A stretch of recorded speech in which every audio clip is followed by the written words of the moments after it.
Prologue. Thursday, June 15, 2006.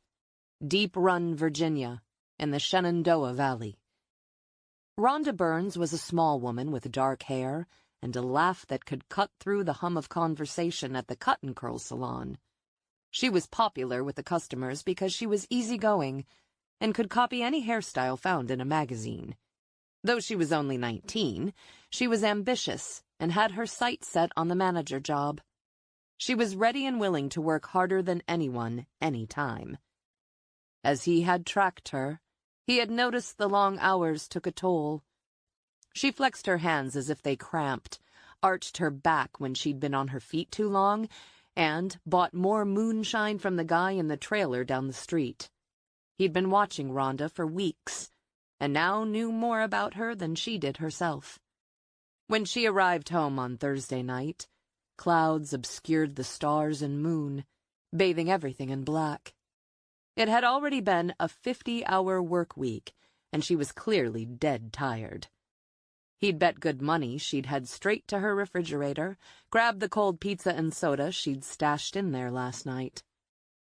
As she approached her mobile home, she paused when she came upon her overturned trash can.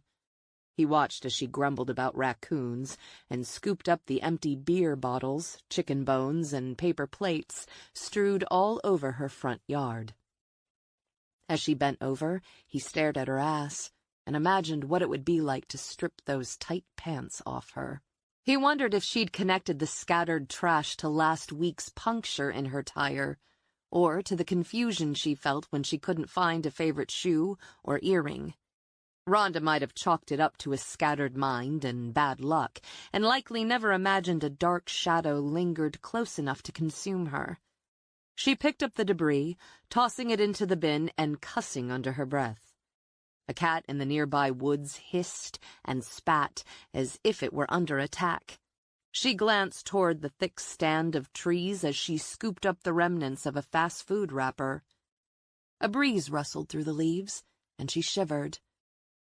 "Rhonda, you're turning into a damn scaredy cat," she muttered. He had been inside her trailer 3 times now. The first time, he'd been scared and nervous, terrified he'd be caught. The second time, he'd left a coil of red rope under her bed, knowing the restraint would be there for him when he wanted it. Last week, he'd sneaked in her house and lain on her bed. As he'd masturbated, he'd pictured binding her arms to the posts and then wrapping his hands around her neck. He'd come into a pair of her panties, which he'd pocketed. The trash finally collected, Rhonda searched around, moving toward his hiding spot in the woods. He tensed, realizing she might have seen him. If she saw him, he'd have to go in for the kill quickly before she screamed. She stepped closer to him and then stopped at the edge of the shadows. She hesitated only a moment or two before bending down and retrieving a large rock. She headed back toward her trash can and smacked the rock down hard on the metal lid with a loud clang. While making her way to her front door, she suddenly stopped and stared back at the woods. A little more light and a little less foliage, and she'd have seen him standing less than 15 feet away. She unlocked her front door and dropped her purse on a chair, just inside, before she closed the door again. He knew the lock was flimsy and could easily be popped with a switchblade.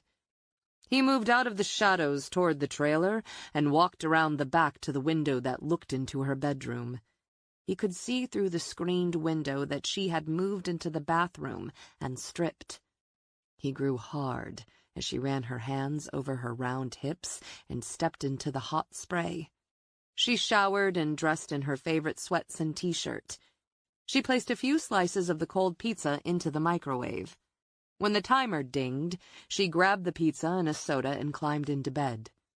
As the scent of pizza drifted out her open bedroom window, he stepped back toward the shadows as he watched her. Rhonda clicked on the TV with the remote. It must have felt good to sit. She'd been on her feet for days. She had the next day off, though. It meant no one would even miss her until Saturday morning. Popping the last bit of pizza into her mouth, she settled back onto propped pillows to watch television. It wasn't long before she relaxed back against the pillows and closed her eyes. He waited a full 20 minutes before he walked around to the front door and, using a switchblade, jimmied the front lock. He stepped inside her house, his erection pulsing as he pictured her stripped naked and tied to her bed. He never knew what woke her up. He was careful, and he had planned carefully. But as he stepped past her worn sofa, he heard the rustle of sheets in her room. Next came bare feet hitting the floor and the click of metal punching down the hallway, as if she had chambered a round in a gun. He knew she kept it in her nightstand. He had planned to press it to her temple as he told her about the girl he took last fall. Everyone had heard stories about Toby Turner, and some had even heard whispers about other girls he had attacked in their beds. The leaves rustled and branches snapped. He could still rush her. He could still overtake her. She was small, and he was strong. But the risk-reward ratio had now tipped in her favor, and he didn't like battles he didn't know he could win. He backed silently out the front door, closing it behind him. As he receded deeper into the shadows and the seconds ticked by, his pulse slowed and the jolt of energy that had cut through him eased. He watched as she slowly lowered her gun and pressed trembling fingers to her temple. She sat on the edge of her bed and replaced the gun in the nightstand. But she didn't shut off her light, as if she felt death stalking her. It wasn't that he couldn't wait her out in return. He could. But for reasons even he didn't really understand, he decided to pass her by. Chapter 1. Monday, November 11, 2019, 10:30 a.m. Deep Run, Virginia. Dave Sherman was hungover. The days when he could drink any man under the table and then rise and shine the next day were long gone. He was 46, so every extra can of beer and shot of bourbon kicked his ass. Clearing his throat, Sherman winced against the sunlight hitting his face as he looked up at the old red barn. Time and weather had stripped away most of its paint, leaving behind a dark gray wood that a craftsman in Richmond had already agreed to purchase for a pretty penny. Most of the reclaimed timbers were destined for a new log cabin in Winchester, and what wasn't spoken for would be soon. This job was going to solve a lot of financial problems. As long as he kept putting one foot in front of the other, dismantled the beams and loaded his bounty onto the $100 an hour flatbed, he would be set. Sherman drained the last of his coffee. "Let's get moving. Break's over." The two men rose up off the tailgate, downed the last of their energy drinks, and headed inside the barn. Sunlight seeped through the holes in the tin roof and along the wooden slats dried out by time and weather. "We're taking down the hay chute next." 19th-century German settlers had crafted the shaft to move feed from the second-story loft to the livestock on the first floor. Protected from the elements, the wood was in near-perfect condition and would make a nice table if he and his men could dismantle it intact. Sherman ran his hand over the rough grain of the square box, admiring the wooden pegs that had held it together for a couple hundred years. He hated to knock the pegs from their interlocking joints, but a man had to make a living. The younger of his workers, Nate, a 19-year-old kid with scrub for a beard and long blonde hair, scurried up a ladder to the loft. Nate moved with the speed and agility Sherman could only reminisce about. The kid and he operated in concert, working their crowbars back and forth, prying the peg from its hole. However, 200-year-old hewed and crafted wooden dowels did not surrender easily. "It's not budging," Nate shouted. "Do you want me to force it?" "You'll crack the wood, and it won't be of any use to me," Sherman growled. "I think it just needs a few hard blows," the kid insisted. "Easy, Nate." Normally, Sherman had patience when it came to this kind of work, but today his pounding head and the young man were getting on his last nerve. "One solid yank, Mr. Sherman. That'll do it." Maybe Nate was right for once. "Fine, let's do it." They both yanked hard, and the joint cracked and looked as if it would break clean until it caught and split right up the center, just as he'd feared. Seconds later, the wood fell, and he jumped back. The large splinters dropped around him as decades of dust filled the air. Quick on the heels of the grime, a big object barreled down the partially opened chute and struck him on the shoulder. Flinching as he turned, he prayed his rotator cuff hadn't been re-torn. What the hell had hit him? Sherman wiped the fine coating of muck from his face. "Did you look down the damn chute?" The kid shrugged. "Didn't think there'd be anything after all this time. Dumbass." Sherman glared at what had damn near fractured his shoulder and discovered it was a faded red backpack. As he reached for the pack, his gaze was drawn to the objects that were strewed around. He picked up what looked like a stick and then quickly dropped it. He leaped back and released a string of curses. Scattered around him was a collection of bones. Chapter 2. Monday, November 11, 11:30 a.m. When Mike Nevada ended a 15-year career with the FBI, his intention was never to become a small-town sheriff or a gentleman farmer. His strategy had been to take a few weeks off from the Quantico-based profiling team tasked with finding and capturing the most vicious serial killers. He wanted to reflect on some of the choices he'd made and work on the house he had inherited from his grandfather. And yet, here he stood, the newly elected county sheriff. Within days of his arrival in Deep Run, for what was supposed to have been a vacation, he had received an anonymous tip about untested rape kits. The tip had led to a meeting with the sitting sheriff, but their conversation had quickly degraded into a pissing match. Frustrated, he had left the sheriff's office, resigned from the FBI, and immediately declared his intention to run against the incumbent. The move hadn't been his most logical, but once he started down a trail, he never doubled back. It was an election nobody, himself included, thought he would win, but he did. And now, 2 weeks after the votes had been tallied, he was responding to a potential homicide. Dave Sherman was a good old boy who was well-liked and had a solid reputation as a contractor in the Deep Run area. When he called 911 a half hour ago with his discovery, Nevada knew it wasn't a prank call or a novice hunter mistaking animal bones for human. He parked his black suburban SUV behind the old pickup truck where Sherman's work crew sat on the tailgate. One was smoking, another was drinking an energy drink. Sherman was on his cell phone pacing, no doubt counting the dollars he was losing.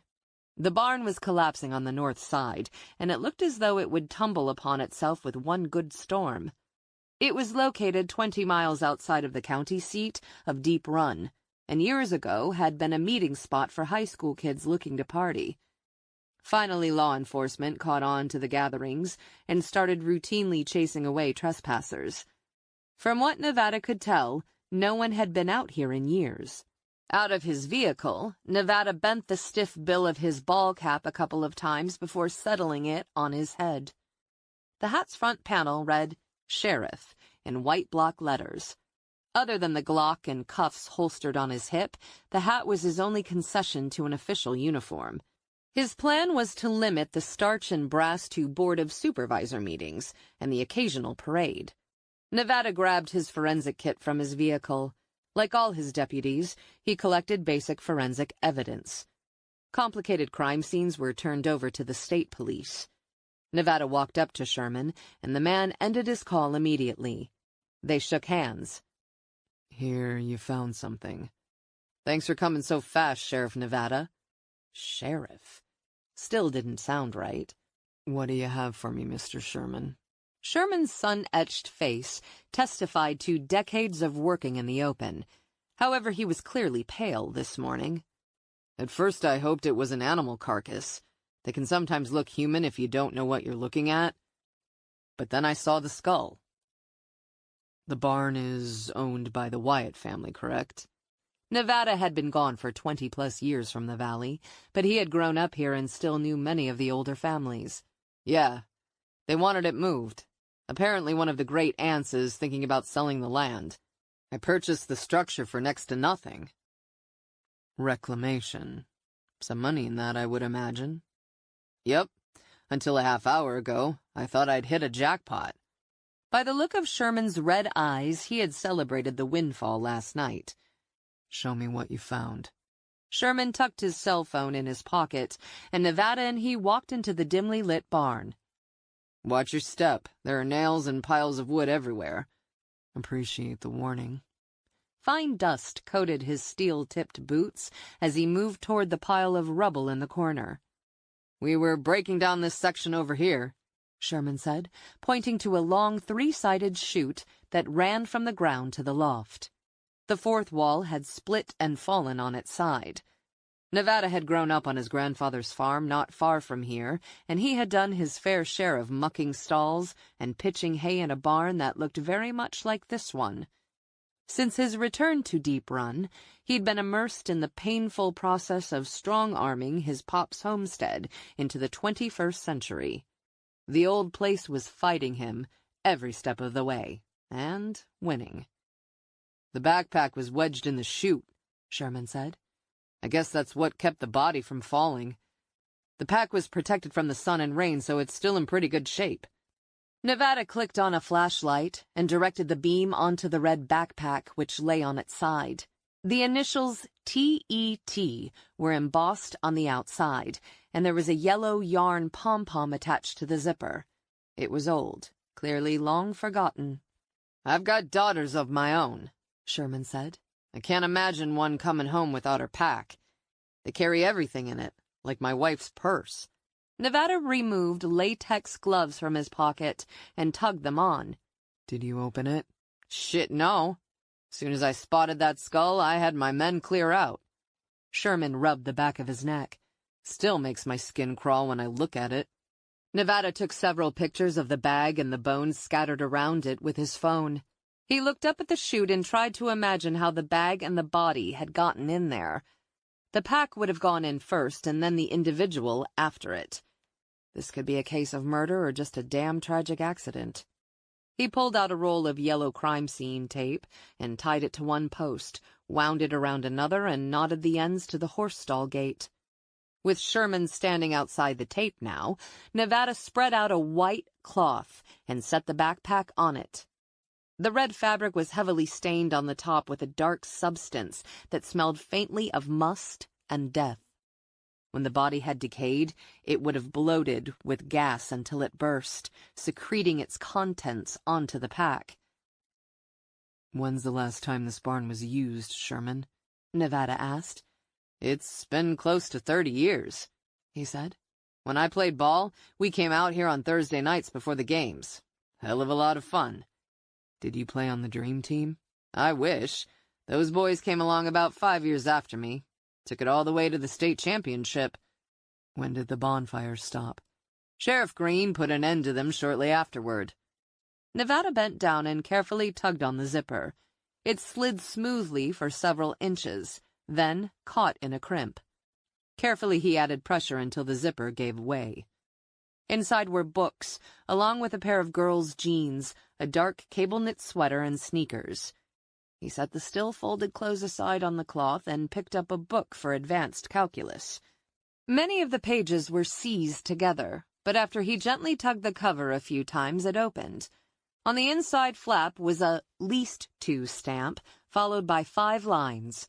The names on the first 3 rows were crossed out. The last name was written in clear block letters. It read, Toby Turner.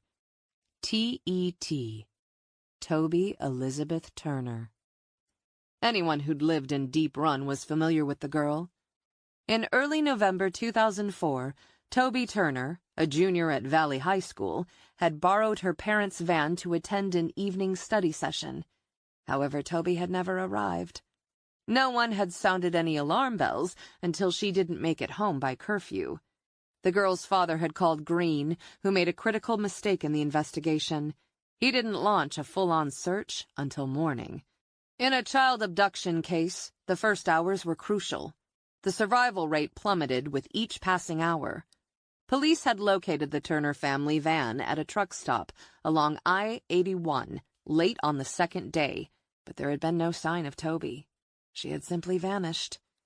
Volunteers had posted flyers of the girl's picture on street corners, in bars, and in grocery stores.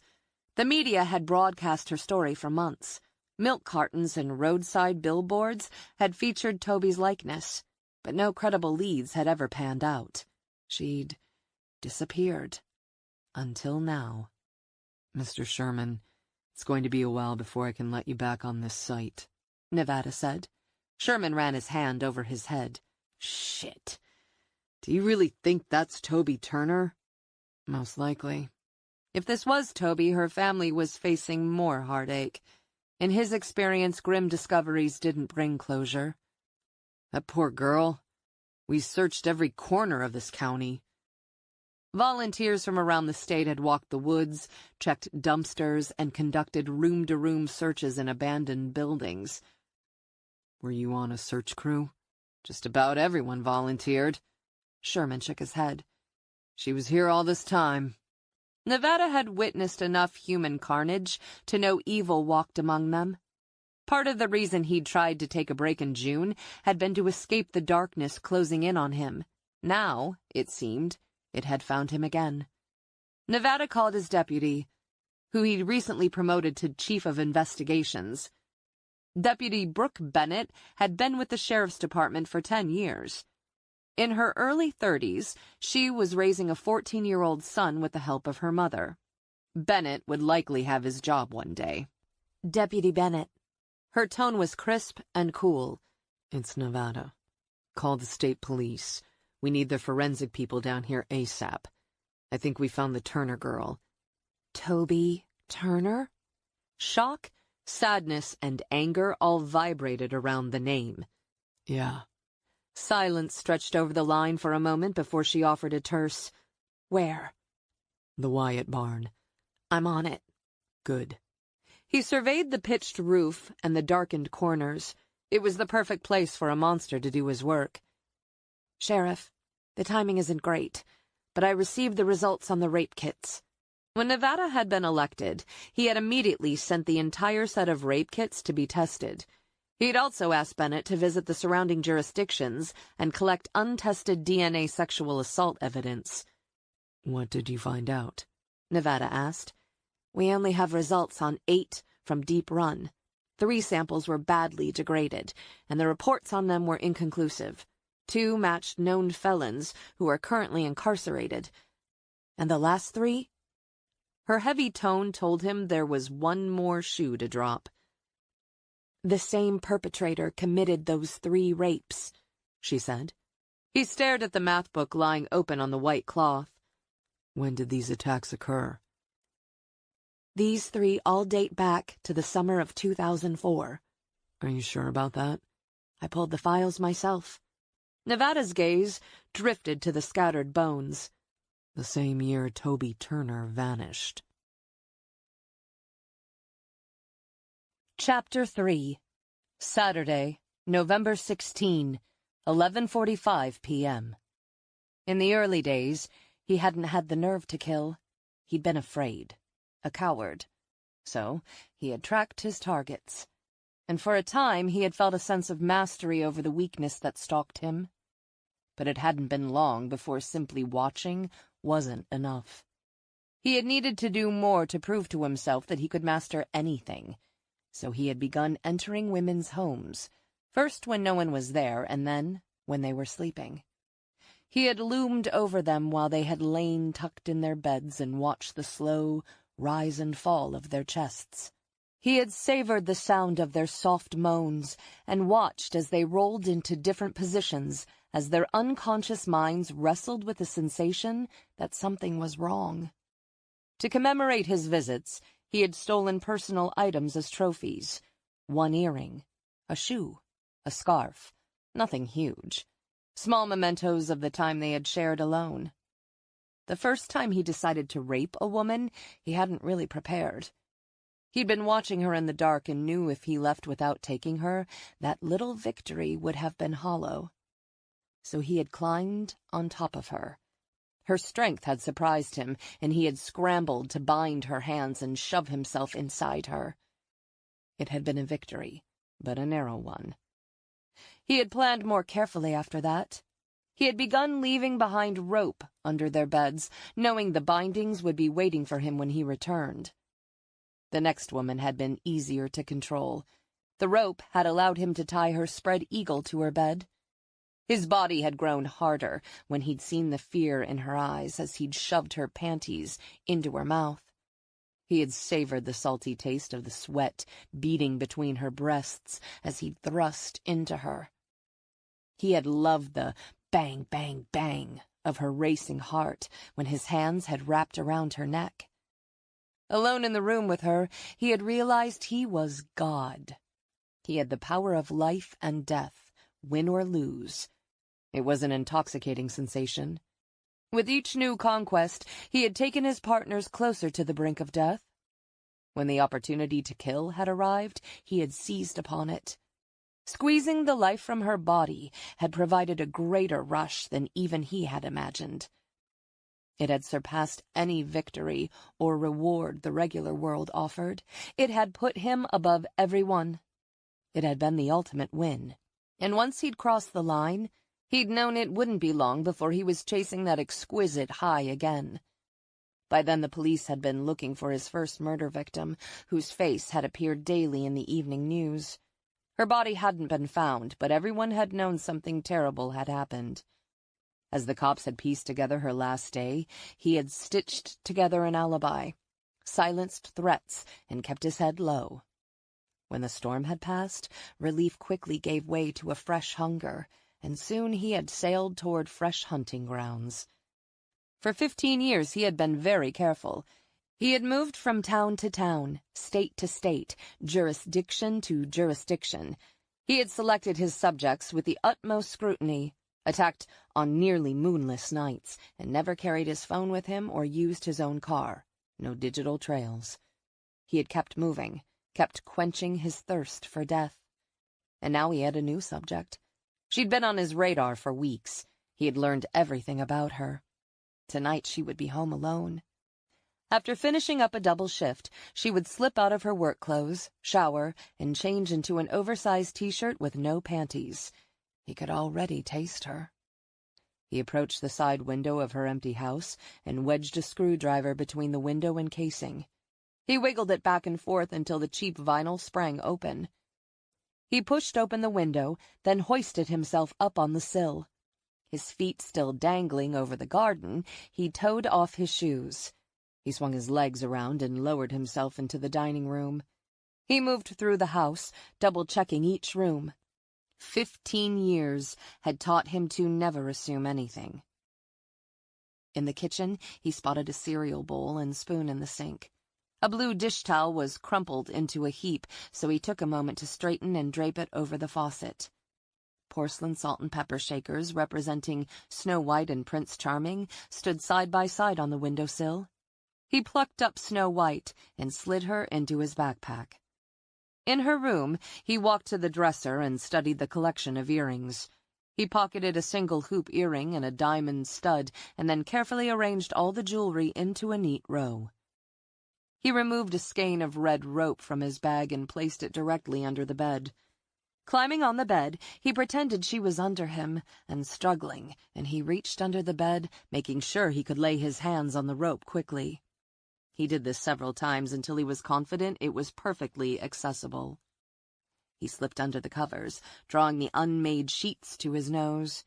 He inhaled her scent. His erection pounded. When he heard a car pull into the driveway, he hopped off the bed, carefully smoothed the top comforter, and hid in a closet in her roommate's room.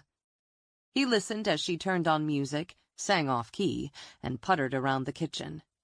Within 20 minutes, she was in bed, and the blue glow of the television shimmered from atop the dresser. He imagined her eyes slowly drifting shut as she nestled under the covers. She felt safe, warm and cozy. When the television light clicked off, he still lingered inside the closet. He was in no rush. Another hour passed before he eased open the closet door. Cautiously, he peered into her bedroom and saw her supple form as she lay on her side in the bed. She faced toward the window. He moved closer. She wasn't wearing her favorite oversized t-shirt, making him wonder if she was still wearing her panties. She shifted slightly under the covers, and he hesitated before a deep sigh seeped over her lips. He came up to the bed and stood over her for several seconds. He removed a small flashlight from his pocket, clicked it on, and shined it in her face, knowing it wouldn't take long before the glaring light reached her unconscious mind. Slowly, she stirred, raising her hand to her eyes, and realized the light was real and not going away. She blinked. "What's going on?" He didn't speak as he shoved a rag into her mouth. Her body tensed immediately and she struggled, but he was quick with the rope. Her hands and feet were bound before she knew what was happening. A moaned plea coupled with the panic in her gaze thrilled him. As tempted as he was to take her now, he was disciplined enough to wait. They had time. No need to rush. He wrapped his hands around her neck and squeezed. She struggled under him, but he kept the pressure steady until she passed out. When her body went limp, he carried her and her purse out the side door toward her car. He sat her on the ground and then dug her keys out of her purse and opened the trunk. Carefully, he dumped her and her purse in the small space and closed the lid with a soft click. Later, he would double back and get his car, which he'd left down the road about a mile, hidden under brush. In the front seat, he started the car. He turned on the radio, selecting one of her favorite songs. Humming, he backed out of the small driveway. Would she beg before it was all over? Hard to predict how she would react in her moment of truth, but he hoped she would beg. Chapter 4. Monday, November 18, 8 a.m., Alexandria, Virginia. Scratch, scratch, scratch. It was the sound of fingers clawing against the dirt, and it had echoed through Special Agent Macy Crow's dreams last night. She was accustomed to nightmares, which had plagued her since she was a small child. But this one had been agonizingly real. Still unsettled, Macy opened the driver's side door of her four-door Toyota. She tossed a worn black backpack into the passenger seat, slid behind the wheel, and shifted the pressure off her right side and away from the annoying pain. The discomfort had been a daily part of her life since a hit-and-run 5 months ago in Texas. The attack had broken her right leg, cracked her skull, and flatlined her heart for nearly a minute. By rights, she should be dead. She shouldn't have walked again. She shouldn't have returned to work. But here she was, ignoring not only the lingering discomfort but also the crazy dreams that had followed her back from the other side of the rainbow. Scratch, scratch, scratch. She started her engine, slid on her sunglasses, and drove out of the apartment building lot on Seminary Road. She followed side streets to the I-95 South entrance. The morning traffic was already heavy and, like always, pissed her off. Following a familiar route to the FBI complex, she was more anxious than most days. She juggled jolts of worry and excitement as she visualized her upcoming interview with Special Agent Jared Ramsey. Ramsey headed up a small team that tackled violent crimes. His group had cracked several high-profile cases in the last year. Details about their deeds were scant, but the results made them legendary. After cutting through the traffic sludge, she took her exit and slowed as she approached the guard station at Quantico. She reached for her badge, flipped the leather case open, and handed it to the Marine on duty. "Morning, Corporal." The Marine looked at her picture and then at her, frowning as he'd done almost every day since her return 3 weeks ago. He handed back her identification and waved her through. She drove to the main FBI building, parked, and presented her badge to the familiar FBI security guard while her backpack was x-rayed. "Crow, what do you call a pen with no hair?" he asked, with a straight face. Every day, it was a new joke about her short hair. "Shoot me now, Ralph, and just get it over with." A neurosurgeon had shaved her head minutes before he had cracked open her skull and relieved pressure on her brain. Yes, she currently looked like a cross between Twiggy and a bristlebrush. Desperate hunts for hair ties were gone for the near future, but she was above ground. "Come on, Special Agent. I bet you know," he gently coaxed, with a shit-eating grin. "What?" She carefully tucked her badge in her jacket breast pocket. "A bald point." Despite herself, she laughed. "Jesus, Ralph, you need help." "Who loves ya?" Ignoring the Kojak reference, she took the elevator up to the 3rd floor where Special Agent Jared Ramsey worked. She made her way to his corner office and knocked. "Enter." She pushed open the door as a leather chair swiveled toward her, offering her her first up-close look at Jared Ramsey. Thick brown hair was cut short and swept off a striking face that conjured images of East Coast prep schools, old money, and the Hamptons. He wasn't classically handsome, but the sharp green eyes and olive skin coupled with tailored suits had to be kryptonite to the ladies. Ramsey rose and adjusted his blue tie before he crossed the room to her. "Special Agent Macy Crow," she said. A faint smile hinted of a welcome. "Good to meet you, Agent Crow," he said, extending his hand. She accepted his strong grip, clasping his hand firmly. "And you as well, sir." When Macy had declared her intentions to return to the Bureau, she had been temporarily assigned to the VICAP computer section because her former position had been filled. If she wanted back in the field, she would have to apply for another position. When she had heard Jared Ramsey's profiling team had an opening, she had thrown her name into the hat. She had expected a quick no to her request, but instead had received what amounted to a "let's talk." Either returning from the dead had earned her points, or someone with juice was pulling strings. Whatever the reason, she hadn't looked a gift horse in the mouth and had agreed to the meeting. Last night a courier had delivered a file from Ramsey. He'd instructed her to review the case and be prepared to discuss. Ramsey offered her one of the 2 seats in front of his desk. When she sat, he took the remaining one. "How do you like being back at work?" "Working with tech in the VICAP unit must be a change," he said. "It's been great." In truth, staring at the 4 walls of a cubicle and a computer screen sucked, but it was the price of readmission. He allowed the pause to linger, expecting her to fill in the silence with nervous chatter. It was a good trick, and one she used when she interviewed suspects. When she didn't speak, he said, "I heard you've set a few recovery records." "Queen of rehab," she said with a smile. No agent wanted a weak partner. Ready to rumble. His eyes narrowed. Either he had decided she was too flippant, or he liked her moxie. Or maybe the pointed stare was supposed to make her second-guess and worry while he figured her out. She again absorbed the silence. What the hell? She was her own person, and wouldn't tone herself down for him or anyone else. Near death had a way of cutting through petty worries cluttering everyday life. He reached across his desk and retrieved a file. Her name was marked on the tab in precise block letters. She imagined he already knew her professional credentials and her Texas origin story. Reading the file now was for show. 10 years with the Bureau, Ramsey said. You worked in Denver, Kansas City, Seattle, and Quantico. Human trafficking is your specialty. You led several successful undercover operations. Blessed with a slight frame, and in the right light, I pass for a teenager. He closed the file. Why not go back to that? The miniskirts and halter tops don't fit as well as they used to, she quipped. They'd also showcase your scars. Honestly, the scars would have added to my mystique on the streets. But with or without the red racing stripe running up my leg, my days of passing as a teenager are over. Climbing back alley fences was also no longer in the cards for her. Time for a new challenge. I've heard good things about you, Ramsey said.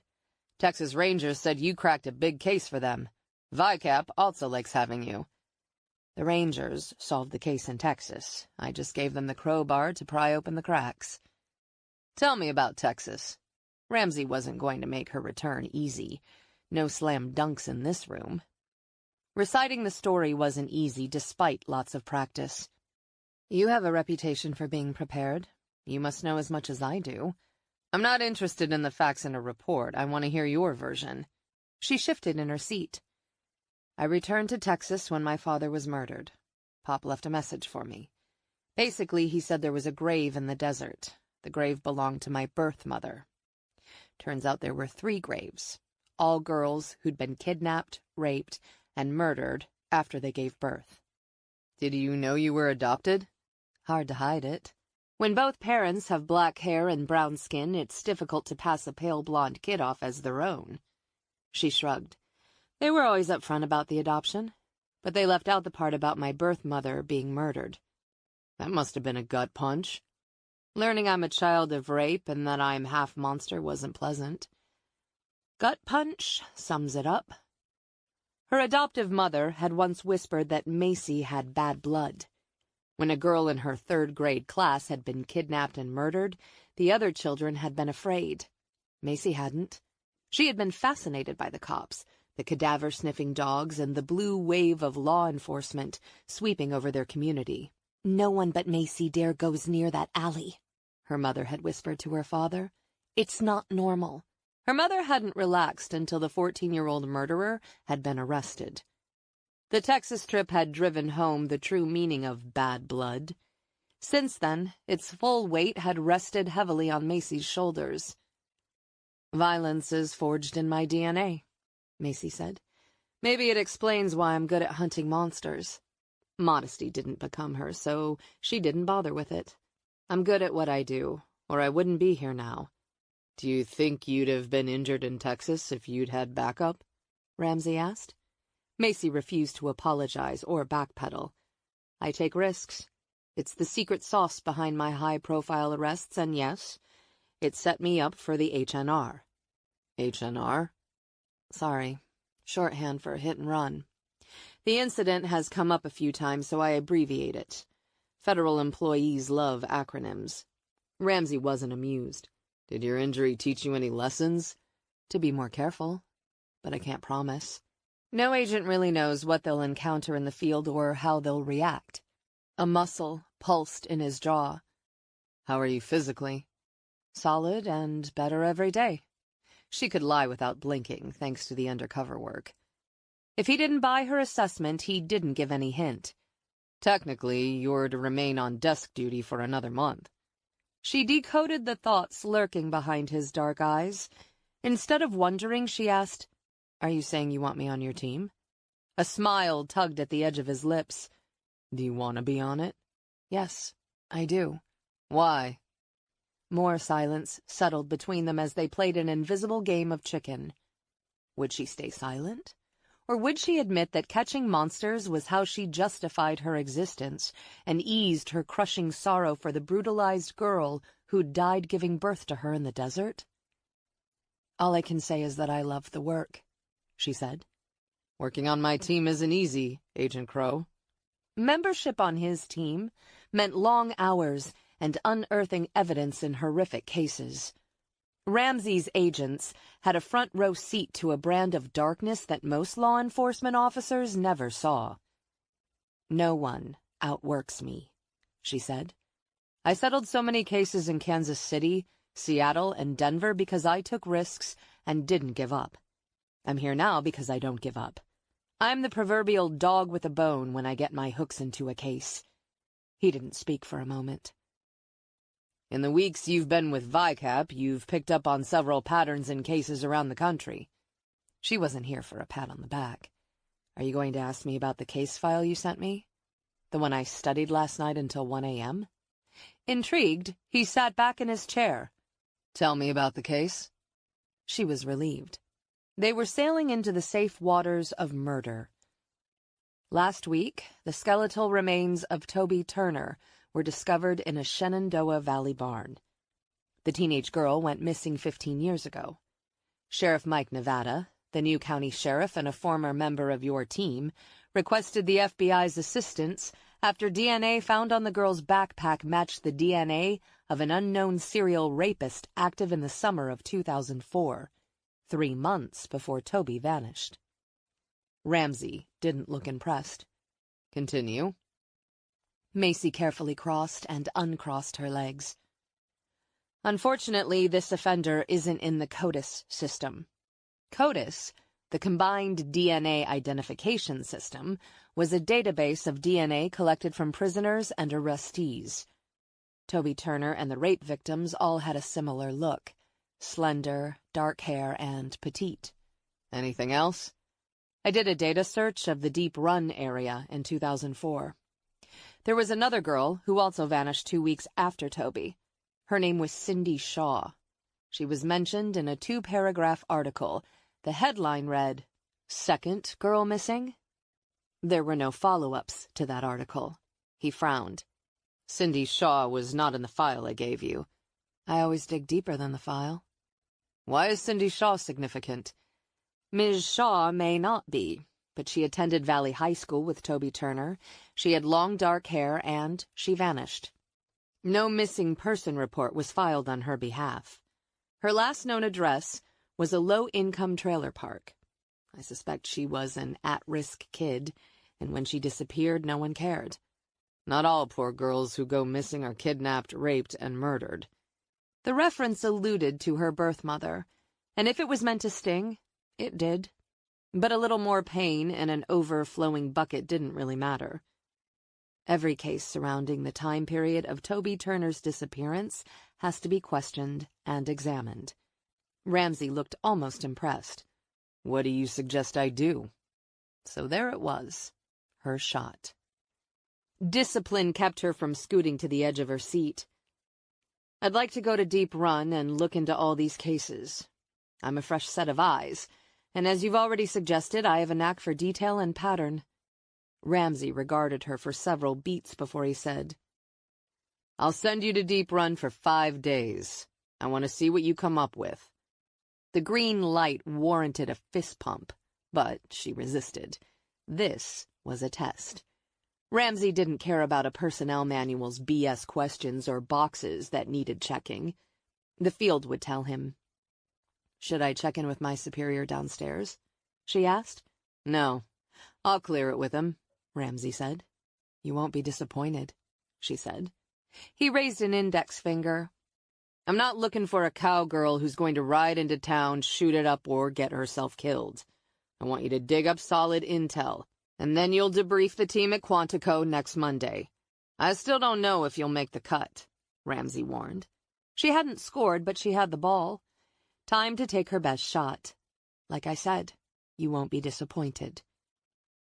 I saw just the slightest limp as you crossed the parking lot. You do a hell of a job hiding it.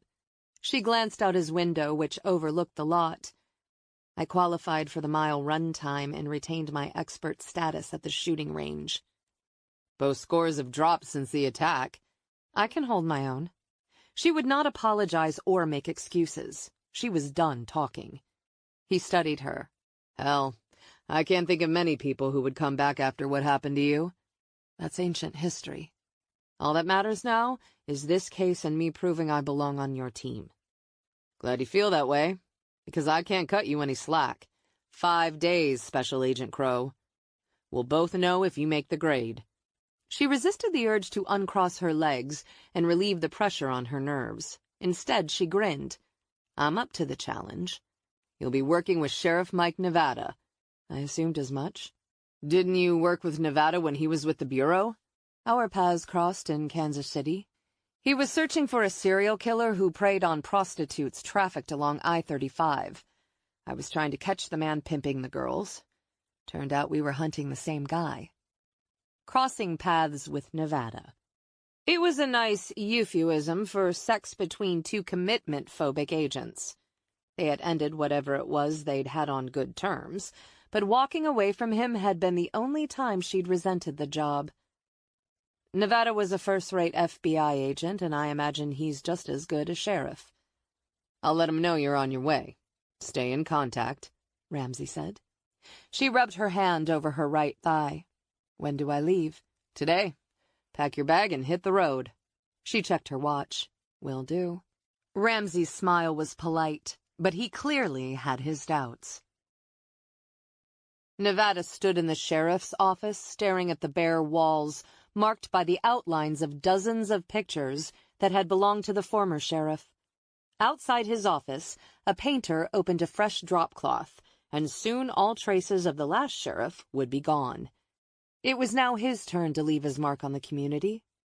Moving down to the conference room, he reached for the conference room phone and dialed Jared Ramsey's number. Ramsey picked up on the first ring. Agent Crow just left my office. Is she coming to Deep Run? She's on her way. Should be there by 1. And she knows she's working with me. He never made small talk. Jared paused a moment. Why wouldn't she want to work with you? He selected his words carefully. We disagreed on investigative methods in Kansas City. They'd also slept together. Can you work with her? Yes. A beat of silence pulsed through the phone. That's all that matters, Ramsey said. How is she since the accident? Nevada asked. I'm not going to lie. The accident changed her. She's lost weight, and there's a limp. Heaviness coiled around him. She's meeting me at the barn where the body was found, correct? Yes, Ramsey said. I need a team player, Nevada.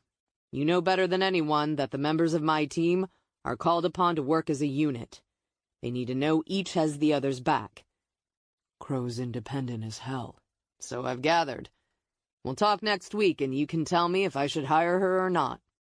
Nevada watched as the paint crew moved into his office. A good word from him would land Macy a spot on Ramsey's team. But he knew better than anyone that the job would take a piece of her soul. Will do. Chapter 5. Monday, November 18, 8:20 a.m. Macy concentrated on her gait. 1 step, 2 step. Ramsey was watching, and no doubt second-guessing his decision to give her a try. When she pushed through the doors of her building, her shoulders relaxed, and she took a deep breath. She passed through security and walked to her office in the basement. She hated the windowless space. It was a reminder of her Texas screw-up, and a glimpse into her future if she didn't crack the case in Deep Run. The possibility of doing real work was exhilarating, and she was anxious to grab what she needed and get the hell out into the field. Macy, have a look at this. Macy turned to the young woman sitting in front of a computer screen. Andrea Jameson, or Andy to the basement dwellers, was a pleasant young woman who never minded hours in front of a computer screen, double-checking or inputting data. Slightly round, with brown hair and thick-framed glasses, Andy had a wicked sense of humor and, in a showdown of bar shots last weekend, had handily beaten Macy. What do you have? Macy's tone was unusually abrupt. Don't we sound testy? Andy said. Did the boss man on the mountain reject your request to work with his team? Andy's cubicle was filled with pictures of her mom and dad, and 3 older sisters who were all tall, slim, and married. There was also a collection of Star Trek figurines, which Andy had divided into the originals, the next generation, and whatever nonsense incarnations had followed. Macy ignored Andy's odd obsession with science fiction because she'd turned out to be pretty cool and dedicated to a job she did very well. He's sending me to a small town called Deep Run, Macy deadpanned. Andy's charm bracelet rattled as she swiveled around in her chair and folded her hands primly on her desk. Do tell. Macy recapped the case details. Now all I have to do is crack the case. Just in time for the holidays? Macy glanced toward a paper turkey someone had pinned on a central bulletin board. We agreed not to discuss the holidays. Turkey time means family, which equals drama. Andy turned toward her screen and typed in Deep Run. I don't have anything in my system from their sheriff's department. Not surprising, given the DNA wasn't tested until a few weeks ago. When you get down there and you've gone through the case files, fill out a VICAP form and send it to me. I'll have a look around. Serial offenders rarely stop unless they're dead, injured, or imprisoned. And we know your guy isn't in prison. A year ago, if someone had said she'd be filling out forms to catch bad guys, she'd have laughed. She still had her doubts, but she wouldn't turn her nose up at more help. Will do. I'm serious, Macy. Get me the info. Police work isn't all Serpico shit in dark alleys. Serpico? Have you been streaming old movies again? Andy shrugged. I've got a thing for the 70s right now. But I'm serious, Macy. Send me the stats. I really will. Macy turned to her desk and grabbed extra yellow legal pads, pens, and the pictures she'd taken with her sisters before she'd left Texas. She hefted the backpack onto her shoulder. I'll see you next week. No cowboy shit. Don't forget your leg stretches. Be safe. Roger, Mom. Nevada stood in front of the County Board of Supervisors panel in his uniform. His starched collar rubbed his skin and fueled his impatience as he stood beside 6 eager, fresh-faced kids from Valley High School's National Honor Society. As a photographer snapped pictures, he forced a smile and held up the school's newly awarded anti-litter certificate. As the kids smiled, Nevada's thoughts drifted back to his visit to the Turner home yesterday. The purpose of the visit had been to notify Jeb Turner that the medical examiner had identified his daughter's remains. The instant Turner had opened his front door, his expression had shifted from mild curiosity to pain. The man had understood immediately why Nevada was there. Toby Turner hadn't been Nevada's first death notification, but as the old man had wept, he'd felt gutted and angry and prayed he could find the girl's killer. "Sheriff, can you hold the plaque a little higher?" the student photographer asked. Of course. Nevada couldn't remember the last time he'd been around kids who weren't abused, beaten, or dead. As the kid took a dozen more pictures, Nevada kept smiling. He wanted this dog and pony show over. When the group finally broke up, he grabbed his gear, ready to change and get back to working the Turner case. The Board of Supervisors chairman, Sam Roche, cut off his exit. Sam was a retired university professor who'd settled in Deep Run and had been on the board 5 years. "Sheriff Nevada, how's your investigation going?" Sam asked. "It's progressing." Sam frowned and dropped his voice a notch. "The board is concerned about this case. The optics aren't good. Who's going to send their son or daughter to the local university or relocate a business in Deep Run if we can't promise law and order?" Deputy Brooke Bennett and I have been in constant contact with the forensic lab in Roanoke. And I've also reached out to the FBI's profiling team. FBI? Sam asked. If you want this case solved quickly, then we can't ignore the truth. We had a serial offender who operated in this area in 2004. What are the chances that this person is still here? Sam asked. I have no way of knowing, Nevada replied. I'm still trying to determine if we've identified all his victims. Sam held up a hand. There could be more? The naive question would have been amusing if this weren't so damn serious. Not all women who are raped report the crime. Yes, there could be more. Sam rubbed a hand over his thinning gray hair. The media is calling me for a comment. I'm not sure what to say. I strongly advise you to not speak to them, Nevada said. The FBI agent will be here in a few hours, and she and I will coordinate communications to the public. What about Green? What about him? Nevada was still pissed about Green's inaction on the DNA kits. If the lazy, dumb son of a bitch had made an attempt to solve the rapes in the summer of '04, he might have saved Toby Turner's life. I don't want the FBI taking over the case, Sam said. I don't need the world thinking we can't manage our own problems. The Bureau doesn't take over. He'd never taken credit for the cases he'd solved. Instead, he'd always stood off to the side when local law enforcement had made an announcement to the media. Now Nevada was the local guy and was on the receiving end of the FBI's help. Just stay on top of this. He would swallow every last bit of his pride and accept whatever help was offered to catch this killer. He owed that much to Toby Turner and the rape victims. I will. You've chased killers like this before? Sam asked. Too many. I never thought we'd see something like that here. No one does. Men like Sam ran for the board because they cared about economic development, ribbon cuttings, and policy meetings. They never bargained for high-profile rape and murder cases. Keep me updated, Sheriff Nevada. Will do, Supervisor Roche. He strode out of the office and to his car. He checked his watch. A couple of hours left before Macy would arrive. Back at the station, he entered through the side door and headed straight to his office. He closed the door and swapped the uniform for jeans, a light blue-collared shirt, and work boots he'd had for over a decade. With the uniform back on its hanger behind the door, he scooped up the pile of pink message slips on his desk and made his way to Bennett's office. Brooke Bennett was tall and lean, with an athletic build. Black hair coiled into a bun at the base of her neck highlighted high cheekbones and bright brown eyes. He had heard she had been a track phenom in high school, but all that had gone by the wayside when she had become pregnant with her son. The event could have derailed her life, but she went on to earn her college degree and then had joined the sheriff's department after graduation. She was a dedicated single mom. Her son, Matt, was by all accounts a good kid. "How is the press release coming?" he asked. "It's ready." Bennett's gaze lingered on the screen another moment before she hit send and looked up. "It's printing now for you to review."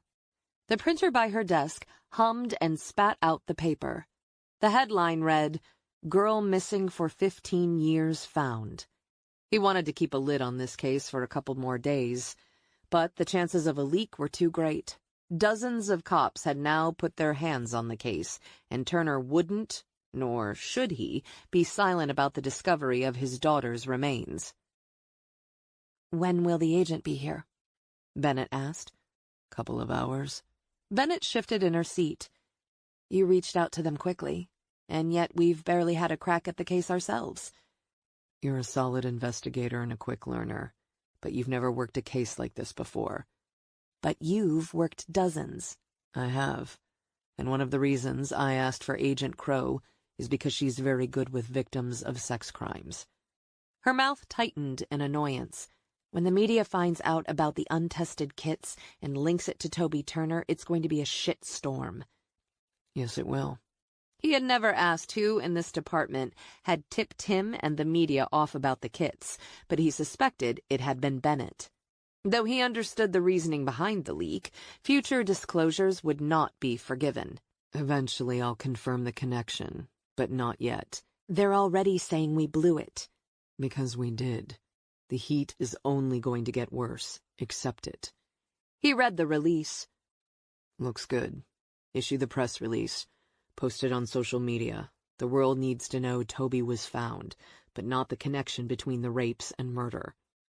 Assume the killer is paying attention to us. He doesn't need to see all our cards." Her brow furrowed, but she nodded. "Understood." He checked his watch. "I'm returning to the barn. I want to have a look at the place now that it's quiet."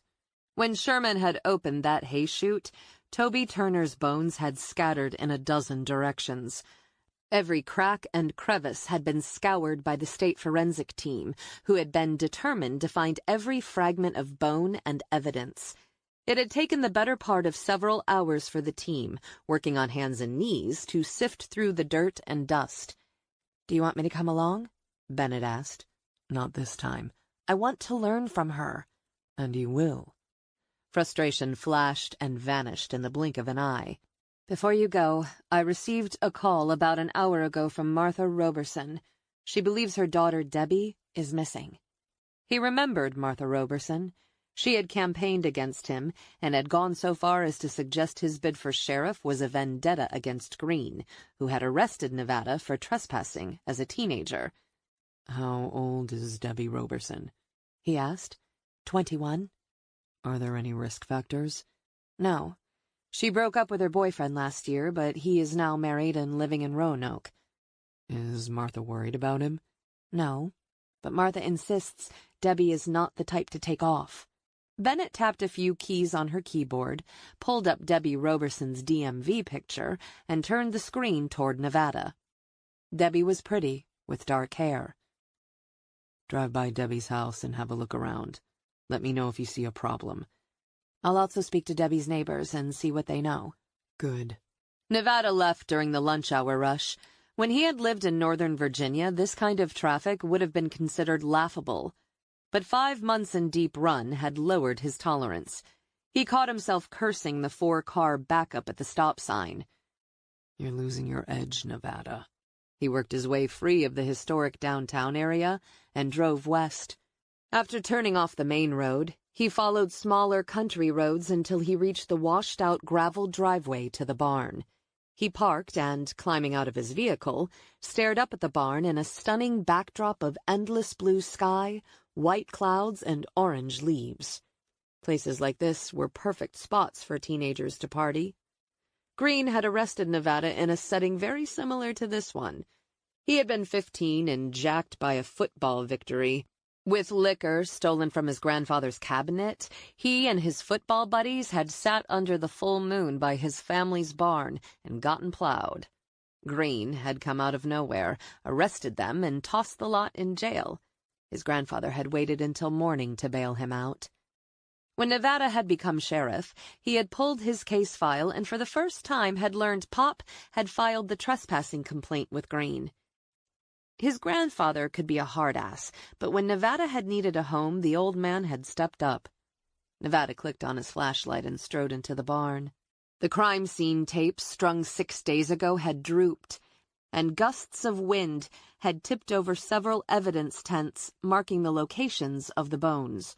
He cast his light toward the centuries-old hand-hewed ladder and the hayloft. A year ago, he might have theorized Toby's death had been an accident. Kids explored a barn and one fell. No one spoke up because they were afraid. But DNA linked 3 rapes to Toby's death. He needed the medical examiner's confirmation, but he would bet a year's salary she was murdered. How did the killer get Toby up a wooden ladder? Though it was in good shape, carrying an unconscious or unwilling girl would have been damn near impossible. Had Toby's killer forced her at gun or knife point? Or had she gone willingly, never realizing what awaited her? A young, naive girl was ripe for the picking. Nevada climbed the ladder Dave Sherman had left behind. Sherman was anxious to dismantle the barn, but Nevada refused to release the scene until Macy saw it. Nevada couldn't straighten to his full height of 6'3" in the loft, and was forced to duck slightly as he moved toward the chute. The forensic team had swept the loft, searching for any evidence that explained Toby's death. They had found a knotted strand of red rope among the scattered bones on the first floor, but nothing in the loft. Not surprising. 15 years erased a lot of evidence. He stared down the now 3-sided shaft. He theorized the girl had been murdered up here. Best guess, this killing hadn't been planned. Had maybe been his first? After the adrenaline had eased, the killer had panicked. He had needed to dispose of Toby, so he had tossed her pack and small body down the chute to avoid the ladder. Maybe the plan had been to take her somewhere else and bury her. But the pack had wedged between the wooden walls, and the body hadn't jostled it free. They had both gotten stuck. Nevada walked toward the small window overlooking the valley behind the barn. This structure was off the beaten path, and he recalled the winter of 2004 had been bitterly cold. Her body wouldn't have decomposed immediately, and anyone searching the barn wouldn't have smelled death. No one had thought to look in the chute. Had the killer panicked when Toby's body had jammed up? Had he worried when the volunteers combed the countryside? Had he been grateful for the cold? Had he returned to the barn? Killing altered a person's behavior, and Nevada hoped someone had noticed. Chapter 6. Monday, November 18, 1 p.m.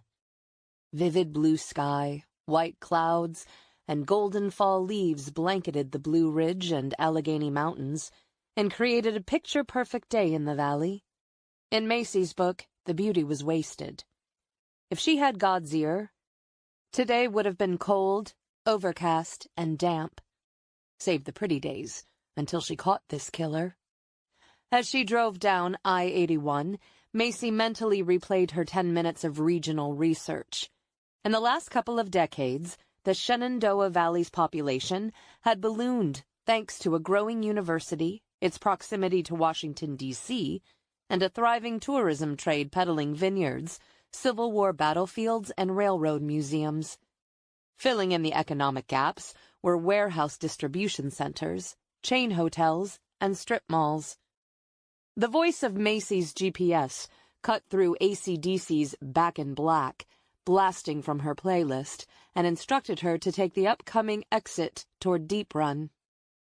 As she rolled onto Route 250, a sign for her go-to-fast-food eatery gave her an excuse to stretch her legs before driving the remaining 10 miles to the crime scene. After parking, she gingerly rose up out of the car. Her leg bitched and moaned. Stretches weren't optional anymore. She grabbed her ankle and pulled until the bunched muscles in her thigh released.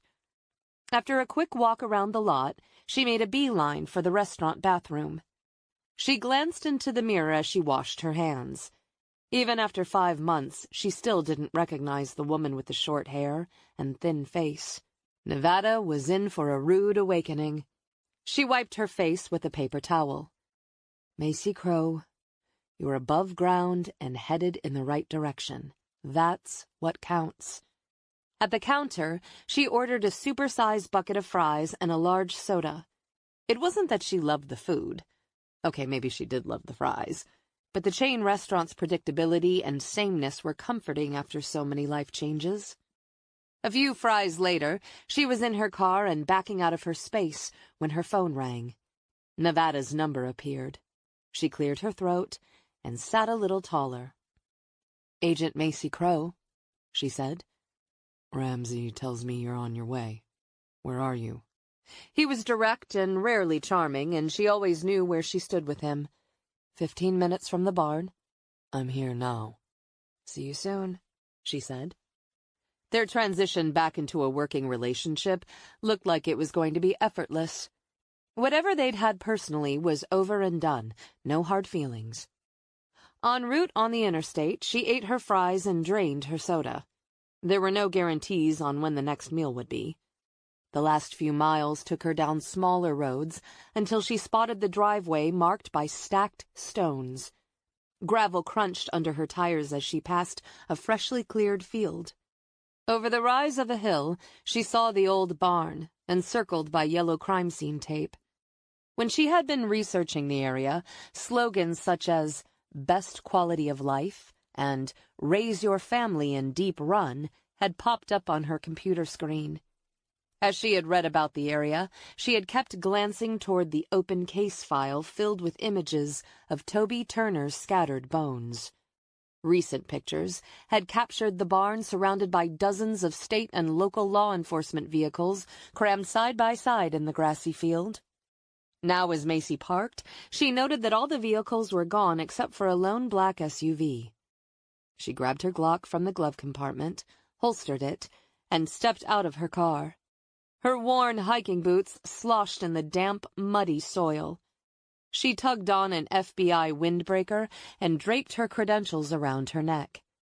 As a stiff breeze blew a lingering chill and autumn scents, she checked her pockets for latex gloves, sunglasses, a small pocket knife, and a pendant light. Edginess and excitement fused as she strode toward the stretch of yellow tape and searched for Nevada. She ducked under the tape and stepped inside the barn. Sunlight leaked through the thick rafters, shining down onto the beams, hay lofts, and wide-planked floors worn smooth from generations' worth of wear. During her convalescence, renovation shows had filled so many lost hours. Now she didn't feel they had been so wasted as she studied the barn. A couple of 100 years old, the structure had been constructed of hand-hewed logs and likely had been used for horses or mules. Mumbling to herself, she said, "Now if I could just use what I learned from watching endless 1980s rock band television documentaries, I'll be all set." A generator started up, and spotlights clicked on inside the barn, illuminating the dark corners. Nevada was close. The light drew her attention to the right corner, which was roped off with red crime scene tape. The forensic tech had designated this area as very sensitive because most of the bones and the backpack had fallen here. Inside the tape, the techs had shifted the dirt as they had searched for the last bits of Toby Turner. Macy elbowed aside anger and shifted her attention to the lost girl and her killer. Photos of Toby's backpack had shown that it had contained simple jeans, a sweater, and tennis shoes. But the fabric remnants and glittering blue cowboy boots found with the body suggested she had changed after she had left her parents' house. Macy suspected Toby had lied about the study session and had diverted to a party. The killer could have recognized her desire for excitement and used it against her. 1,000 miles away, 3 Texas graves marked by red rocks told a similar story. Young girls in search of something more had crossed paths with a pure evil who had held them captive and forced each to bear a child for him. Her birth mother had borne Macy and her identical twin sister Faith. A second girl had borne another sister, and the third a brother. Those graves embodied endless misery and would devastate her if she allowed herself to dwell on them. "You made it." Nevada's deep voice snapped her back and conjured sweet memories that had no place here. Macy faced him and saw his shocked expression when he got his first good look at her. He quickly masked the reaction, and his expression became unreadable. Determined to prove the HNR didn't matter, she extended her hand. "Good to see you, Nevada." In his early 40s, Nevada was conspicuously tall. Flint-gray eyes hinted at several lifetimes' worth of hard living. He wore jeans, a dark sweater, a leather jacket, scuffed boots, and a sheriff ball cap. Never seeming comfortable in a jacket and tie, Nevada 2.0 looked at home. "Macy." Nevada restrained his powerful grip as he shook her hand. Irritated he was already treating her like damaged goods, she quipped, "What happened to you, Nevada? Your grip's a little soft." He released her hand. "You look..." "Like I was hit by a fucking truck?" A frown furrowed the lines around his eyes and mouth. "I called the hospital several times, but you never returned my calls." "Thanks for the effort." "Truly. But my focus was dialed into my recovery." He was caught in a bad spot. They'd slept together a couple of times, liked each other, and split on good terms. Beyond a vague promise to see each other one day, nothing had bound them. What was he supposed to have done after the accident? Drop everything and race to her hospital bed? "I wanted to help," he said. When a silence settled between them, she chose to fill it. "There wasn't much you could have done. It was on me." During rehab, she'd needed to be around people who weren't mourning the old her. God knows she had done enough of that herself, and Nevada, seeing her so broken, would have been her undoing. "Did you get my gift?" he asked.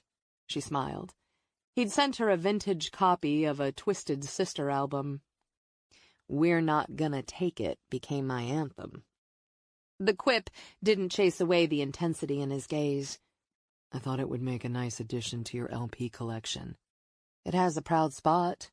Right now she needed to believe whatever was between them was water under the bridge. Her focus remained on getting her life back. "Tell me about the bones. Where are they now?" "They're in Roanoke at the Regional Forensic Center. Toby Turner's father wants his daughter's remains released, so we'll want to view them tomorrow." He wasn't dwelling on the past, but moving forward, and for that she was grateful. "Understood." "What about the girl's mother?" Macy asked. "She died of early-onset Alzheimer's 4 years ago." She hoped the disease had erased the woman's worst memories. "Can you give me a recap of what happened here?" He pointed to the splintered wood of the partially dismantled shaft and recounted the grim discovery. Medical examiners had officially confirmed Toby Turner's identification with dental records. "Where's the backpack now?" Macy asked. "Also with the state's forensic lab in Roanoke. We can see it when we view the remains." The medical examiner's office and forensic lab were both housed in a newly renovated facility. Good. It maximized her time. "Has the medical examiner determined the cause of death?" Macy asked. "He has not issued the final report yet, but if I had to guess, I'd say strangulation. Based on? The interviews done with the rape victims. I want to read those, Macy said. They aren't very detailed. She tapped her finger against her thigh. And time of death can't be determined. Correct. The killer's semen was found on Toby Turner's backpack. Yes. Wedged in the chute, it would have been protected from the elements. I want to interview the rape victims.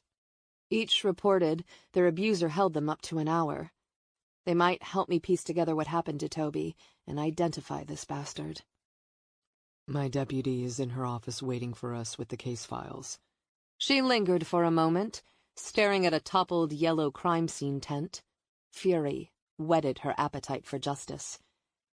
Those girls should have been worrying about homecoming and football games, and not fighting for their lives. Chapter 7. Monday, November 18, 2 p.m. The town of Deep Run was over 200 years old, and one of the oldest towns in the Shenandoah Valley. Unlike many of its neighbors in the valley, Deep Run hadn't been damaged in the Civil War. Its picturesque buildings were now home to artists and galleries, and often served as a backdrop to period movies. Macy parked behind Nevada, in front of the municipal center housing the sheriff's office. A blend of 1930s Art Deco and 1980s brick storage box, the building was an awkward marriage of quaint and functional. Out of her car, Macy looked toward Nevada, who remained in his vehicle and on the phone. A small-town sheriff's job was a constant tug-of-war between large and small priorities. Everyone wanted to bend his ear. Grateful for a moment to herself, she ran her hand over her hair, ignored the case's high stakes, and hoisted her backpack on her shoulder. Through the front door she crossed a small lobby, toward a deputy sitting behind thick glass at a communications console. In his mid-40s, the deputy had thinning red hair, a round face, and silver-framed glasses. His badge read, Sullivan. Sullivan glanced up and pressed an intercom button. You must be Special Agent Macy Crow. Sheriff Nevada said you'd be coming this morning. Sheriff's right behind me. A buzzer sounded, a lock clicked open, and she reached for the door handle. The fresh scent of coffee reached out. Sullivan got out of his chair and beckoned for Macy to follow him toward a closed door at the end of the hallway, where a woman's voice drifted from the room. He rapped softly on the door. Enter. Sullivan pushed open the door as the deputy ended her call. Special Agent Crow is here. Deputy Brooke Bennett rose and moved around a long metal desk, her hand outstretched. She was tall, slim, athletic, and about Macy's age. The deputy's direct gaze stared unapologetically at Macy as she also sized her up. Special Agent Crow, I'm glad you found us. I assume you had no trouble finding Sheriff Nevada at the crime scene? Macy shook her hand. No issue. I've found my share of crime scenes in my career. Behind Bennett's desk were 3 community service awards and a framed picture of Nevada dressed in full uniform with Bennett, a smiling teenage boy and an older woman. The boy looked exactly like Bennett, leading Macy to guess he was either a brother or even a son. Sullivan returned to his desk, saying, "Call if you need anything." Macy followed Bennett out of her office and into a conference room outfitted with a large whiteboard, an oval-shaped conference table covered in a faux wood grain, and 4 cushioned chairs. On a credenza by the whiteboard were stacks of files, a couple of dry erase markers, and a gurgling coffee machine. Bennett reached for a styrofoam cup. "How do you take it?" she asked Macy. 3 sugars and 2 creams. Macy set her backpack on the table. While we're waiting on Nevada, I'd like to get background on the missing girls and the rape cases that preceded them. Of course. Macy unzipped her backpack and pulled out her yellow pad, as well as a couple of pens. She was tech-savvy, but she preferred writing her notes on pristine yellow paper. Over the course of an investigation, the pad would work overtime, filling up with notes on every line and along the margins. Bennett laid each file out on the conference table in a precise line, displaying their neatly typed labels. Oswald, Susan, June 15, 2004. Carter, Ellis, July 15, 2004. Kennedy, Rebecca, August 15, 2004. The three folders were noticeably thin.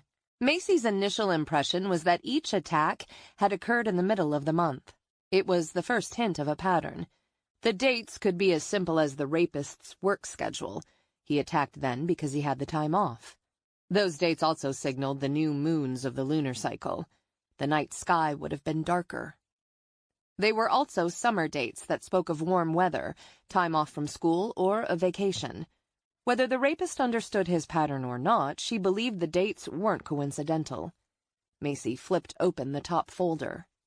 Oswald, Susan. The first page featured a picture of a pale face splashed with freckles. Susan's lips were drawn tight, and mascara was smudged under watery green eyes.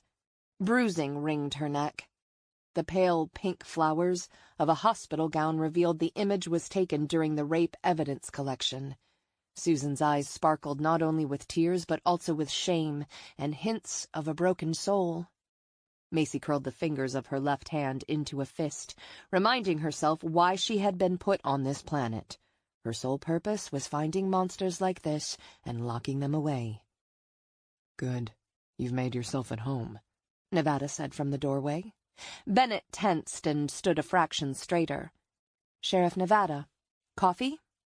Nevada removed his ball cap. A grin softened the hard angles of his face. "When did you start getting me coffee?" Bennett's expression remained stoic. "I'm putting on a show for the FBI." He accepted the cup. "Fair enough. But I get your next cup." Macy searched for any hint of sexual desire between the two. Not that their sex lives were any of her business. But to her relief, she didn't detect any connection between the two beyond professional respect. "Sheriff, do you want me to give Agent Crow the rundown?" "Please," he said. Bennett gestured toward the chairs. "If you two will have a seat, I will share what we have on these cases." Macy sipped, noting Bennett had made a credible cup of coffee. She pulled out a chair, and Nevada selected the one directly across from her. When he shrugged off his jacket, the cuff of his sweater rose slightly, revealing a scar that ran up his arm. She remembered the scar and was curious about it, but when they had been an item, both had avoided personal questions. Bennett opened the first file and taped the victim's picture to the board. She moved through the files, plucking pictures and securing each next to the other until she had completed a chilling lineup of broken, vacant expressions. Macy's thoughts jumped to the few pictures she'd found of her birth mother. They had all been taken before her captivity, but Macy could easily imagine how the girl must have changed after suffering the trauma of multiple rapes. Bennett uncapped the black dry erase marker. "Thanks to Sheriff Nevada, we were able to obtain a federal grant to test backlogged rape kits from Deep Run and the surrounding counties. There were thousands of DNA kits taken from rape victims across the country that weren't tested, often due to rising lab expenses and shrinking municipal budgets. DNA testing linked together these 3 rapes, which occurred within a 30-mile radius of Deep Run." Bennett tapped Susan's picture. "The first case occurred 10 miles from here. Susan Oswald, 17 at the time of the attack, was living with her parents in a 1-story rancher located on an acre of land. Her attacker surprised her while she was sleeping, tied her to her bed, and spent the next hour sexually assaulting her. He left her secured to the bed, and she was not found until the next morning when her mother checked on her." "Her mother slept through the incident?" Macy asked. "Her mother had severe health issues. She died the following year." "There's bruising on her neck," Macy said. The rapist wrapped his hands around her neck and squeezed a little, but she assumed that was to restrain her. "He didn't try to strangle her?" Macy asked. "No," Bennett said. "But he wanted to," Macy said, aware of Nevada's keen attention. She noted the black and blue discolorations on each subsequent victim's neck. Each was worse than the last. "He was working up the nerve to kill. The injuries suggest greater aggression with each new crime." "I believe you're right," Bennett said. "The last victim was strangled until she was unconscious." She pointed to the image of Rebecca Kennedy. In fact, Ms. Kennedy stated that when she passed out, her attacker revived her. He said it wasn't her time to die yet. He was evolving, Macy said. These all occurred in this county? Correct, Bennett said. Green investigated all these cases but chose not to submit the rape kits? Yes, Bennett said. Is he a lousy investigator, or does he have a bias against sexual assault cases? Macy asked. Bennett clicked the top of her marker on and off. For the most part, he was a very effective investigator. He broke up the rural drug labs regularly. His policies cut the drunk driving rate in half, and when Toby Turner vanished, he was relentless. He had one hell of a blind spot in the summer of 2004, Macy said. Was he undergoing personal issues? His wife was ill at the time, Bennett said. She died the following year. Cops were human, and personal lives got in the way of good police work, but a sick wife didn't excuse 15 years of inaction. Since you established the DNA connection, have you reached out to surrounding localities? I have, Bennett said. I sent teletypes to jurisdictions in Virginia, West Virginia, Tennessee, and North Carolina. Good. It's important to look beyond your borders, Macy said. Law enforcement didn't always look beyond the boundaries of their community. The phenomenon was called linkage blindness. This limited view of crime allowed some offenders to operate for years between multiple localities. Bennett appeared cool, but the steady click-click of the dry erase marker top suggested this discussion put her on edge. The deputy had worked for the former sheriff for 9 years. Based on Bennett's partial defense of Green, Macy assumed there was some loyalty there. I've studied and mapped the attack locations of the rapes, as well as the last known locations of Toby Turner, Nevada said. He walked to a large map of Virginia, mounted on the wall, and ran his finger along I-81, the north-south spine of the Blue Ridge Mountains. The rapes are commingled into a single area in the west end of the county. The Wyatt barn, where Toby Turner's remains were found, is on the opposite side of the county. Investigators used geographic profiling and pinged off of crime scene locations, hoping to identify patterns. Nevada was one of the best at this technique, and had used it to track many wanted criminals. Was the assailant a resident of the area, or was he commuting back and forth to a job? Macy asked. Good question, Nevada said. Nevada circled his finger around the 2 target areas. The houses of the rape victims were off the beaten path, as was the barn. He's familiar with the county. Offenders typically don't like to kill too close to home, so I'd say he doesn't live in the 2 attack zones, Macy said. He may not live in Deep Run, Nevada said. With the interstate, he might not even live in the area. He could be using I-81 as a pipeline to his victims. That's a logical conclusion, she said. So you're saying he's not local? Bennett asked. The pen top clicked again and again. We're just throwing out ideas at this point, Macy said. Have you had any missing persons cases over the last 15 years? No. We do have a local girl who is currently missing. Her name is Debbie Roberson. Her mother called us and was worried. I went by her house, but there was no sign of her car. I knocked on the door, but no answer. What's your assessment? Macy asked. Most likely she's taken a few days off, Bennett said. Have you checked with her employer? Macy asked. Next on the list if she doesn't show up in the next hour, Bennett said. Do you have a picture? Macy asked. The deputy pulled up Roberson's DMV picture on her phone. Macy noted the long dark hair, narrow face, and small stature. She fits our offender's victim type. Bennett looked at the picture. It's been 15 years since the last known case. Known being the operative word. Macy shifted in her seat. The discovery of Toby Turner's bones would be the kind of stressor that could set him off if he's still around. Bennett frowned. The majority of murdered women die at the hands of someone they know. Does she have an ex? Macy asked. An ex-husband, Bennett said. I have a call into him. However, Debbie's mother stated she didn't believe he was a risk to her daughter. So you haven't spoken to him, Macy said. Bennett folded her arms. Only to her mother. I'll drive by the assisted living facility where he works this afternoon.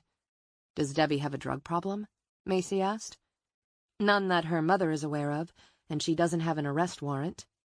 People keep all kinds of secrets, Macy said softly, more to herself, especially from their parents. She scribbled Debbie's name on the clean yellow notebook pad and circled it. Let's return to the rape cases. Can any of the rape victims describe the assailant? From what I was reading, he wore a mask. In the witness statements, none of the 3 women saw his face, because he always wore a mask, Nevada said.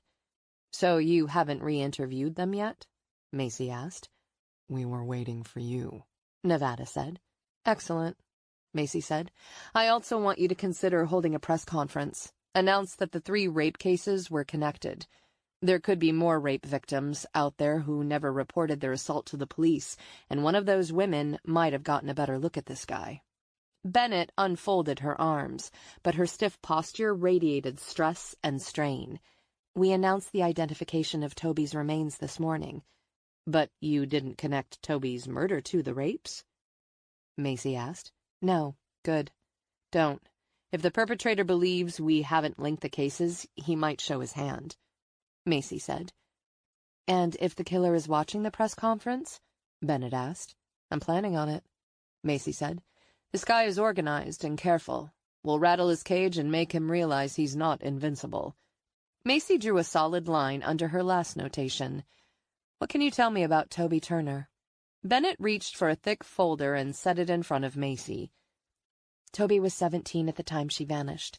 She was an honor roll student, and she played the flute in the band. She attended all the football games, debating events, and dances. The kid kept her nose clean, Macy said. But somewhere along the way she trusted the wrong person. Her own adoptive mother had infused her with a healthy dose of skepticism that had kept her safe and cynical while growing up. Sheriff Hank Green did quite a bit of work himself on this case, and he worked closely with the state police and FBI, Bennett said carefully. This file is packed with witness statements, which is the bulk of the information this office had until now. Toby's disappearance received a lot of attention, Macy said. Makes me think the killer realized he would be captured if he continued. Or he simply hunted elsewhere, Nevada said. People notice when a girl goes missing, Bennett said. I searched multiple databases yesterday. There were no missing persons reports on girls fitting this criteria. Macy softened her tone, knowing she could sound harsh. And you may be right, Deputy Bennett. He may have found a coping mechanism. Perhaps he never intended to kill Toby and it freaked him out. Do you believe that? Nevada asked. No, Macy said. Announcing the linked rapes on the heels of our press release about the discovery of Toby's remains might set him off. The public won't know the cases are linked, but he does. Are we kicking a hornet's nest? Bennett challenged. It's an acceptable risk, Macy said. If you remain silent, then other women who have a story to tell might not ever come forward and possibly identify him. 15 years might be enough time for a victim to feel safe enough to open up to the police, Nevada said. 15 years is also a long time to keep a secret, Bennett said. High time to talk about it, then, Macy said. You make it sound easy. It's never going to be easy. Would a press conference expedite this investigation? Bennett asked. It could. Seeing and hearing a sheriff's appeal for more information can make a powerful impression. However, it can trigger a flood of calls that lead nowhere, Macy said. That's why they pay me the big bucks, right? Bennett quipped in a tight voice. Set it up, Macy said. In the meantime, I want to talk to the rape victims and Toby Turner's father. The first rape victim, Susan Oswald, is working today but agreed to speak to you later. The second will be coming by today to talk to you, Agent Crow, Bennett said. Macy glanced at her notes. That would be Ellis Carter. Nevada's jaw clenched and his lips compressed. That's correct. Is there a problem with Miss Carter I should be aware of? Macy asked. You stiffened when I mentioned her name. She's my first cousin, Nevada said. Sullivan knocked on the door and poked his head in the conference room. Deputy, your son is on line 1. He said he needs a permission slip signed, but your mother forgot. Tugging her ear, Bennett nodded. I'll get working on that press conference, excuse me. As Macy watched Bennett leave, she was struck by the anxiety rippling through the deputy's body. Her demeanor could be explained as a case of nerves. Many local officers mistrusted FBI until they proved their worth. But it was more than that with Bennett. Whatever was chewing on her ran deep. Chapter 8, Monday, November 18, 2:30 p.m. As Bennett's determined footsteps drifted down the hallway, Macy felt Nevada's scrutiny shift from the case to her. An insect under a microscope would have felt less noticed. "You shifted in your seat several times. Are you in pain?" he asked. The leg always aches. One of the many odd souvenirs I collected in Texas. "What other keepsakes did you bring back?" he asked. An identical twin sister? Seems surreal to know there's another you running around. Nevada's description didn't begin to encompass the insanity of her life. The only thing that really made sense these days was work. Tell me about it. "How are you processing what you discovered in Texas?" he asked. You mean, how am I squaring with the fact that I'm half monster? Nevada met her gaze, head on. "I didn't mean it that way." Bitterness saturated her tone. Ramsey asked me the same question, but in a different way. "I know it has to be a lot to process." Pressure built in her chest, as it always did when she discussed Texas. I won't lie. It's hard to wrap my head around it at times. "Just for the record, the planet's a better place for having you in it," Nevada said. That prompted a sour smile. A girl made a terrible sacrifice so that I could exist. I owe her the scalps of as many of these bastards as I can collect. "Scalps won't bring her back." They'll make me feel better. Nevada looked skeptical. "Will they?" I'll let you know when I catch this one. She resented the sadness tiptoeing around her words. She uncrossed her legs and rubbed her hand over her thigh. Why are you in Deep Run? I'd have bet a few paychecks you'd never end up here. He shifted his weight slightly. "I like the slower pace." She leaned forward, lowering her voice. I know you. Communing with nature and solitude was never your thing. There's more perking behind those steely eyes. He tapped a finger on the conference table. "What can I say?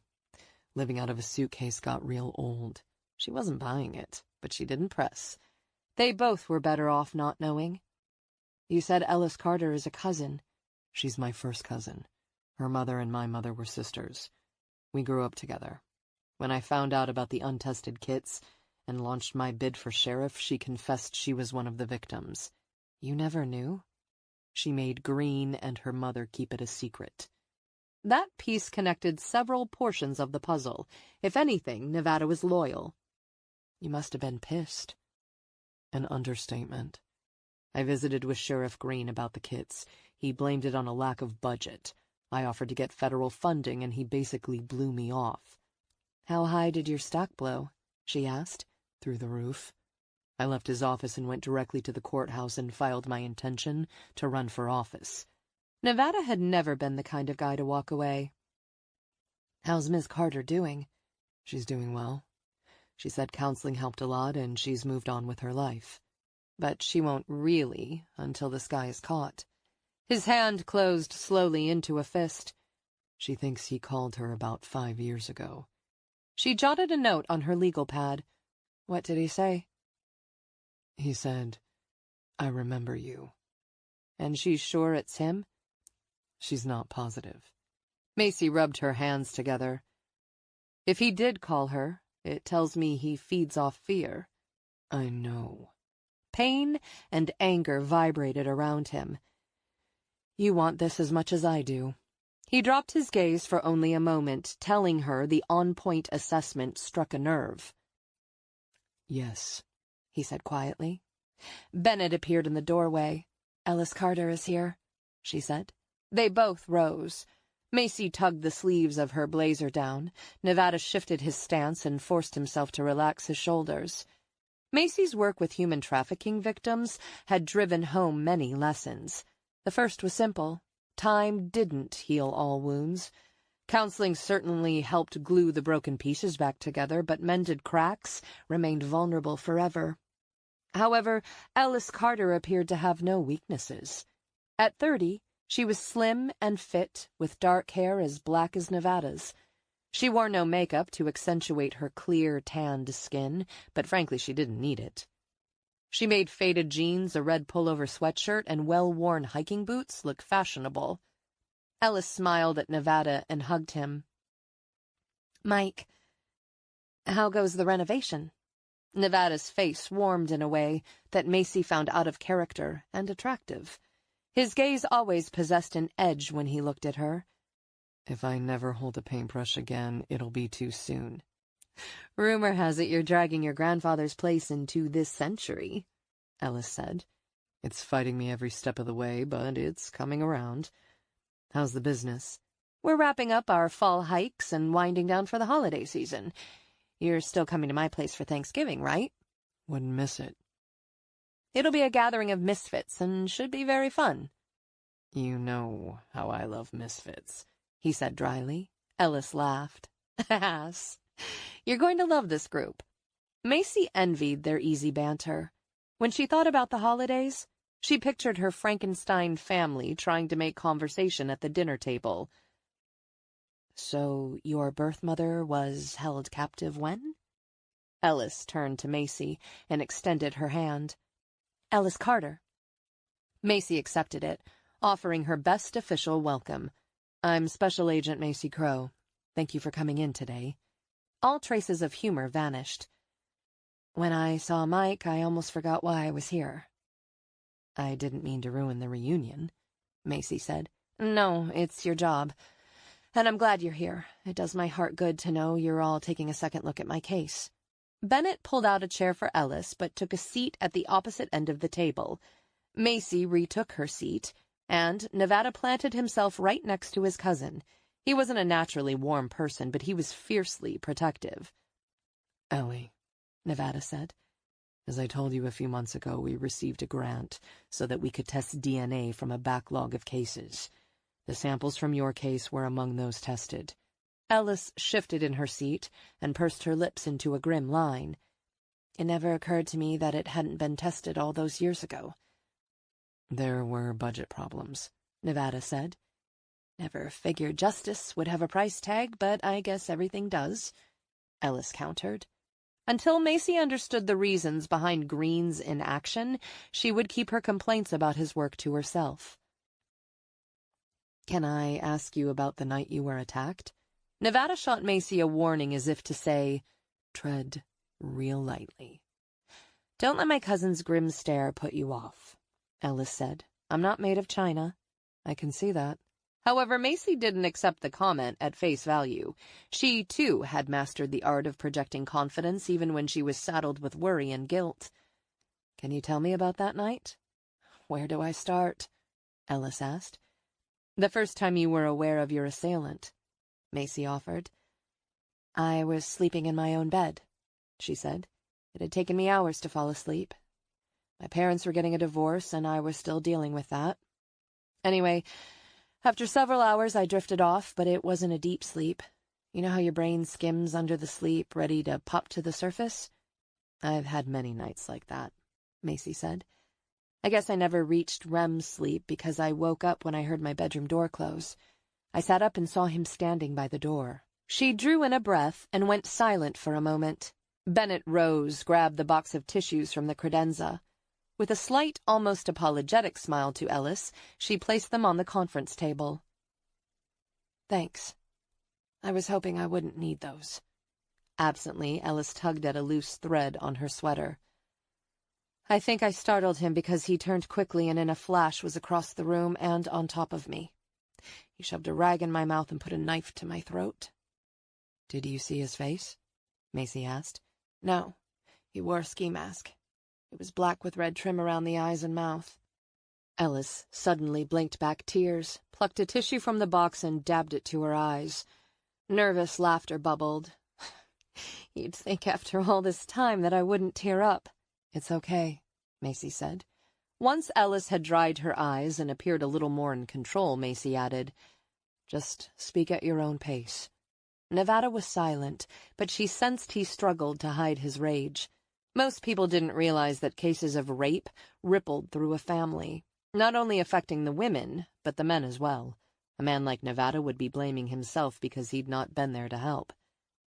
"What color were his eyes?" Macy asked. Ellis clutched the tissue. "Blue." "Did he say anything?" Macy asked. "He whispered to me to be quiet or he would snap my neck like a twig. My heart beat so hard in my chest and I thought it would explode. Maybe I should have fought him. I'm strong, but I did what he told me to do. I wasn't human to him, and that scared me the most." "You were a frightened 15-year-old, Macy said. "You survived. You had no options." "Mother was out for the evening on a date. She warned me over and over to keep the back door locked, but after I took the trash out I must have forgotten. I never forget anymore." "We all make mistakes." "Few mistakes are that costly," Ellis replied. Macy shifted in her chair. "I was working a case in Texas last year. I went out alone to investigate a lead. The interview went fine. I left and I dialed the Texas Rangers to report what I'd found. Only I wasn't really paying attention when a truck came out of nowhere and hit me. The guy was actually trying to kill me and nearly did. I should have seen it coming." "You would have had no way of knowing he was out there," Ellis offered. "Sound counsel. Perhaps we should each listen to the other's advice." Ellis studied her a beat, her brows drawing together. "Fair enough." "None of this was your fault. None of it." "There are days that I believe that." Macy leaned forward, needing Ellis to believe her. "You did nothing wrong." Ellis's gaze locked onto Macy as she searched for any reason to doubt. "Anyway, he tied me up." "How did he tie you up?" Macy asked. The question caused Ellis to pause. "He groped under my bed as if he were searching for something." "He didn't bring restraints with him?" she asked. Ellis cocked her head. "He acted frustrated when he pinned my arms above my head with his hands. Finally, he found a coil of red rope." She shook her head.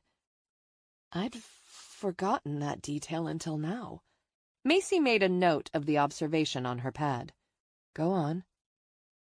"And then he, well, raped me. That part of the whole thing was quick.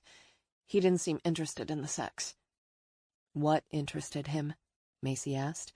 "His eyes sharpened when he wrapped his hands around my neck and squeezed. He started counting. 1, 2, 3, and then I gagged, and I think that startled him. He let go of me right away. He sat on the edge of the bed and just stared at me.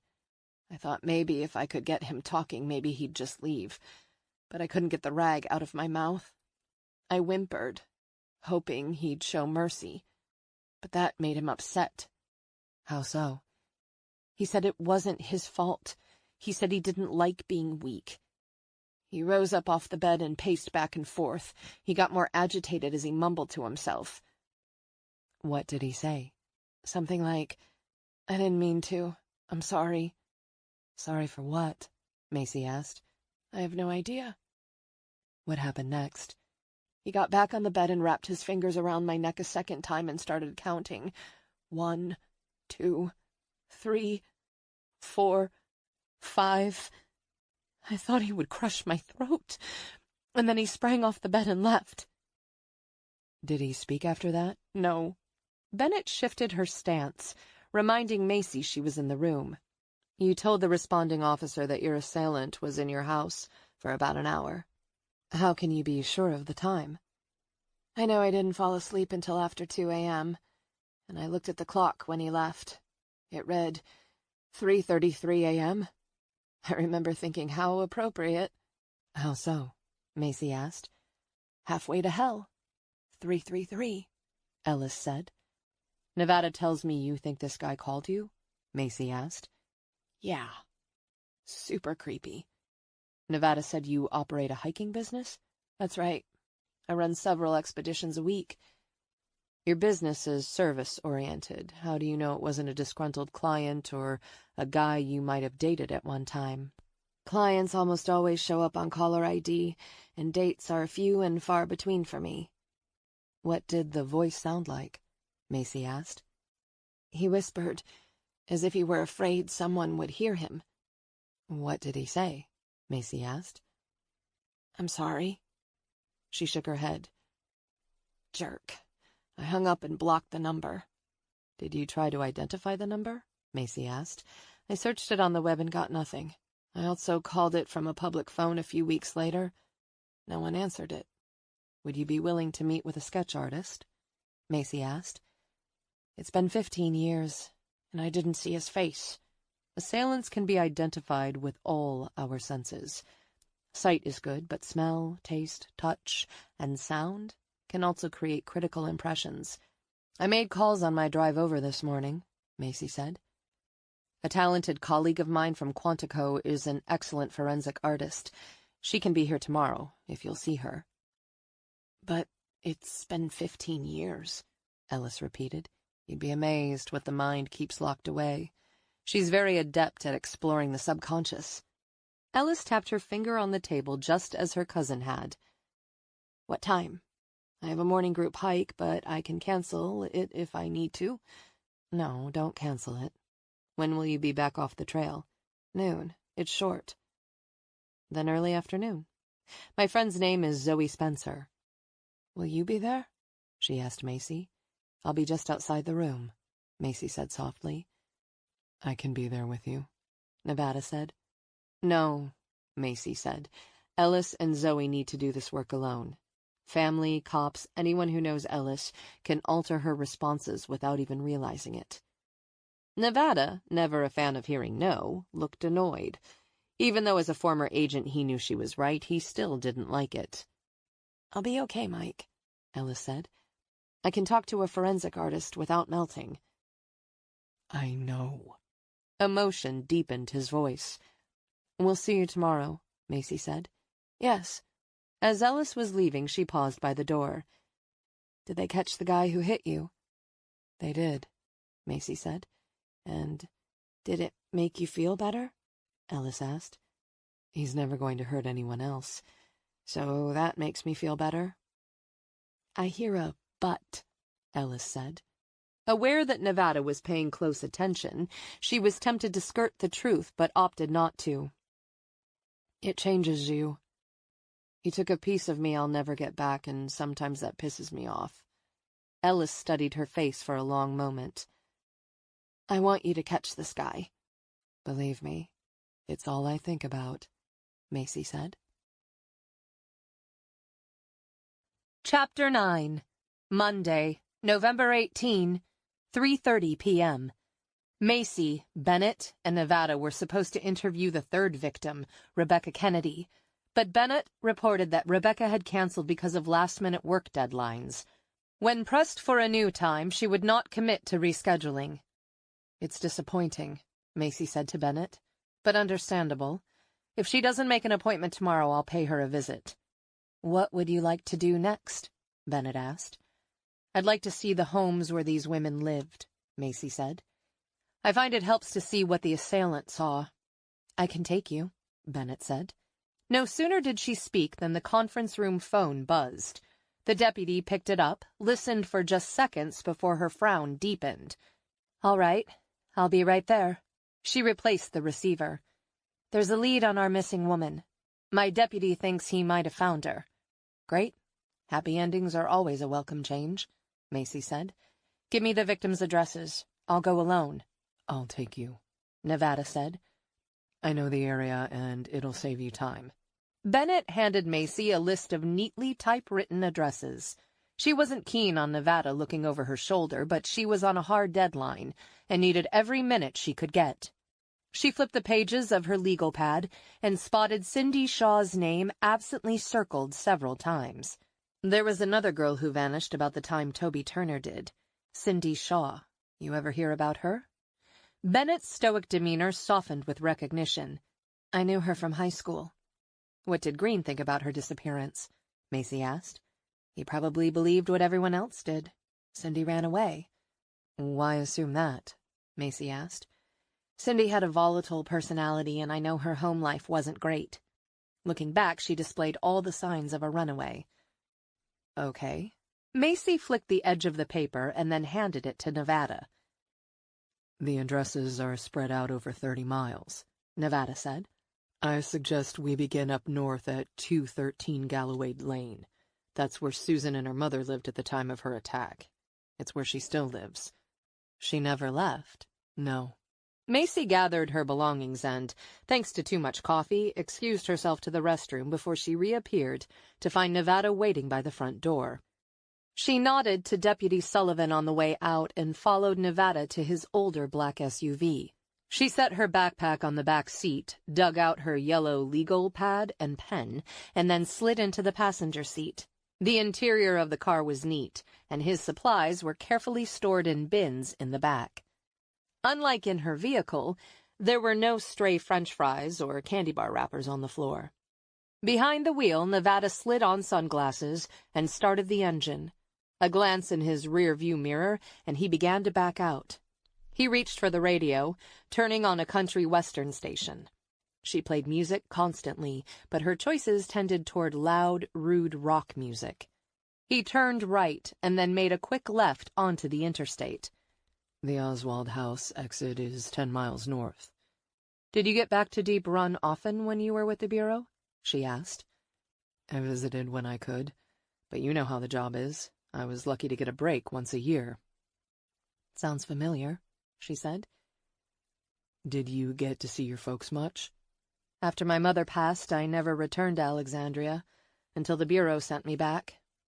Visits to Pop in Texas were rare. I remember your father calling you in Kansas City.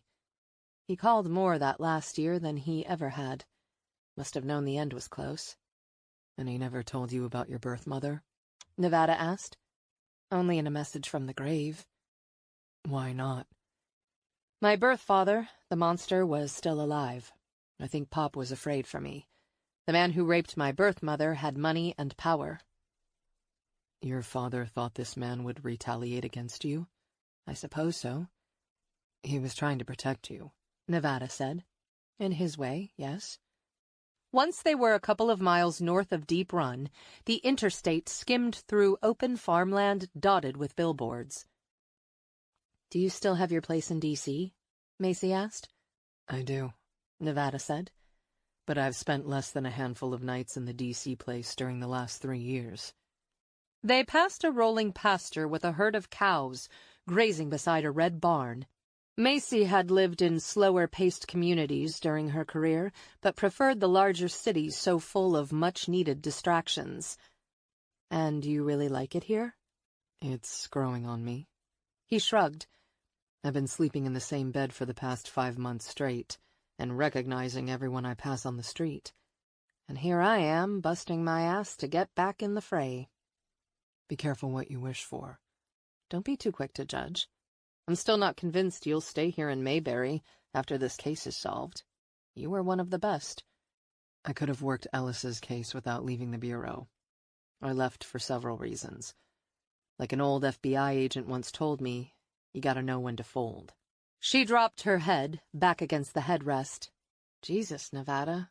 Now you're quoting country western songs. He laughed. I didn't die, Macy. I've shifted gears. To what? Reverse? To a path that doesn't always lead into darkness. As they approached the upcoming exit, he slowed and took the westward route along a 4-lane road that quickly narrowed to 2. They passed more fields dotted with farmhouses, cows, and lots of nothingness. It was too damn far from civilization. Nevada and Macy had been running in opposite directions since they had met. This is Ms. Oswald's house, Nevada said. We didn't pass any cameras or gas stations, so it's easy to drive out here at night without being seen, Macy said.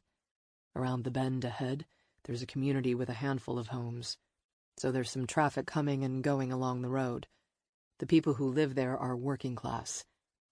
They're up before the sun and generally home after it sets. The first victim was attacked in June of 2004. Do you know who lived in that small community 15 years ago? No one under the age of 70. Just because a man looks like your sweet grandpa doesn't mean he's not our guy. I ran background checks on all of them. No one living in the small enclave has ever been arrested or had complaints filed against them. Neither has our offender. She drummed her finger on her thigh. And what about family members who visited Grandpa or technicians servicing the properties? There was enough traffic that someone noticed Ms. Oswald. Agreed. He parked in front of a one-story brick rancher. The grass was neatly cut, and a flower bed was filled with a thick collection of winter pansies. But there were no tall shrubs or bushes around the house. Beside the house was a small detached garage. Nevada shut off the engine. His jaw tightened as he surveyed the area. She was 17 at the time of the attack and lived here with her mother. They couldn't afford to leave, so they stayed. Susan remained after her mother's death. Where does she work? At the hospital. She's a nurse's assistant. She should be home from work now. Only one way to find out. They walked up to the front door. He motioned her to the side before he knocked. The sound of deep-throated barking reverberated inside. The curtains to the right of the door fluttered. FBI Special Agent Macy Crowe. She held up her badge, sensing the person inside was watching closely. I'm here to talk to Susan Oswald about an unsolved case. The dog's barking was her only answer, and she was about to repeat her request when several locks on the inside clicked. The door opened to a short, pale woman with thick dark hair pulled back in a tight ponytail. She wore no makeup, a bulky sweatshirt, baggy jeans, and clogs. Her face was wide and her eyes a vivid green. She held tightly to a heavy red collar attached to a 100-pound German shepherd. It was in no mood to make friends when its gaze locked on Macy. "Are you Susan Oswald?" Macy shouted over the dog's barks. Yes. Susan made no effort to silence the dog, and when Nevada stepped into view, the dog barked louder and bared its teeth. I'm Sheriff Mike Nevada. I'm working with Special Agent Crowe on the rapes that occurred during the summer of 2004. I'm sorry I couldn't come by the sheriff's office. Just got off work. It's not a problem. I voted for you, she said. I appreciate that, ma'am, he said. You said you'd shake things up in that police department. And I am, Nevada said. Susan rubbed her hand over the dog's head, whispering words close to his ear that calmed him. It's been 15 years since I spoke to Sheriff Green about my case. Why are you interested? Did you catch the guy? We haven't caught the man yet, Macy said. We're hoping talking to you and the other women will generate new leads. You said there are 3 others like me? Susan asked. Yes. Macy didn't mention the 4th girl had been murdered. What do you need from me? Susan asked. I told everything I knew to Sheriff Green. It helps me if I can see the location of the crime, Macy said. The scene can tell me a lot about the criminal. What does my house tell you? Susan asked. It's 1 story, Macy said. That makes it easy to get in and out of. 2-story houses have more obstacles. Only one way up and down the main staircase. Were there shrubs planted around your house at the time of the crime? Yes. Big, tall ones. There were footprints in the mud outside my window. The dog appeared to be 6 or 7 years old. Did you have a dog at the time? No. I got a rescue dog after Mom died. Then after him I got Zeus here 5 years ago. Why did you stay in the house? Mom and I had nowhere else to live, Susan said as she rubbed the dog's head. We had to stay, so I got smart. Triple locks on both doors and all windows are nailed shut. Do you mind if we look inside your house? Macy asked. Susan pulled Zeus back a few steps and nodded. You can come inside. I'll show you the room where it happened. Thank you, Macy said. Zeus growled at them both as they passed, still not sure if they were friend or foe. Sorry about Zeus. He barks or growls at everything. I love that about him. Nevada slowly held out the back of his hand for Zeus to sniff for several seconds. Zeus settled onto his hind legs. He's beautiful. She rubbed the dog between the ears and eased her hold on his collar. "He's a good boy." With the dog beside her, Susan led them down a hallway. On the right was a narrow avocado green bathroom with a single sink and toilet, both cluttered with soaps, shampoos, and conditioners. The next door led into a small bedroom, furnished with a twin bed, several bookcases crammed with pictures of Susan and an older woman who appeared to be her mother, miniature Wizard of Oz figurines, and a white basket filled with red yarn and knitting needles. "This is where I sleep now. I never could bring myself to sleep in that room again." Susan opened the door at the end of the hallway, stepped back, and allowed Macy and Nevada to enter first. It had been relegated to a catch-all storage room. There was a dismantled bed frame with no mattress, a walker, a wheelchair, and sealed brown cardboard boxes. The one window was on the opposite side of the room, and the thick shades were also drawn. "According to the files, he came in through your bedroom window?" Macy asked. Susan crossed her arms over her chest. "That's right. It was June of 2004, and I was sleeping with the window open because it had been so warm that day." "Do you mind if I open the shades?" Macy asked. "I'd like to look out the window." Susan dropped her gaze. "Go ahead." Macy tugged the shade, and when she felt it release, she guided it upward. The window overlooked the bend in the road they'd taken as they'd driven to the house in a thicket of woods. This home was off the beaten path, leading her to wonder if this was a crime of opportunity. The assailant could have been driving around, seen the open window, and taken a chance. The dog trotted past Macy, sniffing around what was most likely an unfamiliar room to him. "It was just you and your mother, then?" "Yes." "Would there have been a second car in the driveway?" Nevada asked. "No. My mother didn't drive. She was 49 but suffered from MS. She slept through the whole thing." Macy studied the ground below the window, which was now neatly cut grass. Not a trace of the bushes once surrounding the house remained. Susan shifted her stance as if looking through the window had transported her back in time. "The room I sleep in now was Mom's. For weeks after the attack, I slept on blankets by her bed. When she died the following year, I threw out my bed and mattress and began sleeping in her bed." "Did you see his face?" "No. He was wearing a black mask with red trim around the eyes and mouth. The skin around his eyes and mouth was smudged with black shoe polish or something." "Did your attacker speak to you?" Macy asked. "He grabbed my neck and said he'd kill my mother if I screamed." "Did he say anything else about your mother?" "He made a comment about her wheelchair and how it takes a strong person to care for an ailing family member." The assailant's comment suggested he knew her, and this wasn't just a random crime of opportunity. He could have been stalking her days or weeks before the attack, learning her patterns, habits, and weaknesses. "How did he sound when he spoke to you?" Macy asked. "Nervous at first.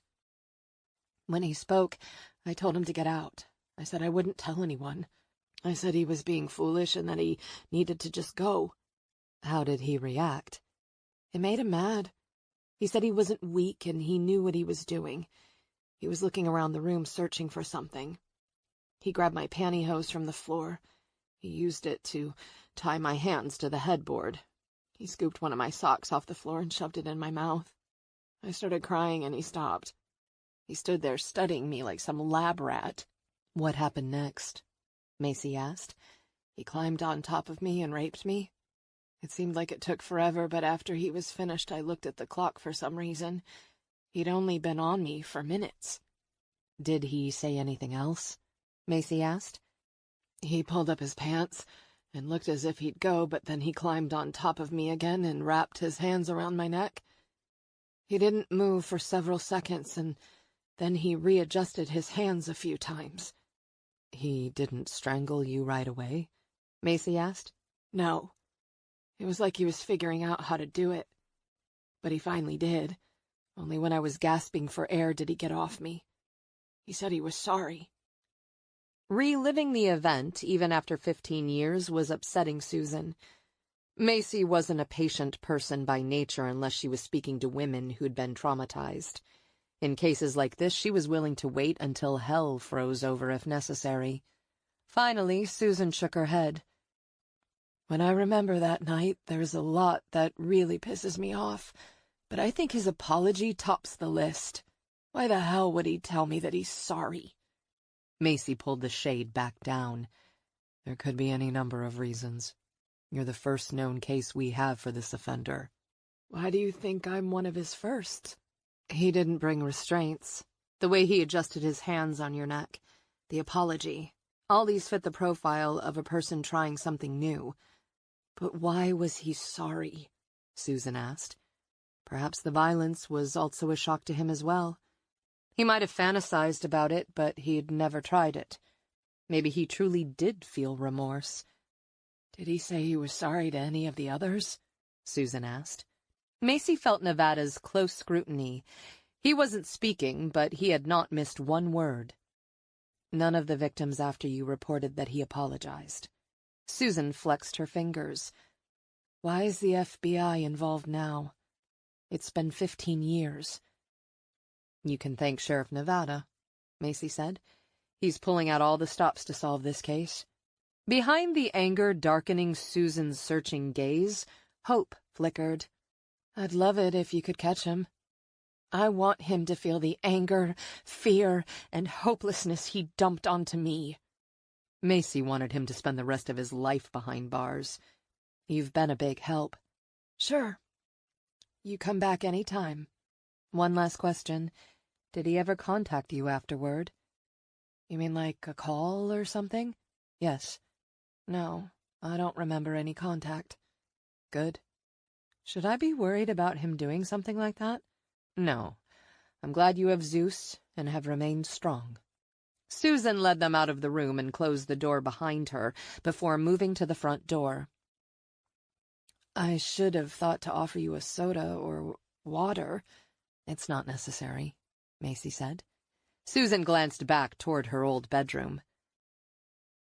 It'll be nice to sleep again one day, knowing he can't come back. I want to give you a heads up, Nevada said. I'm going on television in the next day or two and sharing what I know about this criminal. I'm asking the community to call me if they have any leads. There could be even more than 4 victims? Susan's expression crimped with worry. Yes. You know how hard it is to talk to the cops about a rape, Macy said. But not everyone is able. You're making a difference. I'm not brave, Susan said. It's been 15 years and I can't even sleep in my own room. A rape rarely lasted beyond the event for a rapist, but for his victim the trauma could linger for a lifetime. If you do receive any strange communication after that press conference, listen, but do not engage. And call me right away. Sure. Macy took the woman's hand in her own and squeezed it. A year ago, she'd have avoided physical contact, but now felt the need to reassure this woman with more than words. Don't sell yourself short. You're strong, and it'll take women like you to catch this guy. Susan held her hand like she was clinging to a life raft. Could he come back here? Macy wouldn't lie to her. Serial offenders were impossible to predict. She knew the guy wasn't in prison, which meant he was dead, too sick to act, or still active. Anything is possible. Susan slowly let go of Macy's fingers and drew back. If he gets past Zeus, I'll be waiting with my cell phone and baseball bat. Let's hope it doesn't come to that, Macy said. As they were leaving, she noticed a high school diploma mounted in a thin black frame from a box store. She'd graduated from Valley High School in 2004. Did you know Toby Turner? Not well, but I felt horrible when she vanished. She was just found, I hear. Yes. Is what happened to her related to me? Susan asked. We're still looking into that, Macy said. Did you know Cindy Shaw? Everyone knew her. She was wild. I heard she ran away. Why? Just piecing together that year. Susan opened the front door. Call me with updates, I promise. We're going to look around outside. Sure. When Nevada and Macy stepped outside, the door had barely closed before the inside locks clicked back into place. Down the steps, she walked around the side of the house to the window of Susan's old bedroom. "He could have parked down the street," Nevada said. "The night she was attacked was a nearly moonless one. If he were wearing black, he'd have been impossible to see. She's about the same age as Ellis, and she lived with my aunt in a one-story house on a country road very similar to this." "He didn't pick these women at random," she said. "He chose them because they were vulnerable." The knit mask scratched against his face as he walked into his special room. He'd always worn the mask, first as a precaution, but now because he knew it amped up the fear factor. He flipped on the lights. She lay curled in a ball, and for a moment he thought he might have killed her. Strangling her unconscious had been the most effective way to get her quietly into the trunk of her car. From there, he had driven 2 miles before he had reached his car. When he had opened the trunk, she had been rousing, but a syringe loaded with sedatives had knocked her out cold. Transferring her to his car had been easy enough. Then all it had taken was a hard shove to send her car down into a ravine. "I'm glad we're going to have this time," he said. "With you, I can be myself. And it feels so good to be who I really am." At the sound of his voice, she stirred slightly. Time to play. After locking the door behind him, he crossed the basement room and knelt beside her. To his relief, her breathing was faint, and when he touched her arm, she moaned softly. He rolled her on her back and jostled her shoulders until her eyes opened. Her expression quickly turned to fear. Good. She was coming around. No fun if she slept through most of his work. She scrambled out from under him and pressed her back against the wall. Please. He was satisfied with his taste in women. He could really pick them. "Please? Please what?" "Let me go," she whispered. "I won't tell." They all made meaningless promises of silence, loyalty, or acquiescence. How many women had begged him for their life and freedom? Their pleas invigorated him and made him feel strong. Suddenly, he was impatient with the tired script played out so many times. He grabbed a handful of her dark hair and yanked her forward so that her face was inches from his. Her breath caught, and her pulse thumped in her throat as tears rolled down her cheeks. The fear burning in her gaze offered him some hope that this could still be rewarding. His erection throbbed, and a sharp rush of adrenaline cut through his body in the most exciting way. "I shouldn't have waited so long to do this again. I forgot how much we both will love it." "Don't hurt me." Her eyes were wide and watery as the hoarse whisper crept over her lips. He shoved her hard against the floor and was on top of her before she could scamper away. He wrapped his gloved hands around her slender white neck. She tried to pry his grip free, but she was no match. He slowly squeezed. "It takes 60 seconds to strangle someone to death. It's all I can do not to climax. 1, 2, 3... "No!" she gasped as he kept counting. 8, 9, 10... We're almost there, sweetheart." Chapter 10. Monday, November 18, 7 p.m. Nevada called Jeb Turner and asked if he could visit again and also bring Macy. The man agreed, an iron determination humming under his weary sadness. As he drove east of town, he noted Macy was alert and taking in the scenery as if committing it to memory. He pulled into another small enclave of homes, tucked off a back road east of the interstate. The yard was neatly trimmed, and there was a large oak tree in the front yard, its near-naked branches barely clinging to a few orange and gold leaves. Tied to almost every branch was a yellow ribbon. Some were fresh and bright, some slightly worn, while others were so weathered and frayed they were little more than wispy, colorless strands. The house was a one-story white brick rancher that backed up to a new housing development. The land for the development had been cleared 6 months ago, and, at the time of Toby's disappearance, the property had been thickly wooded. Out of the car, the two walked to the front door, and Nevada rang the bell. Inside, steady footsteps followed, and curtains covering the large picture window to their right flickered. The door opened to a lean, fit man in his late 60s. His face was deeply lined, but his hair was trimmed, and his plaid shirt freshly pressed. Jeans and new athletic shoes completed a crisp appearance. Recognition flickered in the man's eyes when he saw Nevada.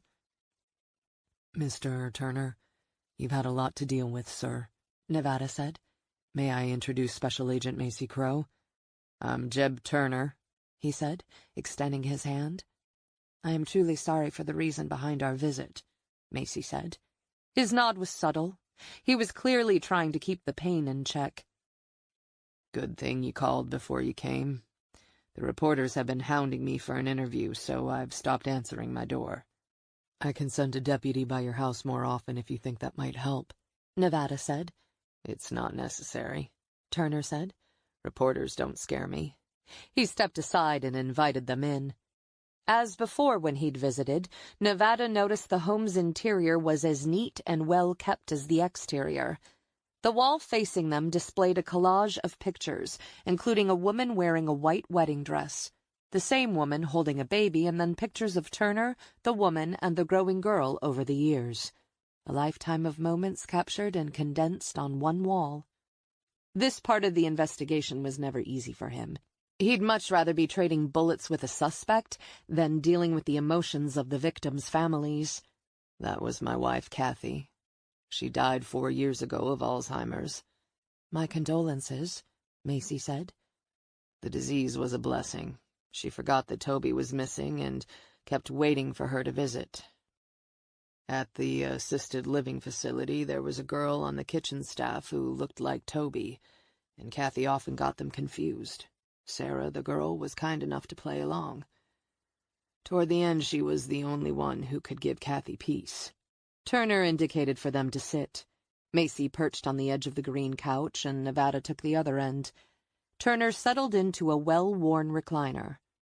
"How can I be of help?" Macy wrestled her yellow notepad from the backpack.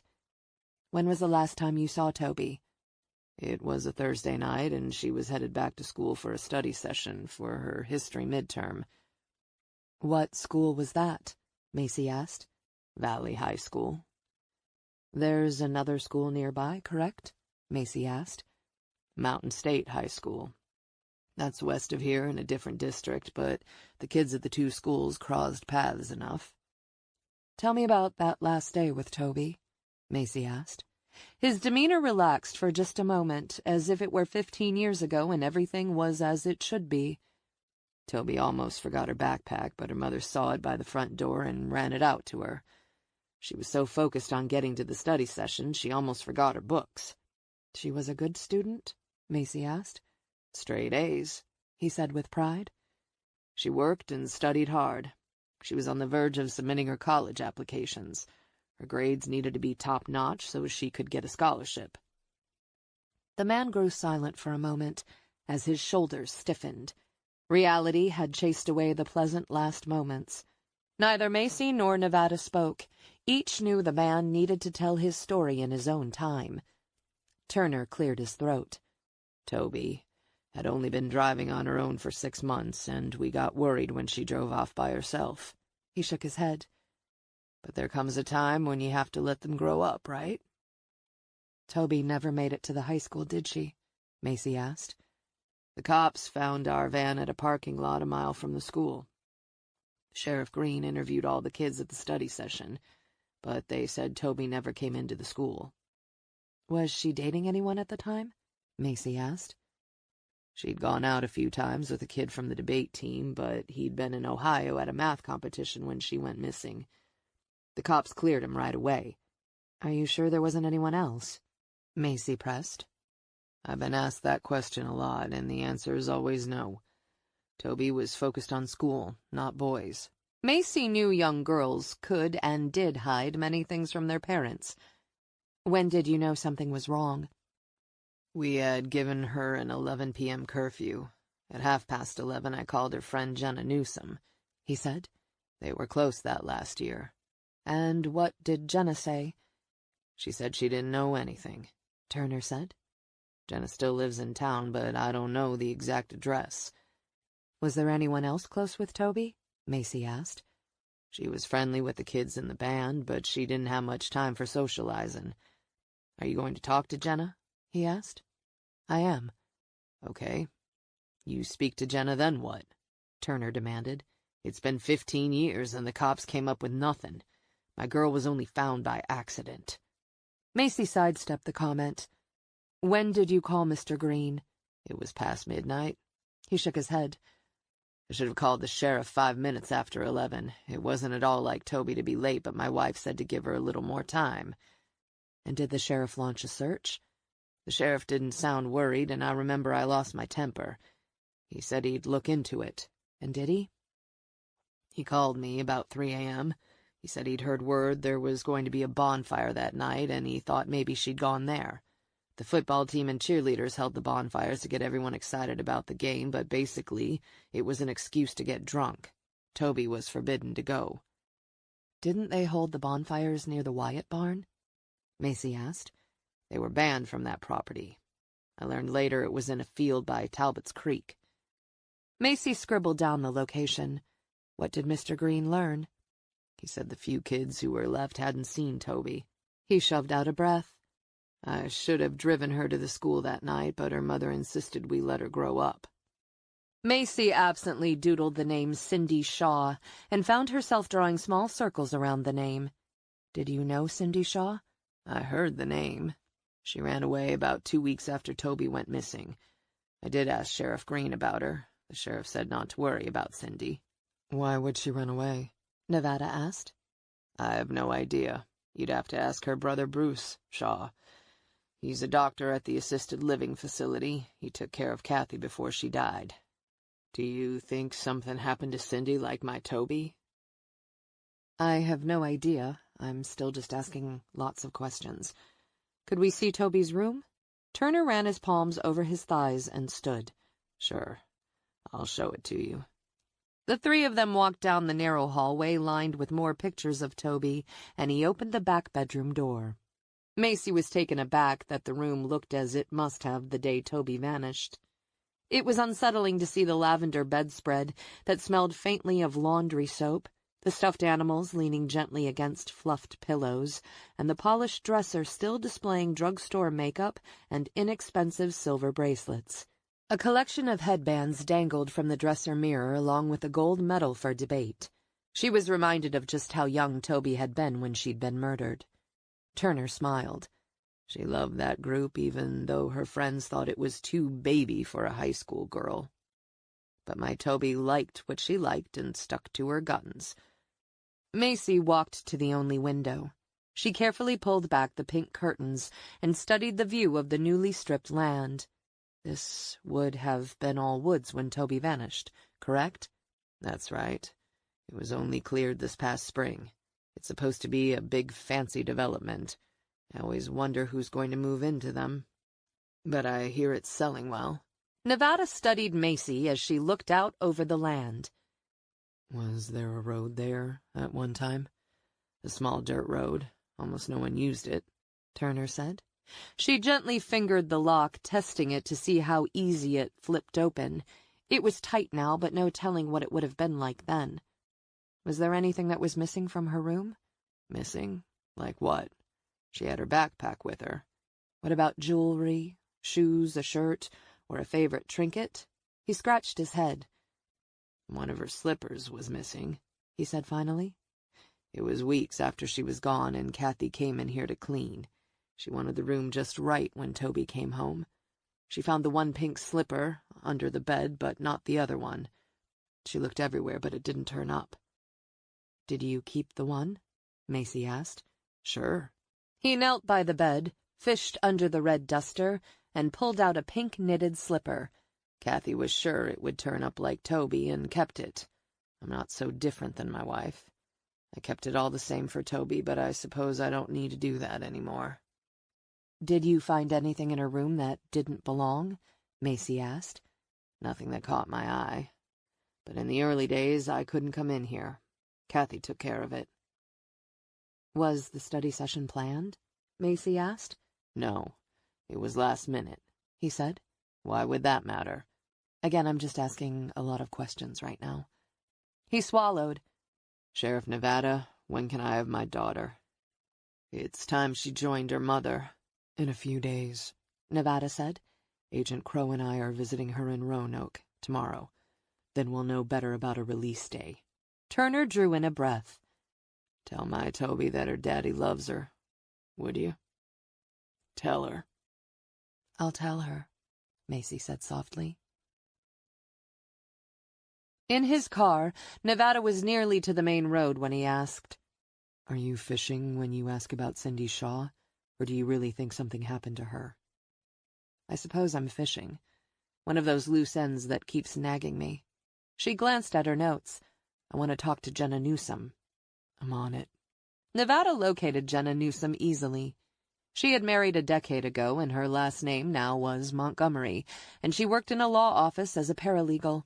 She told Nevada she was working late, and they were welcome to come by.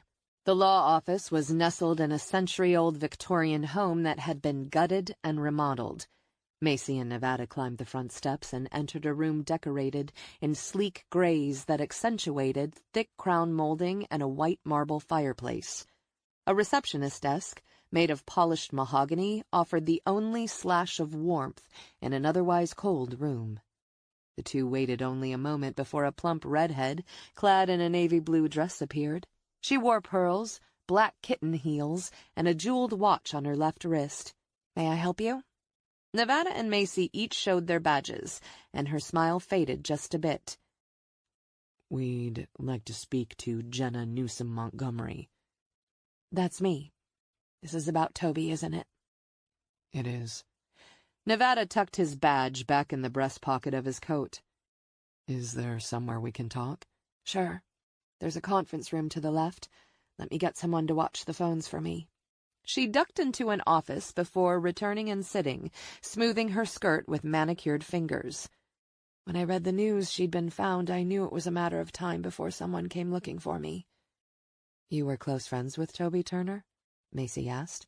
Frown lines deepened. We were good friends. We were both nerds, liked debate and playing in the band. When was the last time you saw her? Macy asked. The day she vanished. I saw her at school. And not after? Macy asked. She said something about a study session, but I couldn't go because I was babysitting my little brother. The kids at the school said she didn't show for the study session. Do you know where she went? Sheriff Green asked me the same question. Like I told him, I don't know where she went. It wasn't like her to skip study sessions. Was she dating anyone? Macy asked. No. She liked a few guys, but it was always from afar. Who did she like? Like all the other girls at school, she was crushing on the guys playing on the dream team. They were hot as hell that year. Even slightly cynical geeks like us weren't immune to their aura. Dream team? Macy asked. The local football team made the state finals that year. Nevada explained. There were 4 guys that year who were extremely talented. Rafe Younger, Paul Decker, Bruce Shaw, and Kevin Wyatt. Wyatt as in the Wyatt barn? Macy asked. Yes, the same family, Nevada said.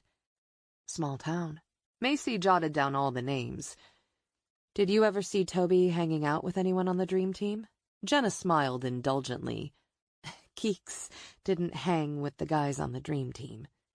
Did you see her talking to anyone in particular at the games or during school that fall? Macy asked. I saw her once with Paul Decker. He was hanging around her locker a few days before she vanished. Did Toby ever say what they were talking about? He thought she was cute, or at least that's what she told me later. I was suspicious. Decker was known for chasing the cheerleaders. Did you tell Sheriff Green about Decker talking to Toby? Nevada asked. The sheriff came by once, and I told him everything I just told you. He took notes, but kept shaking his head, as if he doubted what I'd seen. No one ever talked to me about it again. Was there anyone else out of the ordinary who hung out with Toby those last few weeks? Nevada asked. Like Decker? No. Do you think Decker killed Toby? He was arrested for something, I heard, Jenna asked. Macy didn't answer the question, instead asking, "Did you know Cindy Shaw?" Kind of, Jenna said. She was an odd duck. She was a hard partier, and she was really into the goth look. Very into the football team that last year, and was thrilled that her brother was on the verge of doing really well for himself. Did Cindy know Toby? Macy asked. Did she talk to Toby at all? Not that I know of. Cindy wasn't popular, and she didn't fit with the geeks or the popular kids. What happened to Cindy? Macy asked. Everyone knows Cindy ran off. You're FBI, can't you just track Cindy down and ask her? It's not that simple, but I would like to find her, Macy said. Any idea where she moved to? I heard Colorado. Anybody ever hear from her again? Nevada asked. Not that I know of, but I don't keep up that much. You should talk to Bruce. I'm sure she's talked to her brother at some point. I'll be sure to talk to him, Macy said. We always thought whoever took Toby wasn't from around here, Jenna said. Why do you say that? Macy asked. Jenna shuddered. Because this isn't the kind of place where killers live. It's a nice, peaceful place. Where do you think killers live, Ms. Montgomery? Macy asked. In the big cities? Sometimes they do. And sometimes they live in places like this, and they look very ordinary. Jenna shuddered. That's unsettling. Macy flipped the pages of her notebook back in place. Yes, it is. Chapter 11. Monday, November 18, 8:15 p.m. When Nevada pulled away from Jenna Montgomery's office, Macy was exhausted, and her body ached. Climbing up the tall set of steps to Jenna Montgomery's office had been rough for her, and descending had taken her full concentration. Macy had remained on point, and she had felt sharp during the interview, but now that she was alone with Nevada, she dropped her guard a fraction. The long day was taking its toll, whereas a year ago she'd have blown right through it with energy to spare. Nevada hadn't made a comment, but his frown suggested he was worried about her. "What did you think about Jenna Montgomery?" he asked. "I'm not sure." Appeared helpful and all smiles. "But—" She ran her hand over her short hair, as if it were longer and still draped her shoulders. "At this stage, I don't fully trust anyone's account.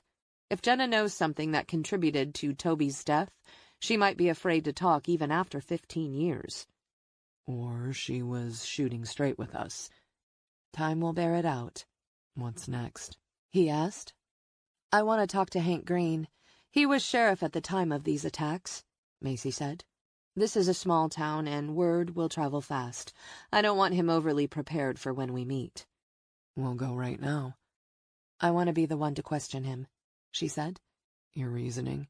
"You just beat him in a contentious race, which I'm sure is still bothering him. And how does he feel about women in law enforcement?" "He hired Deputy Bennett, and according to her, he was a solid mentor and treated her like all the other deputies." "Good. At least we won't have to jump that hurdle." "Want me to call ahead?" he asked. "No. If he's any good, he'll know we're coming." 10 minutes later, Nevada parked in front of a 2-story home that stood at the end of a long gravel driveway. The house was painted a deep gray with white trim and black shutters. An American flag hung from a polished silver pole by the front door, and smoke meandered out from a tall chimney. The upstairs rooms were dark, but the downstairs front room glowed with the light from a large-screen television. Nevada had nestled the car close to a sidewalk, making it easier for her to exit the vehicle. Though he was trying to slow his pace for her sake, she forced herself to keep up. Macy rang the bell. They both stood to the side as a matter of course, thanks to so many years in the field. Heavy footsteps thudded inside, a curtain flickered back, and then the front door opened to Hank Green. An outsider might write off Hank Green the moment they saw his plaid shirt stretching over a big belly.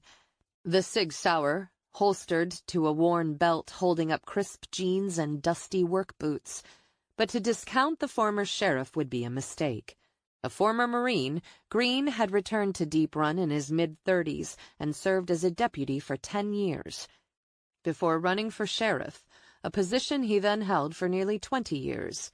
He'd planned to serve one more 4-year term until Brooke Bennett discovered the untested evidence kits in the storage locker. Macy still wasn't sure why Green hadn't sent the kits for testing.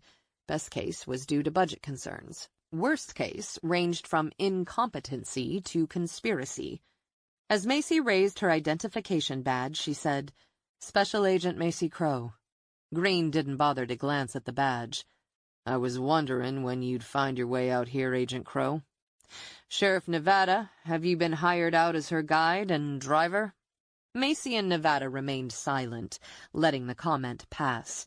Green shook his head, making a sucking sound. "Come on inside." "Are we intruding?" Macy asked. "You know you are.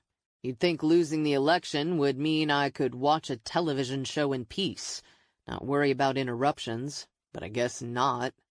Nevada seemed to accept Green's bluster, as if sensing Green liked being in the action and hated the sidelines. She and Nevada were no different, and she'd bet, like her, he didn't want to end up tossed aside. Inside the house, the spicy scents of coriander and cumin from what must have been a Mexican dinner hung in the air as the sound of a dishwasher came from a now darkened kitchen. Green waved them down a narrow hallway filled with dozens of pictures featuring the former sheriff in his uniform at a variety of local events. There was also a picture of Green leading the Christmas parade with the cruiser Bennett now drove. Green flipped on the kitchen light. "Can I make you some coffee?" "Yes, please." Macy set her bag on the counter as if she were staking a claim. She made it a habit to refuse all offers of refreshments from victims. She always insisted she not impose, and as pointed as her questions were, she tried to soften every word and syllable with compassion. However, with Green, she was willing to show up without calling, accept his hospitality, and drop her belongings on his counter. As Green set up the coffee maker, she walked around the room studying more framed pictures hanging neatly on the walls. She leaned closer to a picture featuring a fitter Green from a couple of decades ago. "It's clear you love this town, Mr. Green." The coffee maker began to hiss and gurgle. "I'm not ashamed to admit it. I love Deep Run." "You were sheriff for 20 years?" she asked. 25. He leaned against the counter and folded his arm over his belly, as if he were humoring her. "I bet you were in grade school when I got my start." "You're right," she said. "I was reading Nancy Drew when you were doing the real work." "Well, I guess we all gotta start somewhere." The pot filled and he poured 3 cups, setting them on the counter. "Milk? Sugar?"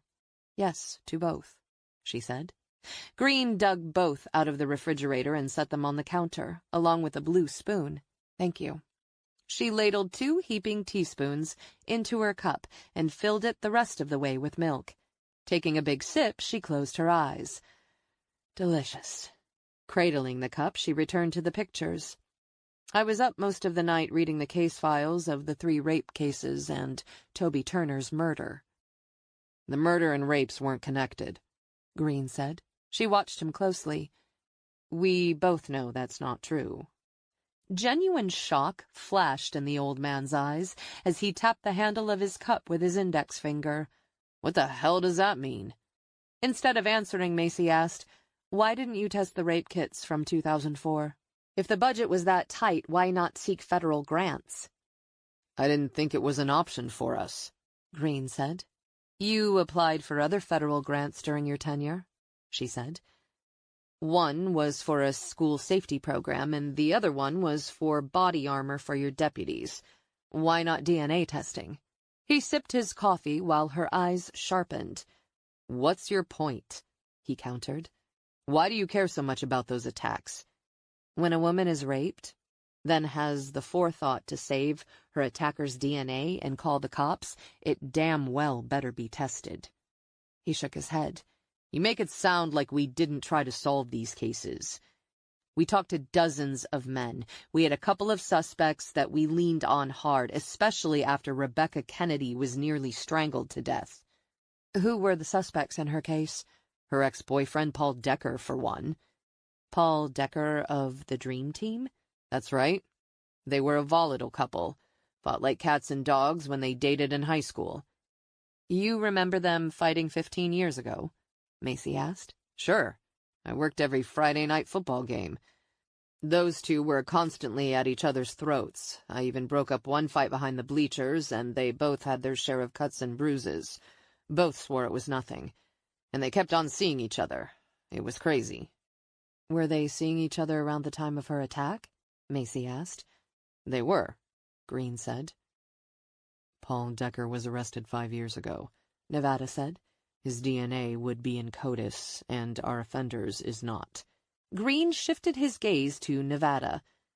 The DNA test results are back on those cases? He asked.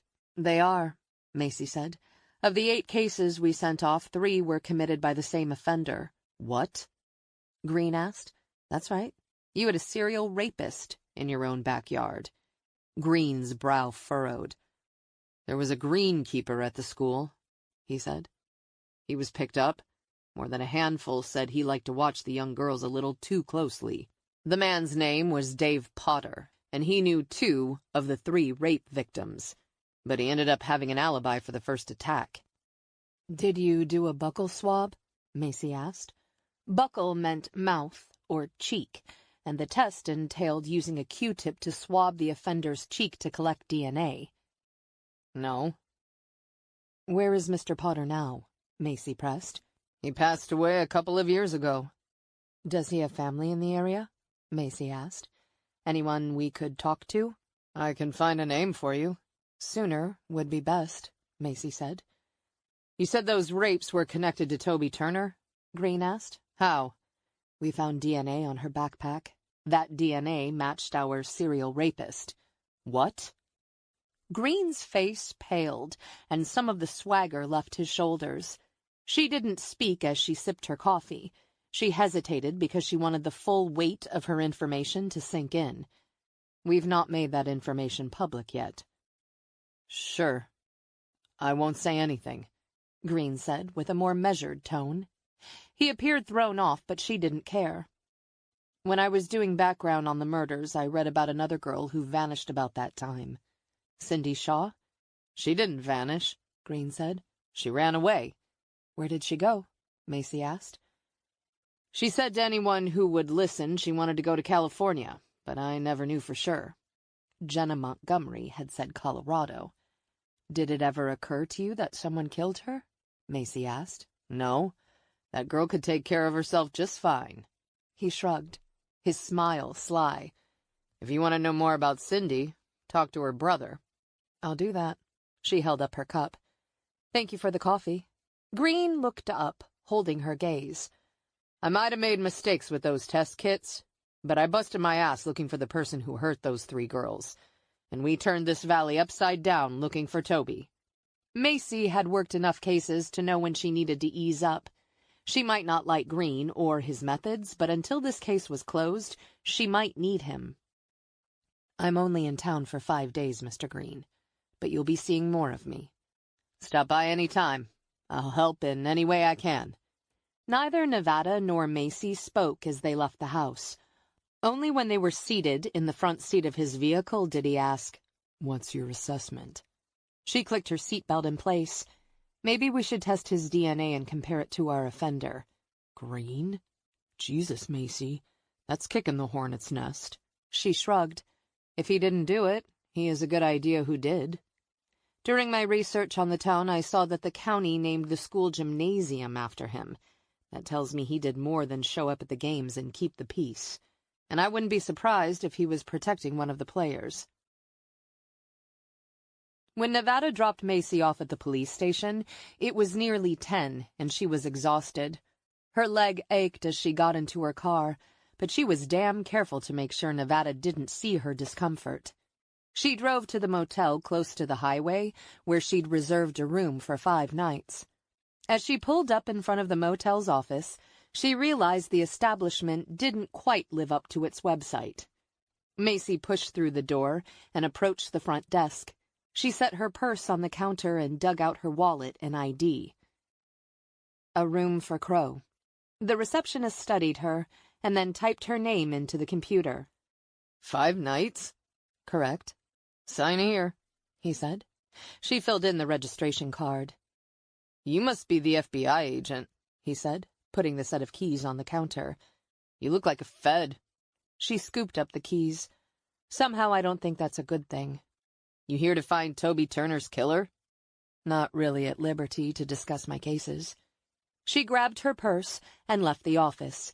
She drove around the side of the 2-story building and parked in front of room 107.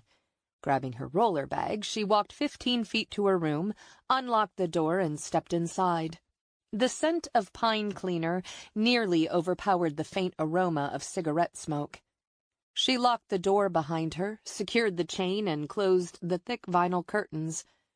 She shrugged off her jacket and draped it over a chair by a small round table. Running her hand over her hair, she rolled her neck from side to side as she surveyed the room. How many places like this had she stayed at while with the Bureau? She guessed there was an unused Bible in the nightstand, 4 white towels in the bathroom, paper-thin toilet paper on the roller, and an ice bucket she doubted had been really washed in years. She sat on the edge of the bed and with a groan leaned over and unlaced her boots before she kicked them off. She rose and pulled the comforter and sheets back before she lay down. In her early days, she'd carried a blue light that detected the presence of human fluids.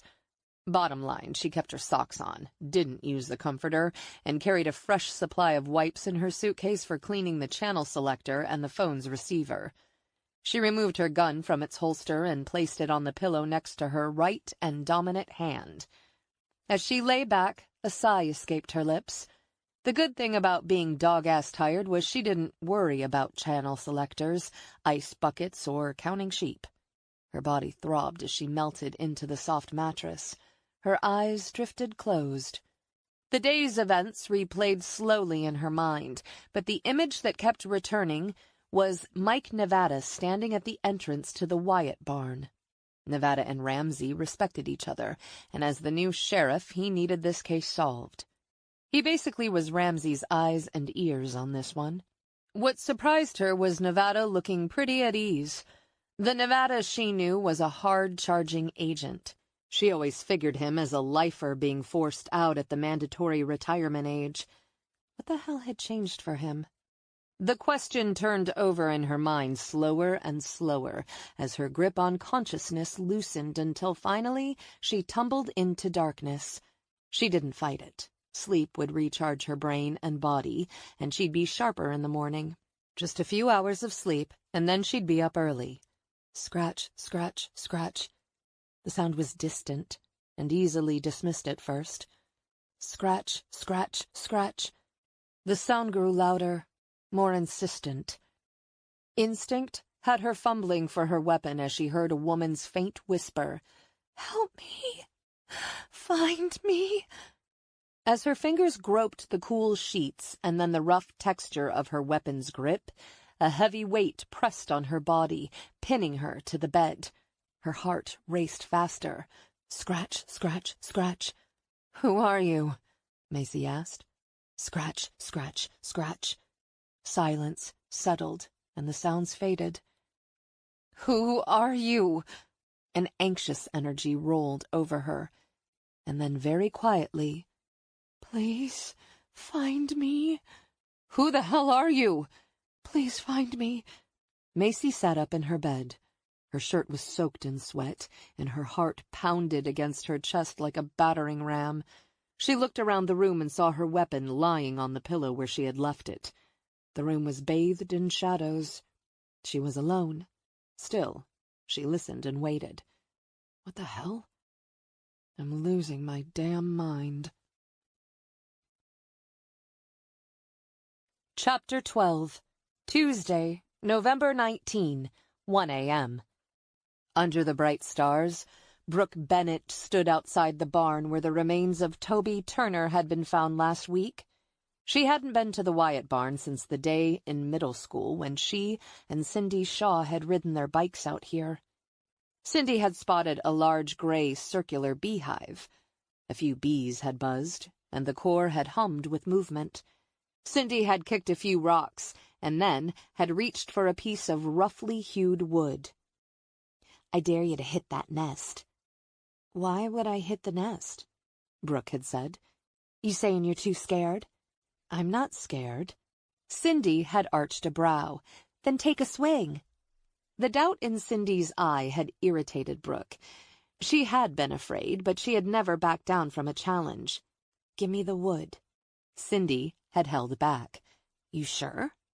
Brooke had snatched it away, cocked the wood like a Louisville slugger, and whacked the gray cylindrical cone hard. The brittle hive had hit the dirt with a dull thud and split open right down the center. Cindy had run as the bees, fierce and angry, had swarmed. Then, sensing Brooke, they had zeroed in on their intruder.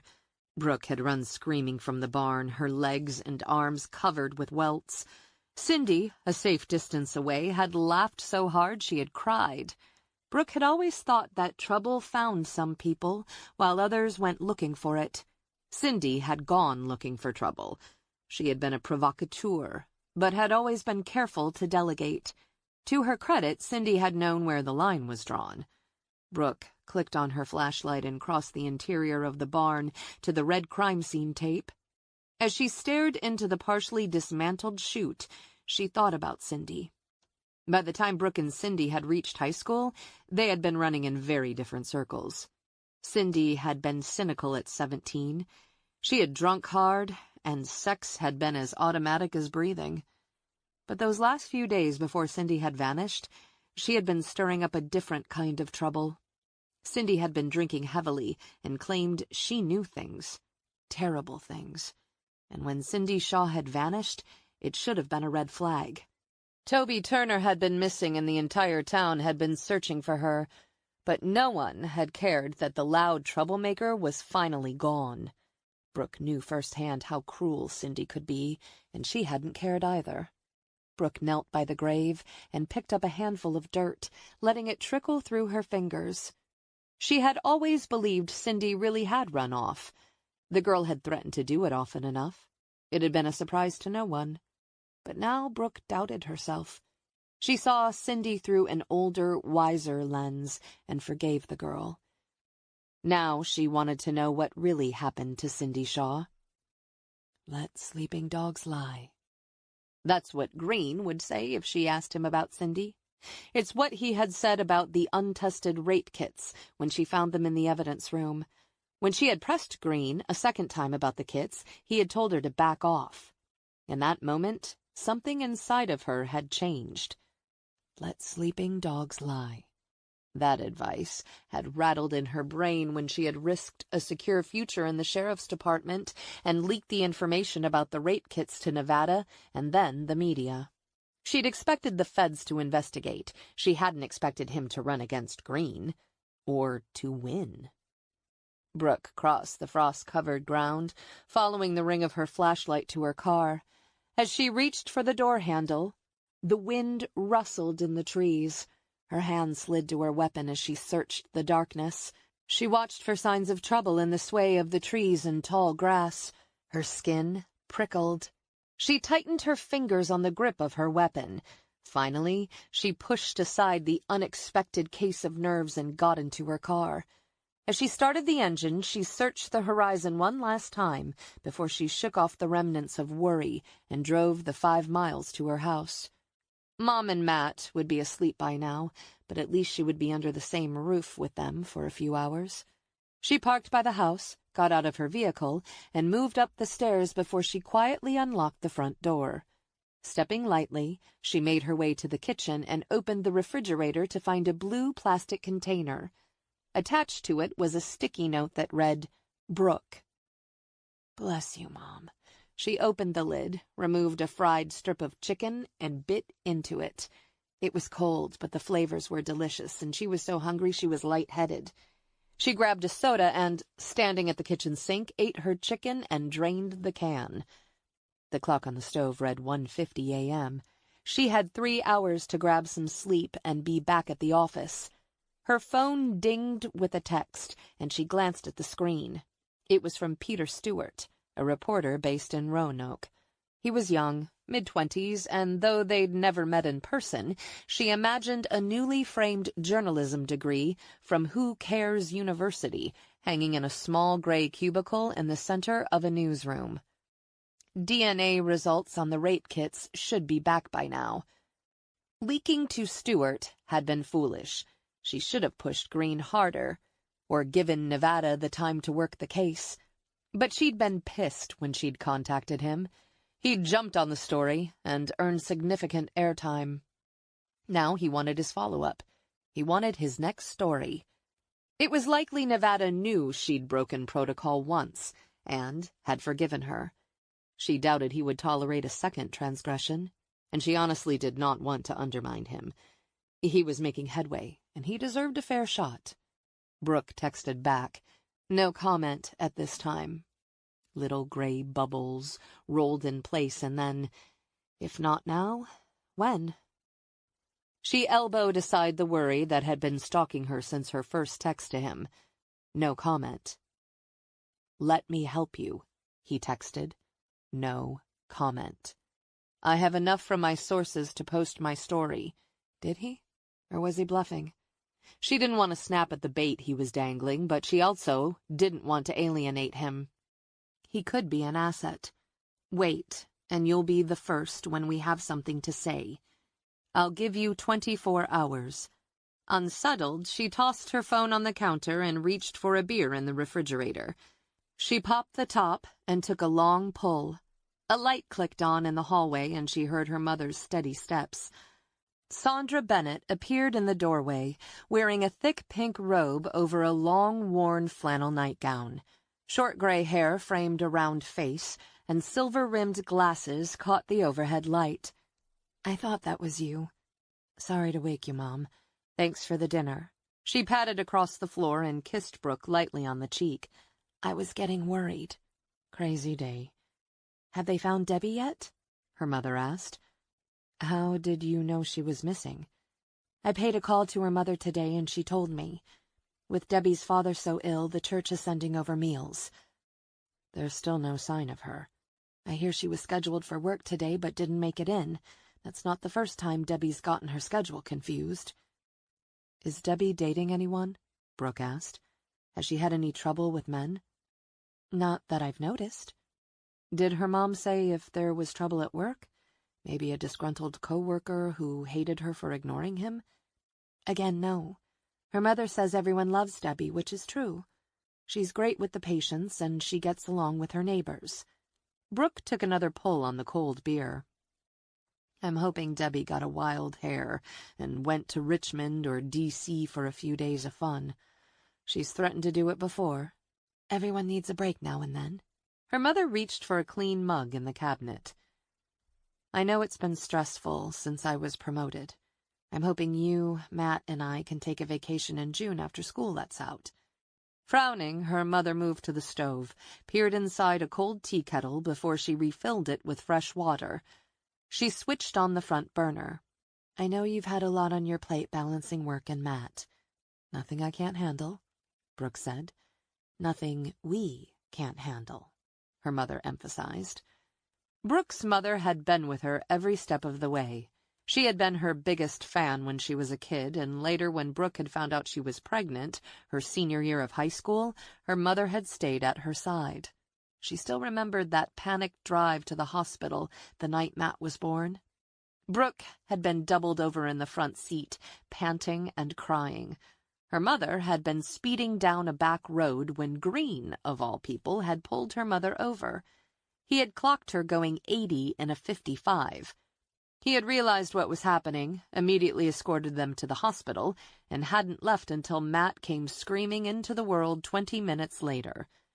Brooke had spent the next 4 years commuting to school, taking classes, and then racing home to her baby boy.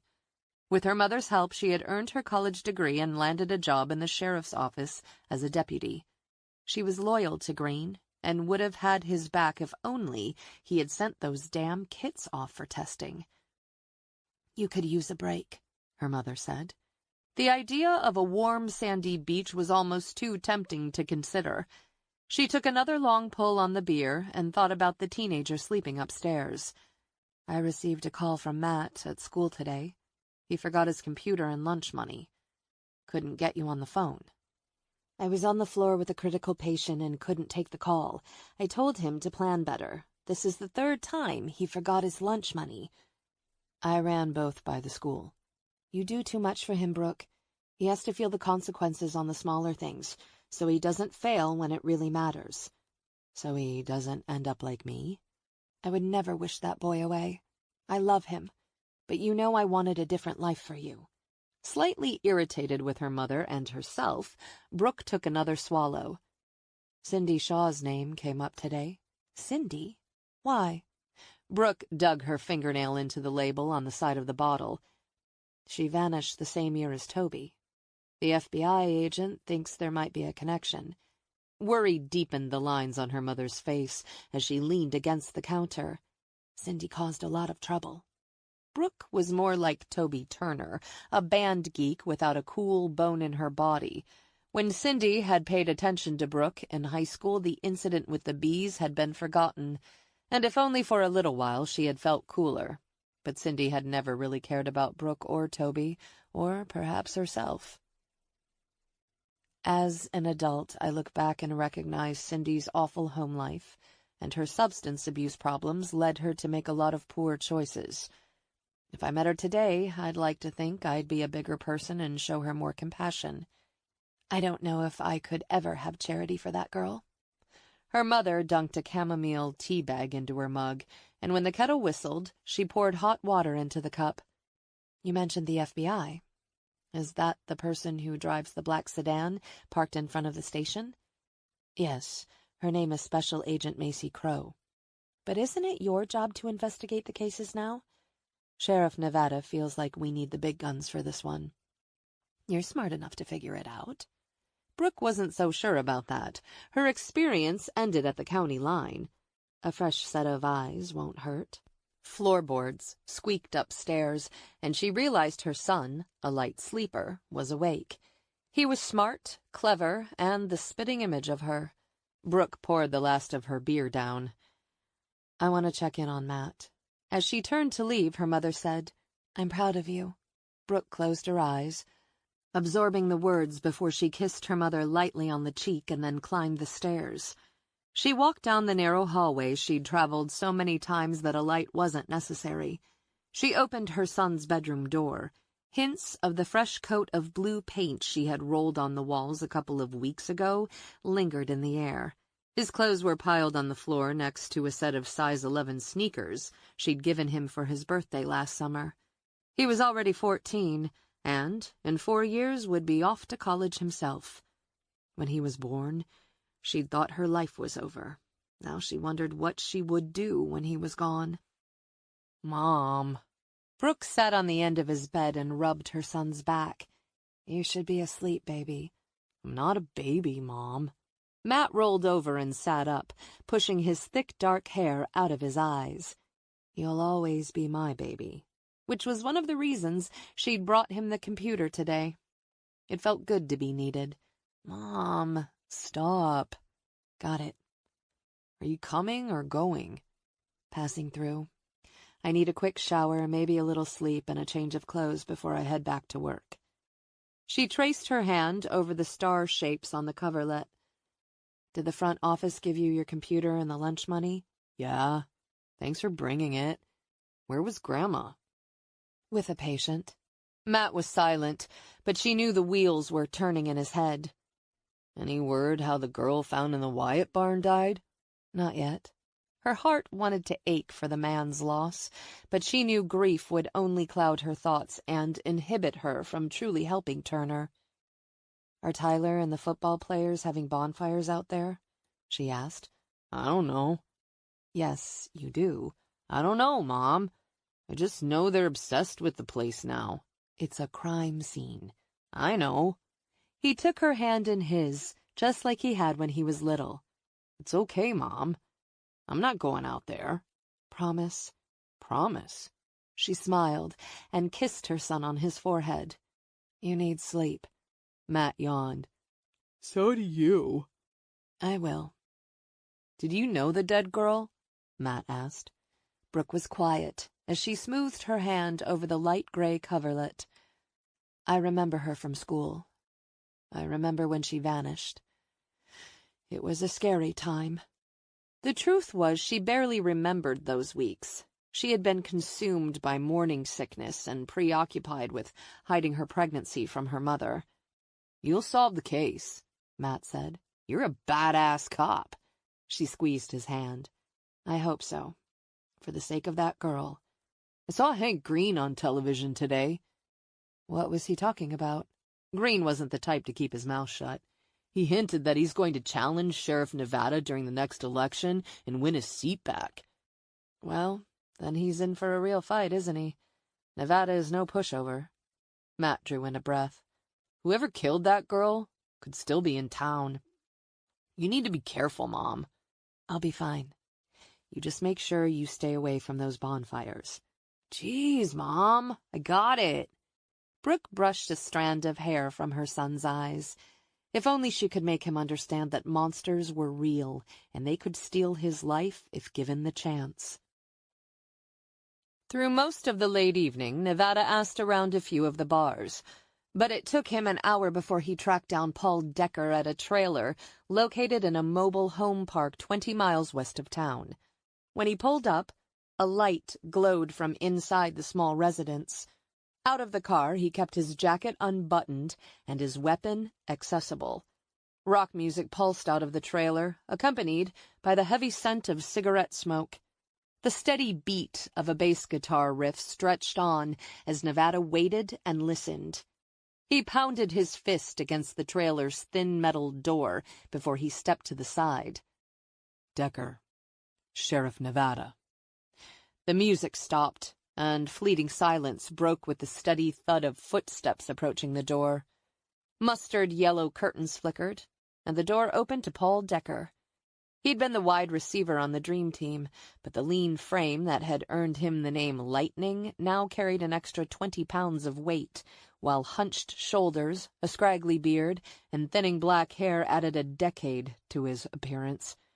Nevada rested his hand on the grip of his weapon. Decker, I'd like to ask you a few questions. Would you step outside, please? Paul raised a cigarette to his lips. What kind of questions? Step outside. I won't ask again.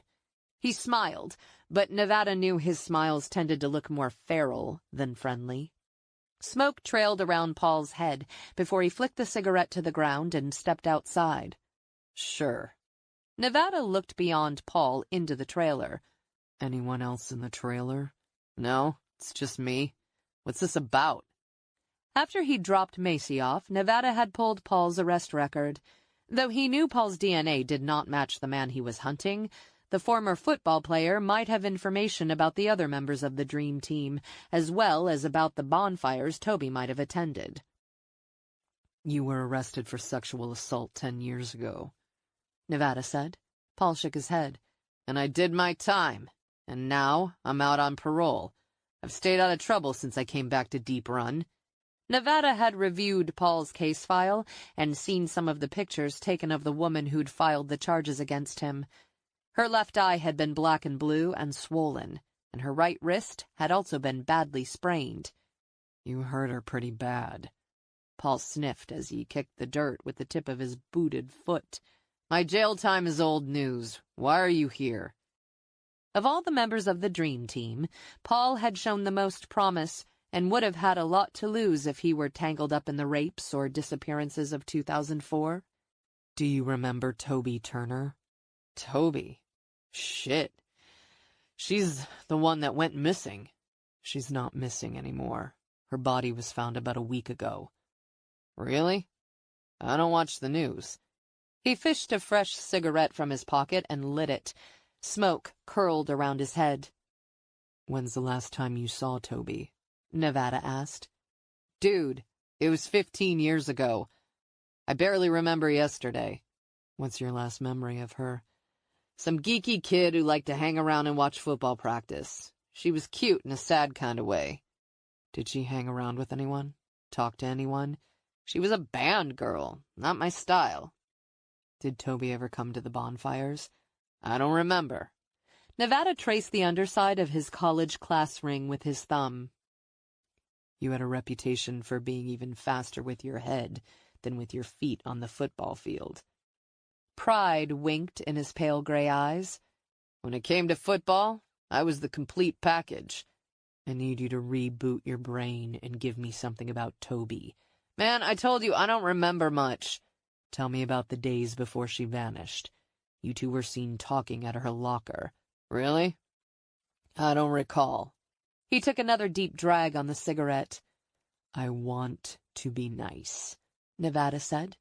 But you're on parole, and right now I got no problem calling your probation officer and raining shit down on your dumb ass. Shit.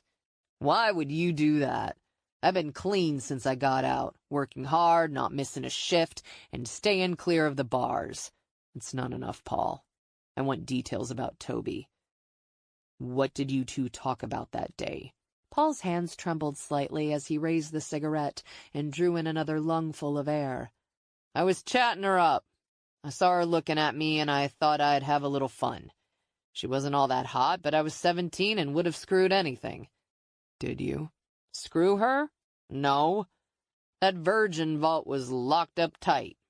A 17-year-old would see that as a challenge. I didn't. I had plenty of girls then. How did Toby get to the bonfire? I don't know dick about the Turner girl. Last I saw her, Cindy Shaw was making nice with her and acting like they were friends. Cindy Shaw?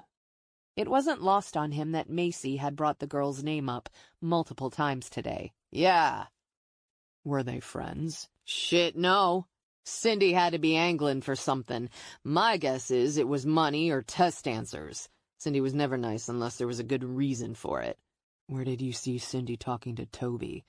Next to the new field house, I guess. It was after one of the games.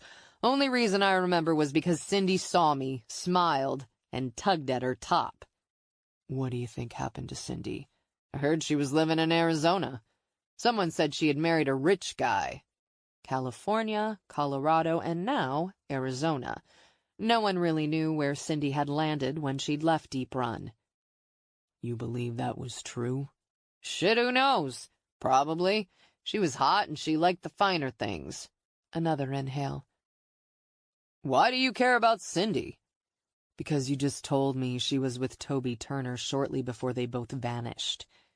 Anything that relates to Toby is important to me. Cindy was seen with half the school those last couple of weeks. She was all about Bruce and the dream team going to the finals. She wanted her big brother to go all the way and take her along with him. Bruce was her ticket out of the trailer park. The dream team had been near gods in the weeks leading up to the championship game. A lot of wrongs, including rape kits, could have easily been swept under the carpet so they could keep playing and winning. Tell me about the bonfires. They were like a good luck ritual. He shrugged. None of us wanted to do anything to break our winning streak that year. Like a lucky rabbit's foot? Nevada asked. Our routine never changed. We liked the big blazes burning in the woods and the shots of fireball the night before a game. The coach knew about 'em. He said the bonfires were our chance to incinerate any fears we had. There was no room for doubt on the field. That would have been Coach Medina. That's right. I heard he died a couple of years ago. Heart attack. Medina and Green were tight, right? Yeah. They played ball together back in the day. Green liked to stop by practice, and they'd shoot the shit. The boys on the team stuck by each other. Kind of like Band of Brothers. Yeah? We had each other's back on and off the field. That's why we did so well. Would you have covered for each other to protect the team? Paul ground his cigarette butt into the dirt. That bond broke a long time ago. Why is that? He sniffed. I called around to some of the guys when I was arrested. None of them stepped up. That must have stung. Sure shit did. So I'm not protecting anyone. Nevada wasn't sure he believed Paul. Good to know you have an open mind. Make your parole officer proud, and keep thinking about those last days with Toby and Cindy. We'll talk again soon. Chapter 13. Tuesday, November 19, 2:45 a.m. Scratch, scratch, scratch. Macy woke after 2 hours of sleep. She spent the next 30 minutes rolling around on her back, then to one side, and then the next. She punched her pillow, did deep breathing exercises, but slumber danced out of reach. She stared at the shadows crisscrossing the ceiling. The idea of watching 1980s sitcoms while she waited for the sun reminded her of the long nights recovering in the hospital. It was this side of hell. When the clock on the nightstand clicked over to 2:46 a.m., she cursed and rose. She glanced back at the rumpled bedsheets. Would she ever get a decent night's sleep again? God, how she missed it. She padded to the bathroom, flipped on the shower, and stripped. When the steam rose up, she stepped under the spray and let the heat work into her stiff muscles. Finally, she unwrapped the small bar of soap and washed. She thought about the evidence boxes from the rapes and the Turner case. It wouldn't hurt to go through them. Macy shut off the water and toweled off. Wiping away the condensation from the mirror, she caught her reflection and groaned. She flexed her bicep. Despite a couple of weeks of moderate CrossFit classes, the muscle tone hadn't returned. Her stomach was almost concave, and her hips too narrow. She plucked at the awkward spikes of blonde hair and eyed the jagged red scar along her leg. The blotchy road rash on her hip and side didn't help either. "Jesus, Crow," she muttered.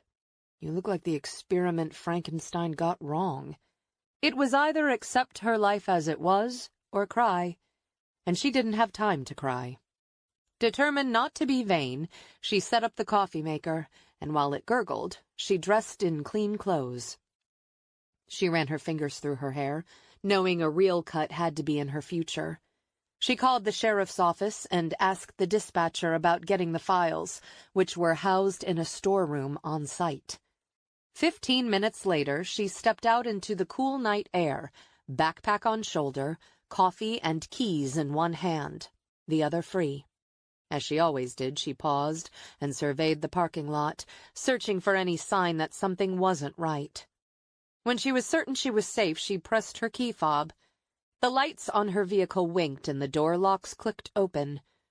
After tossing in her bag, she got behind the wheel, doors quickly locked, and started the engine. She cranked the heat.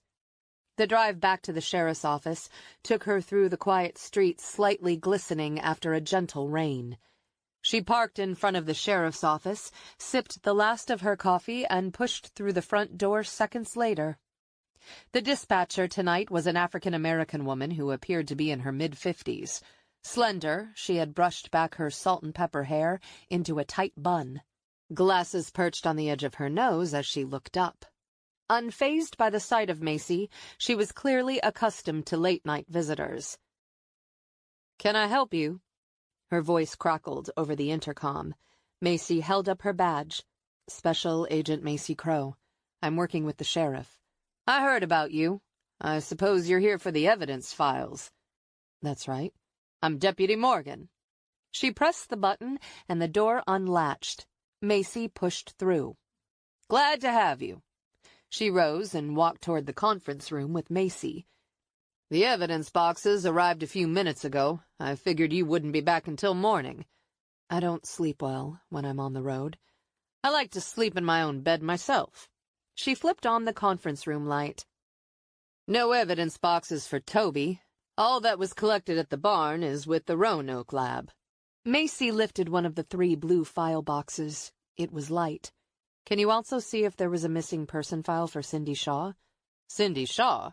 "She went to school with Toby and vanished about the same time." Deputy Morgan shook her head. "I don't remember the name, but I'll have a look in the system." "Pull anything you have on Cindy Shaw, would you?" Macy asked. The phone rang, drawing Deputy Morgan's attention back to her console. Macy dropped her backpack in a chair and opened Susan Oswald's box.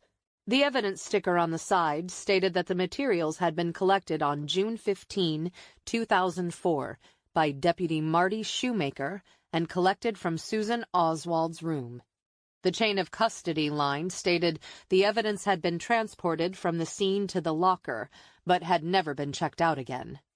There were 5 plastic evidence bags. The first contained the pantyhose, still coiled into a tight circle. The next bag held 2 single earrings that did not match. Another held the white fitted sheet from her bed, which had a square cut from the Center for DNA Collection. There was a bag containing her oversized Green Valley High School t-shirt, and finally, a partial plaster mold of a footprint. A paltry collection from an offender who'd left years of pain in his wake. Macy removed her yellow legal pad and made notes. The shoe impression taken at the scene next to Susan's window was a right foot, size 11 athletic shoe. She listed several shoe companies that could have possibly made it. As she worked her way through the box, she scribbled more notes. Collects keepsakes. Doesn't use a condom. Shows remorse. He was less interested in the sex than the violence. Most likely he craved the girl's fear. He choked each to near unconsciousness and grew increasingly violent. The perpetrator was practicing, experimenting, building up skills, courage, or endurance for murder. Macy picked up the bagged pantyhose and socks in the evidence box. She flipped through her file. According to Green, Ms. Oswald says he used the pantyhose to bind her, and then in very bold letters the words, "very upset."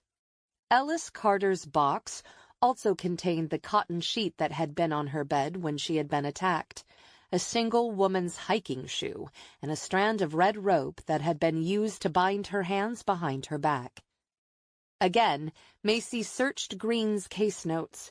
Rebecca Kennedy had also been bound with a red rope, and she had always assumed her attacker had brought the binding with him. The first time the assailant hadn't been prepared, but in subsequent attacks he came ready with rope. She added red rope to her list. Macy spent the next few hours going through each box, reading all of Green's comments and making more notes. He had interviewed the people who'd lived closest to the victims. One had reported seeing a shadowed figure on the road near Ellis Carter's house, but when the neighbor had gone out to investigate, the person had vanished. He had also interviewed Rebecca's neighbors. She began to write down questions. What was his trigger? Were there economic stressors in the area at the time?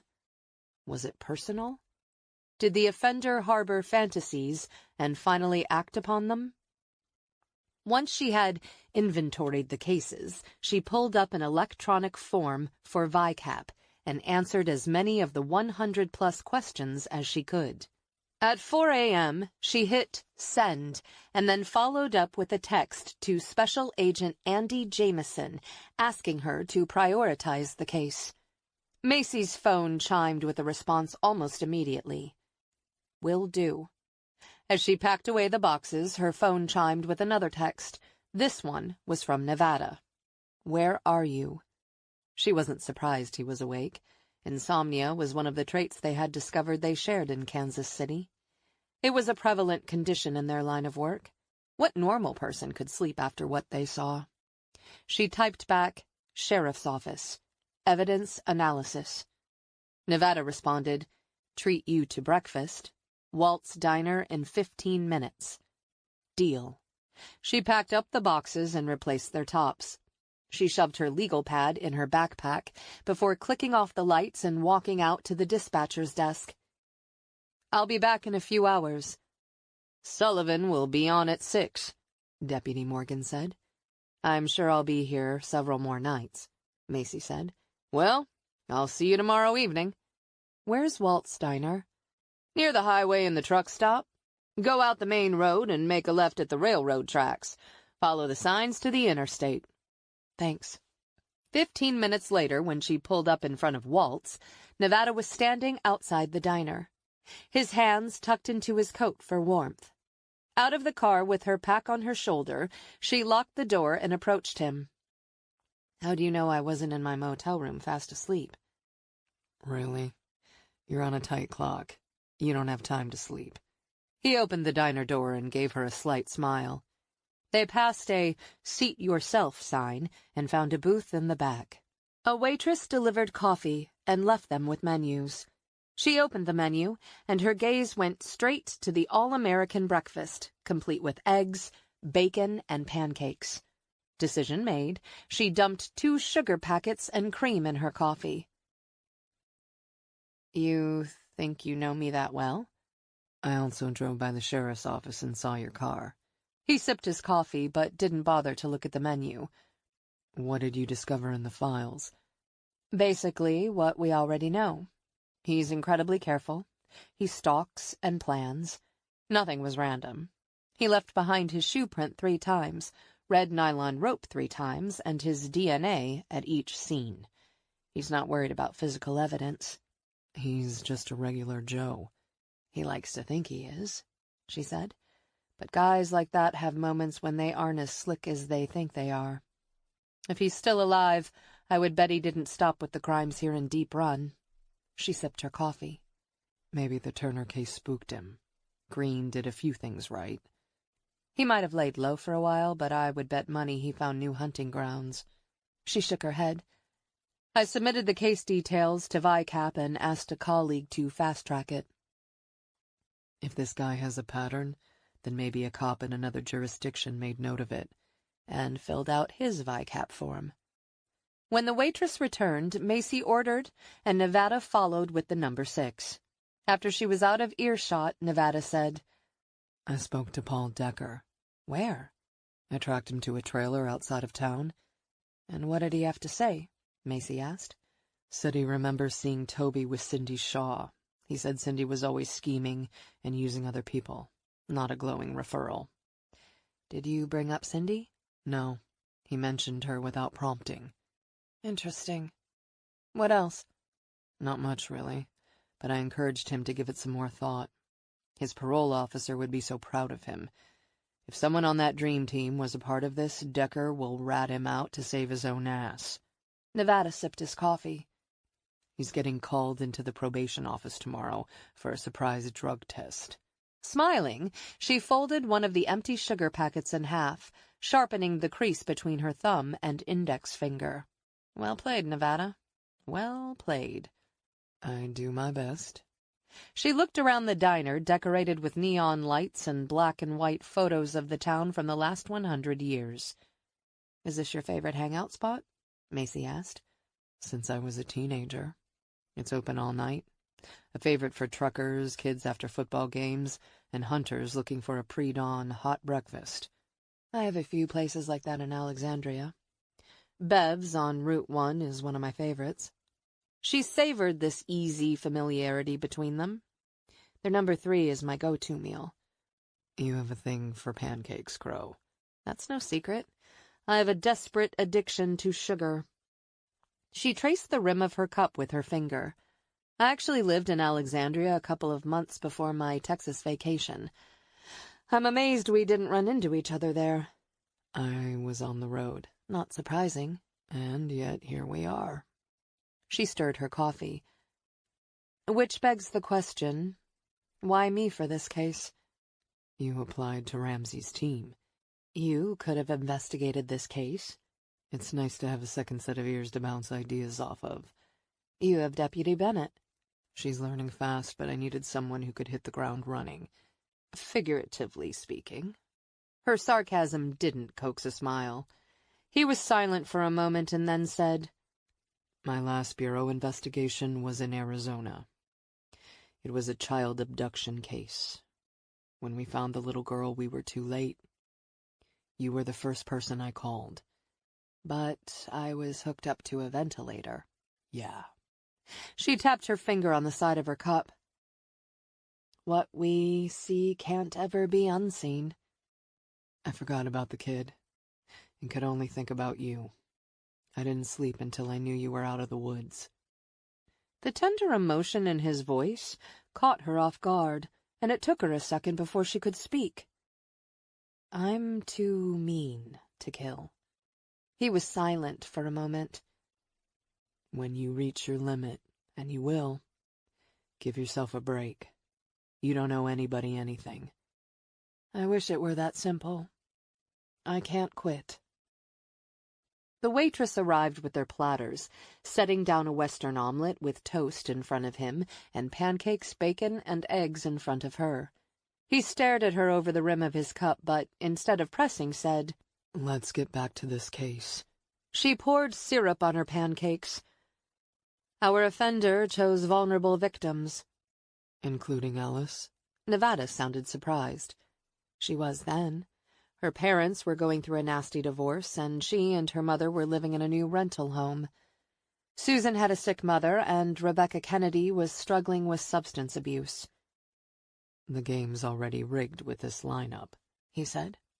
Reflecting on him a moment, she poured more syrup on her pancakes and sliced into them. She took several large bites as Nevada also ate. I'm guessing he's also been moving from jurisdiction to jurisdiction. His plan is to stay just ahead of law enforcement. Maybe he knows not all law enforcement departments communicate with each other. "I saw it enough when I worked for the Bureau," he said. "Maybe your VICAP application will come through." She drained the last of her coffee and motioned to the waitress for a refill. I asked Deputy Morgan to search missing persons and see if there's a file for Cindy Shaw. Everyone, including Decker, thinks she just took off. Decker's version has her living happily ever after in Arizona. Macy picked up a slice of bacon, meeting his questioning gaze. I don't think Cindy landed in the world of rainbows and Skittles. I've seen too many young runaways get kicked in the head by the streets. She snapped the piece of bacon in half. I can't even remember all their names and faces. Can't remember, or don't want to? Both. They ate in silence for several minutes before he spoke. Deputy Bennett has scheduled a press conference for this afternoon, but before that we have an appointment with the medical examiner in Roanoke. Toby Turner's remains are ready for review. Afterward, we can pay a visit to Bruce Shaw and ask him about his sister. She checked her watch. It's only 5 a.m. I better get back to my motel room and sleep for an hour or two. I'll pick you up at 8. I'll be ready. Nevada sat at the desk in his home office and turned on his computer. As he waited for it to boot up, his thoughts turned to Special Agent Macy Crow. He respected the hell out of her, because she was one of the best. But when he thought about Macy, the most primitive neurons of his limbic system demanded sex. A few times when she hadn't been looking, he had glanced at her breasts, her lips, and the curve of her hips. She dropped weight and muscle tone, but as far as he was concerned, she was still hot as hell. When he had arrived back at his grandfather's farm, he had taken a hot shower and changed into clean jeans, a blue pullover that read Sheriff over the left pocket, and his steel-tipped boots. As the coffee had brewed, he had attached his gun and badge to his belt. At his computer, he searched the case he'd worked with Macy in Kansas City. A few photos featured the two of them standing side by side in the background as the local police chief spoke at the podium. He remembered that day and the sex they had shared that evening. Shifting the internet search to Macy, he pulled up familiar pictures. The first image caught her descending a long set of marble stairs in a Virginia courthouse. She was wearing a poker face, but the wind caught her long blonde hair, and it gleamed in the light. She wore heeled boots, not the black, thick-soled boots she now favored.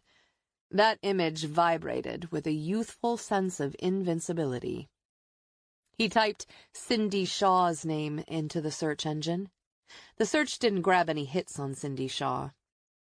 Her disappearance was only mentioned once in the media, and that was in conjunction with Toby Turner. Assuming she was living in another state, there were no outstanding warrants for Cindy Shaw, and she also didn't have a financial or digital trail. The universe, it seemed, had swallowed her up. Nevada checked his watch. Realizing time was getting away from him, he finished his coffee and got in his car. At 8 a.m., he pulled up in front of Macy's motel room. She came out seconds later and slid into the front seat. They'd worked well together in Kansas City, and he felt they hadn't missed a beat. "How far is it to Roanoke?" she asked while responding to a text. "Less than an hour." "Great. I received a response from the FBI forensic artist. She'll be here tomorrow afternoon." "Perfect." He pulled out onto the main road. "Did you get any sleep?" "About an hour." "Good." He clicked on a local rock station. "The music is tame by your standards." She smiled. "As long as it's not about horses and broken hearts, I'll survive." "You must have gotten your fill of country music in Texas." She rolled her head from side to side, seemingly working stiffness from her neck. "You have no idea." They drove in silence for most of the trip, each lost in thought as the rolling countryside passed. He took the Salem exit just past Roanoke to where the Western District Office of the Virginia State Medical Examiner was located. He parked close to the main entrance. He noticed it took her a moment to work the kinks out of her leg after the hour trip, but he said nothing.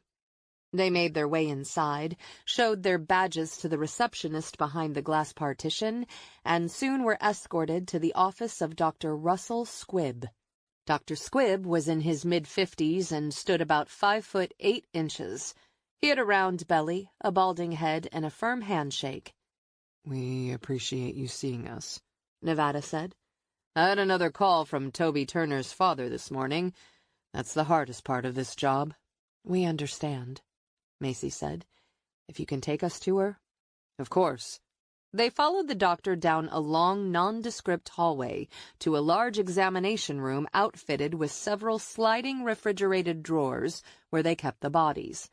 Dr. Squibb opened drawer 210 to reveal the sheet-clad remains. Nevada was good at detaching himself from the horrors of death, but he never wanted to forget the victims were somebody's loved ones. He remembered the girl's pictures hanging on her father's walls. She was bright-eyed and smiling as she played soccer and t-ball, sang at her church, and laughed with friends at the beach. He wouldn't wish this on anyone. Macy shifted, and he saw her left hand curl into a fist. He knew exactly what she was thinking.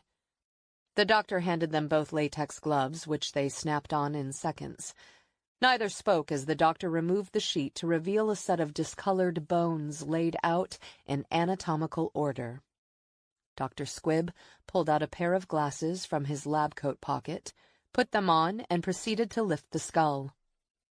"We were able to positively identify her through her dental records. The cavities and even the crown on her front tooth to repair a crack were perfect matches." "How did she fracture her tooth?" Macy asked. "It happened when she was 12, according to her father. She was trying to hit a soccer ball with her head, and the ball caught her in the mouth." With only bones remaining, there was no way to definitively determine what kind of soft flesh injuries Toby Turner had suffered. The killer could have raped her before or after death, or he could have masturbated on her backpack. Unless the killer confessed, there was just no way of knowing. "What was her cause of death?" Macy asked. "Strangulation. The small hyoid bone in her neck appears to have been crushed."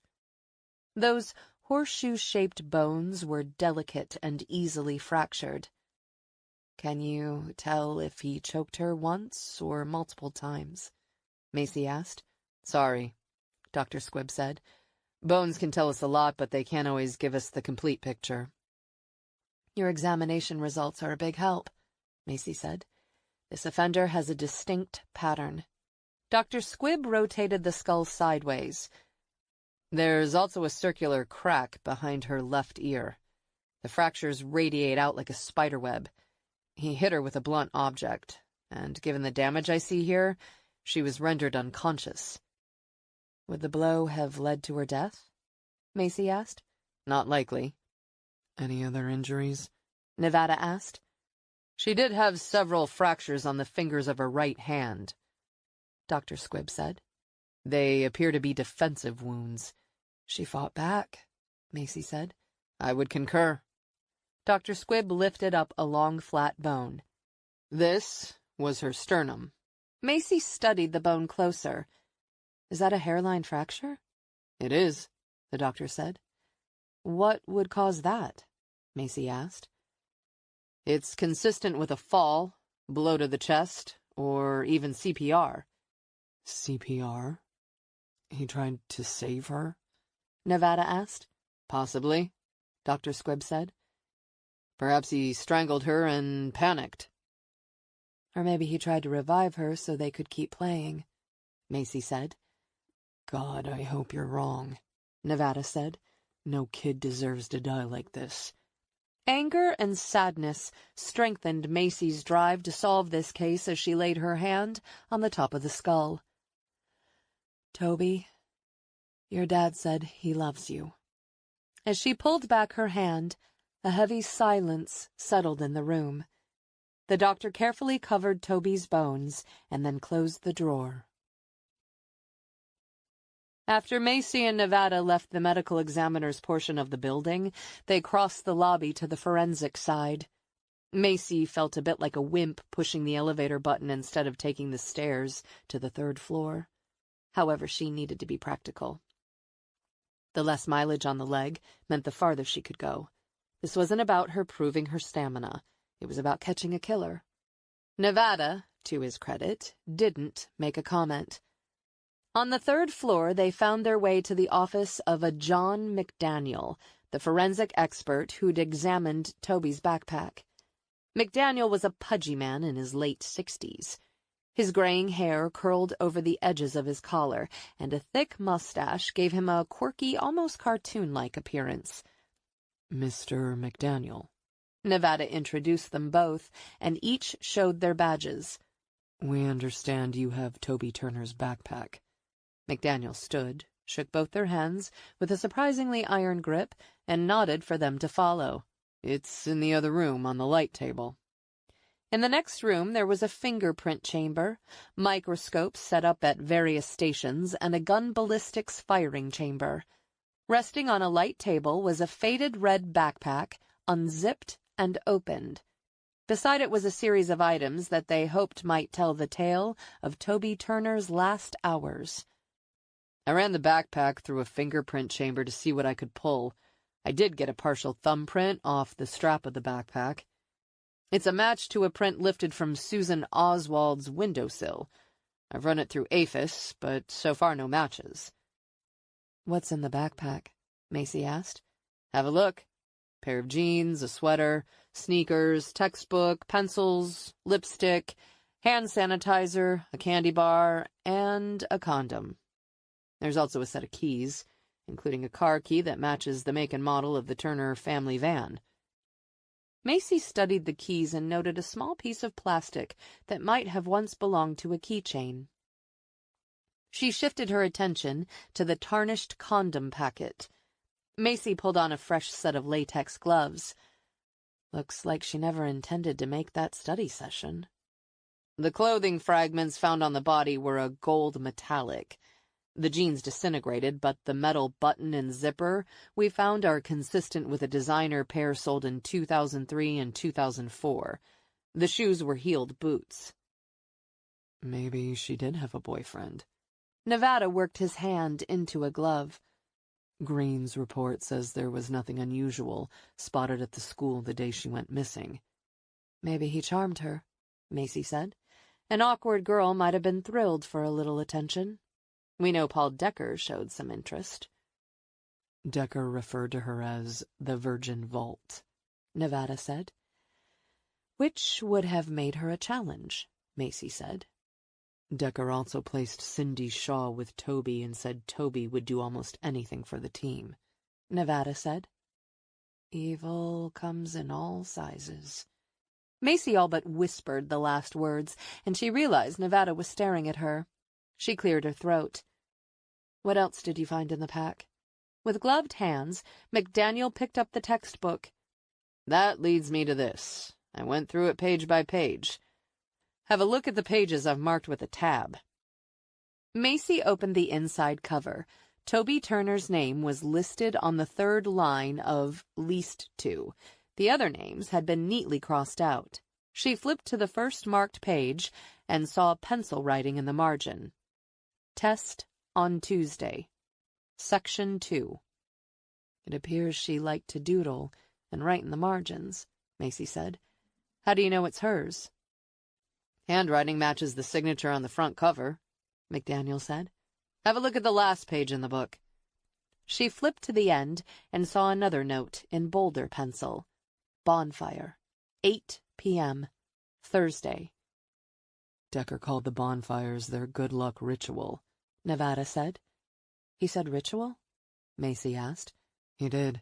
The coach wanted them to burn away all their fears and doubts. Odd. Why? Ritual can also mean something primitive, like a sacrifice. Chapter 14. Tuesday, November 19, 12:30 p.m. When Macy and Nevada arrived back at the sheriff's office, a collection of news vehicles was waiting for them.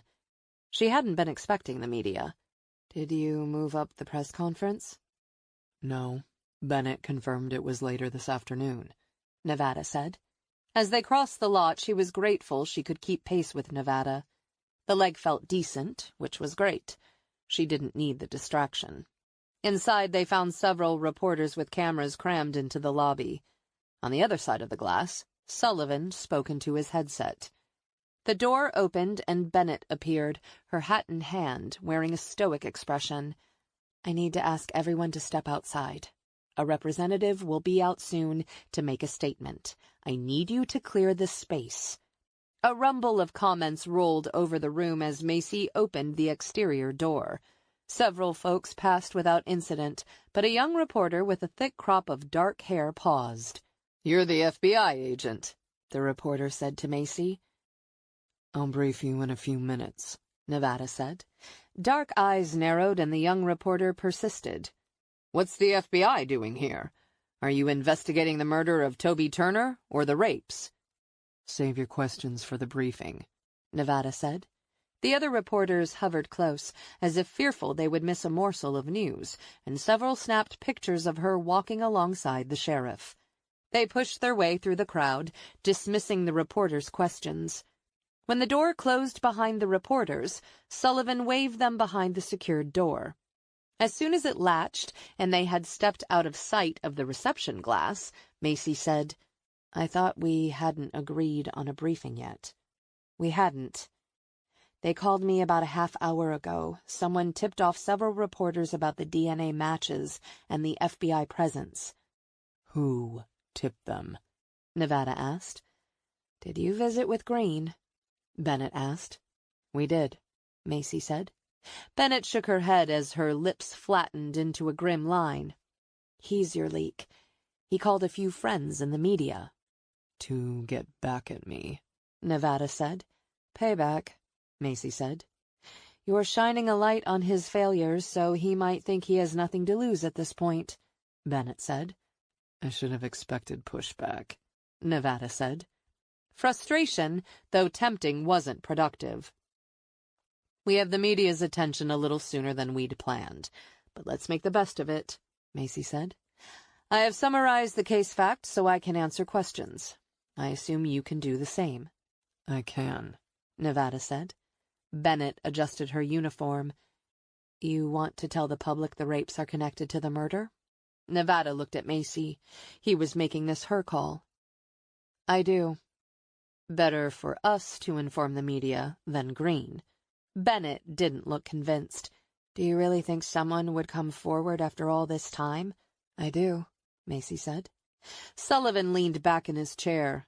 I have Deputy Melvin on the phone. He said he drove by Debbie Roberson's house again, and there's still no sign of her vehicle. He knocked on her door, but no answer. And Ms. Roberson's cell? Bennett asked. Not emitting a signal. That's a worry, Macy said. How old is Debbie Roberson? She's 21, Bennett said. Unearthing the body of a girl he killed 15 years ago is a hell of a trigger, Macy said. Aren't you getting ahead of yourself? Bennett asked. Without taking his gaze off Macy, Nevada said, Bennett, I want to know the status of Debbie Roberson as soon as you do. Understood, Bennett said. For now, we won't bring up her disappearance to the media, Macy said. I want the focus on the older cases that we know for a fact are linked. Roger. Bennett settled her hat on her head, and Macy set her backpack in the chair. On reflex, Macy reached for the brush in her backpack, but then, remembering her very short hair didn't need any attention, she followed Nevada and Bennett outside to face a half-dozen cameras and twice as many reporters. Bennett raised her hands over the rumble of conversation. "If I can have your attention," she shouted. "The sheriff would like to say a few words." When the crowd grew quiet, Nevada stepped up to the podium, moving with a confidence that testified to years of investigations and media interaction. As you may know, the Sheriff's Department was awarded a generous grant that allowed us to have the DNA kits in our evidence room tested. In a clear, steady voice, he shared their discovery of a serial rapist operating in the valley, as well as the evidence connecting Toby Turner's murder to the rapes. Almost before he had spoken the last syllable, a bevy of questions started firing in his direction. Did the police have a person of interest? How had victims and families reacted to this new development? Nevada was cool, collected. As he spoke, Macy's gaze skimmed over the gaggle of reporters and then beyond to anyone else who might have been standing on the sidelines watching. Several cars driving by the sheriff's office on the main road slowed, but none stopped. "Why is the FBI involved?" a reporter asked. This is a serial offender case, Nevada said, and the FBI has access to resources we do not. I feel we'll be more effective solving this case with their participation. Nevada introduced Macy and offered her a spot beside him at the podium. Macy moved forward, comfortable in a role she'd filled before. Since last June, she had triumphed with a series of small victories, but this one made her feel more like her old self than any other. As the sheriff said, local law enforcement and the FBI are looking for a serial offender. Based on eyewitness testimony, he wore dark clothing and always had a ski mask covering his face. His fascination with strangulation steadily grew more violent until it escalated to murder. We are now reaching out to the community and asking everyone if they saw or heard something around the dates of the attacks that might be of help. She turned to Bennett. "Is there anything you'd like to add, Deputy?" The deputy looked slightly taken aback for a split second, and then she stepped up to the podium. "If there are any persons out there who believe they were a victim of this man, please contact us. We want to help." She repeated the office's phone number and waited for the questions to fire in her direction. The set of questions was almost identical to what had been thrown at Nevada. She simply repeated his answers verbatim. They were a united front. After 15 minutes of back and forth, Nevada replaced her at the microphone, thanked everyone for coming, and followed Macy and Bennett back into the building. When they stepped behind the locked doors, the sound of ringing phones greeted them. Sullivan looked up from his console. "Deputy Bennett, one of our guys found Debbie Roberson's car." "Where?" she asked. "At the entrance to the state park." "Are there signs of a struggle?" she asked. "The car's unlocked and her purse is tucked under the front seat. He popped the trunk and found red rope." The ringing phones forced Sullivan back to his console to answer the barrage of incoming calls. Macy stepped forward.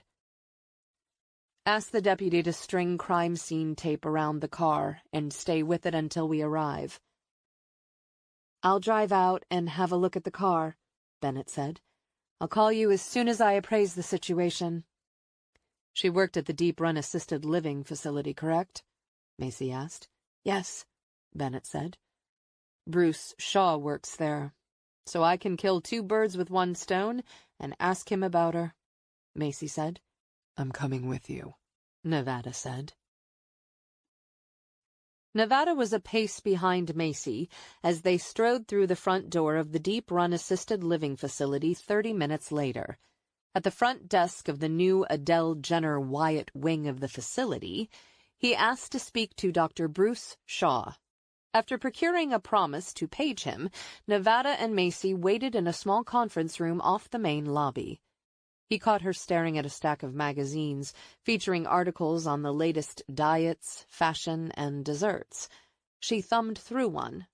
She didn't appear curious about the text, but seemed distant and sad. He remembered the call from Dr. Faith McIntyre, medical examiner in Austin, Texas. Faith had said that she was scrolling through contacts on Macy Crow's phone, and he was listed under favorites. And then she had told him how badly Macy had been hurt. He'd immediately called a contact in the Texas Rangers and learned the details of the attempt on her life, as well as the case she'd been investigating when she'd been attacked. After closing the magazine abruptly, Macy dropped it to the table and moved to a pamphlet rack. She inspected the brochures absently, but he noted her hand trembled slightly. "You look agitated," he said. She carefully replaced a pamphlet on long-term care. She faced him and with a shrug said, "I spent weeks in one of these.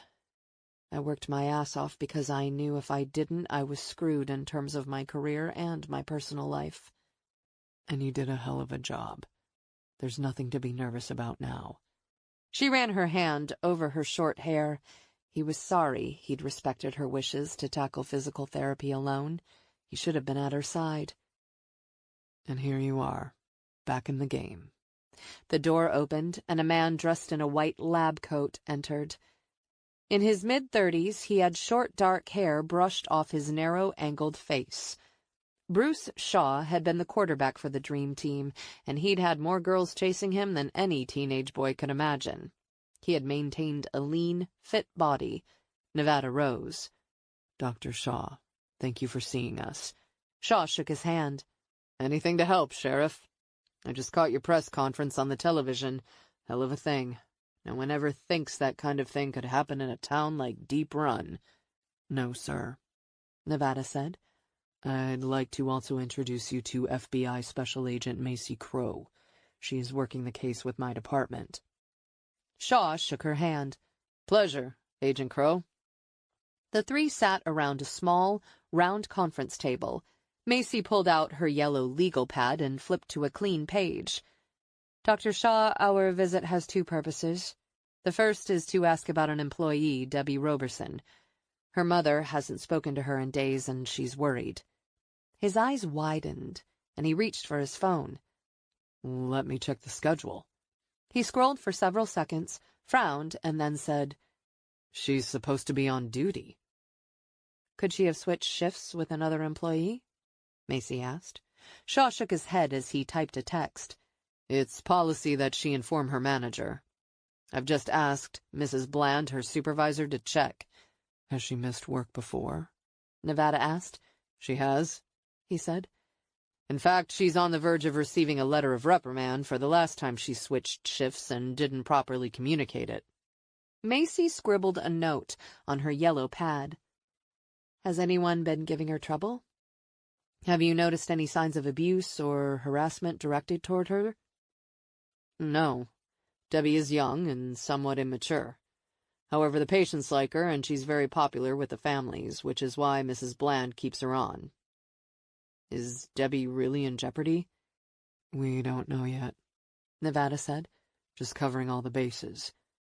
"You said you were here for two reasons," Shaw said. Macy looked up from her pad. Her face was relaxed, but Nevada sensed she was anything but. "Can you tell us about your sister?" "Cindy?" He shook his head. "That's random." "One of the primary reasons I'm here is to investigate the death of Toby Turner. Several people we spoke to said Cindy was seen with Toby close to the time she vanished." "How much do you know about my sister?" he asked carefully. "That's exactly my question for you, Doctor," Macy said. He rubbed the underside of a gold college ring. "We grew up under challenging circumstances. Our mother was addicted to meth and was more worried about her next hit than Cindy and me. Football was my outlet. The team became my family. Unfortunately, Cindy's outlet was the bottle, and then she started smoking meth shortly before she vanished." The people we spoke to say she ran away, Macy said. She did. When I heard she'd left, I drove to the bus station and tried to talk her into staying. But she was determined to leave Deep Run. She was convinced a better life was waiting for her. When was this? Macy asked. Early November. After Toby vanished? Yes, he said. Did you ever hear from her again? Macy asked. No. But I also didn't try to find her. I was drowning at the time, too. I tried in my own way to save her, but she wouldn't let me. In the end, I had to let her go.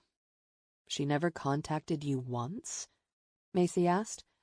I received a postcard from Dallas about a year after she left. She mailed it to the trailer, and it was forwarded to me at college.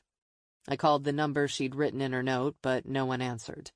He leaned back as if distancing himself from a memory. You're both in law enforcement, and you must know the odds for a 17-year-old runaway aren't good. I've seen the odds beaten before, Macy said. Then why wouldn't my sister contact me? Bruce said. I don't know, she said. Macy studied him silently. Why would Cindy befriend a band kid, a math geek like Toby? Seems like apples and oranges. Cindy was good at working the angles. She needed money for the drugs. She was probably using the girl. Did Cindy ever mention Toby? Macy asked. Not to me. Did Cindy go to the bonfires? Nevada asked. Yes. She loved being around the team, Bruce said. The football team adopted me, and I guess she hoped they would adopt her as a mascot. Did they? Macy asked. He dropped his gaze, plucking a thread from his pant leg. Not really. Macy tapped her index finger against her notebook. Nevada had seen that look before. The wheels were turning. Which they would do constantly until she cracked this case. Thank you for your time, Macy said as she handed him a card. If you think of anything, no matter how inconsequential, call me. Bruce locked gazes with Macy. You said you've seen the odds beaten before. Do you think my sister is still alive? Do you? I hope so. Bruce looked sincere, but that didn't mean much. Nevada had seen stone-cold killers convince a judge and jury of their innocence. Call the number after you've given our conversation some thought. Macy shifted in her seat, ignoring the discomfort in her leg as Nevada drove by Debbie Roberson's house. It was a small one-story brick structure that backed up to woods. Just the kind of place our boy likes, she said. Nevada parked, and the two got out. She walked up to the mailbox and opened the door, finding a couple of days' worth of mail inside. They followed a gravel path to the front door. She rang the bell, and both waited for a sign that someone was inside. There was nothing. Have a look around back? He asked. I also want to look in the bedrooms by the side windows. Sure. Around the side of the house, she pushed through a tall thicket of shrubs to a window. She studied the ground but saw no signs of a footprint. Still careful not to step directly in front of the window, she rose up on tiptoes and peered into the window. It's a bedroom. The bed was unmade, and there was a collection of clothes on the floor. It was messy, but there didn't appear to be any signs of trouble. It could have been her room after several days of working a case. They walked around the back toward a small patio. Nevada went first, watching the path closely as they approached the brick deck. He held up his fist, indicating for her to stop. What is it? She asked. He squatted and studied the imprint of an athletic shoe. Looks to be about a size 10 to 12. Macy stepped around him and tried the back door. It's locked. She peered through the window to see a chrome dinette set covered with craft supplies, including paints, a glue gun, and sparkles. No signs of trouble. Debbie could have blown off work and gone on a trip. I've got basic forensic equipment in the car. I can make a plaster cast of the shoe impression. It might be overkill, but better safe than sorry, especially if the weather turns bad. After you make the cast, let's head over to the park and see if anything new is developed. I'd also like to track down her roommate, who might have a better idea of what Debbie's been doing. The sun overhead was bright when Macy followed Nevada in her own vehicle to the park, where Debbie Roberson's car had been found. They had opted to take separate cars, knowing the investigation at this stage could take them in different directions. Neither was sure where this development would lead, or if it were even connected at all to their investigation. But the red rope found in the trunk was a significant warning flag that couldn't be ignored. They had at least 3 hours of daylight remaining today, which would be a big help if a preliminary search of the park's surrounding woods needed to be conducted. Nevada's SUV pulled into the park's entrance next to a muddied red SUV with a gray magnetic sign on the side reading, Wilderness Experience. The back tailgate was open, and it was loaded with survival gear. Macy grabbed her FBI windbreaker from the back of her car. On the other side of the lot, Bennett was talking to 2 young hikers. By the time Macy crossed the lot, Ellis Carter was out of her vehicle and talking to Nevada. The 2 appeared to be discussing the trail and Roberson's vehicle. Macy walked up and offered her hand to Ellis. "What brings you here?" "I texted her," Nevada said. "She works with the search and rescue teams. Whenever we have a lost hiker, Ellis goes out." "Are you sure that's wise, given her connection to the case?" Macy asked. "She's the expert. If anyone can be found in those woods, it's her." "And doing something makes me feel less like a victim," Ellis said. Macy understood that sentiment all too well. "Nevada, do you really think it's as simple as Debbie getting lost on a hike?" Nevada looked at his cousin. "Ellis is the expert on the trail." "The last few days have been near perfect and would attract hikers." Ellis glanced up at the mountains behind them. "That trail starts off easy and can lure you into thinking it's a piece of cake. She could have gone up it, been fooled, and found herself in trouble." "Fall into one of the hollows up there and you won't get any cell service," Nevada said. "A hike gone wrong would explain a lot." "What's there to explain?" Ellis asked. Nevada didn't hesitate to add, "Macy believes Debbie Roberson is the type of woman our offender would take." Ellis stilled for a beat. "The man who came after me?" "Yes," Nevada said. Ellis rolled her head from side to side and glanced off at a distant mountain before she nodded. "Oh, hell yeah, I'll search this trail for you. Nothing would give me more pleasure than to help catch this guy." She checked her watch. "I can be back in a few hours." "I'll go with you." Nevada wasn't a man to let his cousin make that hike alone and unarmed. "It makes sense that you search the trail and eliminate that possibility," Macy said, looking at the car and the mountain. "I'll text my forensic artist, Special Agent Spencer, and tell her to expect you tomorrow morning instead of this afternoon." She was typing before Ellis could answer. "Good," Nevada said. Agent Spencer texted Macy back almost immediately with a curt, "Understood." "I'll change," Nevada said. "I have gear in my car." "Burning daylight, cuz," Ellis said. The crow's feet etched near the corners of his eyes deepened when he smiled at Ellis. "I hope I can still keep up with you." "Bet you can't," she said. As he walked away, Macy asked Ellis, "Tell me about the search and rescue crew." "We're based in Harrisonburg and serve the Central Valley area. When the sheriff's office has a lost person, they call us, and then I put out a call for certified search volunteers." "And you've worked with Nevada before?" "A few times when we needed an extra hand. He used to be part of the search crew when he was in college. Last week Mike helped me find an elderly dementia patient who'd walked out the back door of the Deep Run assisted living facility. It was cold as hell, but Nevada stayed with me until we found the man sitting on a fallen tree 2 miles away without a stitch of clothing on." "Did the facility say how the man got out?" "They're investigating." Nevada returned, still wearing his ball cap, but he'd pulled on a lightweight sweatshirt and changed into a pair of well-worn hiking boots. He hefted a small backpack of survival gear. "Did anyone suggest that Debbie could be suicidal?" Macy asked Nevada. "I don't know," he said. "How cold has it been here the last few nights?" Macy asked. "Mid-30s, Ellis said. "Cold enough to freeze to death without the right gear." The trio crossed the lot toward Debbie's vehicle, a blue 2008 Chevrolet sedan. She searched around the vehicle for footprints or signs of a struggle. There were footprints, but none appeared to be a man's athletic shoe. She snapped pictures with her phone. "There are tire prints by Roberson's vehicle," Nevada said. "Looks like someone parked right next to her." "I can take casts while you two are on the trail."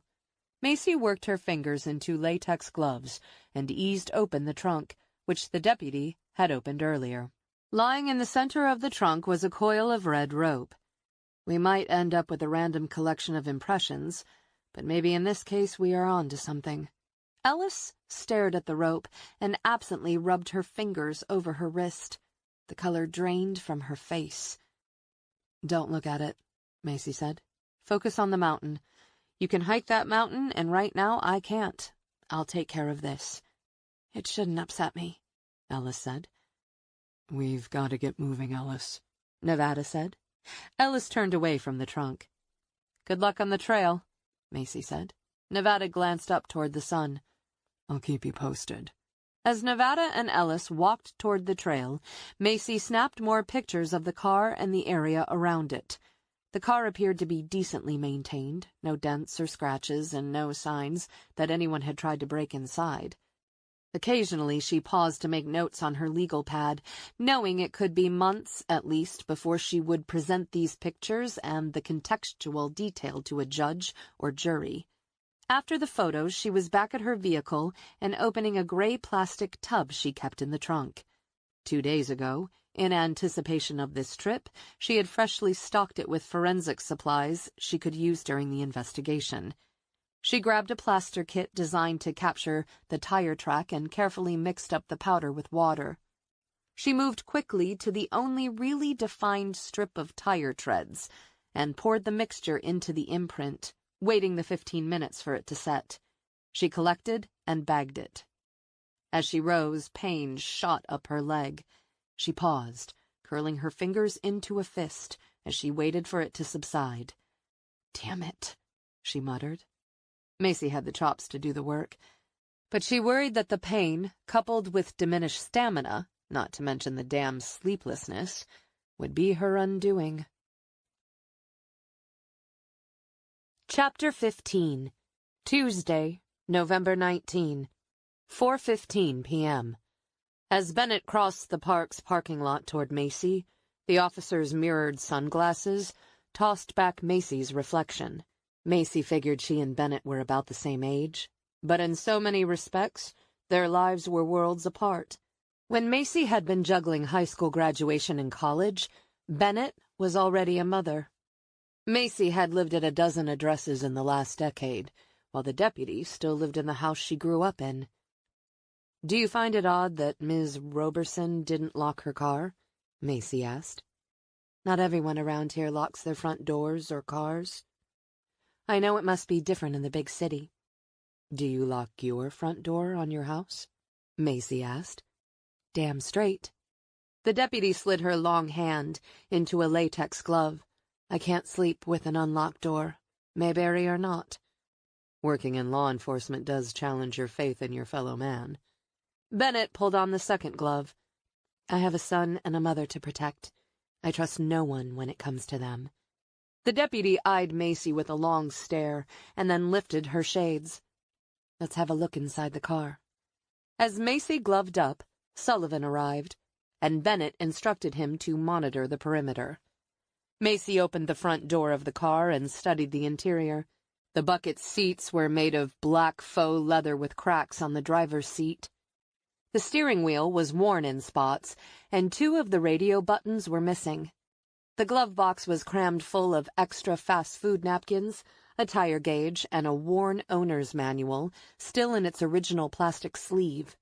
Coins filled the drink holder, and on the floorboard of the car was a plastic grocery bag containing a jar of peanut butter and a loaf of white bread. The receipt inside the bag read, "Lucky's, 11/16/19, 9:07 p.m. "Lucky's?" Macy asked. "It's a convenience store close to the highway, near your motel room." "Hopefully they have surveillance tape," I'll call now and tell them to hold whatever they have. While Bennett made her call, Macy patted her hand under the passenger seat, but found nothing.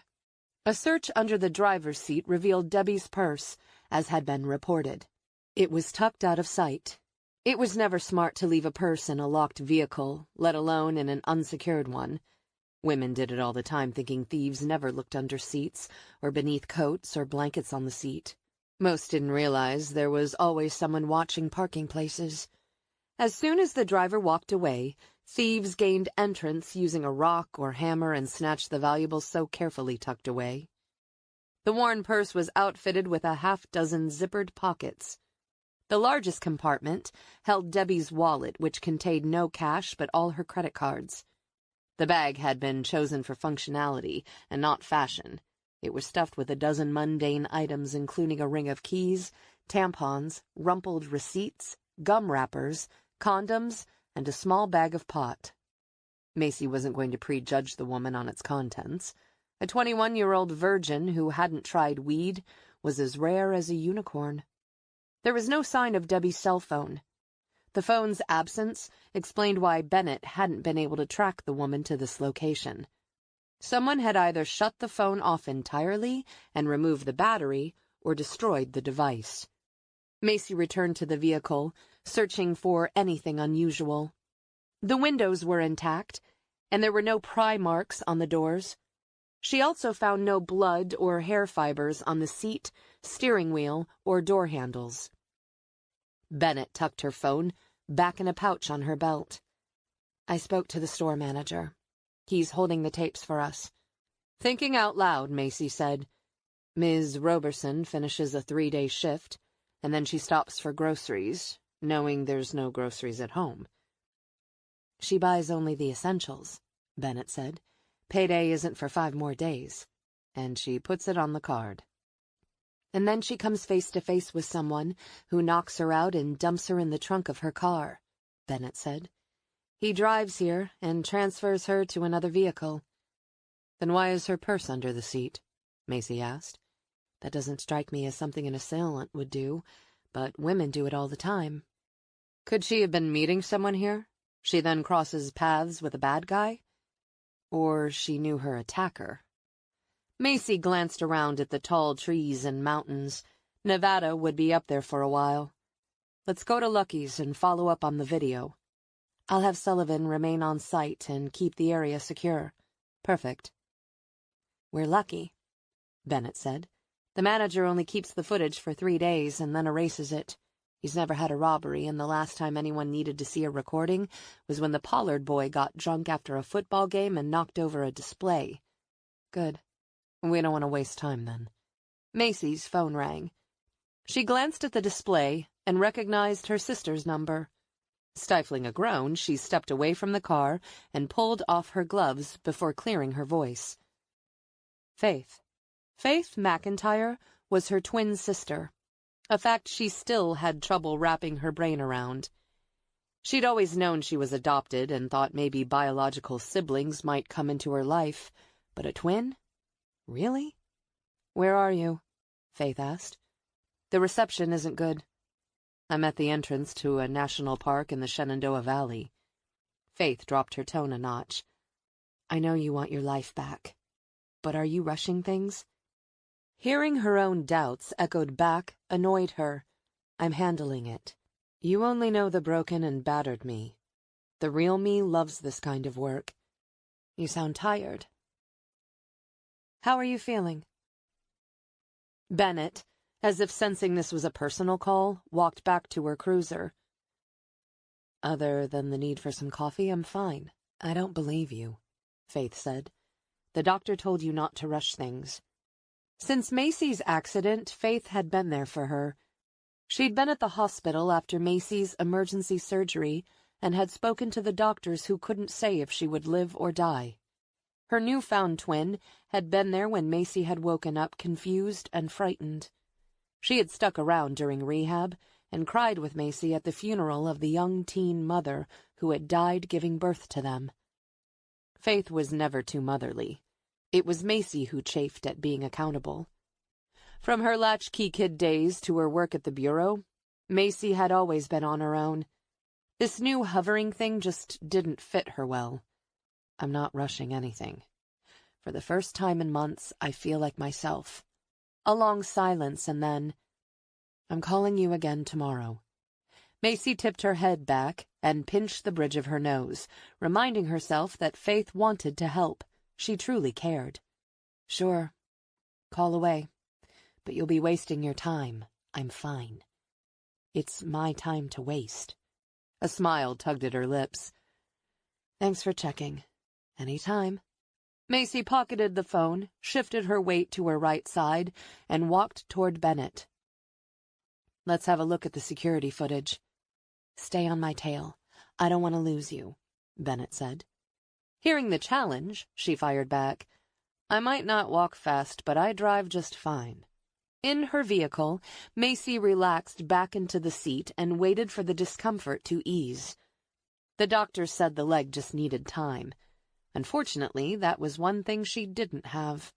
She turned on the ignition and followed the deputy's brown and white vehicle out of the park toward town, where the small convenience store was located. She fished 3 ibuprofen from her backpack, chewing them up for quicker action. With no water to wash down the bitterness, she kept driving. 10 minutes later, she felt decent as she pulled into the convenience store parking lot behind the cruiser. She followed Bennett through the door and toward the clerk. The store was a good size and featured a diner and a small grocery. The clerk behind the counter was a thin man in his early 30s with a thick crop of dark hair that was cut short on the sides but long along the middle. The company's blue smock draped over a white short-sleeved t-shirt. Multicolored tattoos stretched from his wrist past his elbow, a small diamond earring winking in his right ear. His name tag read Bobby. The clerk smiled when he saw Bennett. Deputy, I got that footage for you. You're going to be interested to see it. Bobby sized up Macy, branding her an outsider. You can see it in the back office if that will help. Thanks, Bobby. And this is Special Agent Macy Crow. She's with the FBI.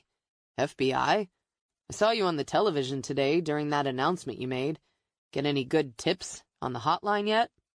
Not yet, but it's early, Macy said. So what are we looking for? Bobby asked. I'm looking for Debbie Roberson, Macy said. She's still missing. You think this killer has her? Bobby asked. Hard to tell, Bennett said, but folks like you helping will make all the difference. Bobby came out from behind the counter, and they followed him past the snack and chip aisle and beyond the beer coolers to a small office.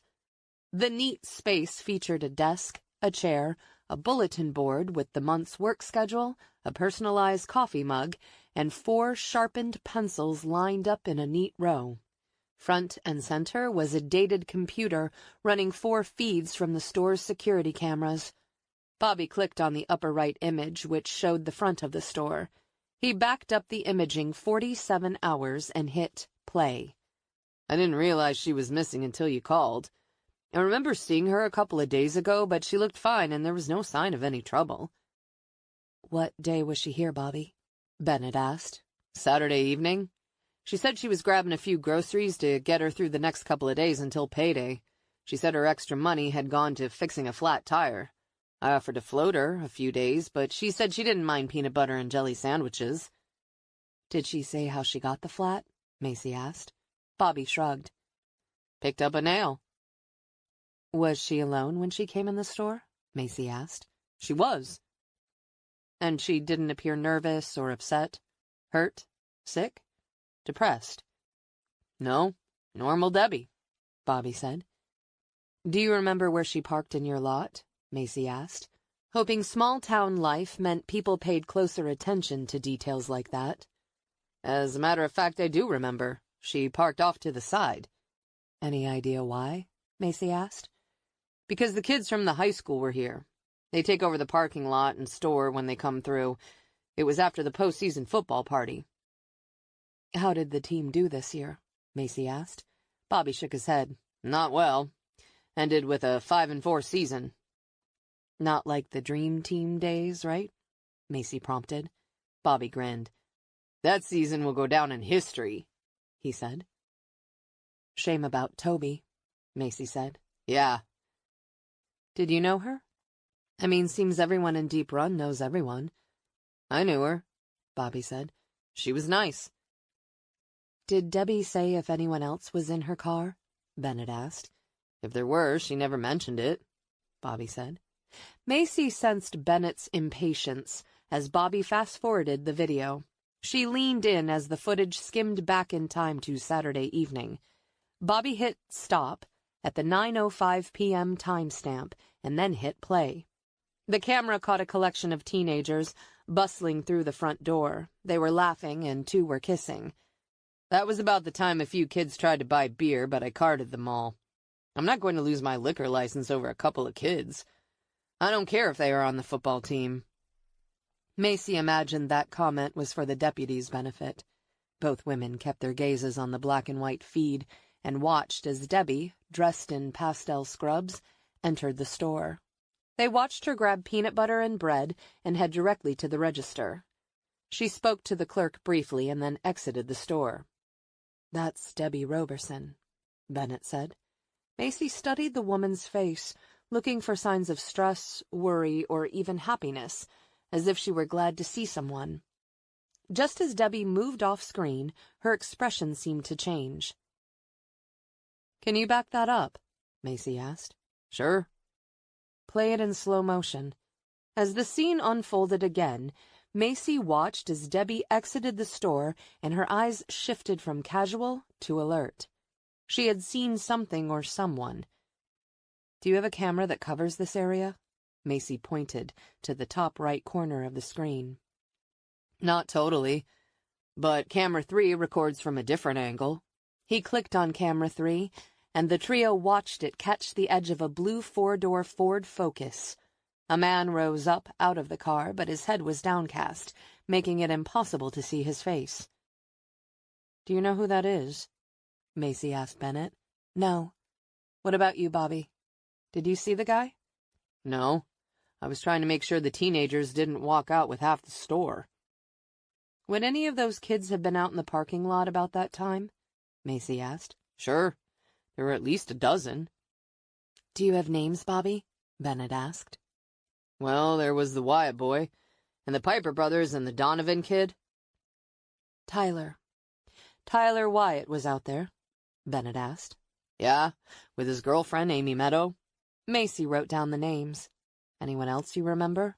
No, but talk to Tyler or Amy. They're the king and queen of the high school and know everyone. "Wasn't there a Wyatt on the dream team?" Macy asked. That would be Kevin, Tyler's older brother.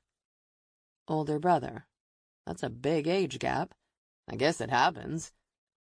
"How long have you worked here, Bobby?" Macy asked. 16 years. My dad owns the place. "So you've seen a lot of kids come and go?" Sure. "Remember Cindy Shaw?" He nodded. Haven't heard that name in a long time. "I hear she was friends with Toby," Macy prompted. I don't know if I'd say they were friends, but they hung out sometimes. "Can we get a copy of all the footage you have?" Bennett asked. "I want to review everything." He dug a thumb drive from his pocket. I thought you might ask, so here you go. "Thanks, Bobby." Macy offered the thumb drive to Bennett, but the deputy held up her hand, deferring to Macy. She pocketed the thumb drive. "I'll double back if I have more questions." Sure. I'm here just about all the time. Outside the store, Bennett said, "I thought we were here to talk about Debbie." "We are, but I can't lose sight of the fact I'm here for Toby and the rape victims. Don't underestimate a guy like Bobby and what he notices. How do we get to the Wyatt's house?" "Follow me. Amy Meadows' family lives one street over, so we have a chance of seeing them both. Lead the way." Macy followed the deputy's marked vehicle across the small town and around the university toward the western edge. The farther west they drove, the sparser the developments became. She then saw brick pillars marking the entrance to a fairly recent community. They wove through the neighborhood, and the deputy parked in front of a 2-story brick home set back from the road on an acre lot. Macy opened the back of her vehicle and removed a buccal DNA test kit. She tucked the sealed glass vial containing a swab in her jacket pocket before joining Bennett by the mailbox. Street lights, sensing the approaching dusk, had begun to flicker on. "This has to be one of the most affluent sections of town," Macy said. "It's where the new money lives. Old money is a little farther out west toward the mountains, where you find the large horse farms." "And this is the home of Tyler Wyatt?" "It is. His older brother Kevin also lives here part-time. He is an attorney who splits his time between here and Washington, D.C. "Kevin Wyatt has a long commute," Macy said. "Kevin has stayed close to home since his dad died. He thinks it's important for his little brother that he's present." "What about the boy's mother?" Macy asked. "She's always traveled a lot, not home much." Bennett shifted her stance. "His family and the Shaws can probably trace their roots back to the beginning of this town." "The Shaws and Wyatts are related?" "Cousins of some kind." "Given their economic differences, I'm assuming they weren't close." "The families were not, but Bruce and Kevin got pretty tight when they played ball." "And now?" "I don't know," Bennett said. "You know a lot about this family." "I grew up in the area, and Tyler Wyatt is no stranger to the sheriff's department. He received a new car for his 16th birthday and was clocked going over 100 miles an hour 2 days later. He also was caught drunk at one of the football games. In both cases, his brother hired an attorney." "What was his brother like in high school?" "Much the same." "Well, let's hope Tyler was paying attention at the convenience store on Saturday night. He's very intelligent, just bored and spoiled." Macy did not grow up in a world where high-dollar attorneys rode to the rescue. Lower-middle class and poor kids did jail time on lesser charges. Feeling an old chip on her shoulder, she pushed the emotion aside and rang the bell. Steady, even footsteps echoed in the house, and seconds later the door opened to a tall man dressed in a charcoal gray suit, a white monogrammed dress shirt, and a loosened red tie. His prematurely gray hair was brushed back away from a round face. "Deputy Bennett," Kevin said. "This is a surprise." "Mr. Wyatt, is Tyler home?" "What's he done?" Kevin asked. "Nothing. He happened to be in Lucky's convenience store on Saturday night, and we think he and Amy might have seen something." "Seen what?" "That's what we're trying to find out," Macy said, as she pulled her FBI badge from her breast pocket and introduced herself. "He might be a big help to us." Kevin gripped the doorknob before stepping aside and inviting them into the foyer. "Can you tell me what this is about?" "A woman is missing," Bennett said. "We know from surveillance footage that your brother and Debbie Roberson were in the parking lot at the same time. We're hoping Tyler saw something." Kevin's jaw worked at the joints as if he were weighing the pros and cons. Finally, the pros appeared to win. "Tyler, come downstairs." A door opened, and the faint bass beat of music grew louder. "Coming," Tyler said. "Are you Tyler's legal guardian?" Macy asked. "Our mother travels a great deal, and I step in when she's gone. I have full legal authority, then, when it comes to Tyler." "What does your mother do for a living?" Macy asked. "She travels. For pleasure," Kevin said. "Sounds like fun," Macy said. "It is, for her." Meaning it wasn't for Tyler and Kevin. "How often do you commute in from D.C.? "A few times a week." "That's rough," Macy said. "Traffic never lets up." "Yes, indeed." "Does your family own the Wyatt barn?" she asked. "No. My father sold it almost 30 years ago, but the name has stuck." "You heard about the recent discovery at the barn?" "I did." "Did you know Toby?" Macy asked. "Knew of her, but we never spoke." "Band geek versus dream team kind of thing?" "High school kids can be very judgmental. I wish I'd been kinder to her." "You weren't nice to her?" Macy asked.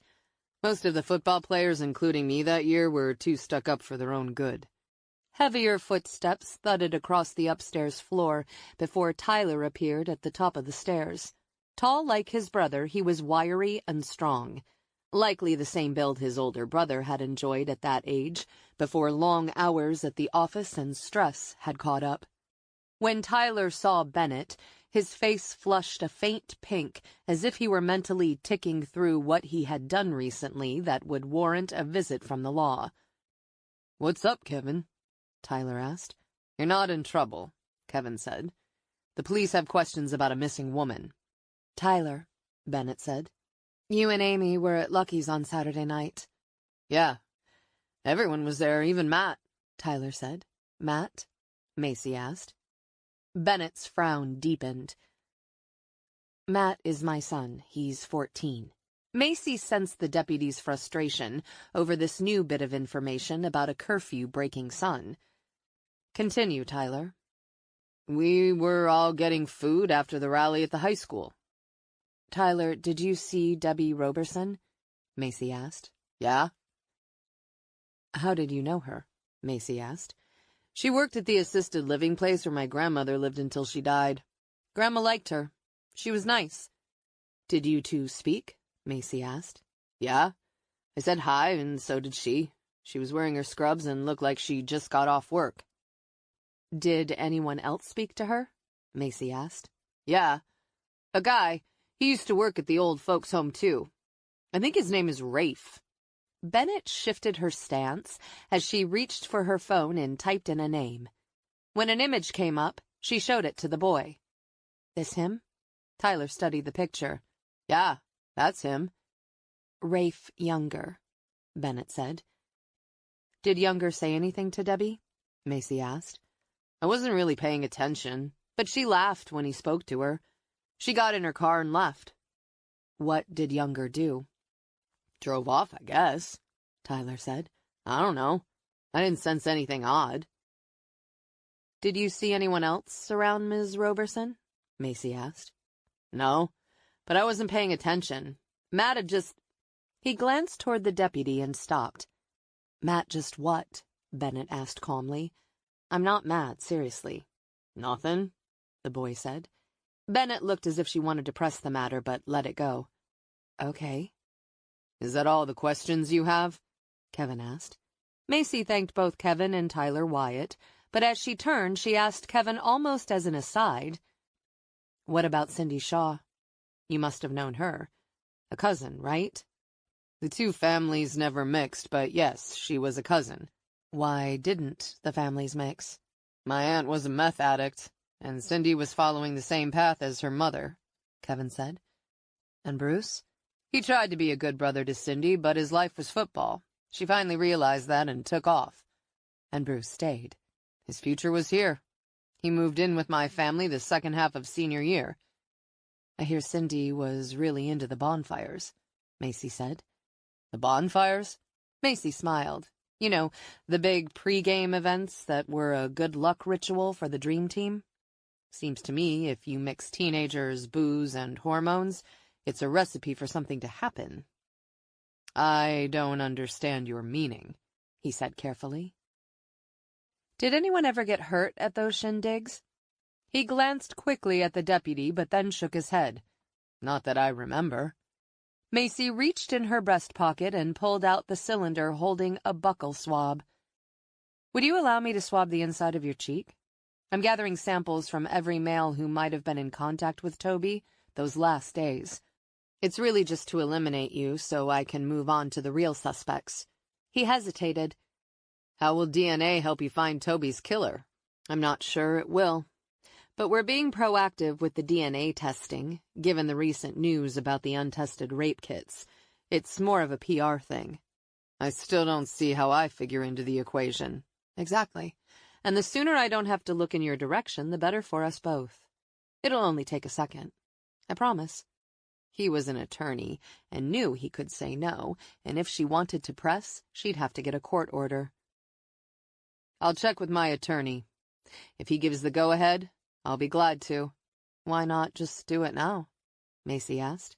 Kevin smiled. "I never deal directly with the cops, even if I have a speeding ticket." Macy reminded herself that even innocent men were cautious. "Next time I see you, I'll ask." "I'm sure he'll be fine with it. "What's going on with Debbie Roberson?" Kevin asked.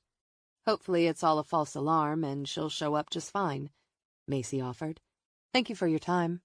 Bennett rattled her keys as they moved toward their cars. "You believe Toby's killer is wrapped up in the Dream Team?" When they reached Macy's car, she drew a line under her notes and then jotted Kevin Wyatt's name down. "I have no idea. But I have 3 unsolved rape cases and a murder from the year this Dream Team went all the way." Bennett's brow nodded. "The team received a lot of exposure, which in turn brought to town a lot of people who weren't normally here." "How can I find Rafe Younger?" Macy asked. "I'll see if I can track him down." "I'd like to speak to Debbie's mother, too," Macy said. "Special Agent Crow, you're here to investigate the rapes and murder, not this case." "Deputy, have you ever had one of those moments when a word you wish to recall is on the tip of your tongue, but for the life of you it remains out of reach?" "Sure." "When I get that feeling with a case, I don't ignore it. In fact, I run with it until that funny feeling goes away." "What are you saying?" "I've got that feeling now." "You think Debbie's case is related to Toby's?" "It makes no logical sense, but I can't shake the feeling." "What if you're wrong?" She thought for a moment and lightly touched the side of her nose. "I rarely am." Chapter 16, Tuesday, November 19, 5 p.m. As Bennett parked her cruiser behind Macy's car in front of the Robersons' small brick rancher, Macy finished checking her emails and tucked her phone away. She looked up at the Robersons' 2-story house. It was painted in white and was chipped in several spots. The lawn was neatly raked with several mature trees still clinging to a few orange and gold leaves. A row of boxwoods ran along the front of the house in a freshly mulched bed. Out of her car, Bennett settled her hat on her head and drew in a breath. "I don't want to make a death notification to this woman." Macy had made a few death notifications, and each had left an indelible image in its own way. "I can never decide which reaction is worse, the stony silence of an elderly woman who's lost her 40-year-old son, or the hysterical tears of a man who's learned his runaway daughter has been murdered." "How do you handle it?" "Tuck the feelings away in a small box. Later, when you have time, you can deal with them." Macy rang the bell. "Don't even think about death notifications right now. Mrs. Roberson will sense it. As far as we know, Debbie is alive and well." "Do you really believe that?" Instead of answering, Macy notched back her shoulders. "Let me ask the questions." "Sure." When no one came to the door, Macy rang again. This time a dog's bark echoed in the house. Bennett's gun belt creaked several times as she shifted her stance. Footsteps echoed in the house, along with a soft command for the dog to be quiet. The door snapped open to a tall, thin woman wearing worn jeans, a football sweatshirt, and her hair pulled into a ponytail. "Deputy Bennett," the woman said. "Mrs. Roberson, is your husband here?" "Yes, he's in the TV room. You'll have to go in there if you want to speak to him." "Mr. Roberson has ALS," Bennett explained to Macy. "Mrs. Roberson, this is Special Agent Macy Crow from the FBI. FBI? Her brow nodded, as if she knew a federal presence meant the scope of the case had grown. "Tell me that you found my Debbie," Martha said. "We have not," Macy said, "but we'd like to talk to you and your husband." "Nothing?" "That's good news, right?"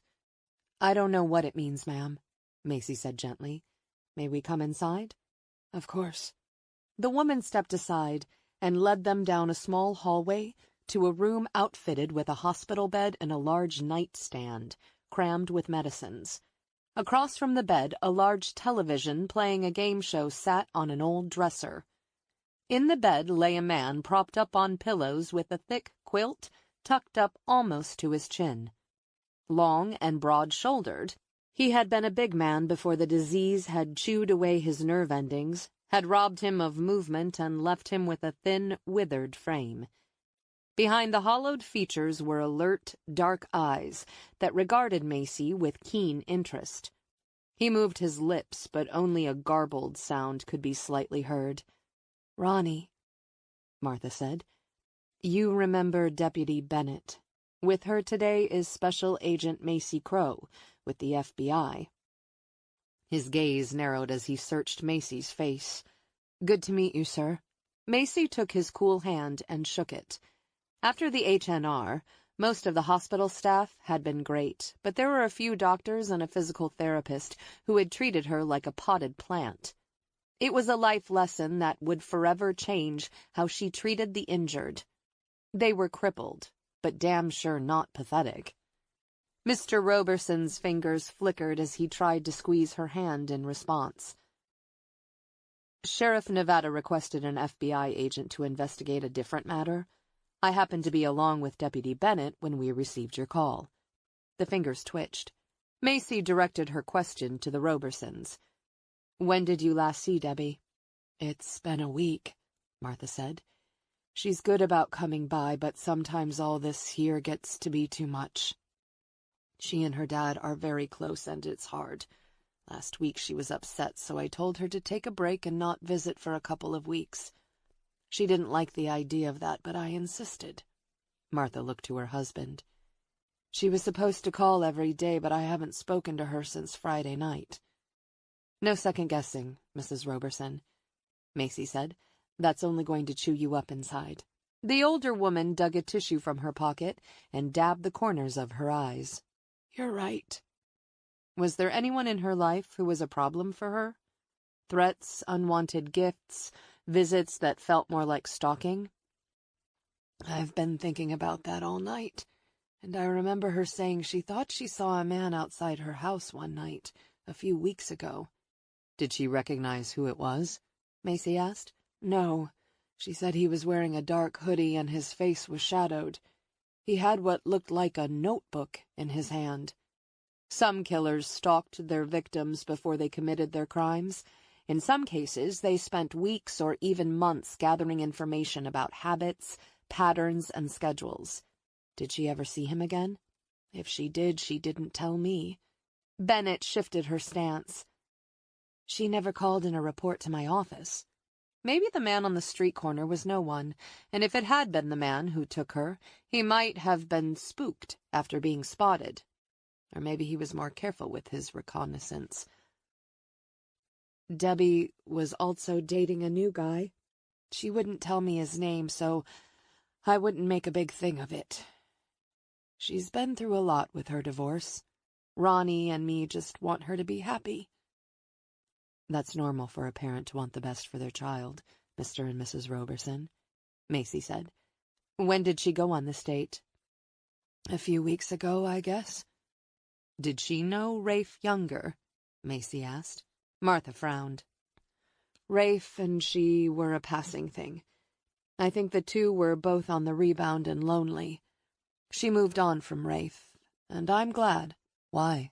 "He can't hold a job, and he likes to drink. Not a good combination." "What do you know about Rafe?" Macy asked. "He worked with Debbie at the assisted living place." "And he lives nearby?" Macy asked. "Last I heard, he was living in a tiny place just west of here." "Do you think Rafe took Debbie?" "He was seen at Lucky's on Saturday, the same time Debbie was, but so far that's all I have. They simply could have bumped into each other." "What about handyman? Cable guy? Delivery man?" "Nothing that she told me about." Martha squeezed her husband's hand. "And we've racked our brains for any kind of clue." "Mrs. Roberson, do you have Rafe's phone number?" Macy asked. "Or an address?" "No. Debbie said his phone was disconnected and he moved around a lot." Mr. Roberson's face twisted in a mixture of frustration, sadness, and futility. He tried to speak, but again it was garbled. His wife patted him on the hand. "Ronnie, I'm going to show these ladies some pictures of Debbie. We'll be right back." His eyes cut to his wife. He knew she was shielding him from this stress. Finally he nodded, and Martha led them down the hallway toward the front door. "There are no pictures," she whispered. "But I can't bear to have any stressful conversation in front of him. It upsets him, and he only ends up getting sicker." "Is that why you asked Debbie to take a little time off?" Macy asked. "Debbie wanted to put her father in the Deep Run assisted living facility. I didn't agree, and we argued. I'm not sending my husband away from the only home he's had. He grew up in this house. He needs me." "And your daughter saw it differently?" Macy asked. "She did. She works at the facility and thought she could negotiate the price down. Even with a discount, I couldn't afford it. Not that I would even if I could." "Mrs. Roberson," Bennett said, "we did find your daughter's car at the state park entrance. We found her purse and keys, but there was no sign of her. What would she have been doing there?" "Hiking. She loves those woods. She likes being outside. Is it good or bad that you found her car?" "It's a starting point," Bennett said. "She was last seen at the convenience store, and now we have her car." Martha took Bennett's hand in hers. "Find my daughter. I know Ronnie and I weren't kind to you when you pulled him over a few years ago. I know we even made it worse for you when we filed a complaint, but please, help us." "I swore to do my job, Mrs. Roberson, and that is exactly what I'm going to do," Bennett said. Tears glistened in the woman's eyes as she nodded and released the deputy's hand. As Bennett stepped outside, Macy handed her business card to Martha. "If you think of anything, no matter how small, call me." "What if I can't?" "Don't give up," Macy said. Macy followed Bennett outside and toward their cars. "What happened with Mr. Roberson?" "I arrested him for drunk driving 4 years ago. He became belligerent and tried to hit me. I defended myself, and he filed charges. Dashcam footage backed up my story. The judge sentenced him to 30 days in jail." "Does he have a history of violence?" "He'd never been arrested before." "What did he do before he got sick?" "He taught history at Valley High School for 25 years. "While Toby Turner was there?" "Yes." The mask rubbed against the stubble on his face as he caressed the soft skin of her neck. He loved the way her bruises matured from faint red marks to deep purple. Soon they would grow angrier and band around her slender neck like a collar. Now that he was alone with her, a sense of power raced through his body, and the pressures of the world didn't feel so overwhelming. Her eyes fluttered open. It took several moments for her gaze to focus on him and register where she was. When she did, she flinched and tried to scurry away. A swift knee placed adeptly on her abdomen stopped her retreat and held her firmly in place. She knew she was trapped. She knew she was going to die, and she was terrified. "You shouldn't be afraid now," he said. "You know what's coming next. This is our special time together." "Please." Her voice was raspy, like rough sandpaper. He'd done his share of begging, pleading, and borrowing from those who mattered most of his life, and it felt so damn good to be on the receiving end. "Please what?" he asked. "Please let me go. I won't tell. Please." He rubbed his index finger over her lips. "I love it when you beg." Chapter 17, Tuesday, November 19, 6 p.m. The sun had just set and the temperature was dropping on the trail, but Nevada and Ellis were moving at a good clip. They'd discovered signs of bears and deer, but nothing suggesting that Debbie Roberson had hiked this way. Nevada was an expert at tracking people, and he could tell this trail had been well traveled in the last few days. If Debbie Roberson or anyone else had trucked this path coerced, there was no way of knowing if any of the shoe depressions in the moist soil, bent leaves, possible signs of a struggle, or other clues had been left by Debbie. With each passing minute, Nevada believed more strongly that she had never entered the park. "A shelter is up ahead. Let's take a break and regroup." "The trail is wet, and the climbing is harder. Do you really think she made it this far?" Ellis asked. "No, I don't." He glanced up through the thinning canopy of brown, yellow, and red leaves toward the bright light of the half-moon. But let's finish it. Will do. As they approached the open shelter, he shrugged his backpack off and set it down. Without a word, he and Ellis sat, both glad to be off their feet, if only for a few minutes. He reached in the side pocket of his pack and pulled out a water bottle and a power bar. Ellis did the same. And for several minutes, they ate in silence. Finally, he pulled out the map of the park and a flashlight that studied the primary trail snaking up and around the mountain. If Debbie had stayed the course, she could conceivably have looped around to the other side and tried to reach her car a different way. There was still a slim chance she'd fallen or was injured. If we keep going, we could finish the trail in an hour. If Ms. Roberson is truly lost, she could have taken any number of side trails and followed them. Or she could be moving between the trails and going in circles. Nevada drained his water bottle and closed his eyes, trying to picture where she could have gone. He did the same when he tracked fugitives. Mentally, he ran pathways, escape routes, and the proverbial trap doors that his prey might use. Debbie wasn't his prey, of course, but he hunted her just the same. I still can't believe you gave up the Bureau for this kind of work. It's important, but, Nevada, you were making a difference. It was time for a change, and I'm still making a difference. I'll grant that you're good for Deep Run, but what prompted this? I like the solitude. You can take the boy out of the country, but not the country out of the boy? Is that what you're saying? Something like that. That's bullshit. She rubbed a callus on her palm. And please tell me you didn't give it all up for me. Sorry, it's not about you, Ellis. Are you sure? I'll never forget the look in your eyes last summer when I told you about what happened to me. They'd gone out for dinner and drinks, and she'd had too much wine. If she hadn't been more than a little drunk, he doubted she'd ever have told him. I've never seen such anger. He cracked the knuckles on his right hand. I'm going to get this guy, Ellie. And then what? You're going to strap on that starched uniform for the next 20 years? One hurdle at a time, Ellie. Is this about Macy Crow? She asked. What do you mean? Please. When she's close, you all but vibrate with energy. Are you two an item? No. She laughed, wagging her finger at him. She knew instantly she'd caught him in a lie. You were and still want to be. Is this case your way of sending her flowers? The truth irritated him. You're being a pain in my ass, Ellie. She punched him in the shoulder just like she had when she was a kid. For what it's worth, I like her, and I hope it works out. He didn't respond, unwilling to acknowledge a hope that was more a pipe dream than a possibility. I guess if you and Macy do hook up, you'll definitely leave Deep Run. He appreciated the peace of this place. It was far from the chaos of Washington, D.C., which never stopped moving. Out here he had no immediate neighbors and could take a piss off his back porch any time he liked. And at night the sky was full of breathtaking stars that couldn't be seen from a city filled with lights. But Ellie was right.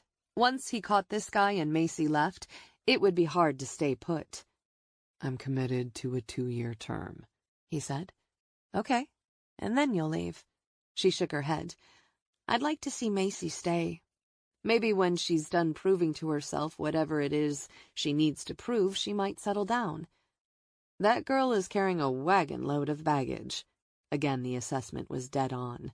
Nevada was beginning to believe his cousin would have made a better detective than he ever could be. The crunch of footsteps on the trail had them both standing. Nevada unholstered his Glock. As isolated as the woods appeared, it was more crowded than most realized. He stepped out of the shelter to see a young couple making their way down the trail. They both wore mud-spattered clothes and boots. When they spotted him, they stopped, and the female took a step back behind the male. We're search and rescue, Nevada said.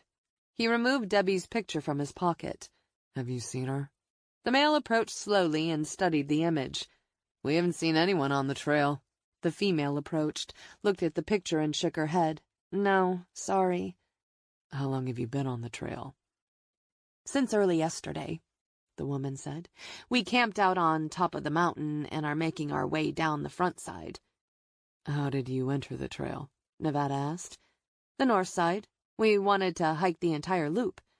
They had entered the park from the opposite direction. And no signs of anyone? He asked. Not in the last couple of hours. It's been real quiet, which is unusual. It's busy up here in the fall. What about earlier? Did you see anything in the woods that caught your attention? Clothing, a discarded shoe, trash that didn't look right? Nothing out of the ordinary, the man said. What about sounds? Anything that seemed off? No, unless you count the bear we ran into. Thankfully, it was a young one and not interested in us. Dark eyes narrowed. Are you a cop? You sound like a cop. I'm the sheriff of Deep Run, but I'm a search and rescue guy right now, trying to do a job. We didn't see anything, the woman repeated. But if we do, can we call your offices? Yes, please. He believed the couple hadn't seen Debbie, but neither had they been looking for her. An untrained eye out here could easily miss signs of her presence. After he collected their contact information, he said, When you get to the base of the hill, there will be one of my deputies. If you see anything, report it to him. Sure, no problem, the male said. Thanks. The couple continued down the trail. We're heading up the mountain, aren't we? Ellis asked. I am. Which means I am, Ellis said. Where you go, I go. There's a 90% chance that Debbie Roberson never set foot in this park, Nevada said. Macy and Bennett arrived at the Shady Grove real estate offices minutes after 7 to interview the third rape victim, Rebecca Kennedy. An early wake-up call that morning coupled with the non-stop investigation was taking a toll. Macy had no time to be tired, so she would suck it up. She would get her old life back even if it killed her. The Shady Grove real estate facility was a one-story building with a small front porch and a couple of inviting rockers beside a sign that read, "We don't just sell houses, we create homes." The windows were large and inviting, and the place still had a new building look that would surely fade soon. They knew Rebecca worked late hours, but hadn't called ahead to announce their visit. Macy didn't want to give Rebecca time to fabricate a reason to avoid an interview. Bennett strode to the front desk, catching the eye of the woman behind the counter closing up for the day. "Jenny, remember me from the self-defense speech I gave at Rotary a few months ago?" "I do," Jenny said, smiling. "Good memory for names. Can you ring Ms. Kennedy and have her come out here? I have a few questions. I think she might be finishing up with a client. Well, ask her to get to a stopping place and come out front. It's important." Though Bennett rarely raised her voice, her clear, direct tone gave no room for argument. Jenny nodded and quickly ducked around a corner. "Ms. Kennedy owns this business?" Macy asked. "Yes.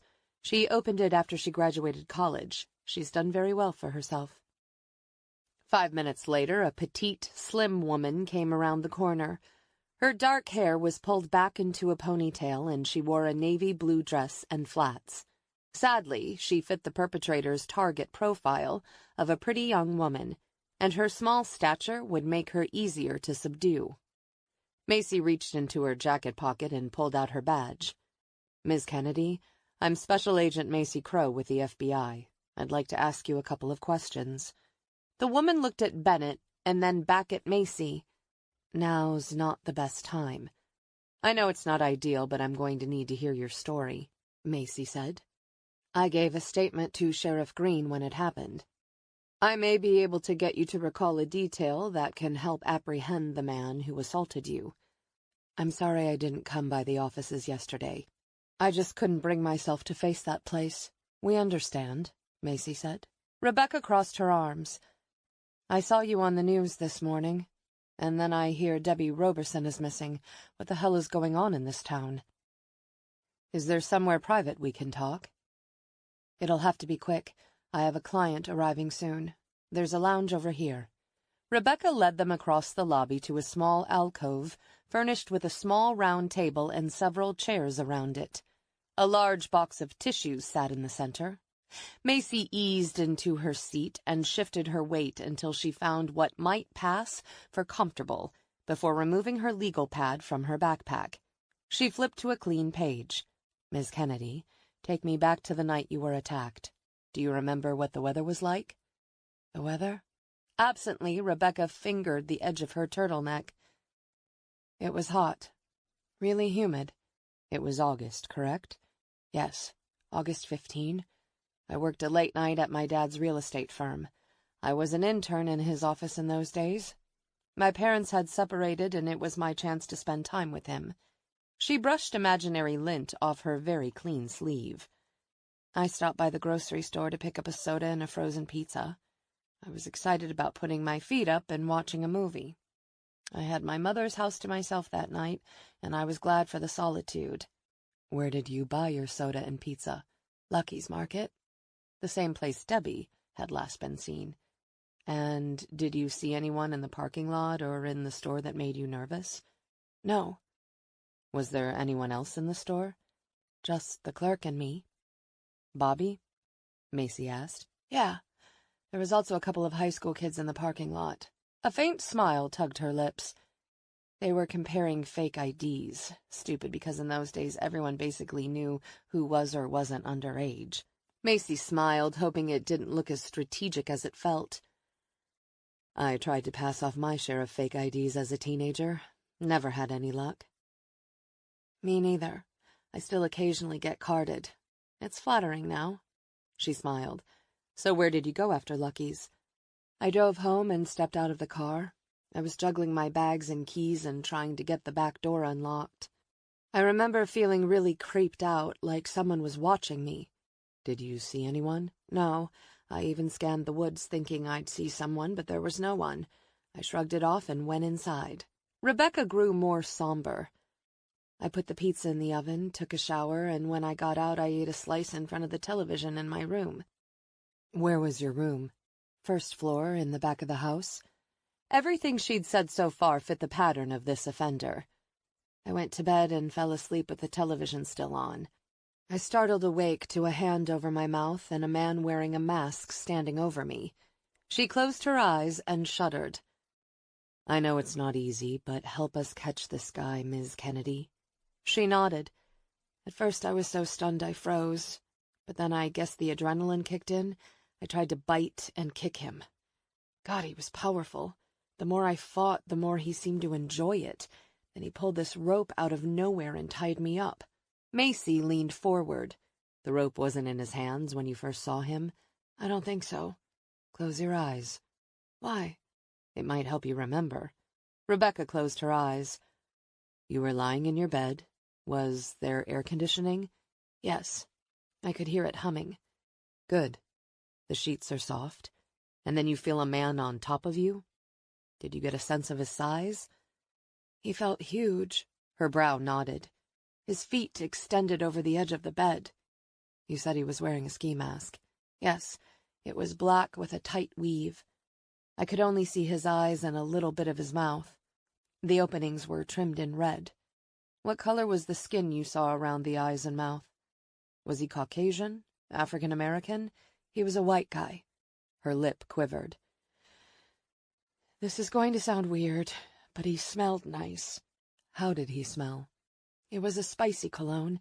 I smelled it once on a guy years later and nearly freaked out, but I got up the nerve to ask him the brand." "And?" "He said it was called Beacon. I even went to the local mall and found a bottle of it. I smelled the tester at the counter and started crying. The woman must have thought I was nuts." Macy noted both details in her pad. "Go on." "He yanked up my nightgown and was quickly inside me. He kept staring at me but had a weird look in his eyes." "What color were his eyes?" Macy asked. "Blue." "Why did they look weird?" "Honestly, he looked sad." She shook her head. "Anyway, he finished pretty quick and then he tugged up his pants. I thought he was finished and was going to leave, but he wrapped his hands around my neck. He tightened his grip, and I started gasping for air." "How did his hands feel? Were they rough or smooth?" "Rough." "Did you see hair on his arms?" "Yes, it was dark." Did he have a tattoo or scar? She closed her eyes and drew in a breath. There was a scar on his abdomen. I remember seeing it when his shirt rode up while he was raping me.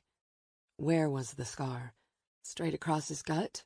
And it didn't look like it was from surgery, but from an injury. It was jagged and ugly. You're doing very well, Miss Kennedy. Tell me what happened next. Rebecca raised her fingertips to her neck. He tightened his hands around my neck. His eyes changed. They didn't look sad anymore, but excited. He liked doing that better than the other thing. Did you pass out? No. Did he speak? It was garbled, almost like he was talking to himself. Was his voice deep or high-pitched? Macy asked. It was barely a whisper. He sounded hoarse, young. I don't think he was much older than I was at the time. Macy noted Bennett's keen attention, but she seemed willing to let Macy run this interview. Did he say anything else? No, but he paused at my dresser and took one earring from a set that had been my favorite. I wore those earrings all the time. Do you still have the remaining one? Macy asked. No, but it was a gold knot with a pearl in the center. And then? Macy asked. He left. I didn't hear him leave the house, and for a long time I thought he was still there. Was he? Yes, she whispered. He came back in the room, and it was like he couldn't hold himself back. He crossed the room and began softly touching my neck. In a split second, his caress turned to a chokehold more vicious than before. My vision blurred, and I passed out. Rebecca drew in several deep breaths, as if reminding herself that she was not in that room with him and able to breathe. What happened next? Rebecca balled up the tissue in her clenched fist. When I came to, he was sitting there staring at me. I was terrified the moment I realized where I was. I could tell under the mask he was really enjoying this. What happened then? He strangled me again. How many times did he do this? 5, maybe 6 times. I lost count, but the last was the worst. I felt like I was floating and the world seemed to be slipping away. In the ambulance after the hit and run, Macy had coded. No bright lights or the voice of God to guide her, but she did hear her pop's voice. He told her to stay right the hell where she was. My neck was so sore that it hurt to even touch it myself, Rebecca continued. I remember looking up that last time into his eyes and knowing I wasn't going to come back. I didn't want to die, but I couldn't stay in that room and keep being tortured like that. So I gave in to it. I stopped fighting, stopped trying to breathe, and just let go. And I passed out. When I woke, he was rubbing his hands as if they were tired. He finally got up, but instead of coming back for me, he left. I didn't move for the rest of the night. I was so afraid he would be there to hurt me again. Finally, my mother came home and checked on me. Where was she? At her boyfriend's house? She told me not to shower and then took me directly to the hospital. Was there any sign of him when your mother arrived? Macy asked. No. She didn't see anyone. Rebecca hesitated, as her eyes now glistened. She tipped her head back and again touched the edge of her turtleneck. I know this is hard, Bennett said, but you're doing a great job. I don't want to remember, Rebecca said. I've always made it a habit to leave the past buried. But the past has a way of sneaking up on us, Macy said. True. Rebecca drew in a breath. I voted for Nevada because I needed this guy caught more than I wanted to forget. Has this guy ever contacted you since the attack? I did get a weird call last year, Rebecca said. From whom? I don't know. I picked up the phone and said hello, and there was silence on the other end, and then some man whispered, I will always remember you. He hung up and never called again. You think it was him? Macy asked. I'm certain of it. I told Sheriff Green. He wrote it all down like it mattered, but I don't think he did anything.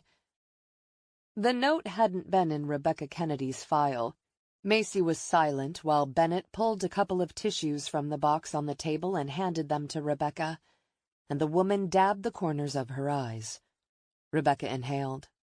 You know, I don't swim anymore because I hate the idea of holding my breath.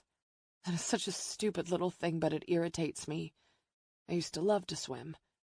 Trauma of this kind left lasting marks on the victims. Would you be willing to meet with a forensic artist?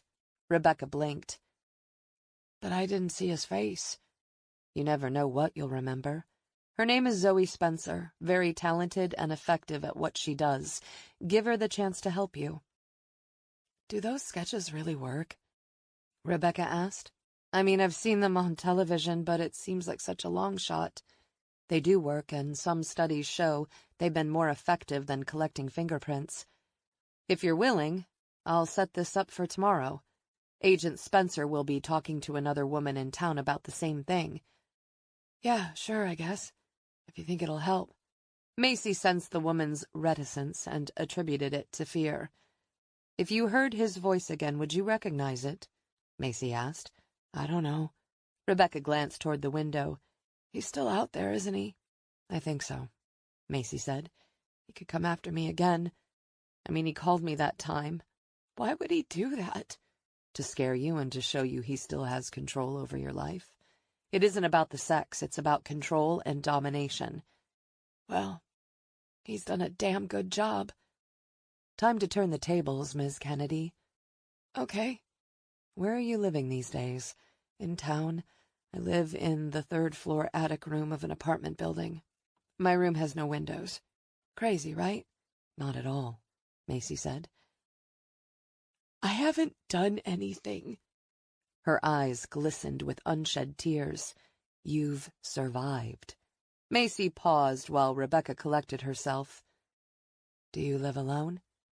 Oddly, I live with my mother. I've come full circle. Can you imagine being our age and living with your mother?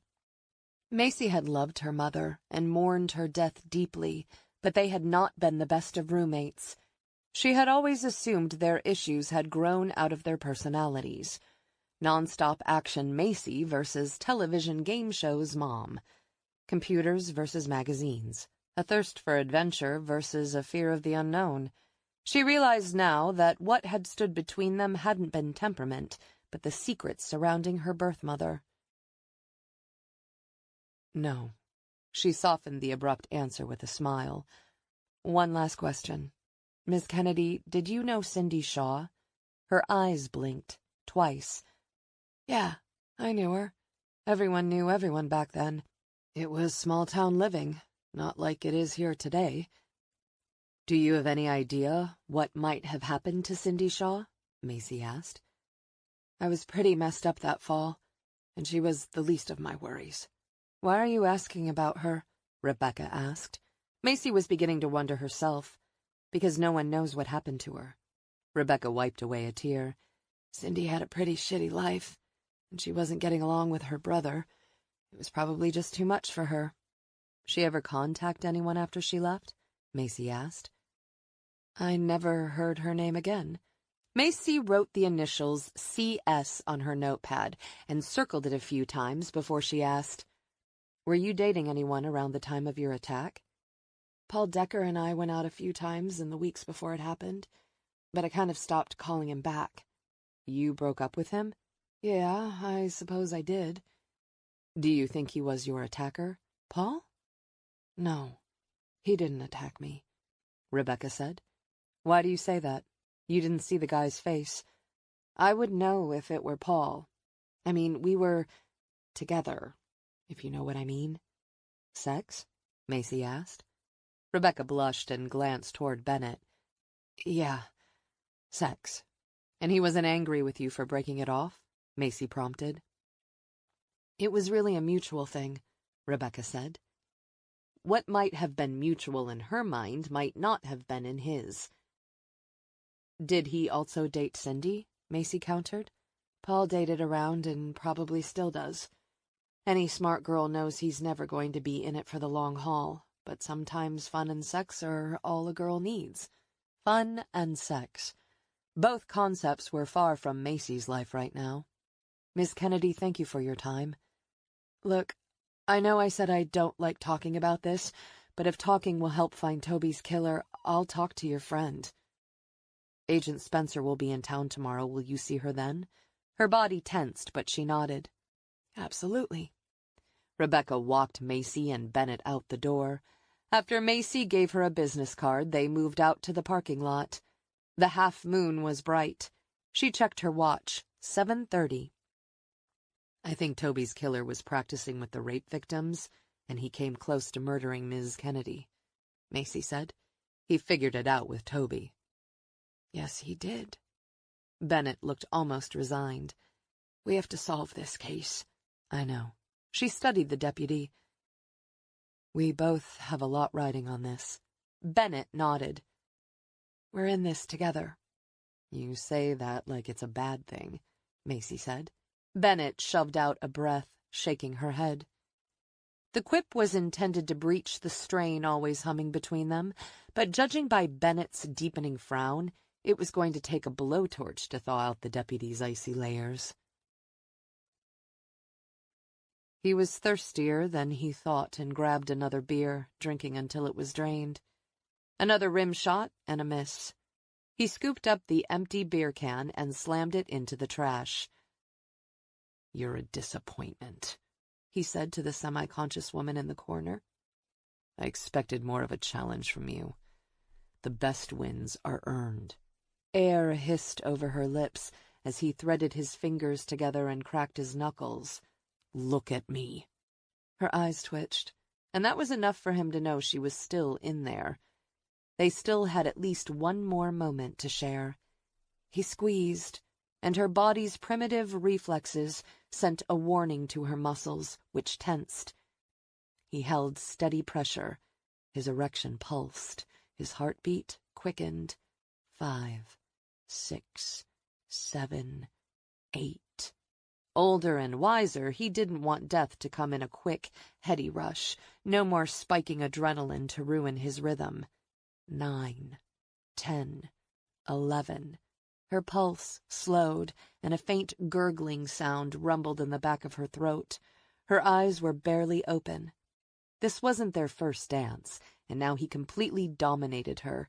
She no longer fought, cried, or begged, and oddly he was as disappointed as he might be after a fine meal ended or a fine glass of good Scotch was emptied. Her mouth opened wide, sucking in air, and reminded him of a beached fish. Slowly, her eyes closed completely. Open your eyes. His ripe, breathless excitement sounded adolescent. I want to see your eyes. A tear trickled from the corner of her right eye, but she didn't look at him. She didn't respond, and her muscles slackened. His fingers ached and his muscles cramped. 20, 21. Beyond 45 seconds, the brain started to die and drift to a space past fear and terror. He didn't want her to cross into the unknown just yet. He wanted to savor his victory. Sweat beaded on his forehead as he rubbed the cramps and sore joints of his hand, trying to remember a time when his body didn't ache. He grabbed her upper right arm, savoring the feel of her flesh in his hand. Unable to resist, he sank his teeth into her flesh. He bit hard, tasted her blood in his mouth, but he felt no reaction from her. I've won, sweetheart. I wanted to keep the game going. I liked the way you cried when you were scared. Sexy as hell. As he traced the purple bruises along the column of her white neck, he kissed her still, full, soft lips. I am a winner. Finally, he slowly pulled off his mask. The air felt cool again against his sweaty skin. The mask had been a necessity in the early days when he hadn't worked up the courage to kill. But even after he had no longer been afraid to kill, he'd kept the mask because it incited fear. He walked to a small refrigerator, grabbed a beer, popped the top, and took a long swig. It didn't quench the bone-deep thirst that had plagued him for as long as he could remember. It was a craving, a need to prove he was a winner. This death should have taken the edge off his thirst, but it didn't come close to chasing away the restlessness. A few days ago he had been ready to explode with the need to prove himself, and he had. He had demonstrated yet again he was on top of the heap. Yes, he felt more control now, but the calm would not last. It never did. The hunger would soon return, and it would consume him until he was forced to find another woman. Chapter 18. Tuesday, November 19, 8:15 p.m. En route to the police station, Macy searched the internet for the Cologne Beacon and discovered it was widely accessible online as well as at the local mall in Roanoke. She ordered a travel size and asked that it be shipped to the sheriff's office. Smells could trigger memories, and she was prepared to have all the former victims smell the scent to see if it helped them recall details. When Macy and Bennett pulled into the station's parking lot, a news van from Channel 9 was parked and waiting. Macy swallowed a curse and kept her gaze forward, wondering if reporters had a secret power drawing them to cops when the timing was at its absolute worst. "He's from Roanoke," Bennett said. "His name is Peter Stewart, and he covered Toby Turner's disappearance multiple times over the years. A couple of his stories went national. He's not had national coverage for several years, and I know he sees this as his ticket back to the top. That kind of ambition is dangerous. I've seen guys like him broadcast information before it's verified." Bennett frowned, but kept her thoughts to herself. Macy's attention was drawn to Stewart's fit frame, which stretched over 6 feet tall. A dark suit coupled with trimmed black hair framed an angled face that TV loved, and she found uninspiring. "Deputy Bennett!" Stewart shouted as he jogged across the parking lot, his microphone outstretched like a fishing pole ready to yank up whatever nibbled on its line. "Can I ask you a few questions?" The deputy squared her shoulders, stopped, and turned. This was an active investigation, but like it or not, they were on display. Macy paused, and neither made a comment as he reached them. Behind him was a man with a camera perched on his shoulder.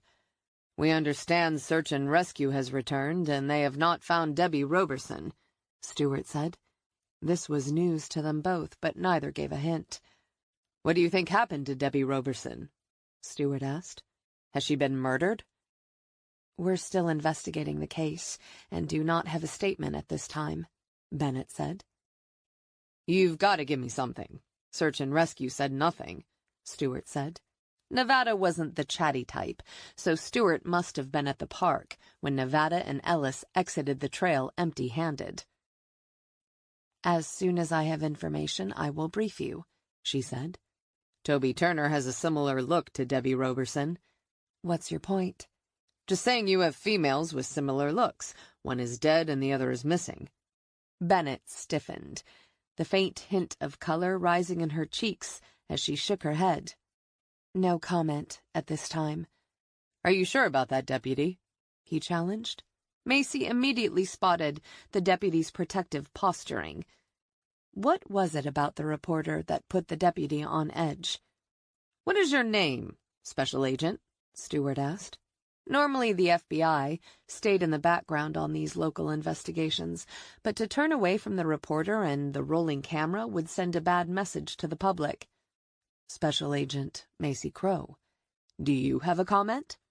Stewart asked, as he watched Bennett turn and walk toward the station. "No, sir. When we have an update, we will call a press conference." Macy caught up to Bennett. Both were silent, each knowing the less said publicly to the media, the better. Whoever was out there was likely watching and taking in everything they were saying. Once inside the station house, Macy asked, "You know him?" "Of course I do," she said. "He's a local reporter." "It's more than that." Bennett faced her. "What are you suggesting? Are you two dating?" "Do you have any kind of relationship?" "No." Macy noted the faint rush of color in the deputy's face, suggesting there was something between the deputy and the reporter. "Then that leaves a professional relationship. You were the one who told him about the rape kits." Bennett stared at Macy with an icy, unreadable expression, which Macy realized now was a defense tactic. The deputy wasn't trying to be a badass. She was scared. News of the untested rape kits made it to Nevada and to the media. How did that happen? I have no idea. Though Macy could force the issue now, she didn't. There was more Bennett wasn't saying. She could theorize all day about what the deputy was holding back, but opted to wait and watch her more closely. Most people eventually tipped their hand in some way. Bennett typed in the access code, and the door opened. Nevada was waiting for them on the other side. He held a half-empty water bottle and was still dressed in hiking gear that was now muddied and sweat-stained. "Looks like you managed to slip by Mr. Stewart," Bennett said. "It's a gift," Nevada said. "Stewart tells us you didn't find anything," Macy said. He shifted his gaze from Bennett to her. "The reporter was waiting for us at the north entrance. He's surmising that we discovered nothing." "You traveled the entire route?" Bennett asked. "We did." "Did you find anything on the trail?" Macy asked. "We did not, Special Agent, and we spoke to 2 sets of hikers who haven't seen anything either." "Did you get their names?" Macy asked. Nevada slid long fingers into a pocket on the side of his leg and handed Macy a crisply folded piece of paper. "Names and telephone numbers of both sets." Bennett glanced at the list Macy was holding. "Do you think she was ever on that mountain?" "I don't. If she was taken from the parking lot, she likely was transferred to another vehicle. I would bet money that neither she nor her attacker stepped foot on the trail." Macy pocketed the list. "We spoke to Rebecca Kennedy, and she's willing to work with a forensic artist." "Good. Ellis is ready and willing as well," Nevada said. "She said she'd be here first thing in the morning." Bennett placed a call to Ellis Carter and confirmed her morning appointment with the sketch artist. Her call to Rebecca Kennedy went to voicemail, so she left her name and number and requested a callback. "There's not much else we can do tonight," Nevada said. "Bennett, go home and get some rest." "I'll be back early in the morning," Bennett said. Nevada nodded, and when she left, he said to Macy, "I'm parked out back. I'll drive you to your motel and pick you up in the morning." His help was convenient, but he was also too easy to rely upon. It wouldn't help her bid to regain independence. "No, thanks. I prefer to have my own transportation. See you in the morning." Nevada didn't press, and she left the sheriff's office and walked to her car. Settled behind the wheel, she locked the doors before starting the engine. As she drove, she kept the radio off, needing the silence to process the day. Her mind kept circling back to Toby Turner's textbook, with the girl's handwriting scrawled in the margin. "You were a smart girl, Toby. What did he say to you that was so charming?" She parked at the motel and, grabbing her backpack, walked by the lobby on her way to her room. The evening clerk at the motel front desk shot her a couple of curious glances, but the guy had the sense not to pry. In her room, she locked her door, dropped her pack on a small chair, and eased onto the bed. She popped 2 ibuprofen and then carefully lay back. Promising herself she would not yet fall asleep, she let her eyes drift shut as she replayed the evidence she'd collected that day. 3 rapes and a murder connected by DNA. Debbie Roberson and Cindy Shaw remained missing. Was she trying to force puzzle pieces that weren't meant to fit together?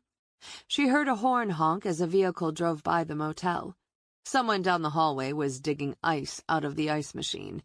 As the footsteps moved closer to her door, her hand went to her gun as she listened. The footsteps came and then passed by her door. The heater in her room kicked on. Her grip on her gun eased, and the sounds outside faded. She felt herself drifting. Once, her eyes snapped open, but then they quickly drifted closed. Just 5 minutes. 5 minutes to rest her eyes and give the ibuprofen a chance to work. In the distance, a young girl called out to her. She didn't recognize the voice. "Who is it?" she asked. Silence. Her fingers brushed the grip of her weapon. "Who is it?" This time she was on guard and in no mood to play guessing games. "I need your help." The voice was a soft whisper, but loud enough now for her to make out the words. "I need your help. I'm lost. "Who are you?" Macy asked. "It's dark and black, and I'm afraid." "I can't help you if you don't tell me who you are." Macy's training kicked in, and she began ticking through her list of priorities. Identify subject. Ascertain danger. "Help me?" Ahead, Macy saw the outline of a woman. Long hair brushed the edges of broad shoulders. Macy moved toward the woman, but no matter how many steps she took, she couldn't seem to reach her. "Identify yourself," Macy said. The thump of Macy's heart filled the silence, and she was about to repeat her request when the woman whispered, "I used to be Cindy Shaw." In the distance, a ringing yanked Maisie out of the haze. Her eyes popped open and she sat up, her hand on her weapon as she looked around the room.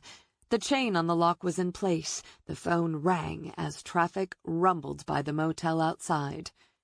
She sat still, and her heart rate settled as she glanced toward the red digital letters of the bedside clock. 9:01 p.m. She had been asleep for only 20 minutes. "You know what, Cindy? If you want my damn help, you're going to have to do better than screwing with my sleep." She fished her phone from her pocket. "Special Agent Macy Crow." "It's Nevada. We found Debbie Roberson."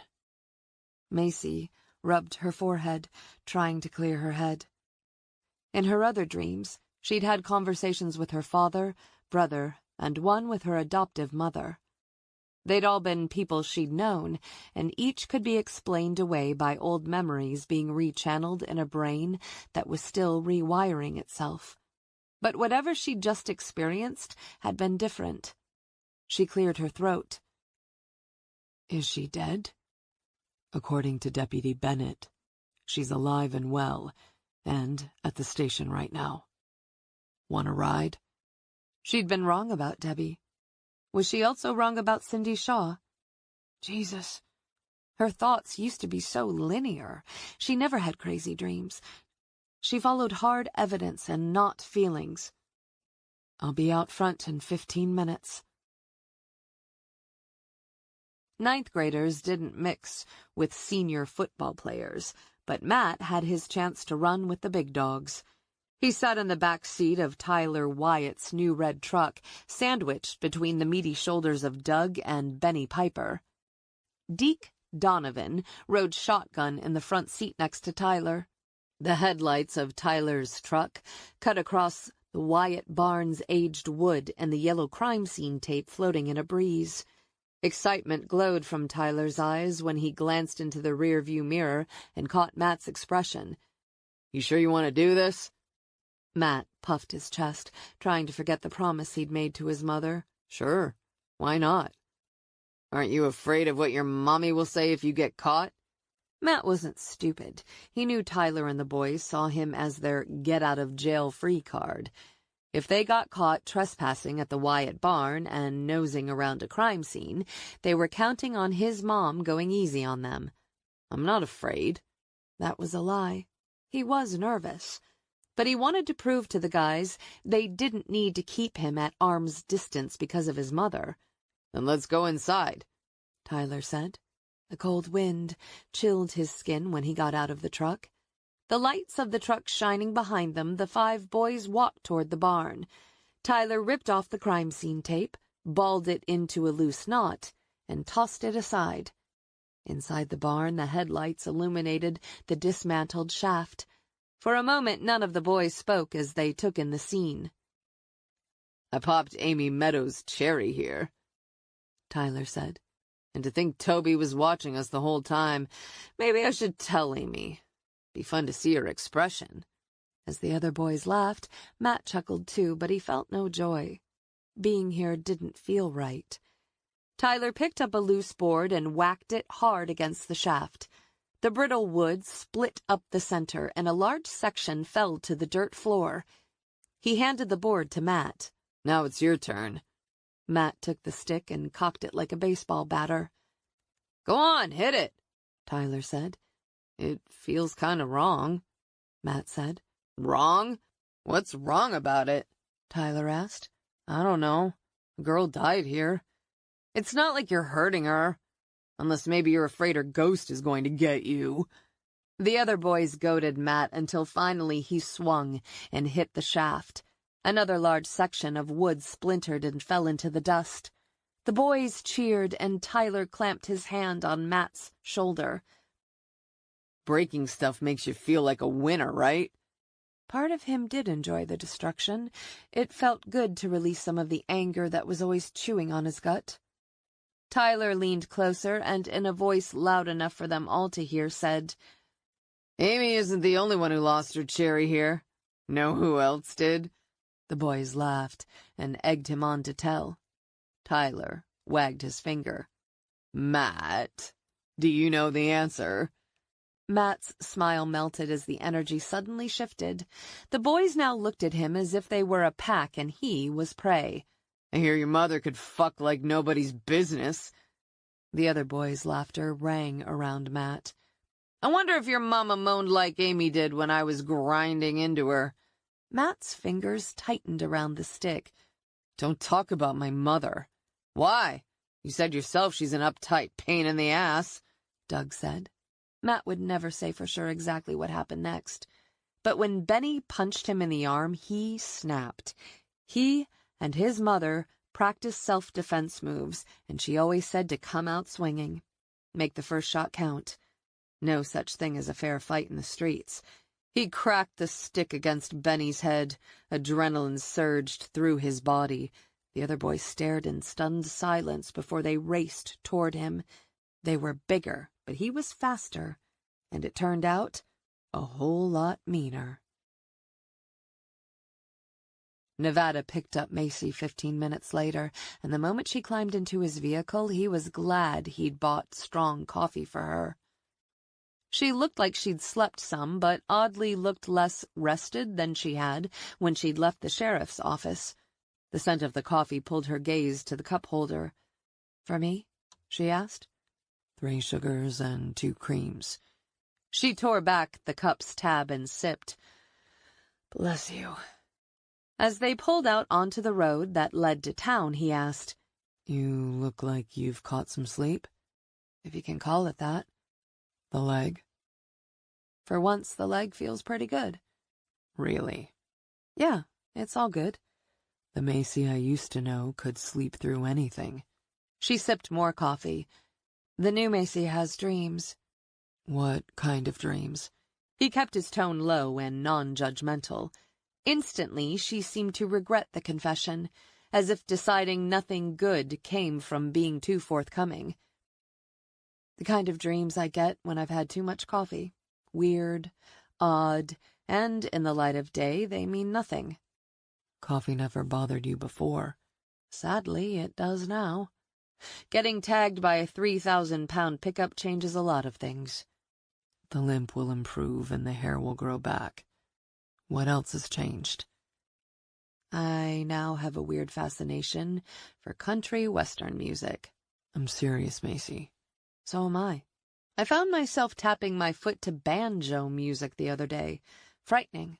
Nevada said nothing, but he could almost hear the wheels grinding in her head.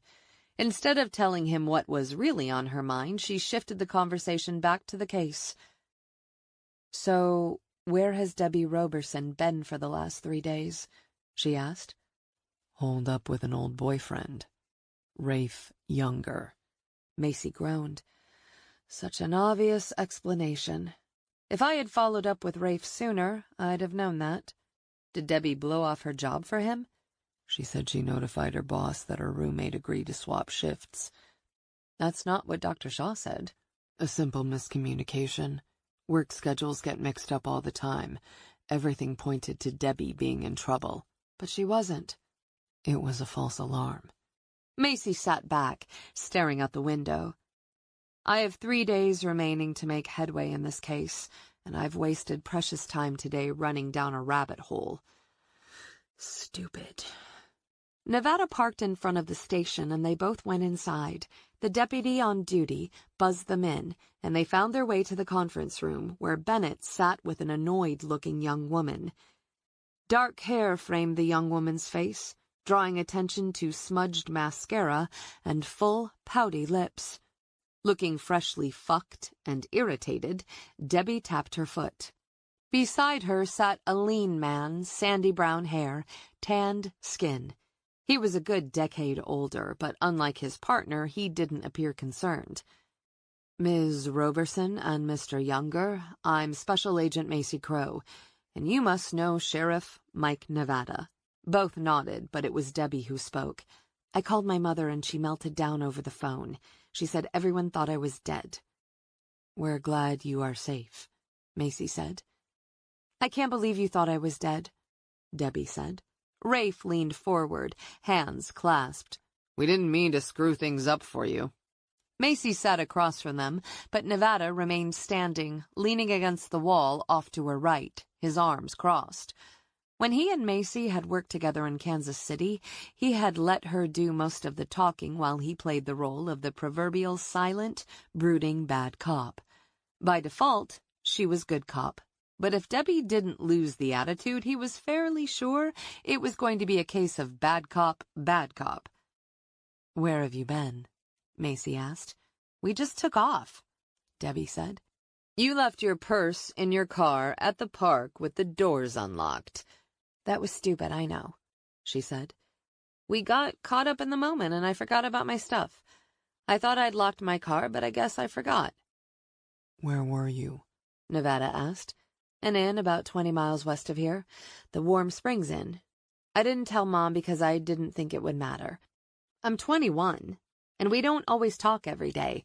"She's also not crazy about Rafe," Macy said. Debbie shrugged her shoulders. "She's uptight."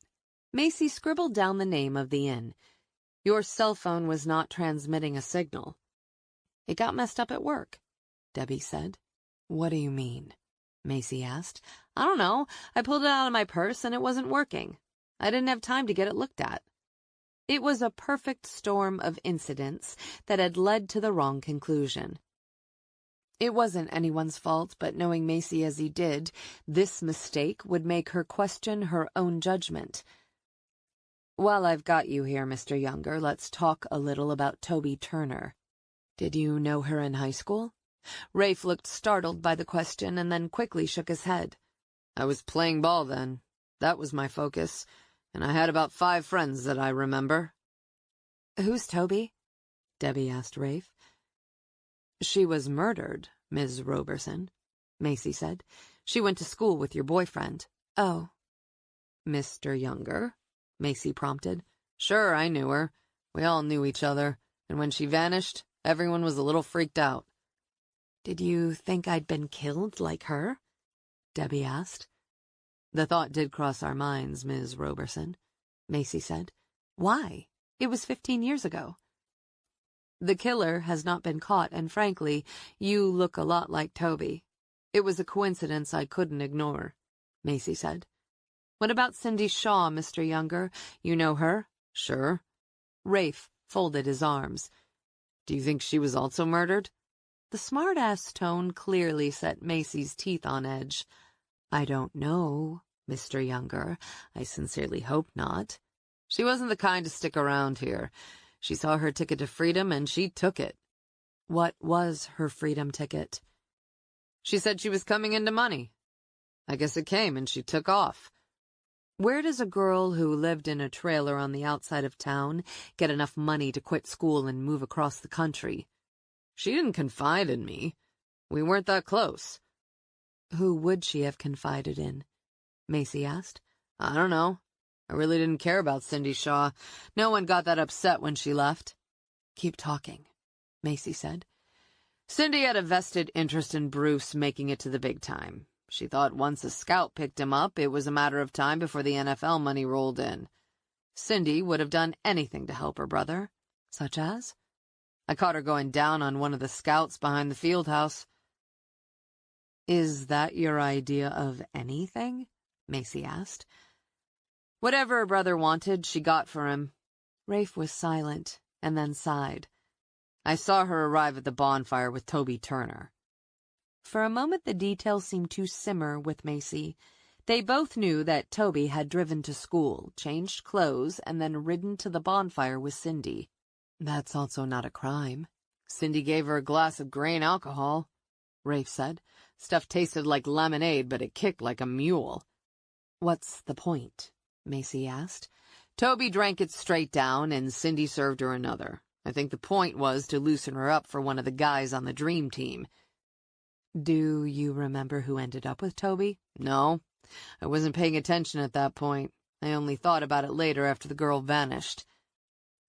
Did you tell Green? Macy asked. No. Why not? What happened between the guys at the bonfires stayed between the guys.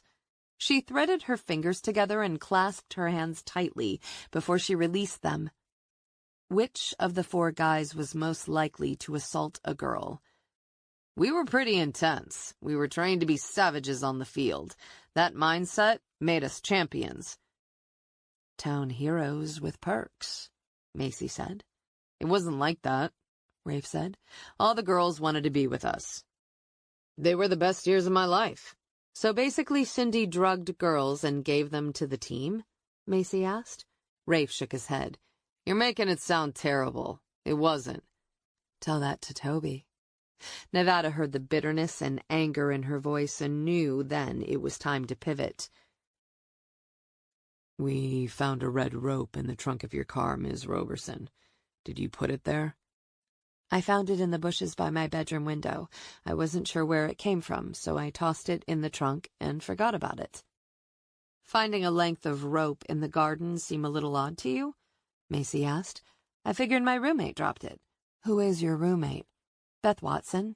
When we knocked on your door yesterday, there was no answer, Nevada said.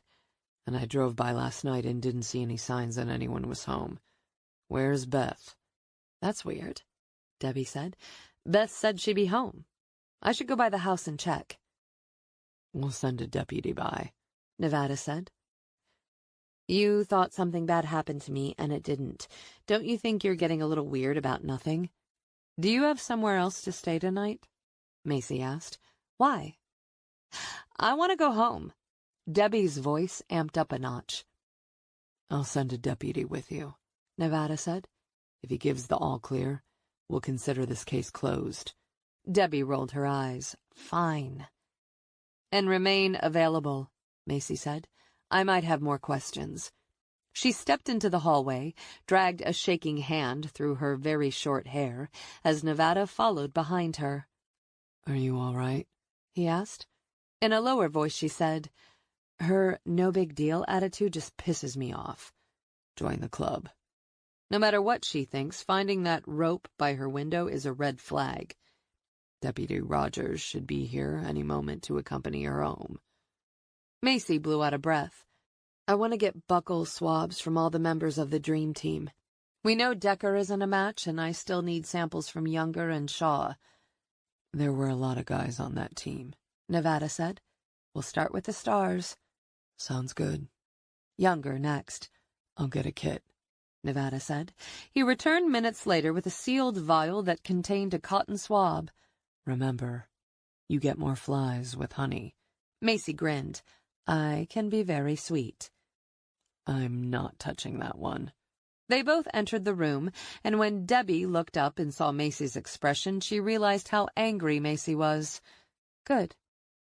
Mr. Younger, I'm hoping you can do me a favor, Macy said. Younger shifted in his seat. Sure, if I can. Would you allow me to test your DNA? Macy asked. He sat a little straighter. Why? So we can confirm you weren't involved in what happened all those years ago.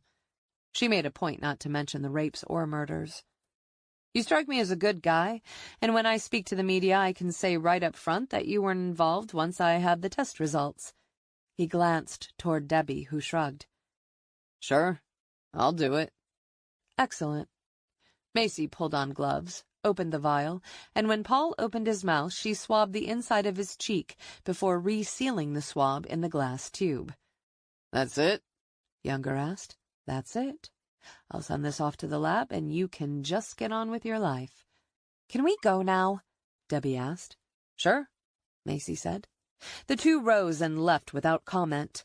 Macy held up the vial to the light.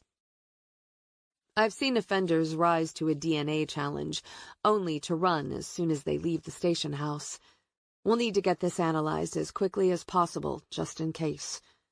I'll have a deputy drive it down to the lab in Roanoke, Nevada said. I'd also like a swab from Bruce Shaw, Macy said. Nevada looked taken aback for only a moment. Bruce might be a respected doctor in town, but they both knew that didn't mean much right now.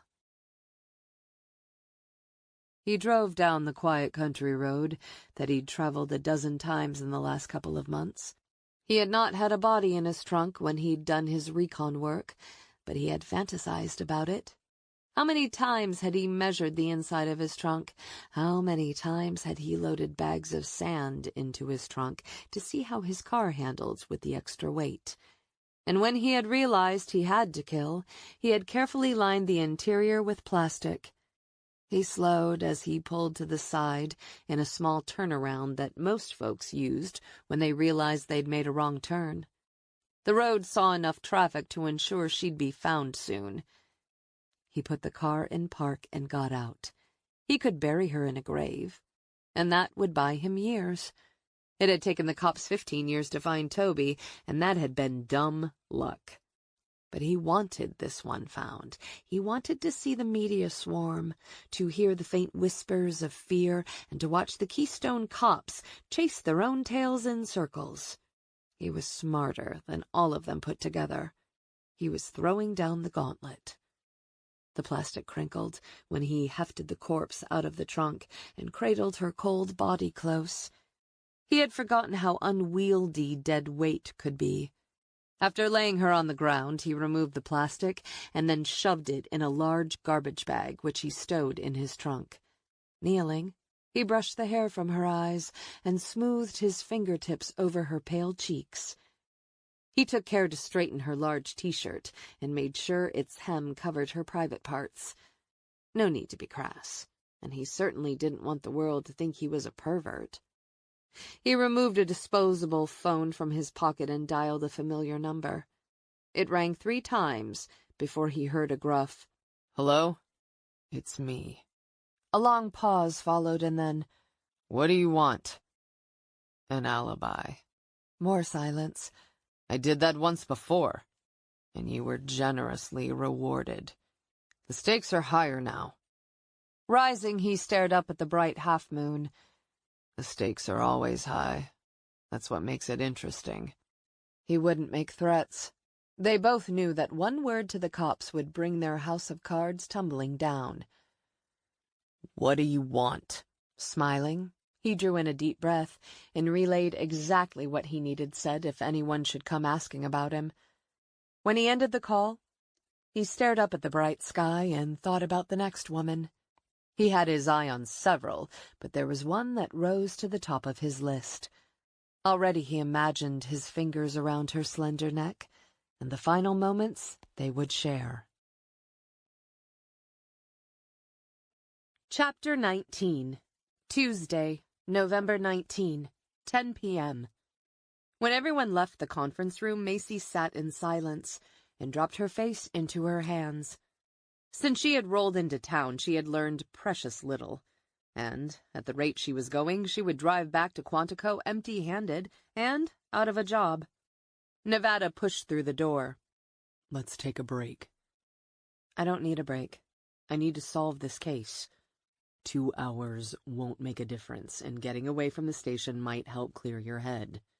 "I've barely gotten started on this investigation." He picked up her backpack. Break. Food. Knowing her mind was running in circles, she realized an hour or 2 might be what she needed. Macy followed him out the back door of the station and got into his car. He started driving, and she didn't pay close attention to the passing buildings until he took a road leading out of town. "Where are we going?" she asked. "To my house. I'll make us a meal, and then we can get back to it in a few hours." "To your house? I'm not sure that's smart." "Afraid you can't keep your hands off of me?" he challenged. She studied his amused profile and realized how much she'd missed his sense of humor. "Your Honor, is safe with me, Sheriff." He laughed and turned down more roads, following a series of smaller and smaller side streets until he took a hard right onto a freshly paved blacktop driveway. It snaked up the side of the mountain, winding around a switchback curve, and then pushed up to the final stretch. The house waiting for them was not what she had expected when she had heard farmhouse. It was large and at least a 5,000-square-foot extravagance of stone, tall glass windows, and a wide covered porch that wrapped around the entire front of the house. "Wow, Grandpa rolled large," she said. "He built roads for a living, and made a small fortune." He hit a button on his visor, and a garage door on the side opened, allowing him to pull in. He shut off the engine. "I'll give you the grand tour." "Why not?" A combination lock opened the door leading from the garage into the kitchen. She paused to study the neat display of mountain bikes, hiking gear, and ski equipment precisely arranged along the walls. "How long did he live here?" she asked. 40 years. "This gentleman was also Ellis's grandfather?" No, I'm related to Ellis on my mother's side. George, my grandfather who built this house, was my dad's father." "You were close to George?" She'd slept with the guy, but neither had really talked about their pasts. "My grandfather raised me from age 15 onward, after my parents died." "You never told me that. How did your parents die?" "Car accident. Hit head-on by a drunk driver." "I'm sorry about your parents." "It was a long time ago." He waved her in before he disappeared inside. She traced her finger over the handlebar of a mountain bike, realizing she wanted to know more about Nevada. Curiosity served her well on the job, but it wouldn't in this case. She liked the guy a lot, but the less she knew about him, the better. Regardless of their pasts, their futures were headed in opposite directions. If she went inside Nevada's house, the odds of her sleeping with him were high. God knows she wanted it. But when the case ended and she returned to Quantico, she would again endure the 1-2 punch of loss and longing. "Since when did fear stop you?" she muttered. Shouldering her backpack, she followed him inside. Nevada shrugged off his boots and hung his coat on a peg in the entryway. Her gaze was drawn to the vaulted ceiling cutting high into an A-frame and a wall of windows that overlooked another deck and the rolling mountains behind the house. She toed off her shoes and crossed in sock feet to the window. "You have the high ground. Expecting an invasion?" As Grandpa used to say, no one ever expects one. He selected a glass from open shelving and filled it with water before handing it to her. "Thank you." He opened the double door, sub-zero refrigerator, and pulled out several pre-cooked meals. He set the temperature on a convection oven and unwrapped the meals. "Do you eat meat?" "Don't I strike you as a carnivore?" He laughed. No comment. She set her bag down and got out a bottle of ibuprofen. She popped two and drained the glass of water. "How's the leg?" "Surprisingly good." "Would you tell me if it weren't?" "Probably not." While the oven came to temp, he removed cheese and bread from the refrigerator and sliced pieces of both. He placed them on a plate in the center of the island. The oven now ready, he popped the 2 meals in. "Grab a piece of cheese and I'll show you around while dinner cooks." "This is not what I expected." "What did you expect?" "Let's say I shouldn't assume anymore." He moved into another room and flipped on lights. This room was smaller with a lower ceiling and painted in a dark navy color. In the center was a tall stone fireplace, its firebox blackened by decades of use. Beside it was a neat stack of wood. Across the room was a large mahogany desk covered in more piles of papers. "Now that it's getting cooler, I'm gravitating toward this room." Snow on the trees and a crackling fire. You're on the verge of being a holiday greeting card. Again he smiled as he showed her several more rooms on the first floor, including a room with a pool table and another with gun cases displaying shotguns that ranged from modern era to antique. Very nice, Nevada. "It's a work in progress." He walked down the hallway, back into the kitchen, and flipped on more lights. She settled on a bar stool around the large kitchen island made of reclaimed barnwood. Industrial pendant lights hung above. The place smelled faintly of fresh paint. If you'd told me in Kansas City we'd be sitting here now, I'd have laughed. You and me both. He glanced at the timer on the convection oven, which had 5 minutes remaining. He removed 2 plates from the cabinet and set them on the table. Whatever he was cooking smelled delicious. So, what are we eating? Steak and potatoes. My 2 favorite food groups. As he set out silverware and 2 cloth napkins, she said, "Did you ask Ramsay for me on this case?" He stood still for an instant as he placed a fork on a gray napkin.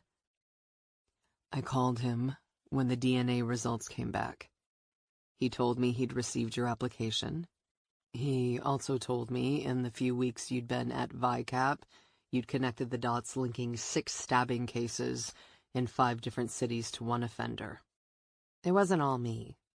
If local law enforcement hadn't entered the case data, we wouldn't have had anything to analyze. That offender liked to use a serrated knife. So he had done more homework than she'd imagined. He stabbed his victims in the lower left portion of their backs. There was little correlation between the victims other than a method of death that was very specific. When the timer dinged, he grabbed a set of hot mitts and removed the steaming food packages. Removing the top seal filled the room with the sense of beef, butter, and fresh herbs. I know my frozen foods, Nevada, and this is a cut above. I special order it. He set 1 on each plate and placed 1 before her. The killer made knives for a living. His blades have a national reputation with his customers. What brought your attention to the case? 2 stabbings occurred in Raleigh, North Carolina, in a 10-hour period. Local law enforcement sensed he'd done this before and filed a report with VICAP. My colleague Andy and I pulled up all stabbing deaths and then narrowed our search from there. Once we identified 10 possibly related cases, we sent the case to a forensic pathologist to look at the images taken of the wounds and then created a likely weapon profile from there. How did you trace it to him? I visited several knife experts in the area. Our boy has a fan following in the world of handcrafted weapons. I checked out his website and then cross-checked dates of the murders with the trade shows on his events page. He was picked up in Tennessee 5 days ago. You're smart as hell, Macy. If I were so smart, I wouldn't have connected Debbie Roberson's romantic getaway to the serial offender we're hunting. Better you sounded the alarm, and she ended up fine than the other way around. Nice of you to say, but I still feel foolish. You are nobody's fool, Macy. She ate in silence and realized she was hungrier than she had thought. When she finished off the last slice of steak and drained her soda, Nevada looked pleased. Once again, you've fed me when I didn't realize I needed to eat. Here to serve. Let me clean.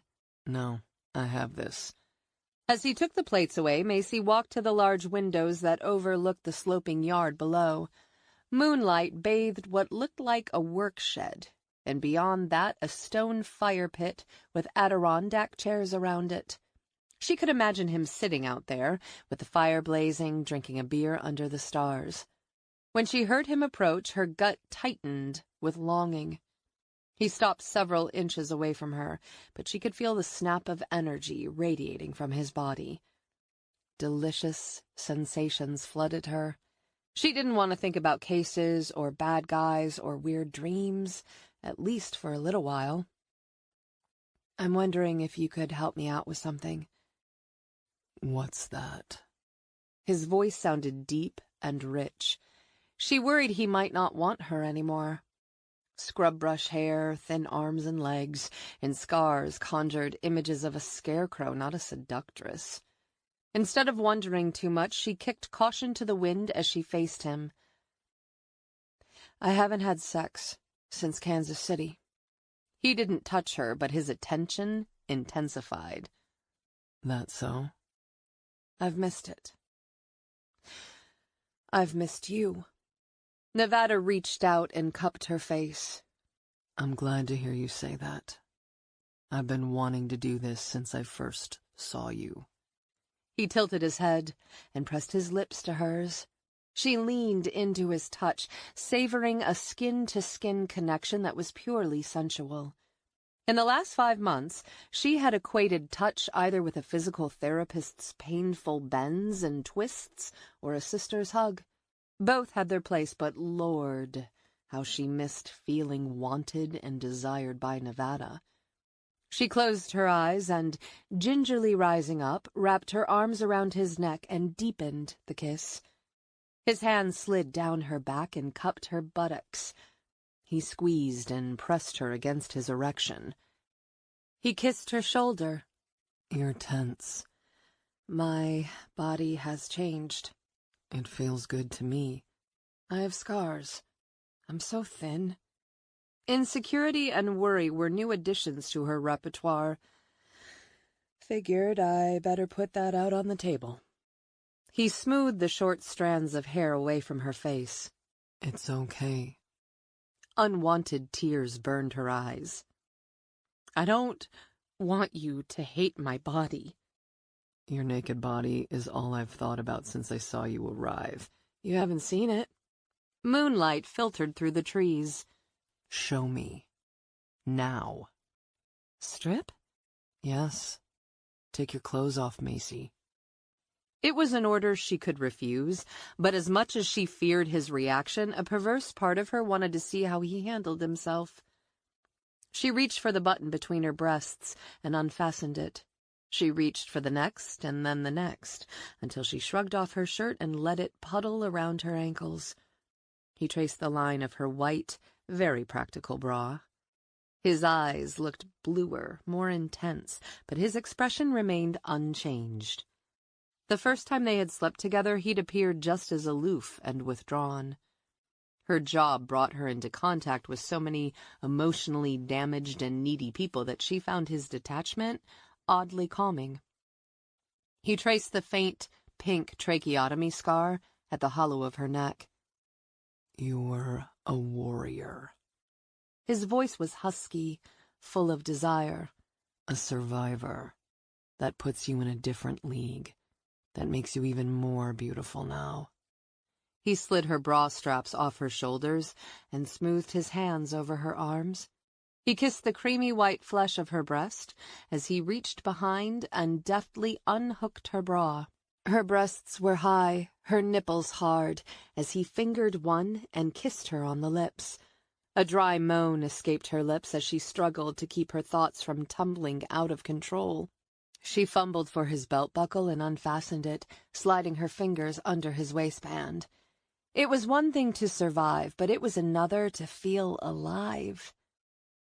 If you don't take me to your bedroom right now, I'm taking you on the countertop, she said. A chuckle rumbled in his chest, but he took her by the hand and guided her through the house to a large room on the first floor. Another span of windows overlooked the wooded valley, bathed in moonlight, before he pressed a button by the door and privacy screens dropped. She removed her weapon, cuffs, and mace and set them on the nightstand before tugging off her socks. Nevada watched her with fascination as she shrugged off her pants and let them fall to the hardwood floor. Keep going. Her gaze locked on his, and she slid off her panties. He walked up to her and caressed her body, tracing his index finger over the long scar that snaked up her leg. Then he smoothed his hand over the road rash scars, which she hated the most. The rosy blotches spread up her side and over her shoulder. She closed her eyes, focusing on his touch and refusing to shrink away. He kissed her shoulder, her neck, and the top of her breast. He took her by the hand and led her to the bed, and, as she sat down on the firm mattress, he undressed. His erection made her wet. She scooted to the middle of the bed and opened herself to him, feeling drunk now with sensual desire. He lay on top of her and kissed her fully on the lips. She arched her hips, and he placed his erection at her moist center. Let me know if I hurt you, he said. She nodded, not sure how her body would react, and slowly he slid into her. She held her breath for a moment, accepting him and praying her body didn't betray her now. Instead of pain, she felt pure pleasure. "How does it feel?" he asked. "Really damn good." She traced her hands over his buttocks. "Amazing." He began to move inside of her, slowly at first, waiting for her body to fully relax. As she grew accustomed to him, she began to move her body against his and whispered, "More," in his ear. He moved faster and harder. His touch sent heat coursing through her body. She cupped her breasts and arched toward him, and when he pressed his fingers to her center and rubbed small circles, it was akin to tossing a match onto gasoline. Passion exploded through her and built so quickly she couldn't temper it. "Let it go," he said. Macy wanted to wait for him, but the orgasm exploded in her, crashing through every nerve and muscle in her body. When the sensation eased and she looked up at him, he seemed pleased with himself. His eyes were dark with desire. He thrust faster inside her, and this time she pressed her body to his and touched him in the places she remembered he liked. He groaned her name and ground hard into her as his own release cut through him. When he was spent, he lay on top of her. Both were covered in perspiration, and his racing heart matched the pace of her own. "You're still the best, just as I remember," he whispered against her ear. "Out of practice," she said, a little breathless. He kissed her lightly on the lips. "Maybe we can work on that." "Maybe." Scratch, scratch, scratch. Macy dreamed of Cindy Shaw calling her name, begging for help. The young girl's cries were so vivid they startled her out of a sound sleep. She sat up in the bed, her heart racing and sweat beading between her naked breasts. She searched the unfamiliar room and had no idea where she'd been sleeping. A strong hand rubbed her lower back, up her spine, and cupped the back of her shoulders. She turned quickly, ready to bolt, before she realized it was Nevada. He stared at her with keen, alert eyes as his fingers massaged some of the tightness away. He sat up and looked into her eyes. "You were dreaming. Was it the hit and run?" His hand slid down her back, the soft and steady pressure of his calloused palm against her bare skin easing the fight-or-flight response. "I never dream about the accident anymore," she said. "But something was bothering you." She pulled her fingers through her hair. "It's nothing." "You were screaming, Macy." "It wasn't that bad." "Ever known me to exaggerate?" Telling him about the dream would blow her credibility. He might be able to deal with the physical scars, but to learn she could be off her nut was another matter. "Macy, you can tell me," he said. A sad smile curved her lips. "You know, people always say that until they hear the truth." "I mean it." His hand felt like a steady, constant support. She sat in silence, weighing the pros and cons. The cons were shouting at her to keep her mouth shut. "I really don't understand the dreams myself." He didn't speak, letting silence coax out more of her secrets. The trick hadn't worked when Ramsay had tried it on her, but with Nevada, she knew she could trust him. "The dreams always start with a scratching sound." "Explain." "Like someone is digging in dirt." "Digging a hole?" This is where it gets weird. I'll be honest. You'll be super cool about it, and then in the light of day, you'll wonder who the hell I am. "Spill it." He sharpened his tone like a fine blade. Whoever is making the scratching sound isn't digging into the ground, but out of it. I can't explain it other than it's like a buried alive vibe, and whoever is trapped is trying to escape. His silence wedged between them. I know. Insane. Or worse, some kind of weird brain damage. She tried to scoot away. He gently held her by the wrist. "I didn't say that." When she finally found the courage to look at him, she saw a curiosity in his gaze that reminded her of him when he was piecing together a case. That gave her some courage to say, "I don't understand it." When did it start? "I thought I heard sounds when I was still in the hospital in Texas. I chalked that up to the pain meds, but it persisted through rehab, and whatever it was followed me back to Virginia." It? "I know. I talk about it like it's something other than me, but it must be coming from my brain. All I can think is that my hard wiring has changed." Who's doing the scratching? And when she only looked at him, he cocked a brow. You know, don't you? She closed her eyes. Weird. And weirder. "I've been dreaming about Cindy Shaw. She's been asking me for help." How long has Cindy been communicating with you? The scratching sounds became more persistent the day Toby Turner's body was found. Cindy's name finally came up Sunday night while I was researching the Turner case. Once I read her name, it's like a floodgate opened, and my brain wouldn't let her go. That's why you've been asking around about her. Yes. I keep hoping I'll hear that she's fine and good and that my brain just has a crazy way of processing information. Okay. Okay? What does that mean?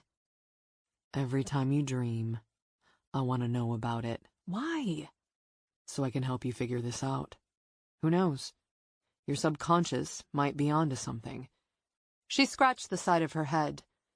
I feel like I'm on the bus to Crazy Town. A smile tugged at the edge of his lips. We all have shit, Macy. For whatever reason, that made her laugh.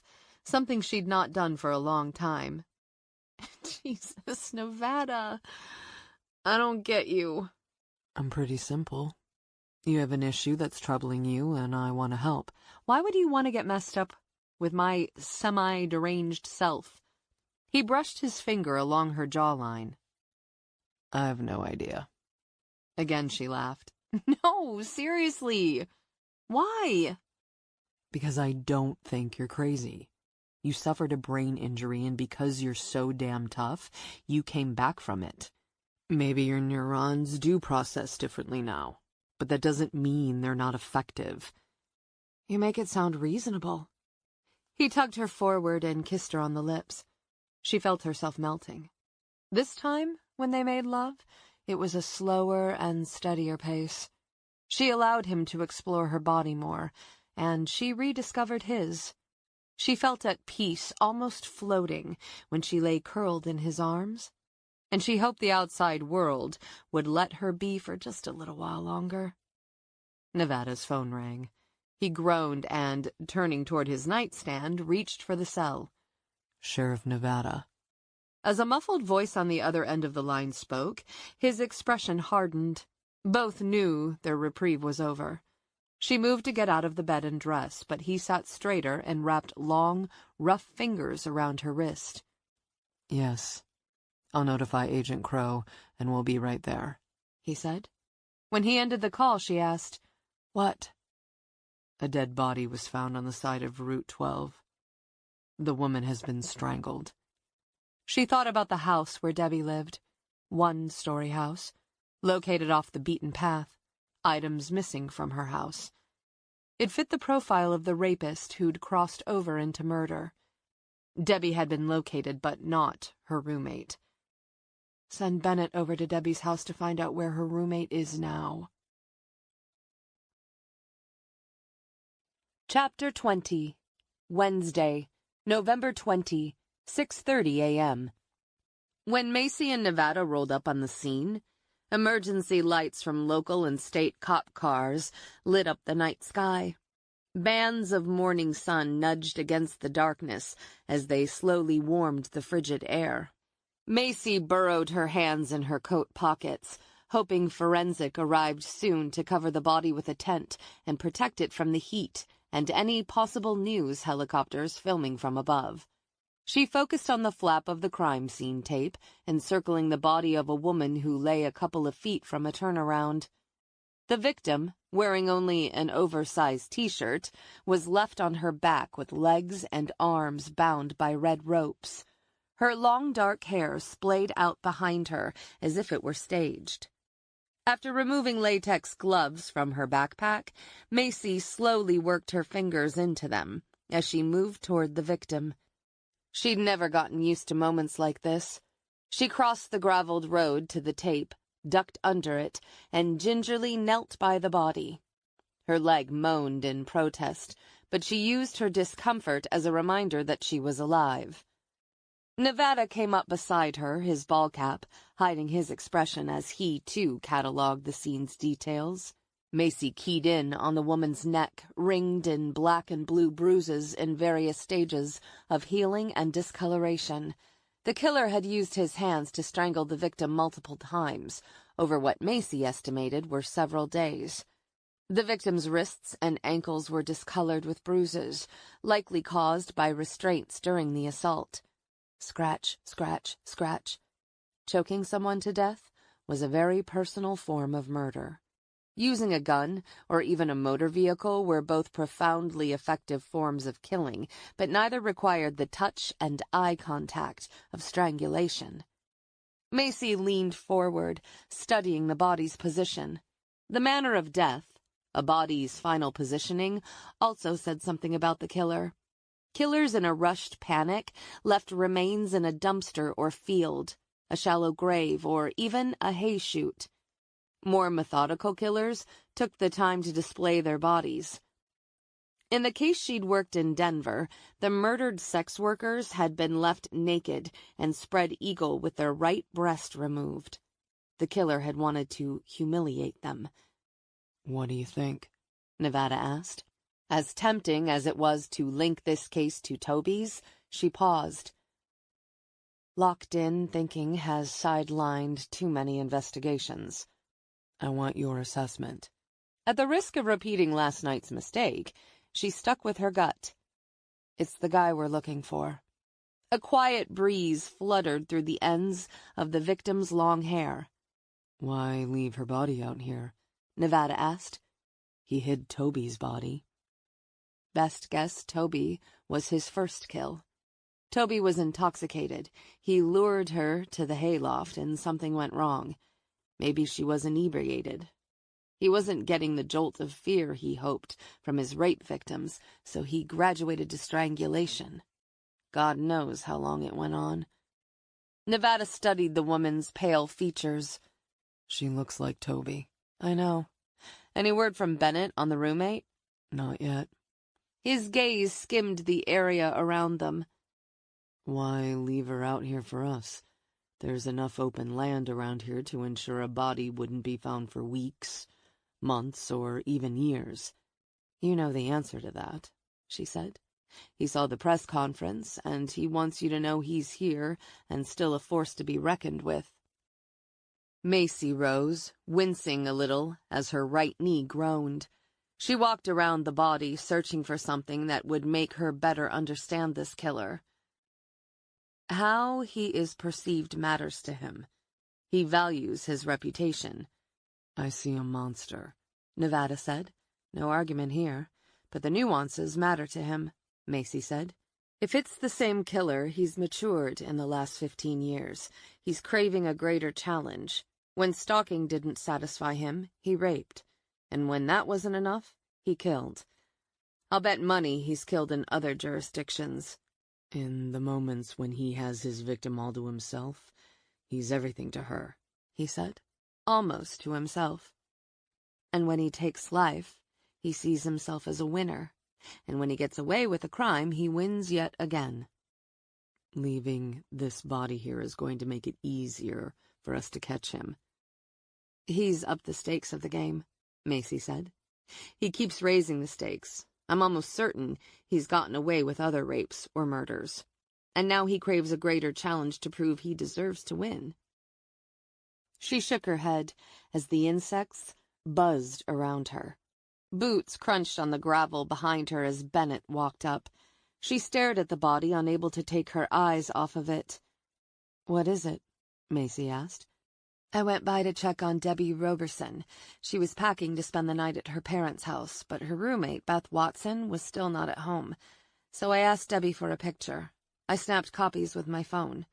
She turned her phone around to reveal the stern, unsmiling face of a young woman in her late teens. Macy glanced at the body. It matched the image on the deputy's phone.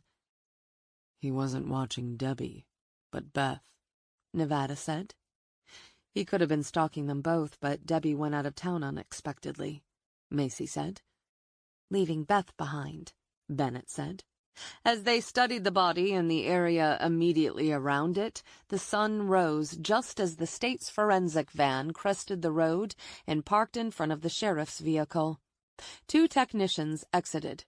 Both were dressed in dark blue slacks and gray shirts, with the Commonwealth of Virginia emblem over the right breast pocket. Nevada ducked back under the yellow tape and strode toward them. He introduced himself, and the 3 spoke briefly before the technicians began to unload their equipment. Bennett stared at the body, her face an ashen color. "You've worked death investigations before, correct?" Macy asked. "Car accidents, a meth lab explosion, and a convenience store robbery. Nothing as evil as this." Macy stared at the rolling hills around them covered in a fresh carpet of fall leaves. Easy to think it can't come to a remote and beautiful place like this, but it's always here. In fact, it never left. "Do you think he's gotten wiser regarding DNA?" Bennett asked. "DNA is what tied his rape cases to Toby Turner's murder. It's his signature. If it truly is the same guy, and he left Beth Watson out here to be found, he's left DNA on the body to be found. He wants us to know it's him." A rumble of noise washed over the growing crowd, and Bennett turned and immediately muttered a curse only Macy could hear. "Green is here." "It's the biggest case this part of the state has seen in years. You should have expected it." Green wore khakis, a white shirt, a windbreaker, and a white Stetson. He could have passed for law enforcement, and she guessed that was exactly the kind of look he wanted to project. "Has he always worn the hat?" Macy asked. "Nope, that's a new look," Bennett said. "Riding into the rescue?" Macy asked. Bennett glowered. "I'm sure he sees it that way." Macy had juggled her share of local politics. The actors might vary, but the basic dynamics were the same. Everyone thought their way was the best. Everyone wanted to look their best, including the perpetrators. And honestly, Macy wasn't so different than the former sheriff. She wanted to solve this case herself. She wanted the win in her column. Bennett glared at Green. "There was a time I really believed in that guy. I still want to. But when I think about those kits under the carpet, I question everything I knew about him." "And he lost because of what he did. But for now, don't alienate Green," Macy said. "He knows this county better than anyone. One day soon, he might come in handy." Hank Green approached Nevada. The old sheriff was grinning as he extended his hand. Nevada gripped the old man's hand, but didn't smile as Green leaned in slightly and spoke. Nevada released his hold and shook his head. "Nevada has dealt with dozens of men like Green before," Macy said. "If Green thinks he's going to do an end run around Nevada, he's sadly mistaken." The news crew moved toward Nevada, who made a brief statement before excusing himself. As he strode back toward them, Green tugged off his white Stetson and held it over his chest, like a humble public servant. The boom light snapped on, a reporter's microphone was thrust in his direction, and the questions started flying. Green was at ease and serious all at once. He turned toward the crime scene, seemingly explaining his take on the scene. His views might or might not have been right, but that really didn't matter if the sound bites for the morning news were good. Perception was everything. "Why didn't you talk longer to the press, Sheriff?" Bennett asked. "Talking to the reporters feeds into this killer's ego. It's news blackout until we have DNA. We control the narrative." "They'll want a statement," the deputy persisted. "Let the reporters, the public, and the killer wait." Nevada surveyed the crowd and then brought his focus back around to Macy. "Do you think he's watching?" "Killers often return to the scene of their crimes to witness the carnage." "Agreed," Nevada said. Deputy Bennett, pick 2 deputies and make sure their dash cam and vest cameras are on and rolling. I want film of who's here. Will do, she said. Hank Green approached the crime scene tape and, out of habit or arrogance, appeared ready to duck under it. Nevada stopped him. Green frowned briefly and then recovered with a smile. Special Agent Crow, good to see you again. Macy nodded. Couldn't stay away, I see. He grinned. I've been sheriff of this county for almost 30 years. You know, if you don't get hard leads in the first 48 hours, the investigation can drag on for months or years. Like the Turner case? Macy asked. His smile dimmed, but before he could answer, a helicopter's blades cut through the air above them. She looked up to see a television station logo. The story would be statewide, possibly national by mid-morning, putting her successes or failures on a bigger stage. Energy tingled through him as he watched the telecast of the gathering crowd along the street where he'd dropped Beth's body. He'd left clues at other murder scenes, expecting the cops to pick up on him, but so far no one had linked his crimes. However, it seemed Macy Crow was sharper than most, and she was fitting together some of the pieces. He smiled as he replayed the broadcast. He'd expected attention, but this kind of notoriety was more than he had ever dared to hope for. This crime wouldn't be forgotten anytime soon. He should have relaxed and bathed in the prickle of excitement, but already he wondered how he would up the stakes. Go big or go home. As he watched Macy and Brooke, he'd known killing one of them would bring down heaven and earth on this town. Each was strong and would put up one hell of a fight. Taking one of them might be his undoing, but the challenge was too tempting to resist. The only question was, which one? Chapter 21, Wednesday, November 20, noon. Not everyone stayed to watch the crime scene being processed, but Macy did. Most onlookers left, and the news crews returned to their television stations to file their reports. Green sat in his warm vehicle enjoying hot coffee, while Nevada remained leaning against his vehicle watching. Always watching. The evidence collection process wasn't like it was on television. It wasn't quick. It wasn't exciting. It was a tedious, slow process, and it took weeks, if not months, to analyze it all. Smoking guns were rare. Plaster of Paris was poured into several footprints and tire tracks found near the body. Later, the technicians would begin the monotonous process of eliminating the footprints left by law enforcement and analyzing the ones that possibly belonged to the killer. The victim's hands were covered in paper bags to protect any DNA that might have been trapped under her fingernails.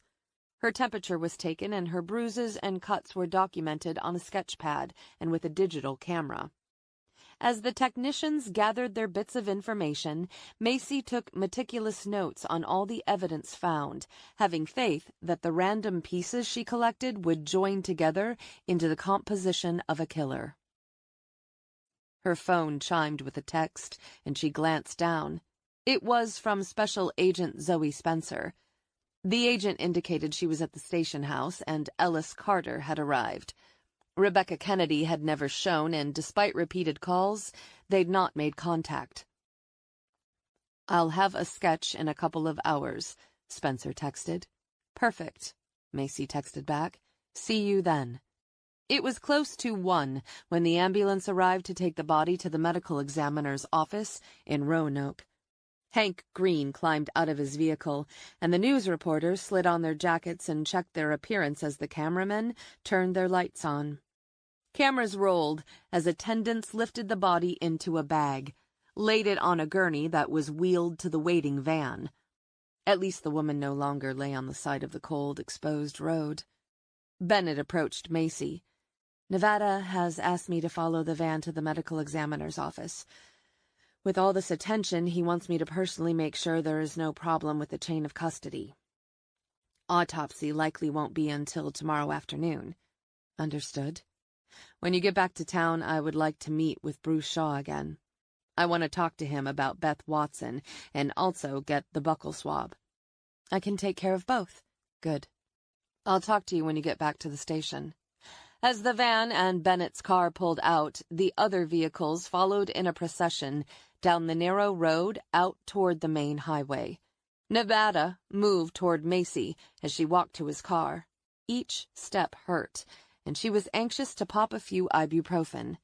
Her phone dinged with a text from Spencer. "We're finished." "On my way," she texted back, before saying to Nevada, "Agent Spencer and Ellis are finished. I'd like to talk to them both, while the sketch is still fresh in both their minds." "Let's go." Without a word, the two rode back to the station. He parked in the back, and they entered through the rear.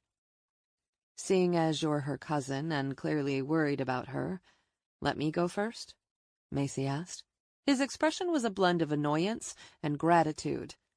"Take good care of her." "Of course." She stopped by the break room, downed a couple of ibuprofen, and chased them with water. She knocked on the door. "Enter," Spencer said. Macy pushed open the door and found Ellis clutching a handful of tissues. She had red-rimmed eyes and was slightly pale. "Are you all right?" Macy asked. "I'm fine," she said, with a faltering smile. "For some reason, I just got emotional. I haven't in years, but when I saw the sketch, I lost it." "That's good progress," or so she'd been told. "Cathartic," Ellis said. Macy turned to the tall, slim woman making the final touches on a sketch. Zoe Spencer was in her late 20s and had joined the FBI after graduate school. She was not only one of the best sketch artists, but was also a leading expert on art forgery. She wore simple, fitted black pants, a gray V-neck sweater, and a silk scarf around her neck. Her auburn hair was coiled into a neat bun. Her flawless skin required only red lipstick and mascara. "Agent Crow," Spencer rose. "It's good to see you again." They'd crossed paths on a case last year, and Macy had found Spencer to be highly effective. "Thanks for coming." "Thank Agent Ramsey. He's the one who authorized the visit. He said this case now takes the highest priority on his docket." "Did you make any progress with the sketch?" Macy asked. Spencer's stoic expression softened when she looked toward Ellis. "Ms. Carter did an excellent job. She has wonderful recall." "It didn't do that much good," Ellis said. "I only saw a guy in a mask." Spencer turned the sketch toward Macy. The pencil sketch, drawn with exacting detail, gave them all the first glimpse of Ellis's attacker. The man had a long, lean face, a thick neck, and vibrant blue eyes that stared back with an unsettling sharpness. His lips were full, and his jaw appeared more pointed than square. "It's not a full likeness," Spencer concluded, "but it's a start." "I can't believe I remembered that much," Ellis said. "As I said, you have a sharp mind," Spencer said. "The final print is ready to be released to the press, as you see fit." Macy stared at the eyes that jumped off the page at her. The door opened, and Nevada stepped in. He took one look at Ellis, and his expression hardened. "Are you all right?" Nevada demanded. "I'm fine, Mike," Ellis said firmly. "As I just told Agent Crow, she did well," Spencer said. Nevada exhaled a breath, and Macy sensed he was trying to dissipate the pent-up anger. "Thanks, Agent Spencer." "Any time." She turned and poured a cup of coffee, which she handed to Ellis before making one for herself. Ellis did remember her attacker had a distinct smell of sweat and body odor. "Like he'd just worked out or was working manual labor." Ellis crushed the tissues in her hand, and his front tooth was slightly chipped. "I can't believe I never remembered it before, but when I saw the eyes it came flooding back." "You said he also said something to you," Spencer said. "He said, 'You'll never forget me.' The asshole was right." "A memory doesn't have to have power over you," Spencer said. "Focus on where you are now." Ellis sipped her coffee and set it down. "Speaking of which, my co-workers are meeting me in town. We're headed to the closest bar." She extended her hand to Spencer. "Thank you for the coffee, but I need something stronger. I don't blame you, Spencer said. Again, excellent work. Ella scooped up her backpack, hugged Nevada, and left. Spencer began to pack up her pencils, erasers, and drawing pad. And now I must drive to the Roanoke Airport and catch a flight to Nashville. What's there? Nevada asked. A case. She raised her gaze to him. I still don't picture you here, Special Agent Nevada. It's Sheriff, and it's home. I belong here. My home is where I set up my easel, preferably far away from where I grew up. Spencer snapped her art case closed.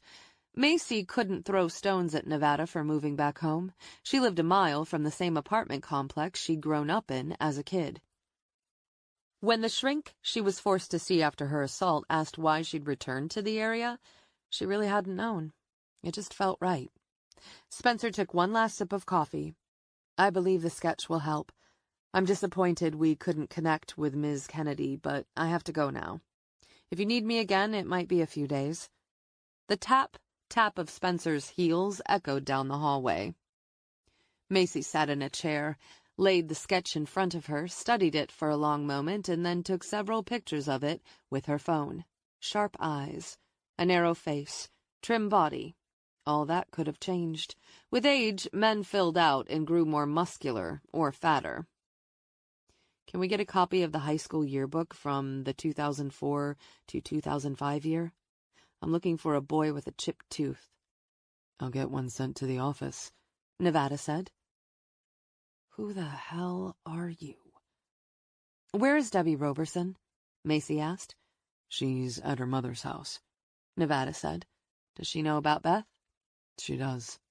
And we have a deputy driving by the house hourly. Pointing toward the sketch, she said, Good, because this guy's not finished with Deep Run yet.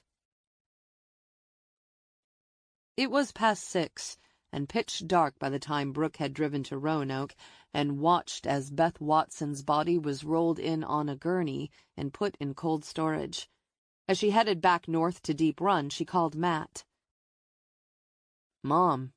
The video game bleeped and buzzed in the background. Just checking in, kiddo. Where are you? On the road headed back to town. It's going to be another long night. What else is new? Speaking of new, Tyler Wyatt said you were hanging out with him. Silence. Just for a few minutes. What were you doing at Lucky's? An 18-wheeler blasted by her car as it built up speed for climbing the next hill with a full load. Just hanging out. No big deal. If I find out you were drinking, pal, that video game I hear in the background is going in the trash. God, Mom, you don't have to be so uptight. Weren't you a kid once? I was. And I made big mistakes that I don't want you to repeat. I'm a guy. I can't get pregnant. The barb hit her hard in the heart, and she counted to 10. I'm talking about trusting the wrong people. Sorry, Mom. Low blow. Kids like Tyler Wyatt use money to get out of trouble. You and I don't have that luxury. I get it. I really do. I hope so. She loosened her grip on the steering wheel. Is Grandma home? She said she'd be here in a few minutes. Good. I'll see you later. I love you. You too, Mom. She hung up, dropping the cell phone in her lap. The days of her protecting Matt from all the ugly truths in the world were quickly coming to a close. A half hour later, she pulled into the parking lot of the assisted living facility. The parking lot, illuminated by large lamps, was half full of cars. There was a woman juggling a flower arrangement as she headed inside, and also a man pushing a much older man in a wheelchair along the sidewalk. Out of her vehicle, she walked inside to the front desk. I'm Deputy Bennett. I'm here to see Dr. Bruce Shaw. He left about an hour ago, the receptionist said. Do you have a number for him? She asked. Sure. The receptionist wrote down the doctor's number on a sticky note. Brooke thanked the woman, and back outside she called Bruce. He picked up on the third ring. Dr. Shaw. His voice was deep and unsettlingly breathless. Brooke reintroduced herself. I'm hoping we can meet. I have a few questions for you about one of your employees. Didn't you hear? Debbie is safe and sound. Yes, I know that. My questions concern someone else. Who? I'd rather not get into this on the phone. In the background, she heard cheering.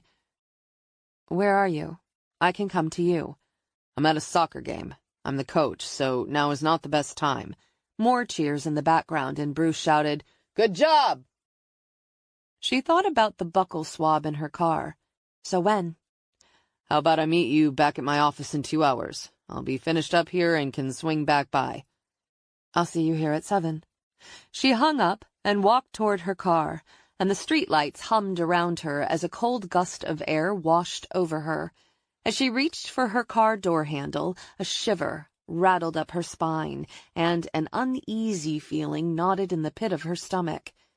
Brooke's hand went to her sidearm, and she surveyed the parking lot. The man who was pushing the wheelchair was now heading inside. The lights snapped and hissed, but there was no one else in the lot. She slowly got in her car. Behind the wheel she waited and watched. For what? She didn't know. A sudden need to see her son overtook her. If life had taught her anything, it was to listen to her instincts. Chapter 22. Wednesday, November 20, 8 p.m. Nevada and Macy arrived at the house Debbie Roberson had shared with Beth Watson. The state forensic van was on scene, and per Nevada's orders, everyone was treating this house as part of the crime scene. Debbie Roberson stood outside her house, her arms folded over her chest as she spoke to the deputy securing the scene. I thought Ms. Roberson was at her mother's house, Macy said. Apparently not, Nevada replied. She doesn't look happy. She's damn lucky to be alive, Nevada growled. As they strode up to the woman, Macy said, Ms. Roberson? Debbie turned from the deputy, her face a mixture of anger and fear. They won't let me inside to get my things. The house is a crime scene, Macy said. They can't let you in right now. How could it be a crime scene? Beth wasn't found here. But this is likely where the crime originated, Macy explained. The crime scene encompasses all the places the killer and victim interacted during the abduction and murder. Her car isn't here. Does that mean you're going to do all this to her car? As soon as we find it, yes, Nevada said. It's very likely he transported her or her remains at some point in that car. Debbie shook her head. I'm still trying to wrap my head around the fact that Beth is dead. Yes, ma'am, Nevada said. What can you tell us about her? Before she moved in with me, she lived in town for about 6 months, Debbie said. She was a friend of a friend who needed a place to live. We became good friends. She's from a small town in Southwest Virginia. Her dream was to be accepted into the university's CNA program. She wanted to be a nursing assistant. What about family? Macy asked. As police personnel came and went from her house, Debbie shook her head.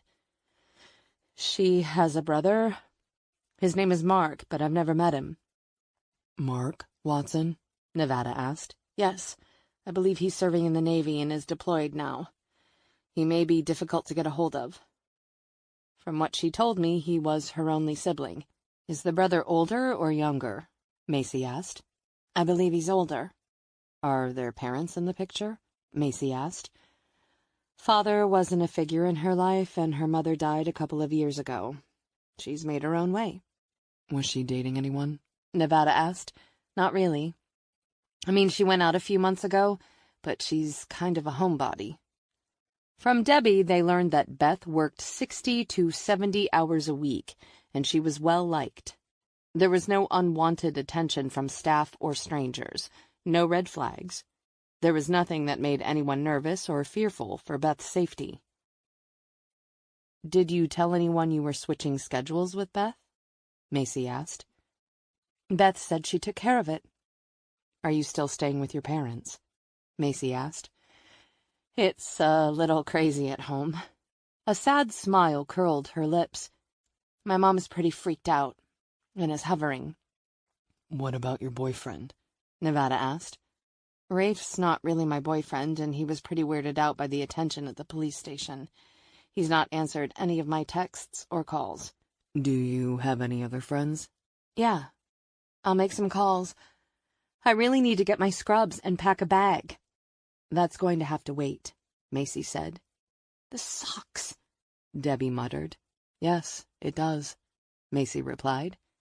Nevada walked Debbie to her car, his head tilted toward the woman as she continued to talk and point back at her house.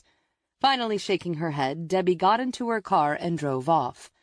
As Nevada strode back toward Macy, his phone chimed with a text. It's from the medical examiner. Dr. Squibb is making Beth Watson's examination a priority. I know Bennett was planning to talk to Bruce Shaw, but I'd like to talk to him myself. Macy dialed the doctor's office number. Questions about Cindy? Yes, and also about Beth and the schedule switch with Debbie. I still think there is something there, but I won't know it until I see it. Macy dialed Bruce Shaw's number. The phone rang once and went to voicemail. This is Dr. Bruce Shaw. I'm not available. Leave a message, and if this is a medical emergency, call 911. Dr. Shaw, this is Special Agent Macy Crow. Call me. I have a few questions for you. They each donned latex gloves and paper booties and entered a house that could easily pass for the homes of the other victims. Once we search the property, we can view the autopsy, Nevada said. Is Deputy Bennett joining us? She texted me. She's touching base with her son and then coming by. Bruce Shaw had lived in several cities as he had earned his medical degree and then fulfilled his internship and residency. Had there been an uptick in crimes when he'd moved to a new town? Guys like this just don't give up the best gig of their sorry lives. Macy dialed Andy's number. Andy picked up on the third ring. Tell me you have a VICAP hit. And good evening to you, Agent Crow. Andy chuckled, clearly used to Macy's abrupt approach. As a matter of fact, I have 2 possible hits. In Baltimore in 2007, a masked man raped 2 women. He used red rope to secure their hands. A woman was strangled to death 6 months after the rapes. Again, red rope was used. In Atlanta, 2012, there were 2 deaths. Both women had been strangled repeatedly and their hands bound with red rope. Oh, and all the victims lived in 1-story homes. I've asked for the DNA taken at all the crime scenes to be sent to Quantico, along with their case files. Nice job. It is, if I do say so myself, Andy said. Baltimore and Atlanta are within driving distance of Deep Run, Macy said. I'll keep searching, Andy said. There could be more cases. I'll call you when I have more information on the Baltimore and Atlanta cases. Maybe we'll get lucky. Macy, it's not luck. It's communication and computers. As an afterthought, Macy added, see what you can find out about Cindy Shaw.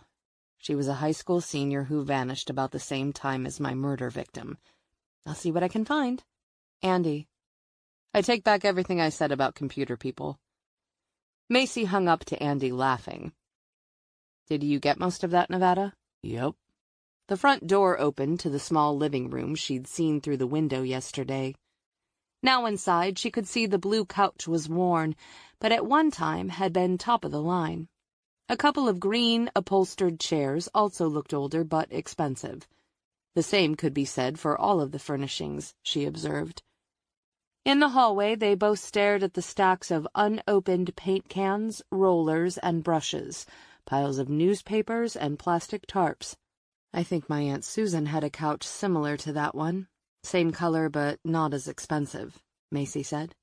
Only she covered hers in plastic, and whenever I sat on it in shorts, my skin on the back of my legs stuck as I tried to stand up. She ran her fingers over an end table, tracing a line of dust.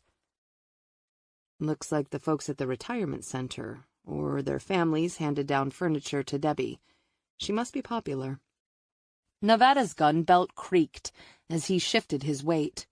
Several families requested her, and she was able to work a great deal of overtime. Leaving Watson here alone often? Adding more to my theory that Watson's death feels planned, not impulsive. Agreed. Most murders were unplanned. In those cases, the amateur killers accidentally left something behind that more often than not led to their capture. Called Locard's exchange principle, it meant that no one entered a scene or left it without leaving some trace such as DNA, hair fibers, fingerprints, trash, or a footprint. Macy entered the kitchen. The table was a throwback to the 80s, with a set of 6 matching chairs.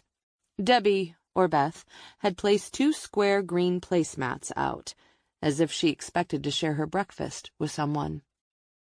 Our rapist took 1 item from each victim's home, Macy said. He liked to break up sets. She walked up to the counter and keyed in on a Prince figurine. She picked it up and shook a dash of salt on the palm of her hand. "Where's his princess?" Nevada looked around the room. "I don't see it."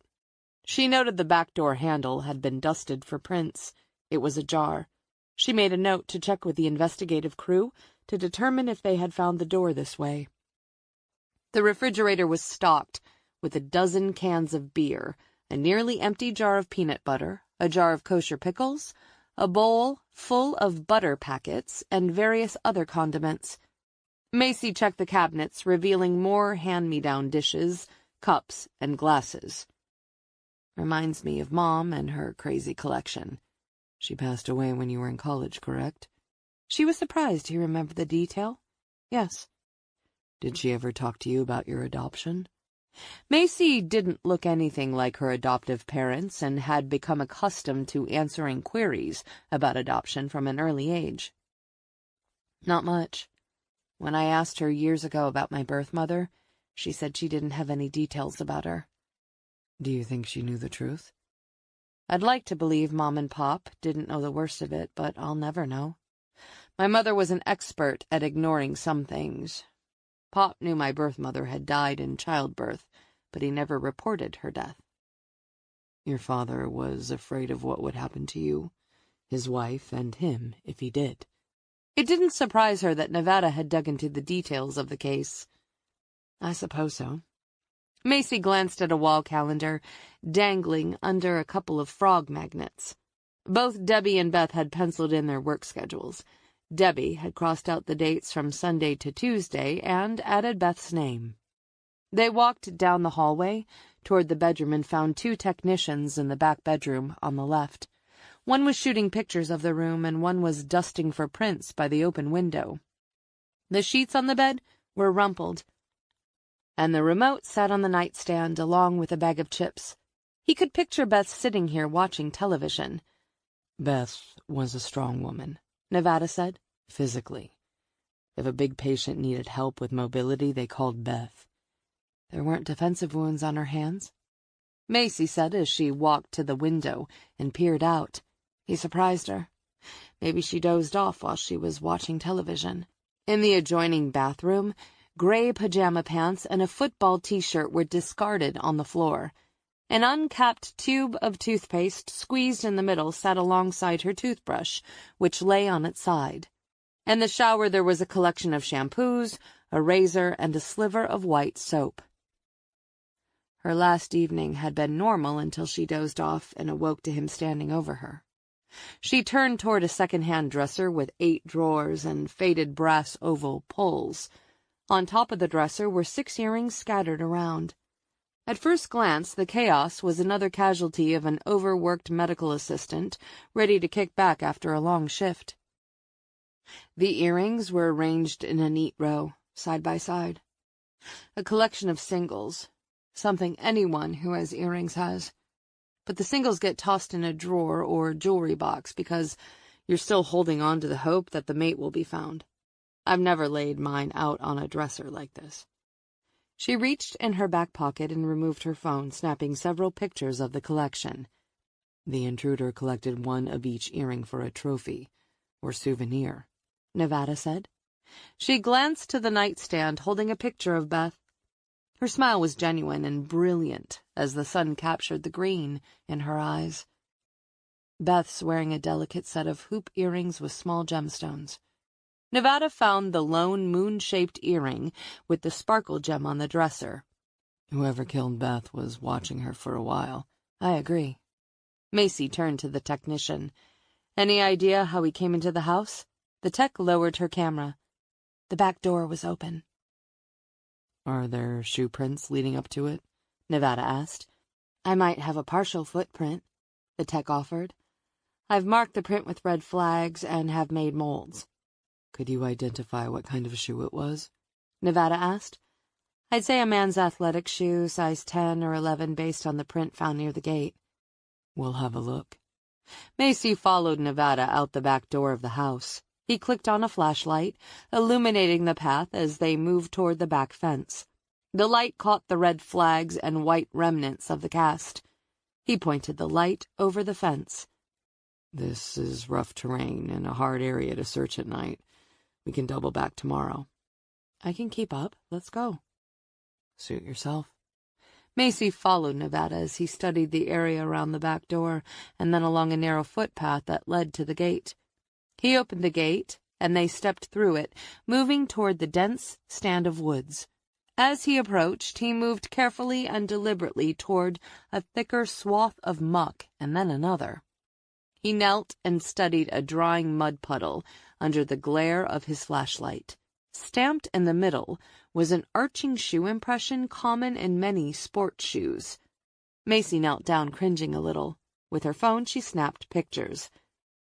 Did it rain here recently? Saturday night. Beth and Debbie look alike. Maybe he didn't care which one he took. Both were his type, and killing either one would have given him the thrill he needed. The forensic technician needs to make a cast of this footprint. Macy rose a little too quickly, and her leg cramped in protest. Pain jolted her, and she stumbled slightly. She caught herself by grabbing Nevada's arm. His hand wrapped around her forearm, steadying her. Are you all right? I'm fine. She shrugged out of his grasp. I'm good. We can take a moment, Macy. Macy curled her fingers into a fist, resisting the urge to massage her leg. Pain reminds me I'm alive. It reminds me of my purpose. Nevada studied her a long moment, then shook his head and cursed. Ramsey sent you to me knowing you weren't ready for this. You need more time to heal. You make it sound like Ramsey sent the B team. I didn't mean that. Ramsey put the case before your health, Macy. Macy possessed a fair number of foul words in her arsenal, and she swallowed a mouthful. When this case is solved, everyone will see how effective I still am. Brooke Bennett received several texts from Bruce Shaw informing her he was running late. First time it was the game, which had gone into overtime. The second time it was a call from his neighbor about a busted pipe. By the time they met up in the assisted living facility's parking lot, it was after 10. He pulled up in no particular rush and rose out of his car as if he had all the time in the world. He was wearing sweats and a sweatshirt. He moved with the step of a much younger man. She rose out of her car. Dr. Shaw. He turned and smiled, moving toward her with purpose. Deputy Bennett, what can I do for you? I want to see the work schedules for the last month for the facility. That's going to take some time, he said. I'll have to get with personnel, and they don't open until 9 a.m. He grinned. Banker's hours. I want to ask you about Beth Watson. He folded his arms. What about her? She was found murdered this evening. He stilled, drawing in a slow, even breath. That's terrible. Jesus, what happened? I can't give the specifics right now, but you can tell me if she had any trouble with anyone at work? No, hell. She was a nice kid. Tough home life. I felt for her. She reminded me of where I came from. Was there anyone or any incident that struck you as odd lately? We did have a break-in a few months ago. We had money stolen from petty cash and liquor taken from the cafe. I don't remember that. I spoke to Sheriff Green about it. You called him directly? He and I go way back. He was a big supporter of the team. She removed the cheek swab from her pocket. Speaking of the team, that brings me to the second reason for my visit. Special Agent Crow has asked me to collect cheek swabs of all the football players from the 2004 season. He arched a brow. Does she think one of us did it? She's covering all her bases. Do you consent? Sure, go ahead. Would you rather it be somewhere more private? I have nothing to hide. She quickly pulled on gloves and removed the swab from its container. He opened his mouth wide. As she leaned in toward him, she caught the scent of sweat from what must have been a strenuous workout. The muscles in her back tightened, and a tremor shot down her arm. Her heart beat faster. You okay, Deputy?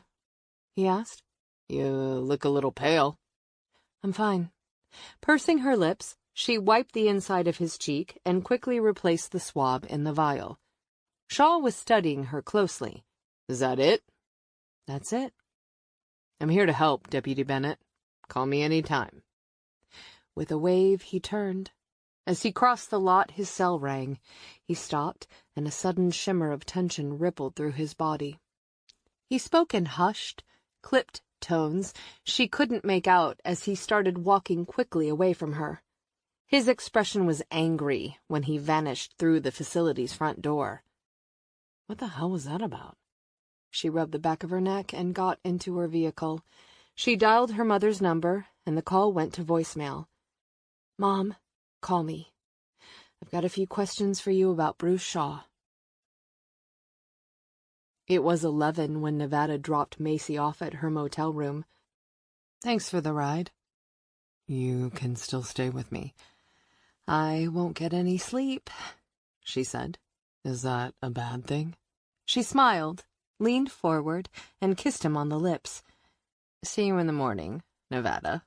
The last time I dropped you off was at the airport. Next thing I know, I'm getting a call and here you're in a coma.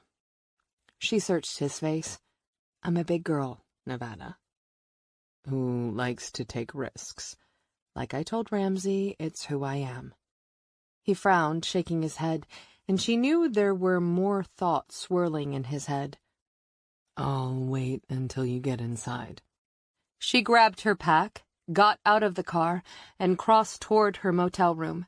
She slid her key through the lock and pushed open the door, doing a quick search of the room. She glanced back at Nevada's car and raised her hand to give him the all-clear. He blinked his headlights, and he waited until she closed and locked the door. Macy then pushed a heavy chair in front of the door. She removed her weapon, set it on the small vanity by the bathroom, and kicked off her boots. She turned on the hot spray of the shower and stripped. She stepped under the hot water and nearly whimpered with relief as the water pelted down on her skin. She lingered until she'd chased the chill from her bones and then, out of the shower, toweled off. She slid on an FBI t-shirt, set her gun, phone, and charger on the nightstand, and grabbed her pack before scooting under the covers. The next half-hour was spent on the laptop writing up case notes and compiling a list of witnesses to interview tomorrow. Email came next. There was a message from Andy. The subject line read, Cindy Shaw. Andy had accessed the motor vehicle's records and found a driver's license issued to Cindy Shaw in 2004. The color photograph showed a young girl with long, dark hair, a wide smile, and a sprinkle of freckles that didn't soften the wariness in her brown eyes. Macy had seen countless runaways with the same look. Cindy looked like Toby, Beth, and the rape victims. Jesus, kid. What happened to you? Macy scrolled down the email and saw Andy's notation that there were no other records, either criminal or public, on Cindy. She closed her laptop and pinched the bridge of her nose. She laid her head back against the headboard and closed her eyes. Scratch, scratch, scratch. The sound was faint at first, but it persisted. It was the sound of fingernails clawing into dirt. Someone was trying to dig out of a grave. I'm still here, Cindy said. Don't leave me behind like everyone else. What do you want? Macy asked. Find me like you did the others. I want to come home. What others? Find me. Where the hell are you? A slamming car door outside her room woke Macy up, and she bolted upright in her bed. Heart pounding, she searched the room expecting the worst. She grabbed her gun and swung her legs over the side of the bed. The chair remained in front of the locked door. Of all the dead people I'd like to have a conversation with, you're not it, Cindy Shaw. She ran her hand over her hair. How about you, Pop? Why don't you chime in? You owe me a few good conversations, and Mom could use a good word or two. She sat on the edge of the bed, set her gun down beside her, and buried her head in her hands. And now I'm inviting my dead parents to speak to me. I've officially lost my mind. There was a logical reason for all this.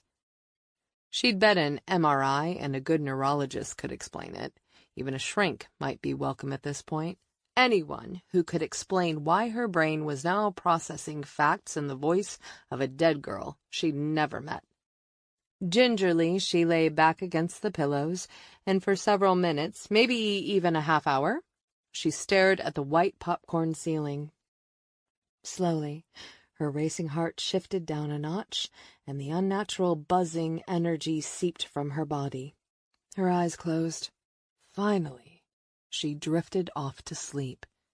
Scratch, scratch, scratch. Chapter 23.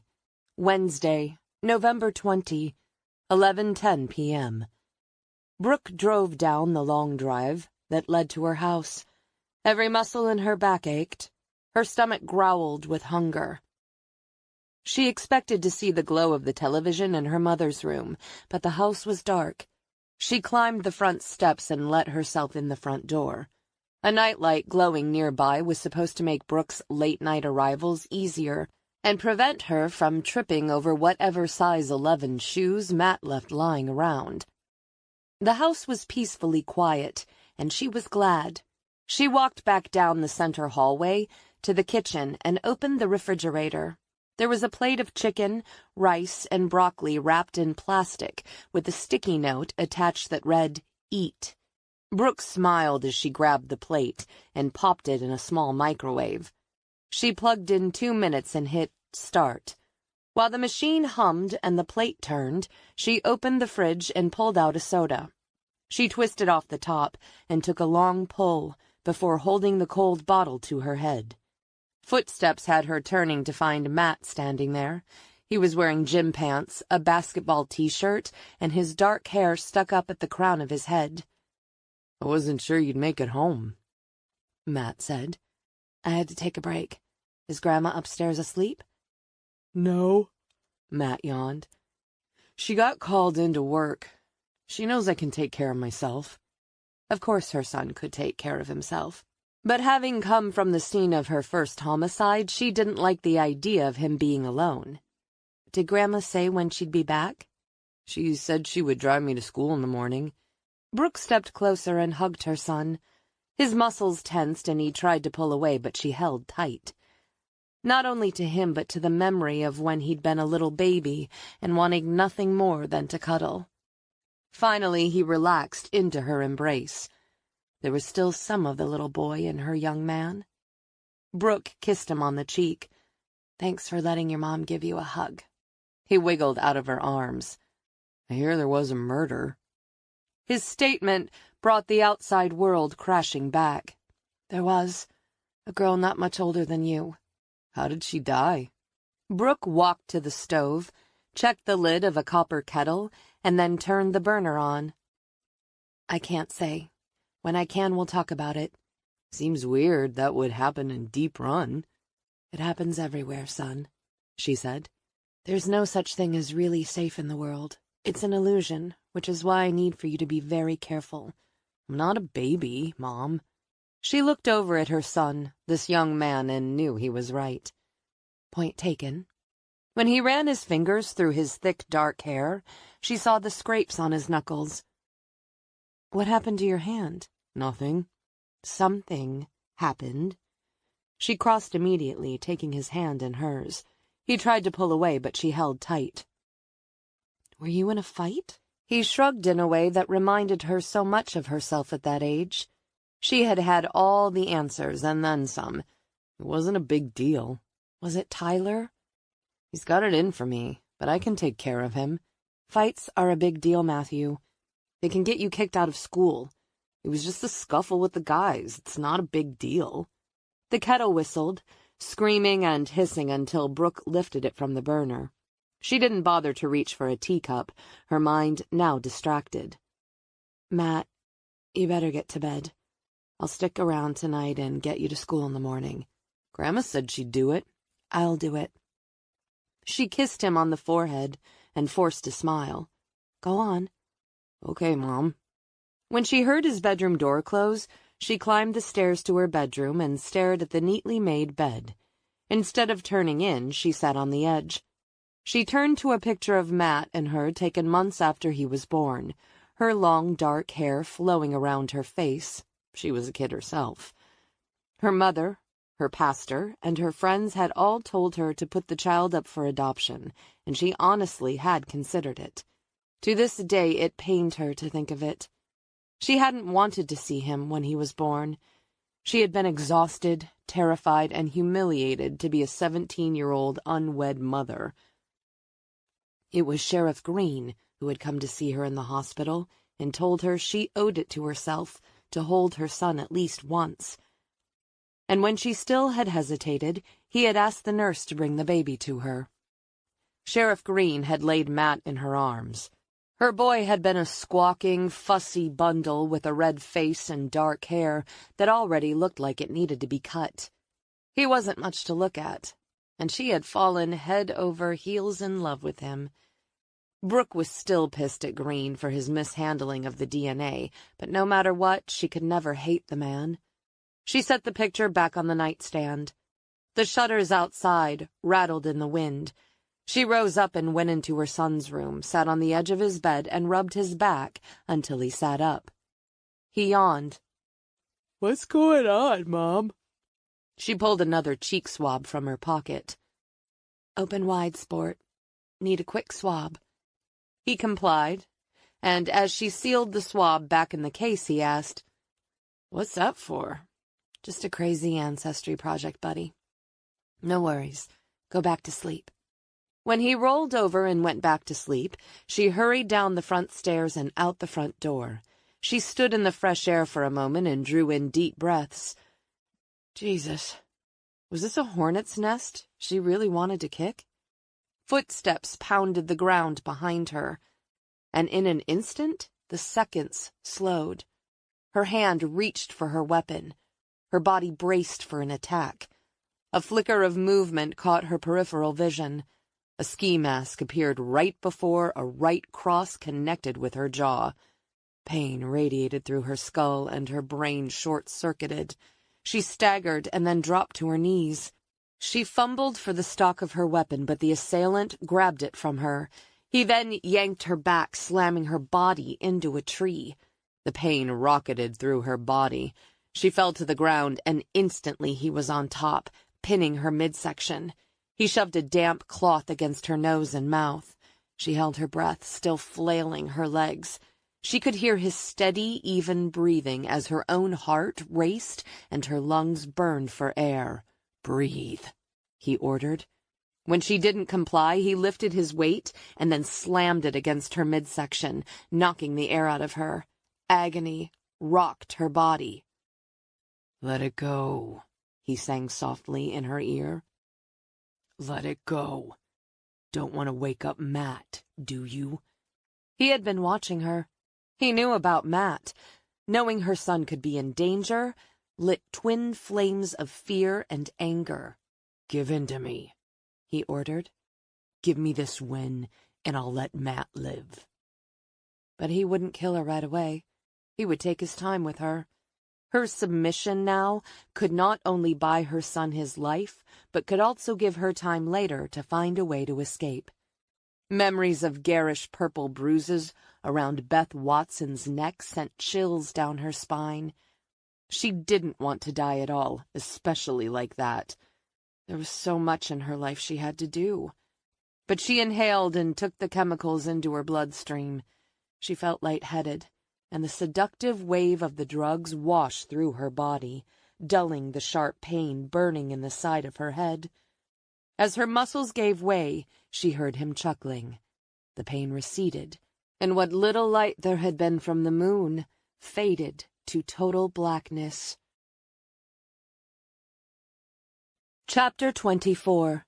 Thursday, November 21, 7:30 a.m. When Macy and Nevada arrived in Roanoke at the Western District Office of the Virginia State Medical Examiner, neither spoke as they showed identification and donned paper gowns and latex gloves before they entered the large autopsy room containing the remains of Beth Watson. Classical music played on the overhead speaker. Dr. Squibb was gowned up and inspecting his instruments as a technician wheeled in a gurney and placed it against the stainless steel sink attached to his workstation.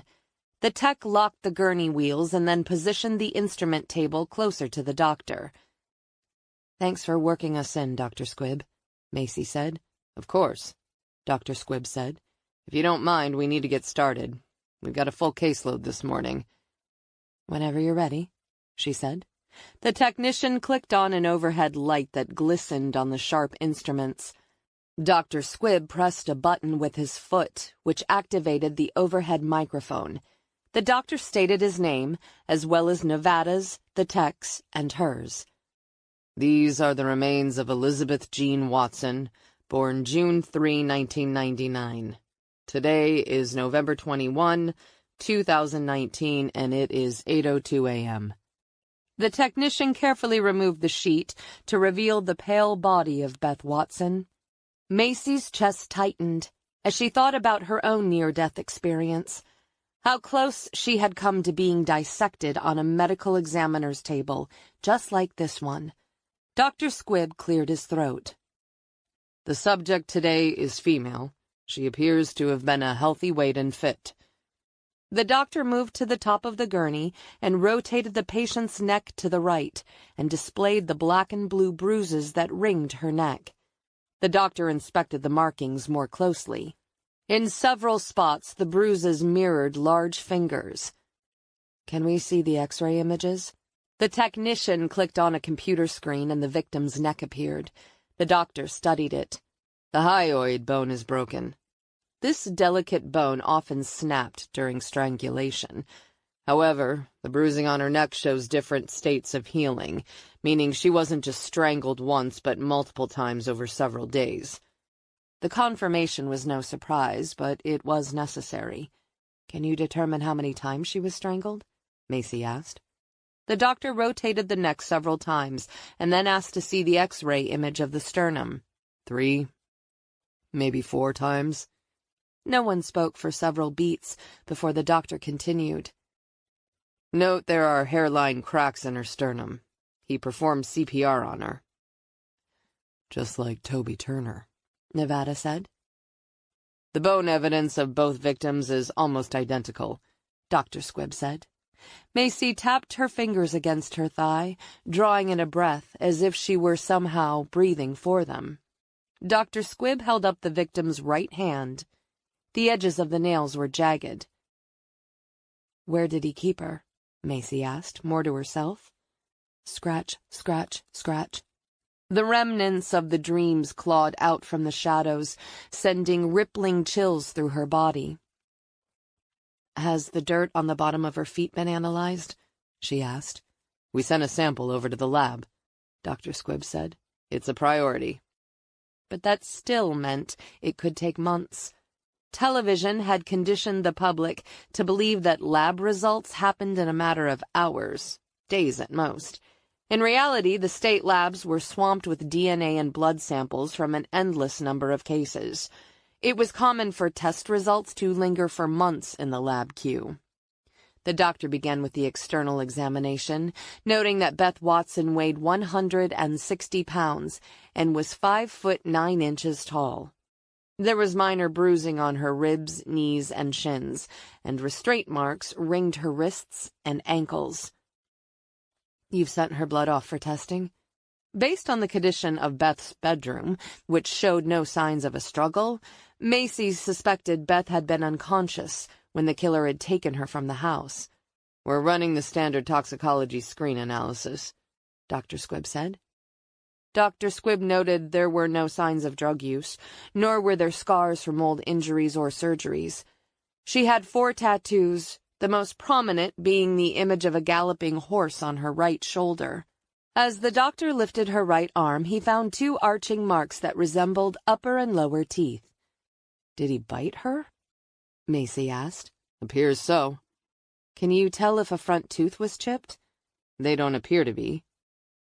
He may also have gotten it repaired, Macy said. The technician photographed the marks and made a notation on a printed diagram representing a human body. Macy squashed down a jolt of anger. Did you recover any hair, fluid, or fiber samples from her body? We collected semen samples and 3 hair strands. The doctor reached for the scalpel and drew it across the right side of her chest, just above her breast, and then over the left side of her breast, joining the 2 incisions in a V shape. The blade tip then continued down her chest and over her abdomen, creating the classic Y incision. It was a savage but necessary final act. For the next hour, Macy and Nevada watched in silence as the doctor sliced through the thin layer of fat, separating skin from bone. Bone cutters snipped through the ribs on both sides of her chest, allowing him to remove the breastplate and set it aside. The heart, lungs, and internal organs were now exposed. Over the next 3 hours, he examined and weighed her internal organs. In the end, he determined she'd been perfectly healthy. By the time Macy and Nevada left the autopsy room, a weight had settled on her shoulders, reminding her it was her job to eradicate the perpetrators. I want this guy so bad I can taste it, Macy said. You'll have to get in line behind me. When she and Nevada got into his vehicle, she checked her messages and found one from Andy. She dialed her number. Andy, what do you have? You have 2 more hits. A woman matching the description you gave me was strangled to death in 2015, and another in 2017. Where? The 2015 murder occurred in Charleston, West Virginia, and the 2017 murder occurred in Bluefield, Virginia, which is less than 60 miles from Deep Run. Was there DNA? Macy asked. There was, but it was badly degraded in both cases, she said. The bodies of both women weren't found for months after they vanished. Her heart raced faster. Were their remains buried? No, they were both dumped on the side of the road. In that part of the world, the side of the road isn't always a neat shoulder. It can be a drop off the side of a mountain. What about Red Rope? Discovered bound to the hands of the 2017 victim. Who's the local law enforcement contact? Sheriff Wade Tanner, Andy said. Do you have a phone number? Andy rattled it off. I also have a possible hit in western Maryland, but I'll know later today. The locality's application was incomplete. Andy, in any of the cases you mentioned, were there teeth marks on the victims? Papers shuffled, and then she spoke. In Atlanta, the victim had a significant bite mark on her upper right arm. Should I add that to the list? Yes. And thank you, Andy. I appreciate it. She glanced toward Nevada, feeling the first easing of the pressure that had been building in her since she'd walked out of Ramsey's office. Did you hear? I did. She looked up Bluefield on her phone. Mercer County borders Virginia. We can be there in less than 2 hours. I know Sheriff Wade Tanner. I worked a bureau case in his jurisdiction 7 or 8 years ago. Let me call him. He dialed Tanner's number, but she could hear the sheriff's clipped, deep voice on his recorded message. Nevada left a message. Macy was making progress, but would she nail him before he killed again? Brooke's head pounded when her eyes fluttered open. She tried to sit up, but pain shot through her body, sending her backward to the stained carpet. She lay for a moment, her heart beating fast as she tried to collect herself. Where was she? Drawing in a breath, she pushed up to a sitting position and rested her back against the concrete. Her throat also hurt, and when she raised her hand to her neck, the flesh felt tender and bruised. She reached for her weapon and discovered her gun belt had been stripped away, as had her shoes and socks. The pin securing her hair had been removed, leaving her long dark hair to fall past her shoulders. As she looked around the small room, she was now more pissed than afraid. How could she have been so stupid? She'd heard his footsteps come up behind her, but she'd not reacted fast enough. Her mind went to Matt sleeping in his bed. Worry and fear swirled around her anger. It was one thing for her to pay the price for not being on guard, but not her kid. Tears burned her eyes before she stopped her thoughts midstream. She was no use to Matt sitting in here crying like a child. This prick wouldn't have it easy with her. Gritting her teeth, she pushed to a standing position and felt along the walls until her fingertips brushed over a doorknob. Hope came and went just as quickly as she rattled the knob and realized it was locked. She considered shouting and pounding, but knew this was what he wanted from her. Fear, and she'd be damned if she'd give it to him. Drawing in a deep breath, she ran her fingers again over her neck. He'd strangled her while she'd been unconscious. Not very sporting, even for him. Out cold, she'd not shown him the fear he craved, so he'd left her alive. For now. If she was sure of anything, it was that he would return and strangle her again. One way or another, she had to get ready for him. Chapter 25. Thursday, November 21, 1:30 p.m. Nevada and Macy had arrived in Deep Run when Sheriff Tanner called. After a brief exchange, the two agreed to continue the discussion on a closed-circuit connection in the conference room. Sullivan poked his head into the room. Received a text from Deputy Bennett.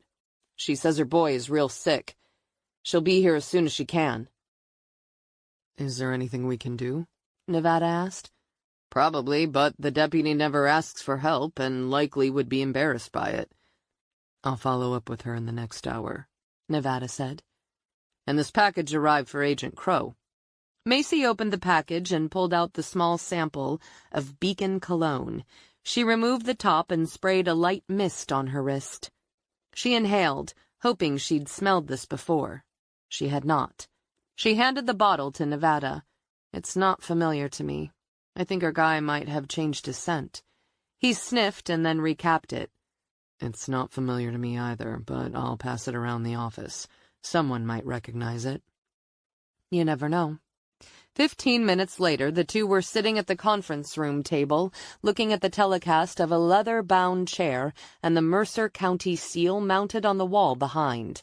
Seconds later, a man in his 60s settled in front of the camera.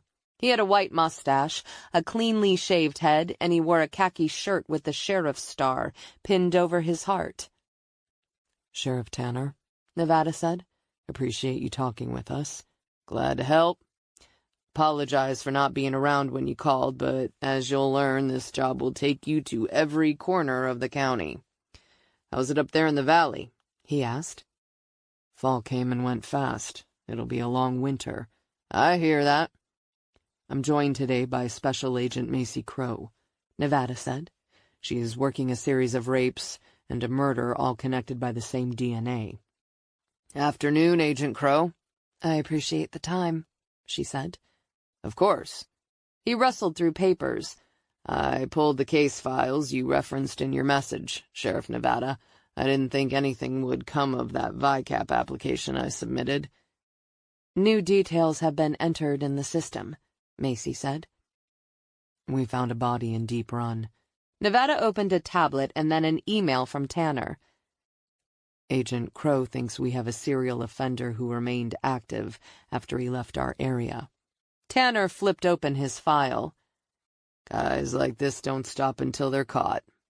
Who's your victim? Macy watched as Nevada opened an attachment.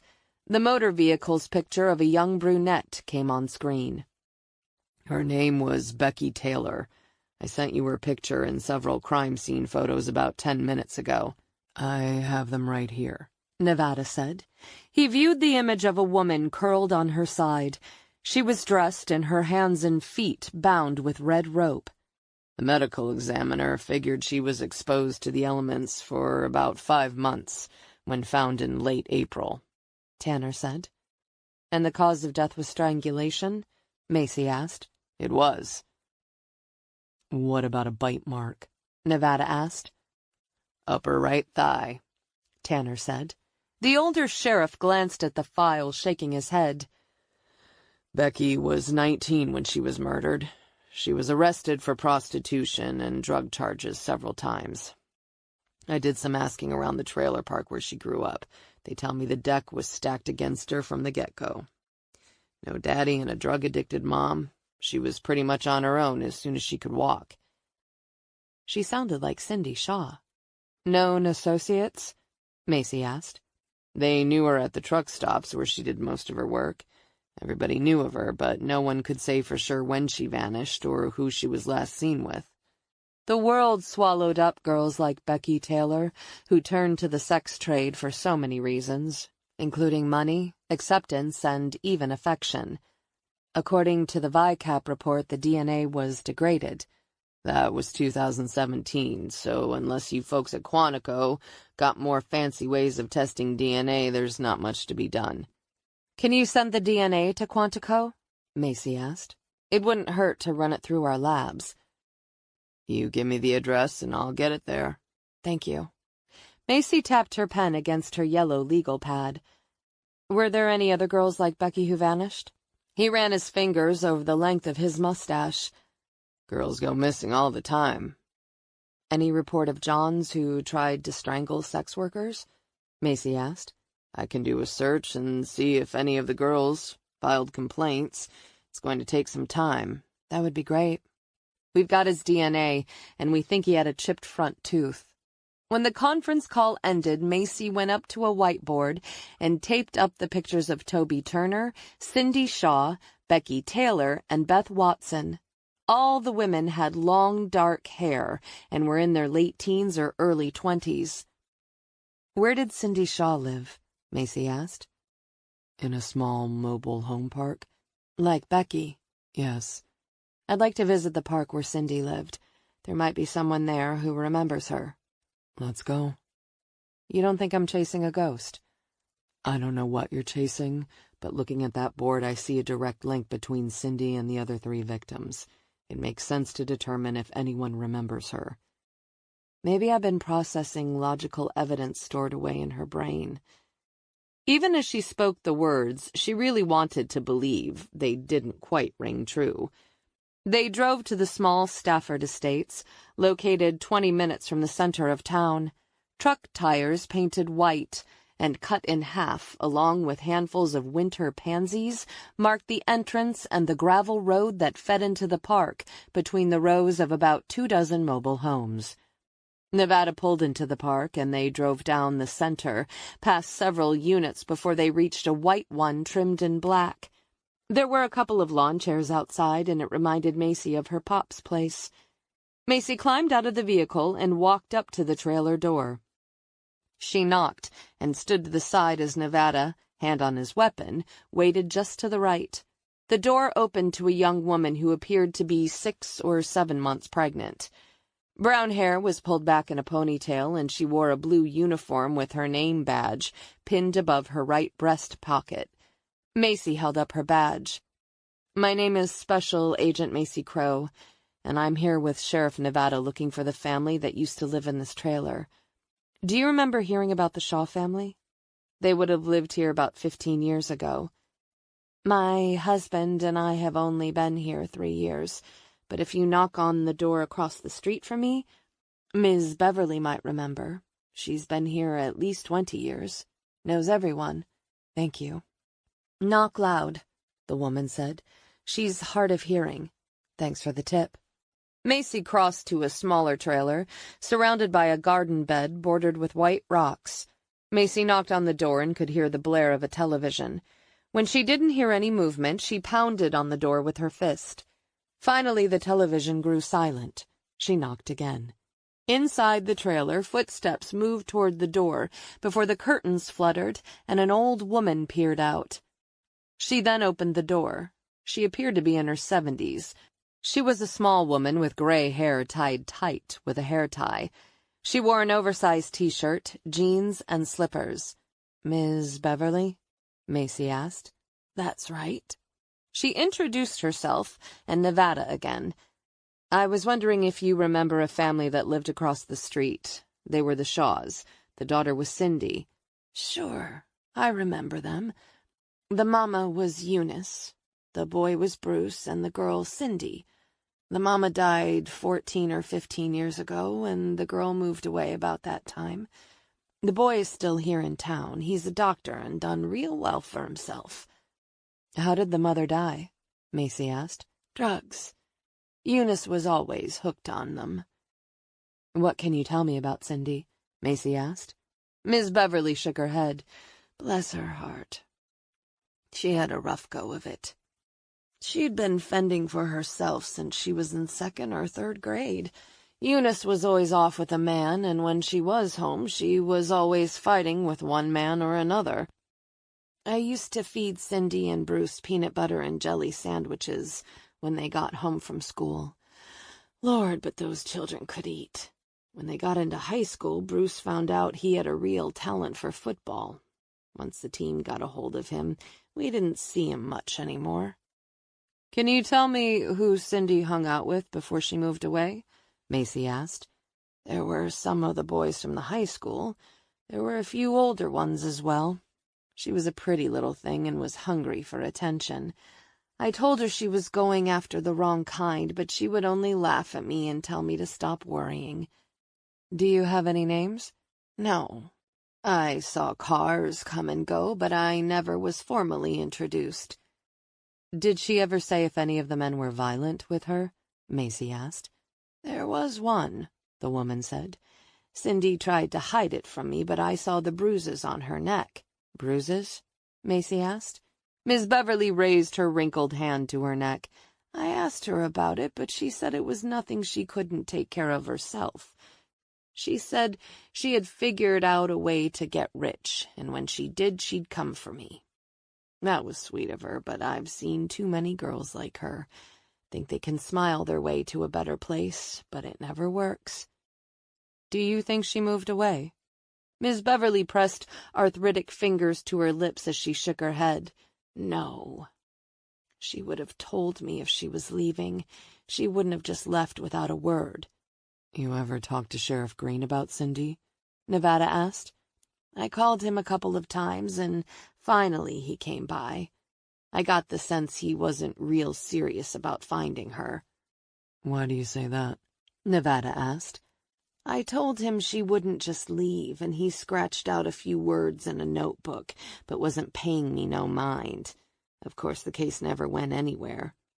"Was Bruce worried about his sister?"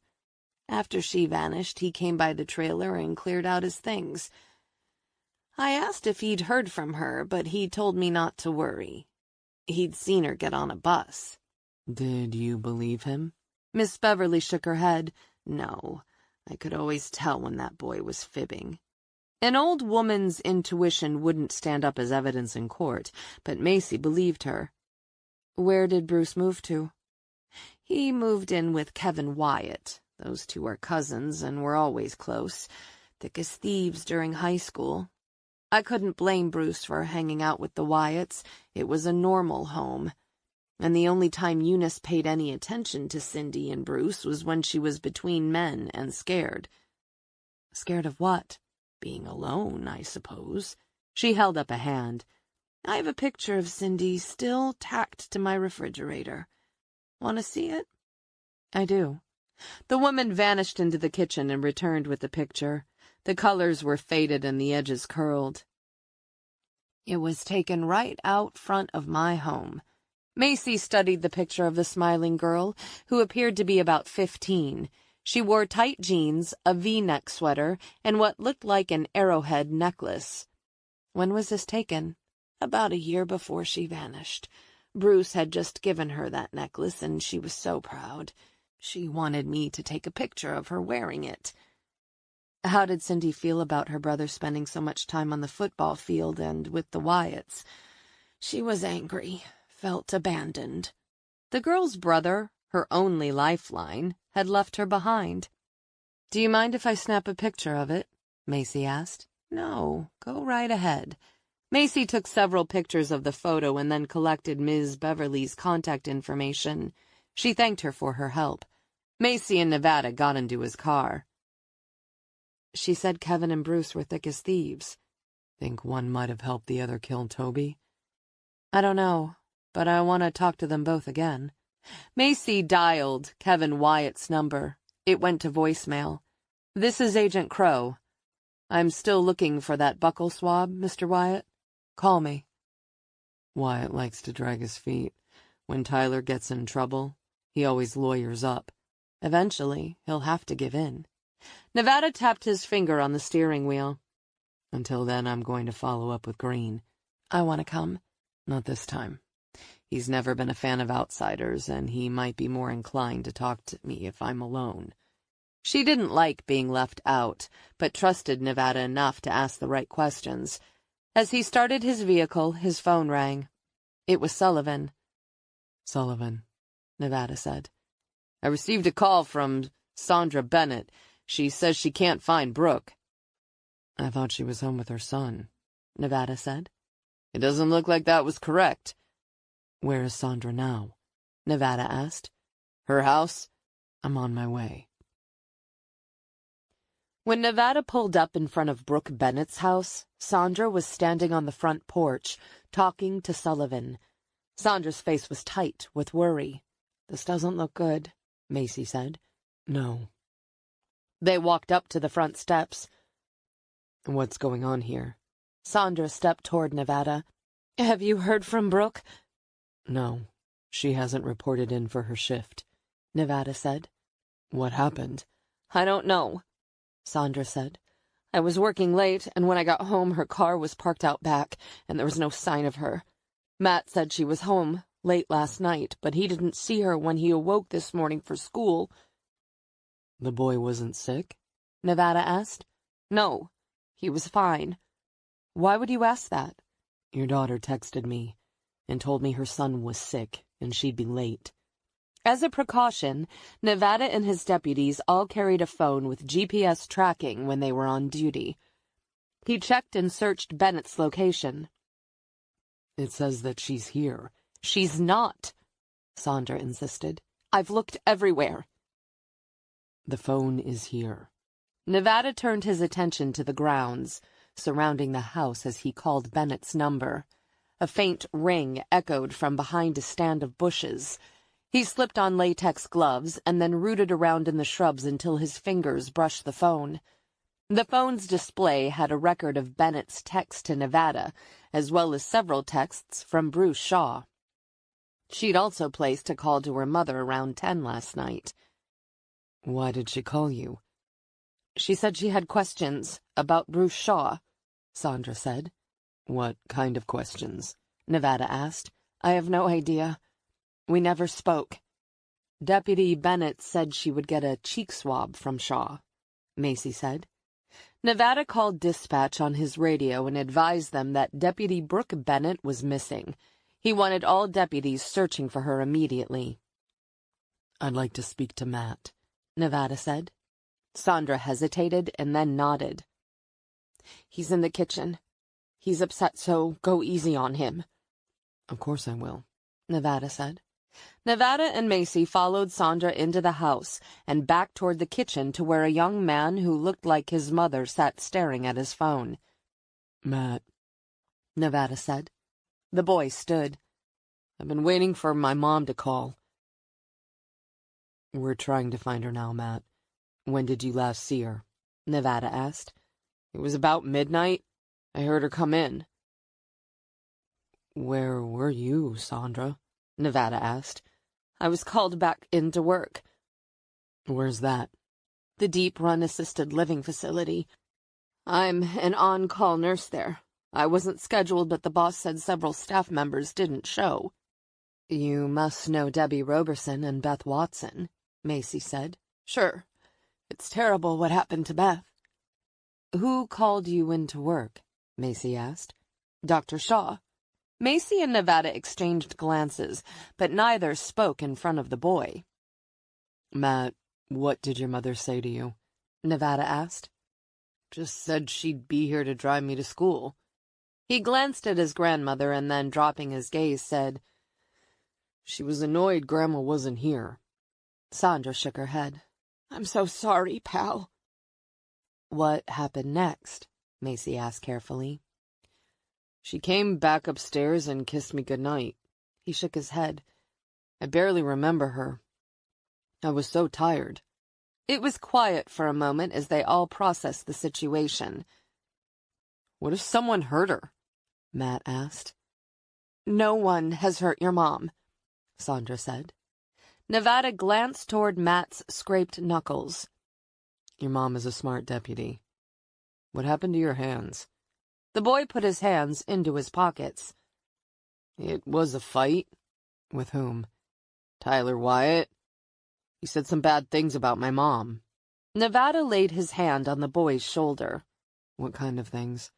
His face flushed red. Like how her cherry got popped at the Wyatt barn? How would he know that? I guess his brother told him.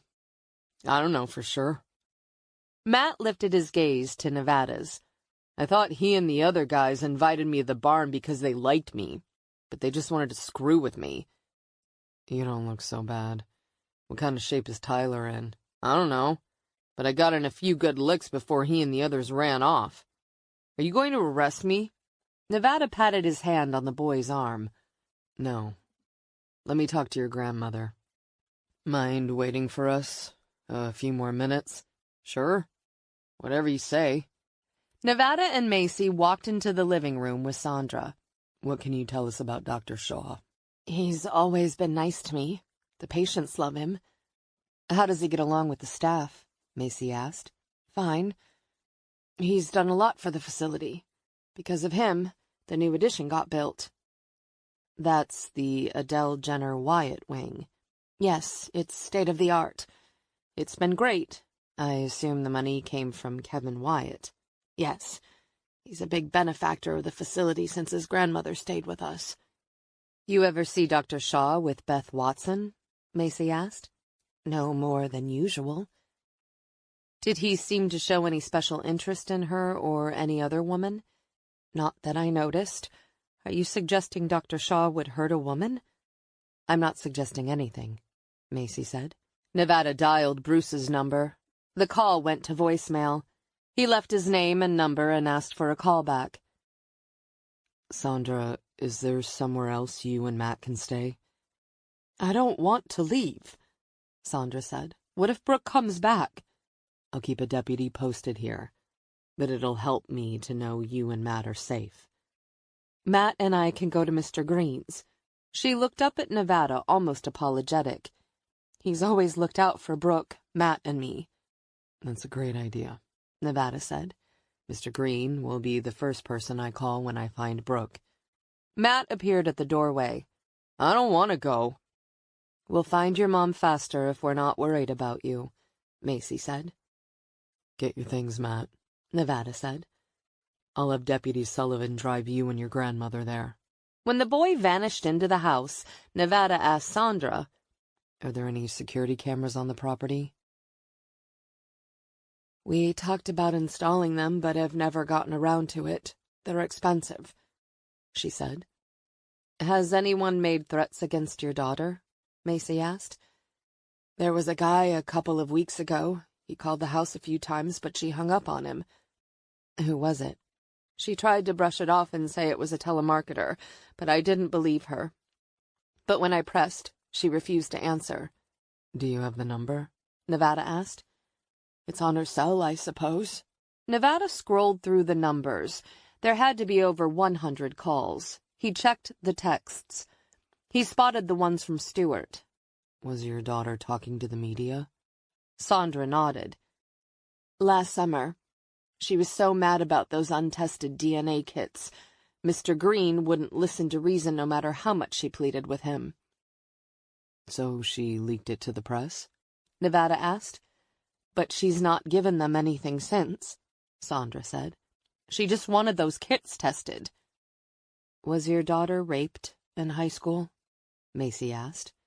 Nevada's jaw tightened as he looked at Macy. The question caught him off guard. In all his dealings with Bennett, she'd never once let on that she had been raped. Why would you ask a question like that? Sandra asked. That's not an answer to my question. And then in a softer tone, Macy said, I'm on Brooke's side. I'm trying to help her.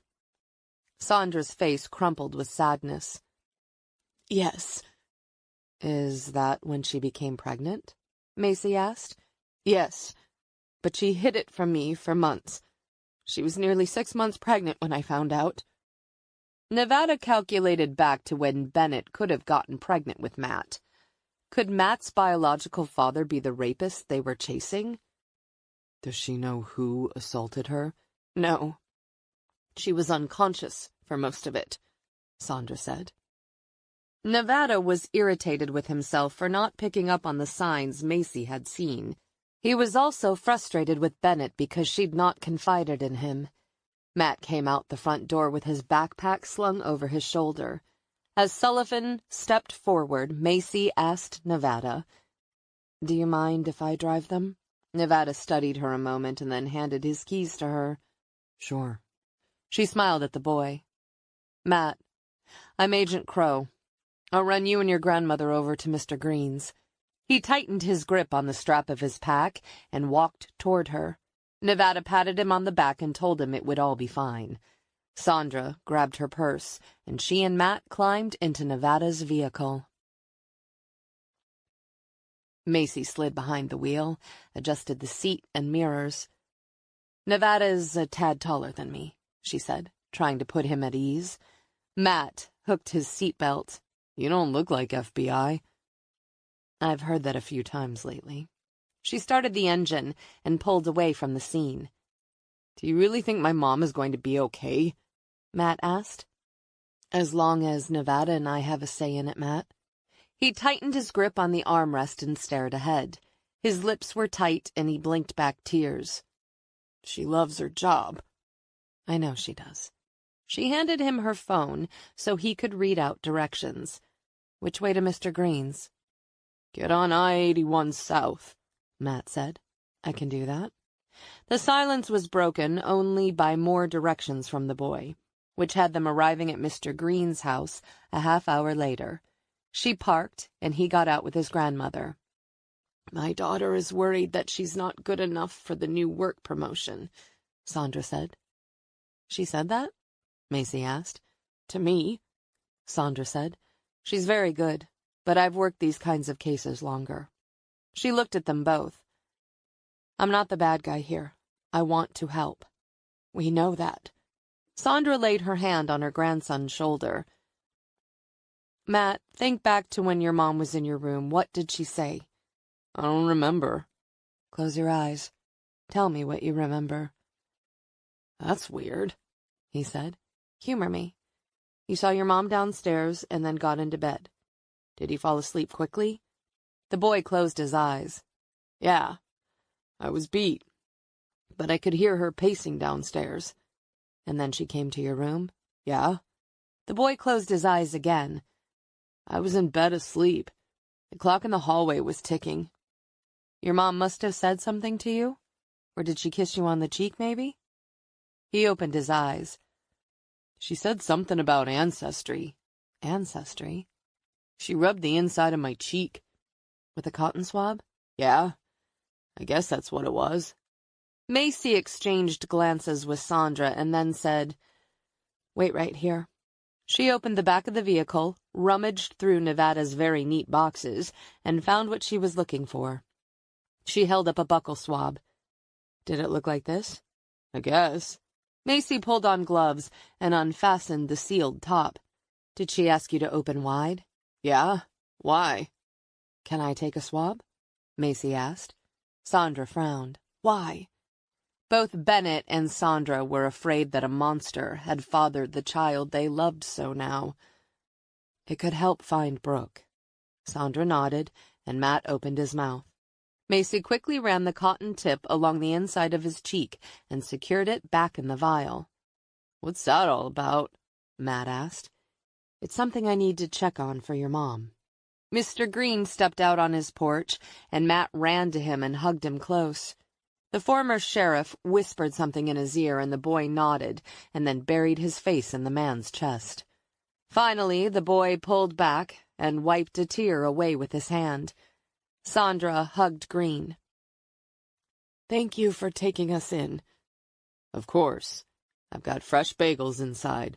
Go on in, and I'll be right behind you." Sandra glanced back at Macy. "Find Brooke." "I will." When the front door closed behind the Bennetts, all traces of softness left Green's face. "What the hell is going on?" "I don't know.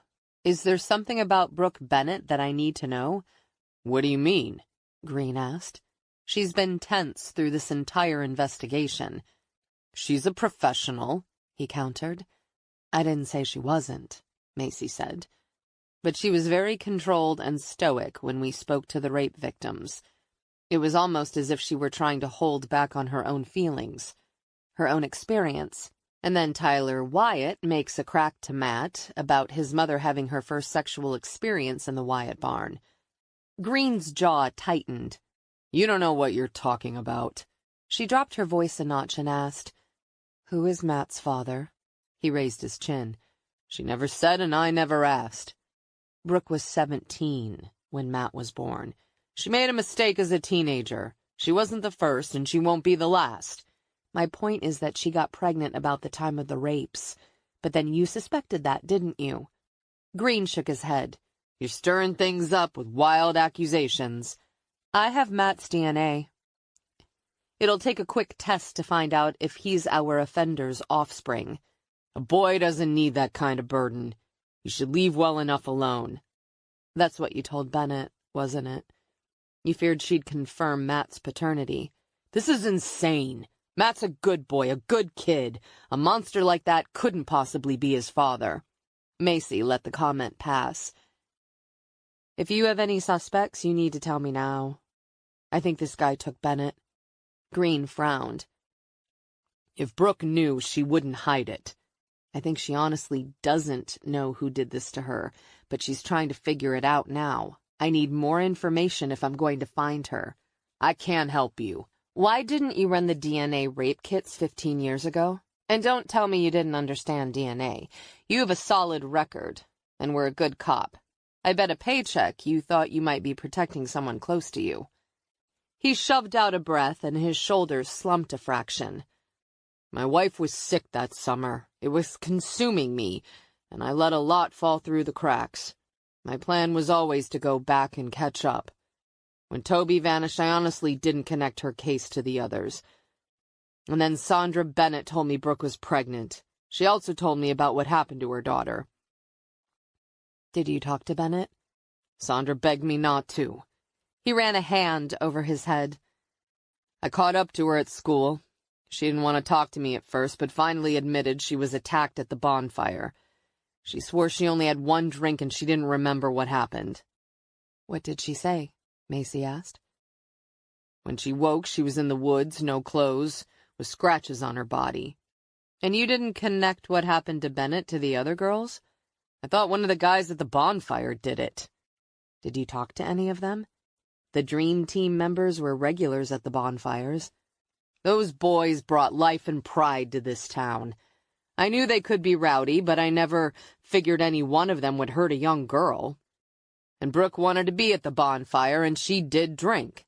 Macy shoved down her anger, doing her best to remain calm.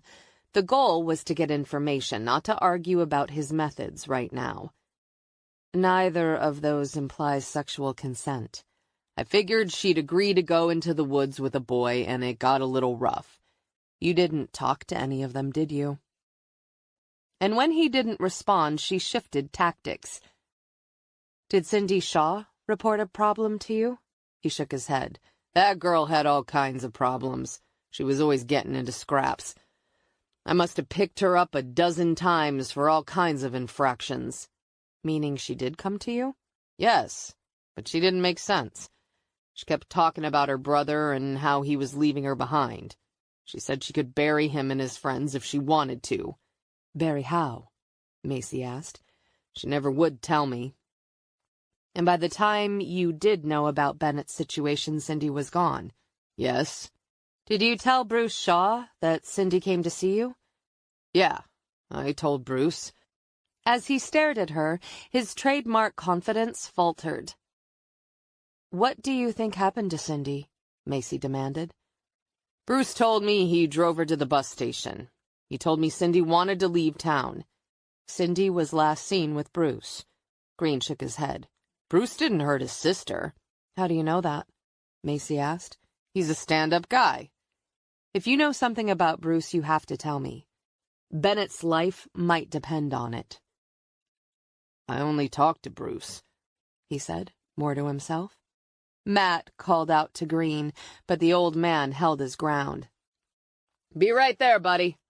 Just talking to the agent. When the front door closed, Macy asked, Did any of those guys on the football team have a chipped tooth? Macy asked. A what? A chipped tooth. A few did. Football's a rough sport, and boys aren't always smart about their safety equipment. Green was silent for a long moment. You think a member of that team committed the rapes and killed Cindy? I do. And if you had put aside your love of that team, you might have realized it too. He frowned and folded his arms over his chest. This is a small town. If I started questioning someone about murder and rape, the rumors would have spread like wildfire. I could have ruined a few very bright careers. You also could have saved the lives of other women. He dropped his gaze, shaking his head. You don't know that? The hell I don't. He flexed his fingers as he thought about the rough calluses of his hands wrapping around the smooth, taut skin of Brooke Bennett's neck. Exhilarating did not begin to describe the rush. Brooke was a challenge he could not resist. She was a fighter now, just as she had been back in the day. He had been on the verge of killing her all those years ago, but the blare of a honking horn at the bonfire had distracted him. Nervous he could be caught, he'd run.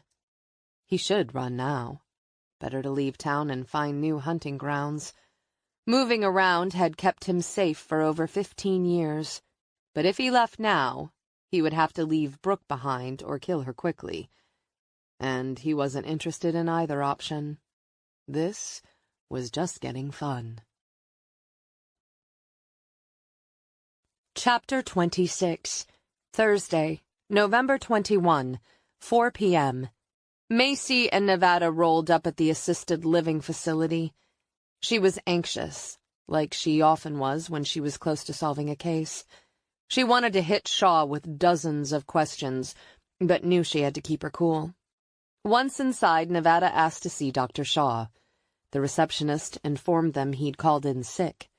I want to see his office, Nevada said. He keeps it locked.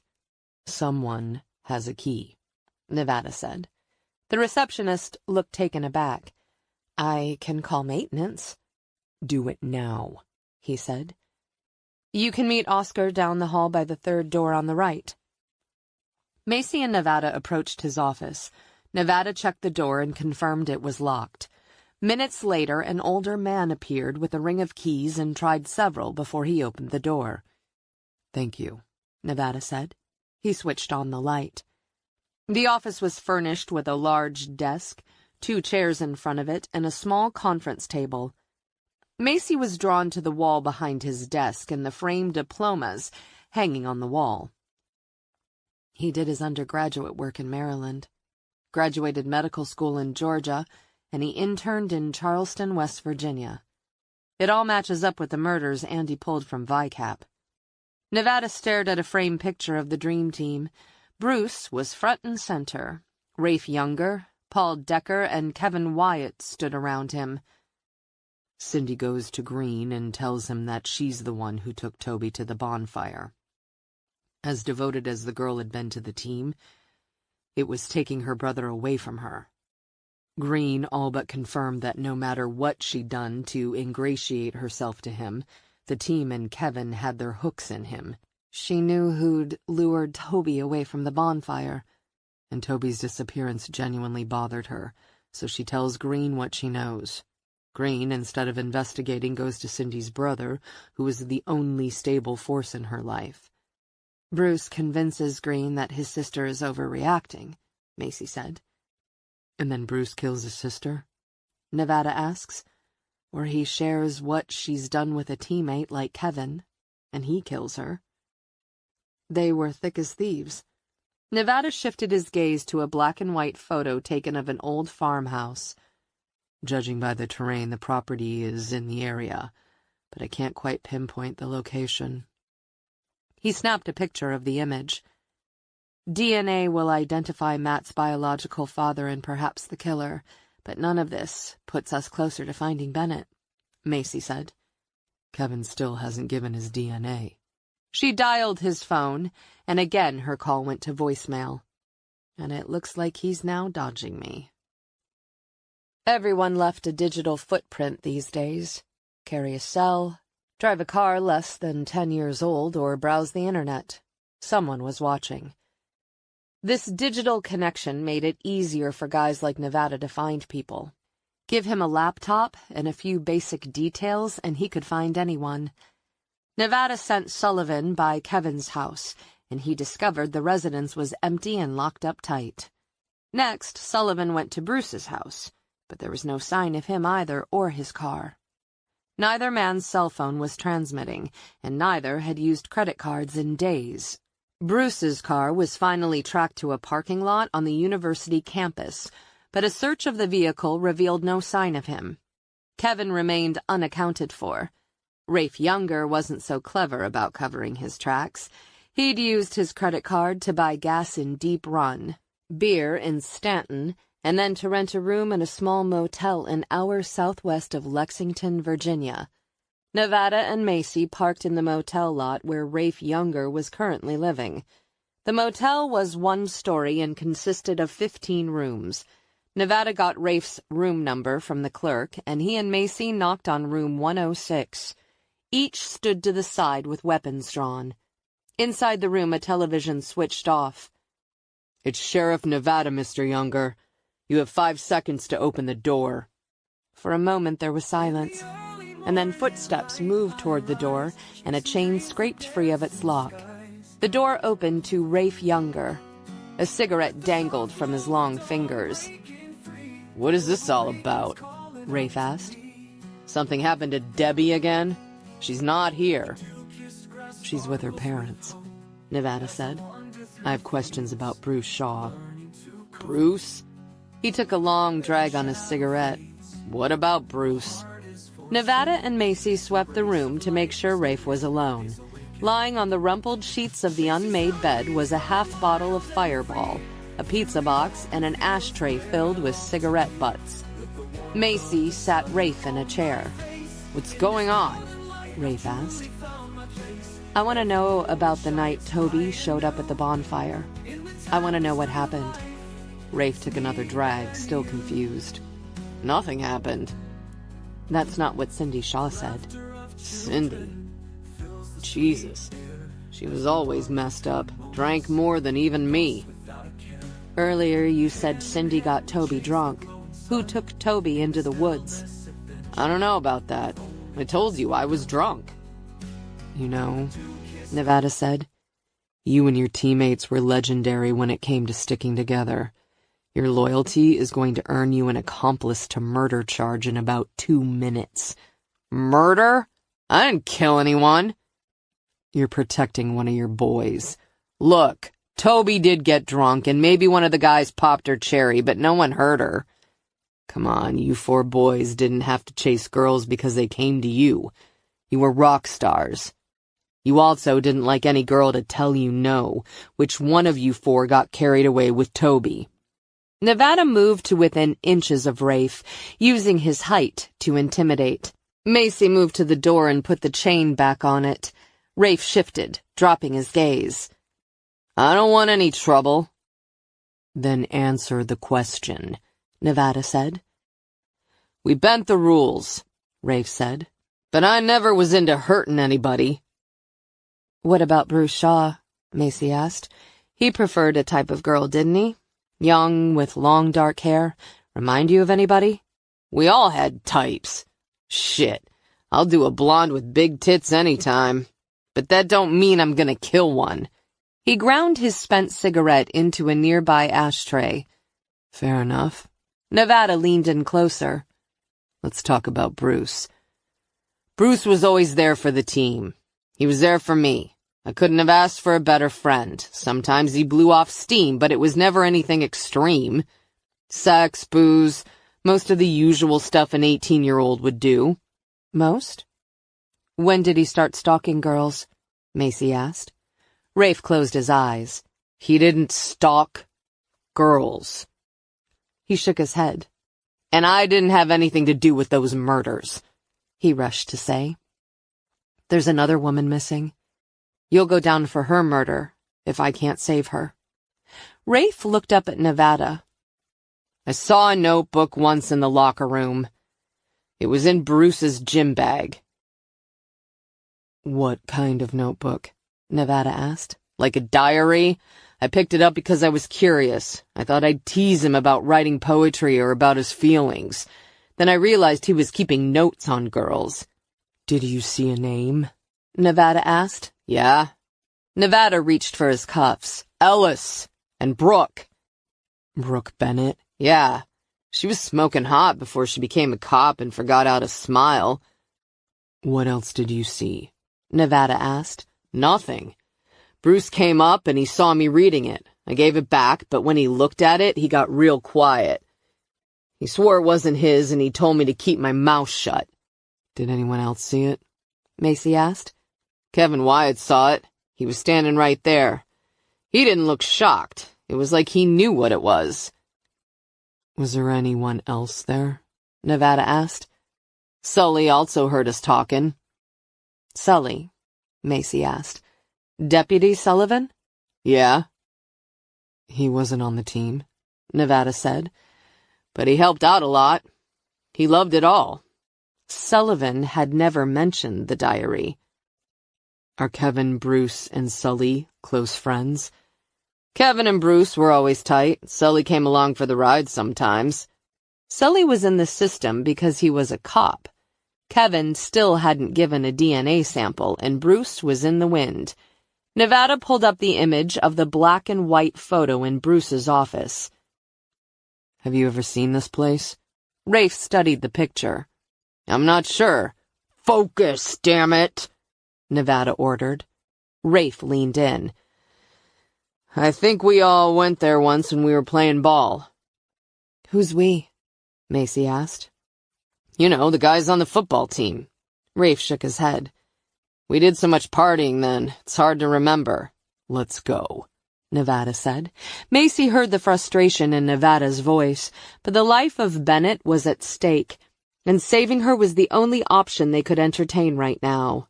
Where? Rafe stammered. To the station, Nevada said.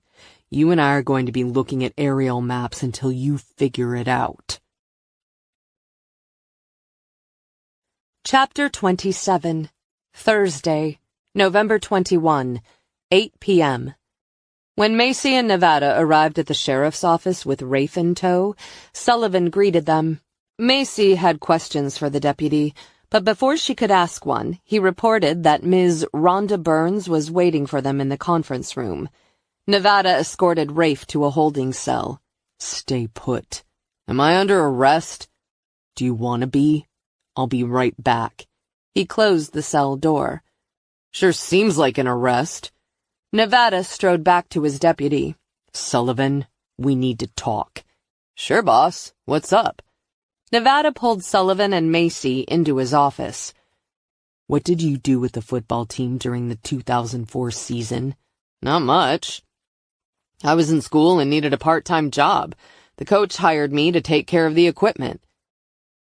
Rafe said you were around when he spotted a notebook in Bruce's gym bag. Kevin was also there. They might have seen it, but I didn't. I wasn't in their club. I was staff as far as they were concerned. What was the deal with Kevin and Bruce? Macy asked. Tight. They covered for each other. Did you go to any of the bonfires? Macy asked. Hell no. I stayed away from that. Why? I wasn't welcome. The phone started ringing. Do you want me to take a DNA test? Yes, Macy said. Fine. Get one right now. The phone continued to ring. You want me to get that, or am I relieved of my duties? Get back to your station, Sullivan, Nevada said. I'll have one of the other deputies swab your cheek right now so this is settled. Sure thing, Sheriff. After he left, Nevada looked at her. What do you think? Sullivan seems legit. He's not afraid to take the test. But I'm annoyed he didn't mention he knew these guys. The dream team was tight, and it makes sense they'd not have trusted a staff member with their secrets. Macy ran her hand through her hair. Her frustration was growing as an invisible clock ticked away the remaining time on Bennett's life. Let's talk to Ms. Burns, Nevada offered. She might have something to add. After all this time, the chances feel slim she has good information, but a small chance is better than none. They entered the interview room and found a platinum blonde sitting at the table. They made the usual introductions. What can we do for you? She shifted, tucking a curl behind her ear. I heard your press conference and wanted to share a story. Macy laid her yellow pad on the table and flipped over a dozen or so pages before she reached a fresh one. What can you tell us? I used to live in a one-story rancher 10 miles west of here. I was out there a couple of years and never had any trouble, until a night in June of 2006. 2006? Macy noted this was a new date in their timeline. That's right. What happened? Nevada asked. I never had any trouble sleeping out in the country. That's where I grew up, but I can still remember being awakened in the middle of the night. I could have sworn I heard someone in or just outside the house, but when I racked around, whoever it was took off running. And? Nevada asked. Not much, but 2 days later when I was cleaning I found a strand of red rope under my bed. I'm a bit of a clean freak, and I know for sure that rope wasn't there when I'd vacuumed 3 days earlier. It freaked me out, but eventually I talked myself out of it. When you announced Toby had been found, it just got me to thinking about it. And you're sure the rope was under the bed? Macy's mind turned with possibilities. Absolutely. Did you save the rope? Macy asked. No. It gave me the creeps, so I threw it out. Do you think this guy was stalking me? Nevada shook his head. I don't know. But if it is our guy, it tells us he was still in the area a year after the crimes we're investigating. I found something else outside my bedroom. I didn't save it either and had forgotten about it until now, Rhonda said. What was it? Nevada asked. It was a keychain with the Spice Girls on it. Spice Girls? Toby Turner had loved the pop band. You sure about that? I'm positive, Rhonda said. Does that even make sense? This killer took trophies from his victims, and he'd taken Toby Turner's keychain. This has been really helpful, Macy said. Thank you for coming in. After Ms. Burns left, Nevada brought Rafe into the conference room by the large county map. Show me where that house is. Rafe studied the map for almost a minute as he ran his finger along the interstate and then guided it down back roads farther and farther west. I think it was here, Rafe said. Whose place was it? Nevada asked. It was an old cinder block house owned by the Miller family, I think. We used to go out there and party. Bruce loved it. There's nothing around the house. Much like the hub of a wheel, it was dead center in relation to the rapes, the Wyatt barn, and the drop location of Beth Watson's body. A good place to keep an abducted woman, Macy said. You and I will drive out there while Mr. Younger stays here, Nevada said. Are you arresting me? Rafe asked. You're free to go, but it would be in your best interest to work with me now. Rafe met Nevada's fierce glare and nodded. Happy to help. Good man. Sullivan will fix you up with coffee and a sandwich if you're hungry. When Macy stepped outside, she barely had a moment to breathe a full lungful of air before the reporter, Peter Stewart, approached carrying a small handheld camera and a microphone. What's the status of Deputy Bennett? The clink of keys outside Brooke's prison door woke her from a half-sleep that had seeped into her bones despite her best efforts to stay awake. Brooke kept her eyes closed, but curled her fingers into a fist. She'd sworn she'd never be a victim again, and yet here she was, a cop, trussed up and ready for the slaughter. The last time she'd been 16. She'd gotten drunk and had been clueless about danger. She allowed her memory to drift back to high school and that football season she'd spent years trying to forget. It was the bonfire, and everyone from school was celebrating the last game of the regular football season. Excitement rippled over the crowd, because everyone knew if the team won on Friday, they were going to state finals in 2 weeks. The liquor warmed her body and chased away the night chill. She felt so mature, so cool. The world was a pleasant, swirling blur, until it wasn't. The drinks hit her with the force of a baseball bat. Brooke stumbled, but she righted herself as a wave of nausea washed over her. Music and laughter pulsed behind her. She stumbled toward the woods, dropped to her knees, and then threw up. Finished, she looked back toward the bonfire through watery eyes. The dance of the flames was mesmerizing, and she missed the warmth on her skin that cool night. As she pushed to her feet, leaves crunched behind her.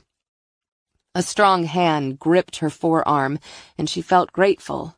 Help had arrived. "Please," she whispered. "Help me." "I'll help you." They turned and walked away from the fire deeper into the woods. "Not this way," she said, confused. "Do you want them to see you like this?" "No." She was so turned around, lost. He handed her a flask. "It'll make you feel better." Desperate to feel like herself again, she drank, but whatever relief she expected didn't come. Her head spun, and her knees buckled. Brooke had woken up at dawn. Her blouse had been ripped, and her bra torn open. Her pants had been stripped off and laid beside her. Humiliated, she dressed and walked home. To this day, she only had vague memories of rough hands on her body as someone penetrated her with such force she'd cried out. Now, just outside the doorway, a man stood. He made no sound, but she could feel his gaze roaming over her body. Adrenaline jacked up her heart rate, and staying still was difficult. If this was the man they were hunting, she knew what he wanted. The women Macy Crow had interviewed had all said the same thing. He wanted to see fear. She might die, but she could deny him what he wanted most. "I know you're awake," he said. She stayed still. Maybe if he got pissed, he'd make a mistake, and she might have a chance to save herself. Help didn't even seem like an option. "You're as tough as you ever were," he said. "I like that." The raspy voice was familiar. They had met before. She barely remembered the night of her rape, but since the lab had confirmed the same assailant committed all the assaults, she'd tried unsuccessfully to remember. Matt's DNA would have proven if her case was connected to the others, but there was no telling what had happened to that sample. He rolled her on her back, straddled her midsection, and pressed his full weight onto her abdomen. He slapped her face hard. "Wake up!" Her head rattling with pain, she looked up into the masked face of her captor. Carefully he removed his gloves, tugging each finger free. He set the gloves aside and carefully traced the hollow of her neck with his index finger.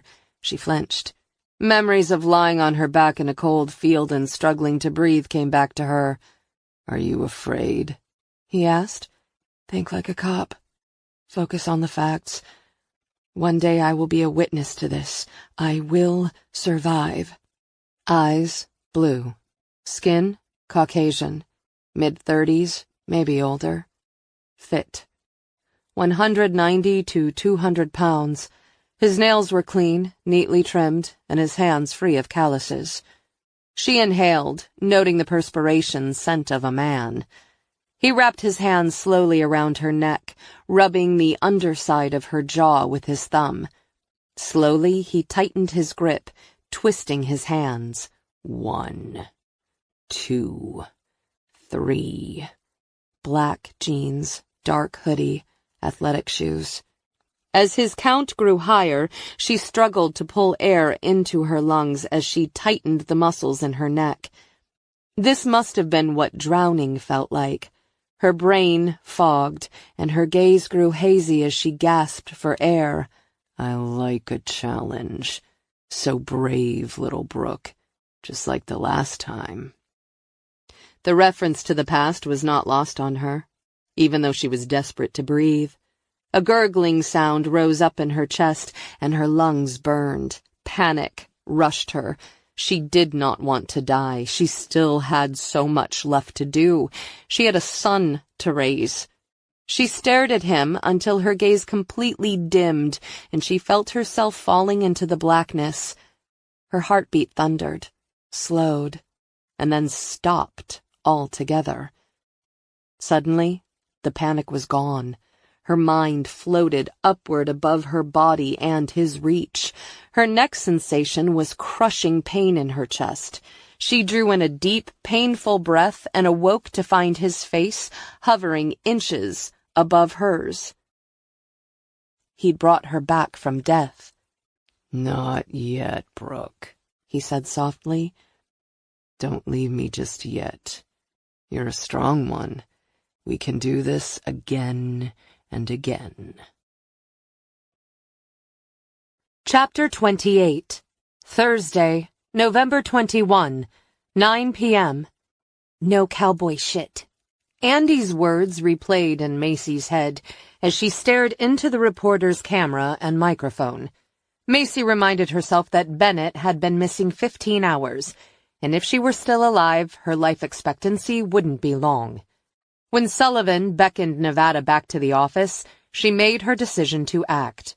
She knew this was the kind of move that would not win her a place on the Profilers team in Quantico. This move was going to find her permanently chained to an FBI department housed in a basement somewhere in Podunk, America. Of course, all this was assuming she still had a job. "Special Agent Crow, do you have an update?" Stewart asked. "Can you broadcast live if I have an announcement?" Macy asked. "I can." "Perfect. Let me know when you're ready." He raised his phone and turned on a social media live application. He nodded and then introduced her. Deputy Brooke Bennett was taken from her home last night. I believe her abduction is directly linked to Toby Turner's murder, the 3 rapes that occurred in Deep Run in the summer of 2004, and the disappearance of Cindy Shaw that same year. She held up the sketch Spencer had made. "We are currently searching for a white male in his mid-30s. He uses red rope to bind his victims, and when he is capable, he resorts to sexual assault. Though he is wearing a mask, there might be something familiar about the man's eyes." One woman just came forward after hearing our last news conference, and I'm hoping there are more individuals out there who may know something about this man. If you have a neighbor or colleague who fits this description, and you've noticed unusual behavior, contact the Deep Run Sheriff's Office immediately. She paused and focused on the camera. "I've done a profile of this individual. He thinks of himself as weak and inferior to other males and has a desperate need to prove he can win. He is most likely impotent and uses violence to compensate for his shortcomings." "Agent Crow, do you have any leads on his identity?" "Several," she said. and were receiving more by the hour. Challenging this killer openly was the kind of action that would get his attention. With luck, he'd shift his focus from Bennett to her. She answered several more questions and then turned back toward the station. Nevada was standing outside the door, and he looked pissed. He saw Macy Crow's interview minutes after it aired. At first he was amused. Who did she think she was? Years had passed, and he'd never been caught. Did she think she'd show up in town and just catch him? But there was something in her voice that grated on his nerves and forced him to watch it again and again. The more he watched the replay, the angrier he got. Shit. She's just baiting you, he said to himself. Don't fall for it. All the cops have is a lame sketch. He thinks himself as weak and inferior. Macy's words echoed in his head. But he was not inferior. He could beat her anytime, anywhere. Dumb bitch. She thought she was going to catch him. She thought she was in control.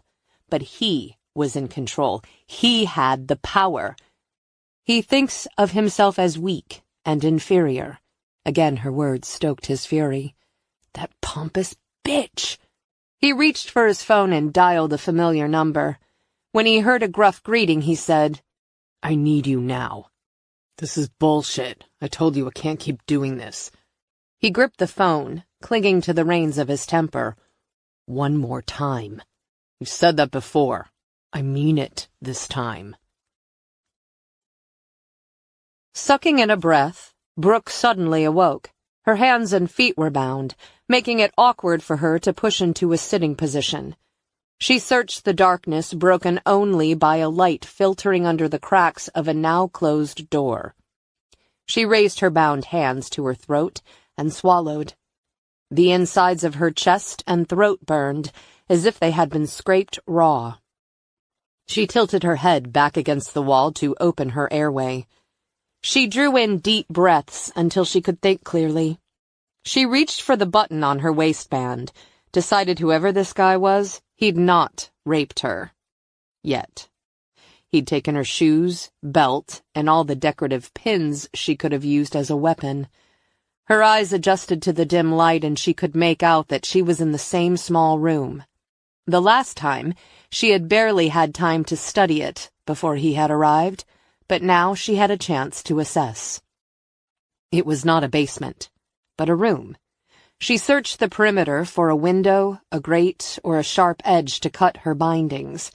When she found nothing that appeared to be of help, she reached for the bindings around her ankles and pulled hard. But the knots were locked down tight. She kept wedging her fingers into the bindings and pulling until a small section of rope gave way and she was able to unknot her ankles. Her heart pounding, she bit into the bindings around her wrists, trying to loosen them. She lost track of the time as she pulled at the knots and worked her hands back and forth until they came free. When the red rope fell to the floor, she rubbed her raw wrists and wiggled her numb fingers until some of the circulation returned. Outside, approaching footsteps stopped her cold. She closed her eyes and lay very still. All she needed was to place one strike to his knee or midsection. She had a chance of disabling him. Maybe then she could punch his throat or nose. She wanted to inflict the maximum damage. All this was assuming that her aim was true. If she missed, she'd just piss him off, and when he played his strangulation game, he could take it too far and kill her. Holding her breath, she readied to kick. Floorboards shifted, but he never entered the room. Her heart beat in her throat as she waited for him, but the footsteps retreated. Brooke quietly stood, her fists raised and body poised to fight. The muffled sounds of angry male voices reached the room. She strained to hear what the men were saying, but couldn't make out the words. Hoping her jailer was distracted, she unclenched her fingers and twisted the doorknob. To her surprise, it turned, and the door opened. Her heart pulsed in her throat as she thought about the possibility of getting free. Then she hesitated. This was a trap. It had to be. What was he luring her toward? However, she made the decision to go, knowing that staying assured her death. She opened the door and peered down the hallway. Slowly she moved, one careful step at a time, and made her way into a small living room. She looked around, ready to see him watching or lunging toward her. But she was alone in the room that was now bathed in shadows. She heard only silence. Flexing her fingers, waiting for an attack, she hurried toward the front door. Outside she heard two men arguing. "What the fuck have you done?" She recognized the voice. It was Bruce Shaw. Whoever he was talking to spoke in low, deep tones, and it was impossible to hear his response or to identify him. Who was here with him? God help her if there were two. "You're talking about killing a cop this time. Her disappearance is all over the news. It's a matter of time before the cops figure all this out." For a beat, there was only silence, and then a gunshot fired, and she flinched. She stepped back from the door, searching the simple living room for something she could use as a weapon. Her heart pounded in her chest. Think, Brooke, think. Outside she heard one of the men mumble a curse. She peered out the window and saw a dark figure dragging another man, but in the darkness she couldn't tell who was who. She waited, listened until the figures vanished around the side of the house. If she could get out the door and make it to the woods, she had a chance. Gritting her teeth, she stepped out onto the front stoop. Her toes curled. The half-moon hung over her, and cold air whipped through the trees. Ahead were woods, and somewhere in the distance she heard running water. But as she took a step, a shadow lunged from the darkness and grabbed her by the back of the neck. He slammed her hard against the house. "Crow thinks I'm inferior. Do you?" Fury, not fear, rolled inside her. She should try to calm him. She should find a way to talk him down. Instead, she simply said, "Yes." Her head hit the siding, and she was so stunned she could barely stand. He dragged her back into the house, forcing her to stumble forward into the living room. He slammed the front door and then dragged her back to her prison room. He was on top of her again, squeezing her throat. "I am in control," he said. "Me, not you, not him, not her, me!" Chapter 29. Thursday, November 21, 11 p.m. The air in the car was thick with frustration and anger as Macy and Nevada drove down the back road furrowed with potholes. Nevada's jaw was clenched, and when he rounded a final bend, he said, "Speaking to the press like that was stupid. You've now made yourself a target." "Maybe if I make him mad enough, it will take his mind off Bennett." "We've already excluded Younger's DNA. We have Shaw's DNA, but no results yet, and I will get a sample from Kevin Wyatt." Wyatt is still not answering his phone. "You should not have baited this killer." He pressed the accelerator. The engine roared and the tires spun faster. "The house Younger mentioned should be around the next turn." "Let's park here and walk in so no one hears us coming." He pulled to the side and shut off the engine. Macy got out of the car, quietly closing the door before checking her weapon. They moved side by side for the last few hundred yards. Her leg and hip were tightening up the entire way, but she pushed through, knowing Bennett was running out of time. As the small gray house came into view, she thought about the house in Texas where she'd found the unmarked graves. On the heels of that memory was the sound of a revving truck engine seconds before it plowed into her body. She flinched, but shoved the surge of fear aside. She put one foot in front of the other. She needed to focus and provide cover for Nevada. As they approached the small house, they detected activity. There were fresh tire treads and footprints. The prints appeared to have been made by a man's athletic shoe. Nevada raised his finger to his lips as he moved past her. As much as she wanted to be the one to take this guy down, she had to be practical. They would be most effective if she provided cover while he took point. He tried the front door and discovered it was locked. She always carried a lockpick set in her kit. Not wasting a moment, she identified the lock as a pin tumbler. After pulling out a wrench and pick, she worked the pair into the lock until all the pins were set and the lock clicked open. Nevada arched an amused brow before saying, "Stay behind me." She nodded, and the two moved into the central living room of the house.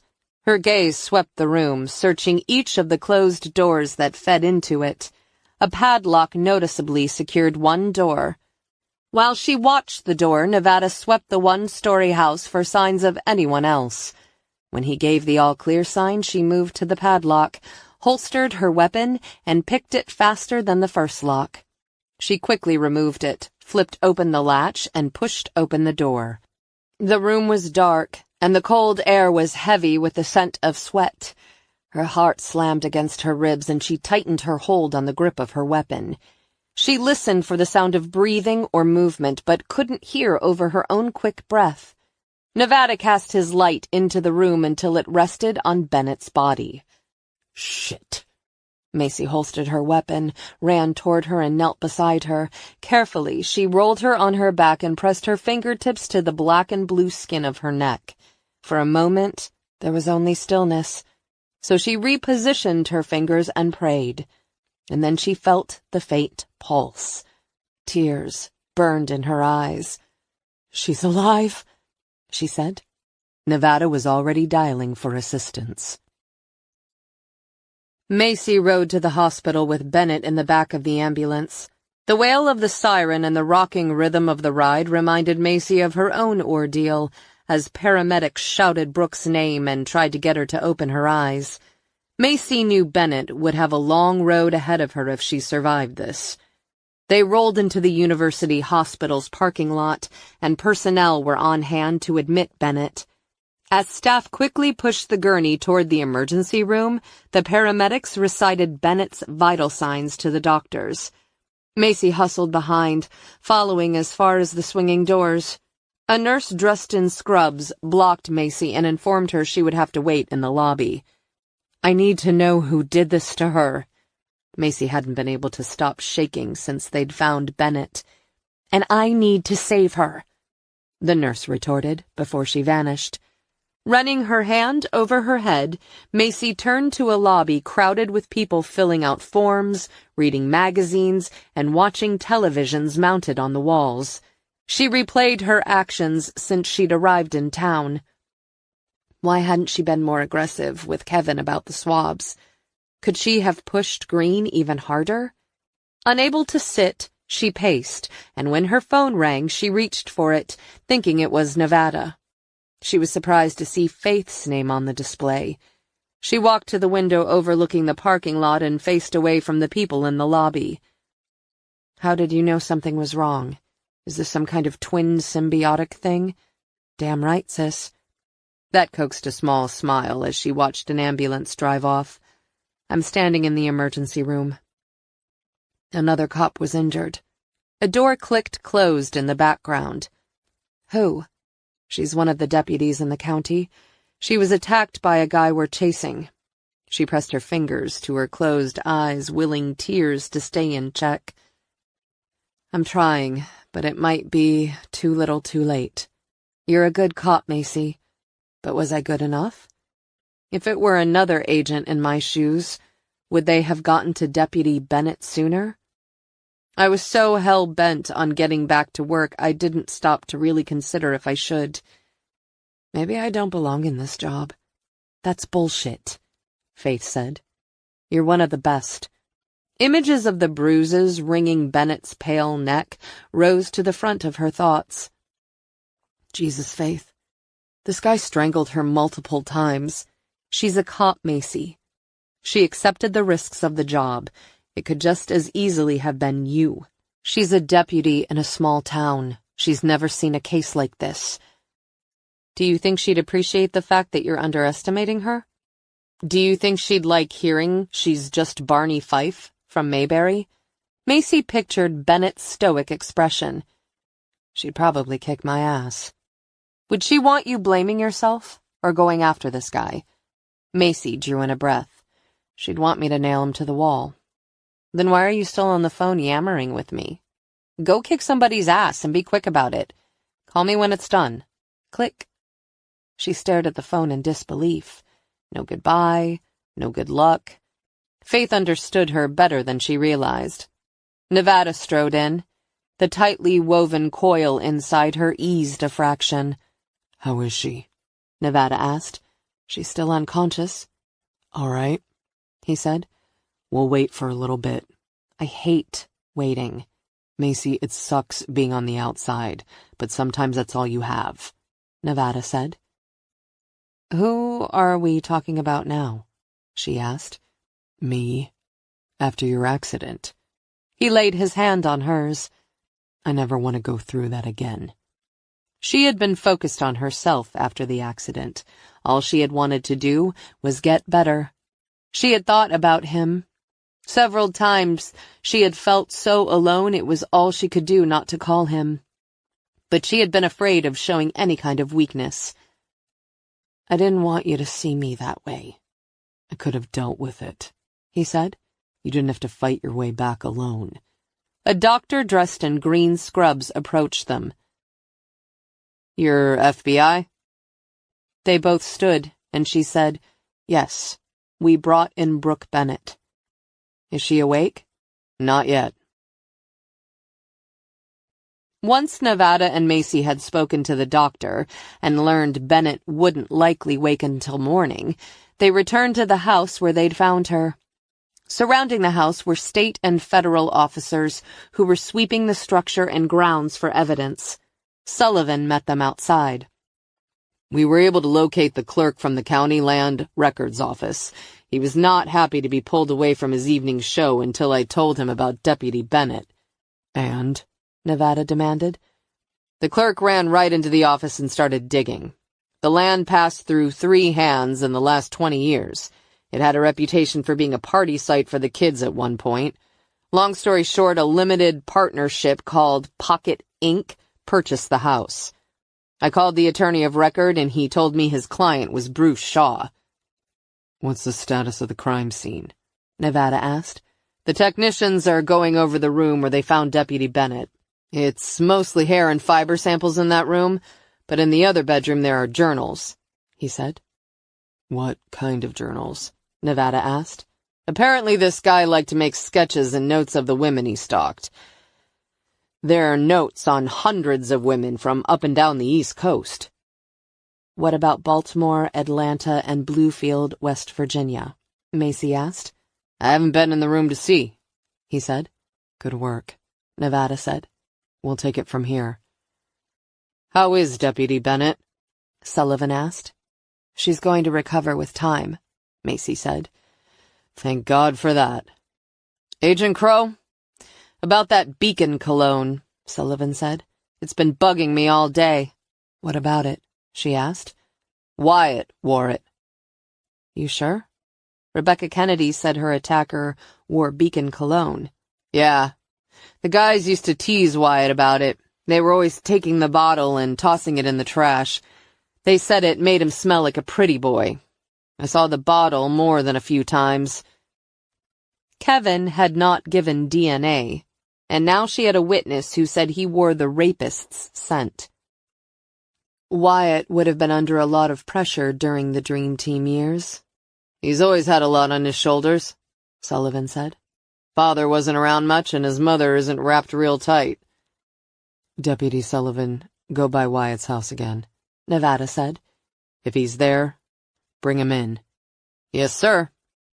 Macy and Nevada each donned latex gloves and booties, gave their names to the officer standing watch at the crime scene tape, and then entered. Now that she really had time to look at the room, Macy could see it was freshly painted, and the floors had been refinished in the last couple of years. There was a stone fireplace with freshly stacked wood on the grate. The furniture was new, though nothing fancy, and the flat-screen television wasn't connected to cable. Beside it was a DVD player and a stack of movies. Macy perused the titles, which featured older heroes who were former athletic stars and were trying to make a comeback. Blackout curtains were installed over all the windows. "Sheriff Nevada." They both turned to see a man in his 50s wearing a state police forensic jacket. His hair was neatly trimmed, and he had a clean-cut look that was reminiscent of a Boy Scout. "I'm David Holland from Roanoke. I was called in to run this crime scene." Nevada shook hands with him. "Appreciate you coming in. This is Special Agent Macy Crow. What do you have?" "I'd like to show you the journals we found in the second bedroom," Holland said. The three entered the small bedroom, which was equipped with floor-to-ceiling shelves on the far wall. The shelves were filled with hundreds of black-and-white marble composition notebooks. Along the thin spine of each were dates: June 2004, September 2007, November 2019. "How far do the journals date back?" Macy asked. 16 years. The first, from what we can tell, was written in April of 2003. The author of the books was making notes on Cindy Shaw. "What does he say about her?" Macy asked. "Rather intimate details of her daily routine. He's also drawn sketches of her, and in many of the pictures, she appears to be dead." Macy moved to one shelf with an array of small trinkets lined up in a neat row.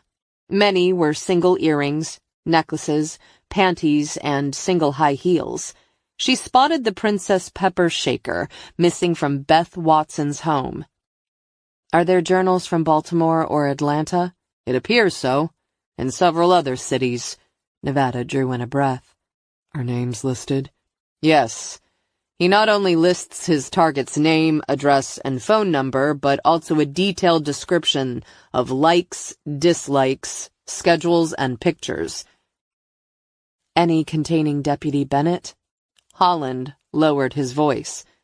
"Yes, and some of it dates back to when she was a teenager." Eventually, the evidence of Bennett's rape would come out. "She's going to need time to heal," she said. "Give her a chance to regain some of her strength before she has to publicly deal with this. Keep a tight lid on what you can." "Bennett's one of our own, and we'll protect her in any way we can. Every man and woman here is prepared to stay on the scene until this guy is found." "Did he write anything about himself in the journals?" Macy asked. "Surprisingly, no. But with all this collection, there have to be fingerprints and DNA linking Shaw or whomever is responsible." Lights flashed from the other room, drawing Macy and Nevada into the space where Bennett had been held. The walls in the windowless room were padded with an extra barrier for soundproofing. There was a foul scent in the room, and the carpeting was stained in multiple places. "He's got to be feeling out of control," Holland said.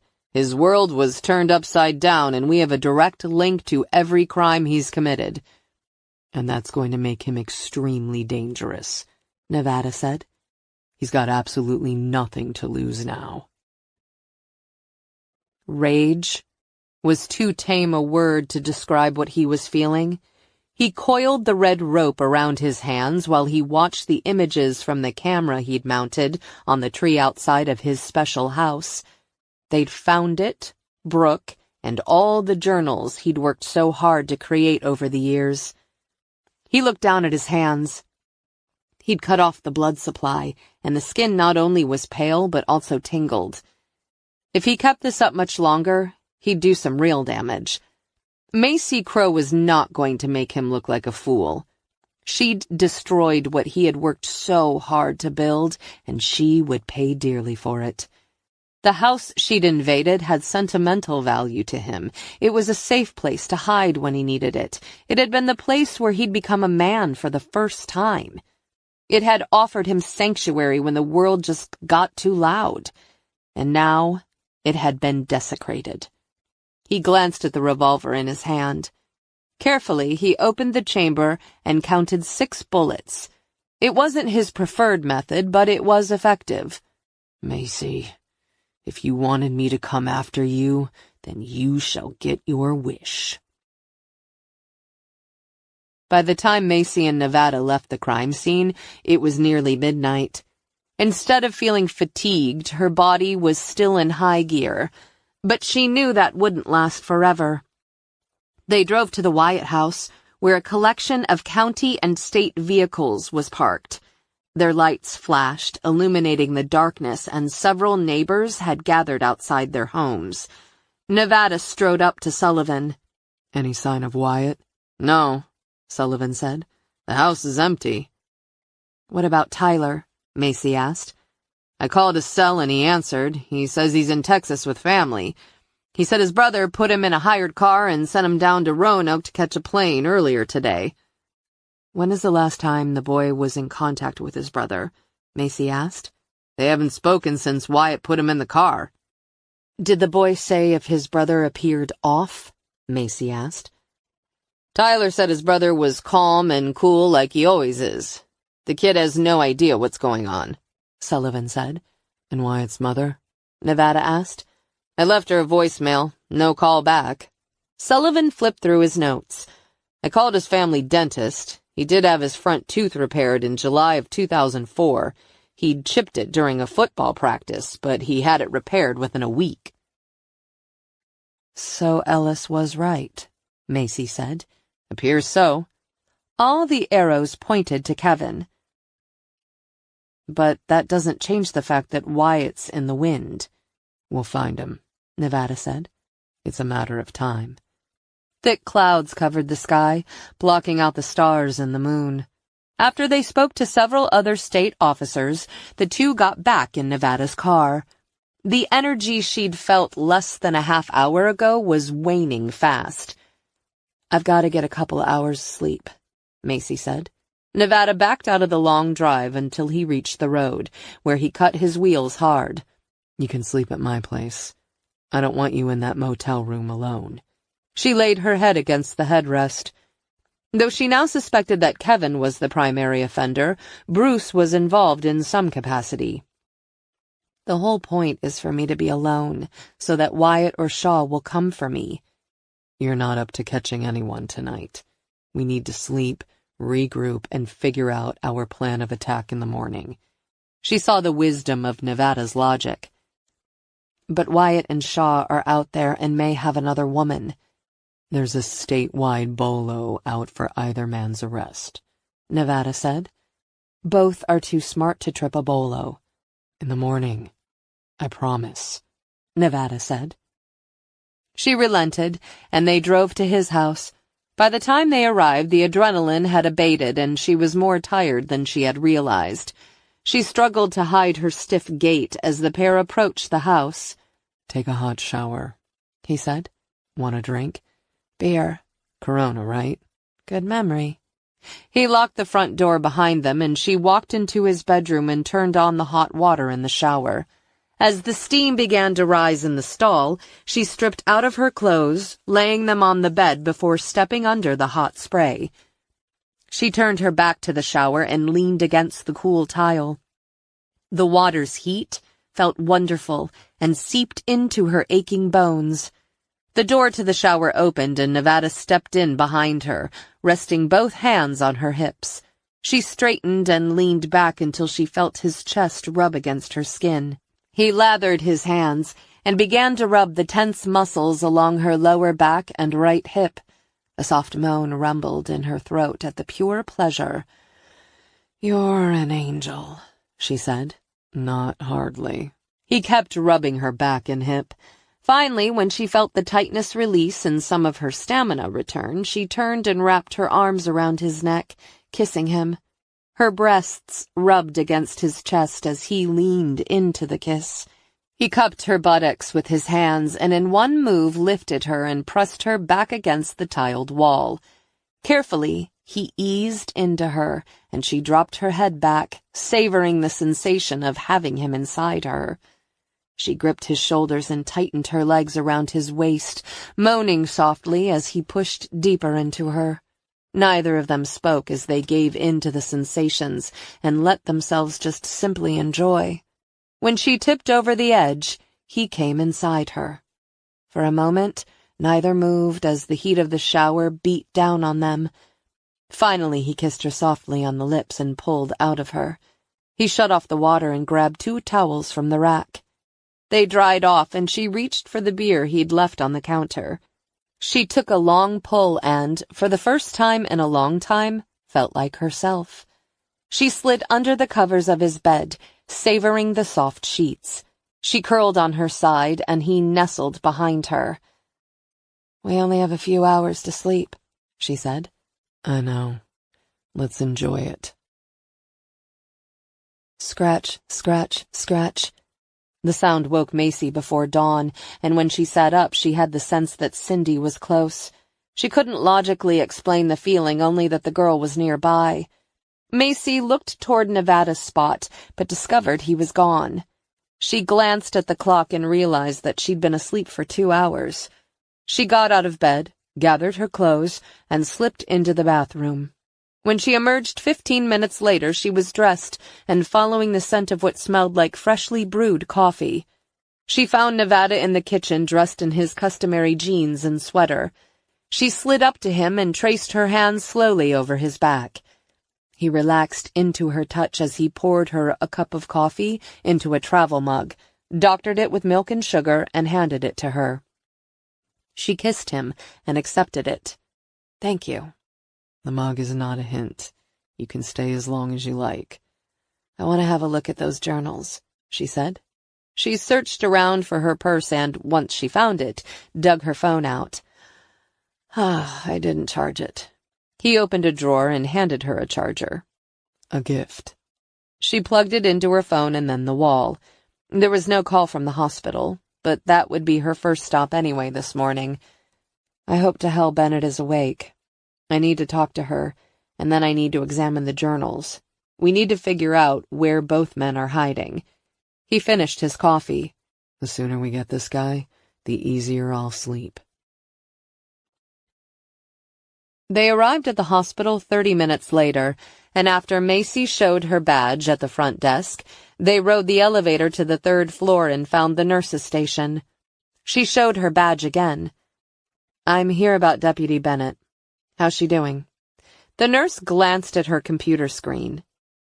"She woke up about 15 minutes ago and is asking for you, Agent Crow. Her throat is badly swollen and she can barely talk, so we're watching her closely. But if she keeps progressing, she'll be out of here in a day or 2. "Has her son seen her?" Macy asked. "He and his grandmother will be here shortly. We just wanted to make sure Deputy Bennett was stabilized before we allowed visitors. She has to remain calm." Macy and Nevada entered Bennett's room. The lights were dim in the small room. She lay in her bed, her dark hair splayed on her pillow. Her neck was ringed in bands of black and blue bruises. A half-full IV bag hung beside her bed and trailed down to her bruised arm. A heart monitor beeped. Macy's skin still crawled whenever she entered a hospital. Jesus. While Nevada stood at the foot of the bed, she pulled up a chair. The deputy's hands were scratched and the fingernails scuffed. "Brooke," she said, as she took her hand. When she didn't respond, Macy said louder, "Deputy Bennett." Bennett's eyes snapped open, and she looked around wild-eyed before she realized she was safe. With a wince, she sat up and spoke in a raspy whisper. "Agent Crow." It was a hard thing to think you were completely in charge of your life, and then have your feet swept out from under you. "We are kindred spirits now. I think we can be on a first-name basis," Macy said. "Macy, I feel like I was kicked by a mule." Macy removed her notepad and pen from her backpack and flipped to a clean sheet. "You've been through a lot."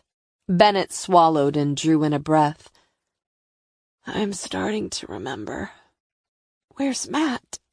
"He's with your mother and Mr. Green. They'll be here soon." Bennett nodded. "Thank God he's safe." "You know the drill, Brooke.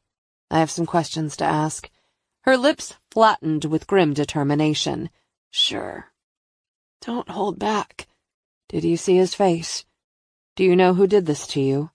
Bennett glanced toward Nevada and then closed her eyes as she shook her head. "I didn't see his face. I was so focused on staying alive." "He never took his mask off?" Nevada asked. "No." She paused and swallowed. He likes the fear. Macy picked up a cup from the side table and filled it with water from a pitcher. She grabbed a straw and placed it in the cup, holding it up to Bennett's mouth. Bennett drank, but immediately cringed as the cool liquid skimmed over her bruised throat. She took a second sip and then nodded her thanks. Did they get any DNA from under my fingernails? They were scraped and sent in for testing, along with collected skin cells, Macy said. She shook her head. Macy, I thought he was going to kill me that second time. He was so angry. I'm not sure what set him off. I set him off. Macy stared at the woman's battered body, and the weight of her actions rested heavily on her. I gave an impromptu news conference and called him out. I'm so sorry. I thought I could smoke him out and get him to come after me, but I almost got you killed. No, that was well played, Bennett said. It was a matter of time before he was going to kill me. Maybe I could have spared you more pain, if I'd just been more patient. After he strangled me the first time, I was out for a while. When I woke up, I heard him outside my door, but he didn't come into the room. I tried the doorknob and was shocked to discover it wasn't locked any longer. He must have forgotten to lock it because he had a visitor. I heard two men arguing. One I know was Bruce Shaw, but I couldn't identify the second man. The second voice wasn't familiar to you. She needed Bennett's testimony to unfold without any prompting. No, it was muffled, and it was all I could do to stand. Then I heard a gunshot. Gunshot? Macy asked. Yes, I'm certain of that. Then I heard what sounded like a body being dragged, but I was more focused on getting to the woods. But you didn't make it. No. He grabbed me from behind and dragged me back into the house. Did you see his face this time? No. He wore his mask. She rubbed her breastbone. And he was so enraged, and he wanted me dead. You might have made him angry, but I also egged him on toward the end. I knew he was angry, but I didn't care. I wasn't going to die without telling him what I thought about him. I should have been thinking about Matt, but I wanted that monster to know I thought he was weak. But I set him off. Don't play the blame game. There are no winners. Macy laid her hand on Bennett's. She shared an odd bond with the woman who, like her, had nearly been murdered. Bennett gripped the sheets, pushed herself up a little, and tried to swing her legs over the side of the bed. Don't tell Matt about what happened to me. I'm not saying a word, Macy said. That's for you if you want to discuss later. I took a cheek swab from my son, Bennett said, almost in a whisper. Matt told me. I also did the same. His DNA has been sent off for testing. Tears glistened in Bennett's eyes. I did my best to forget about the rape. What little I remembered I tried to block out. You lived and thrived. She swallowed, winced, and turned her face toward Nevada. If I had spoken up, maybe Toby would be alive. A wise woman just told me the blame game has no winners. Macy gripped Bennett's fingers. He can't get away. Bennett's gaze was tired, but determined. He won't. Where did you find me? A property owned by Bruce Shaw, Macy said. Shaw gave me his DNA. We didn't find it, Macy said. Mom! They turned to see Matt and his grandmother standing in the door. The boy stood back for a moment, terrified at the sight of his mother's bruised neck and face. It's okay, Matt. Smiling, Bennett pushed the button on her bed, allowing her to sit up more. She held out her hands. Matt stepped toward her, hesitating as if he were still afraid to touch her. Mom, what happened? Bennett took his hand in hers and pulled him toward her. She wrapped her arms around him and he relaxed against her, sobbing softly. Just a few scrapes and bruises, baby. The boy tightened his hug, causing Bennett to wince. Matt drew back. "Did I hurt you?" "No," she said, as she smoothed his hair out of his eyes. "It's just what I needed." He stood outside the back entrance to the hospital, a cigarette in hand.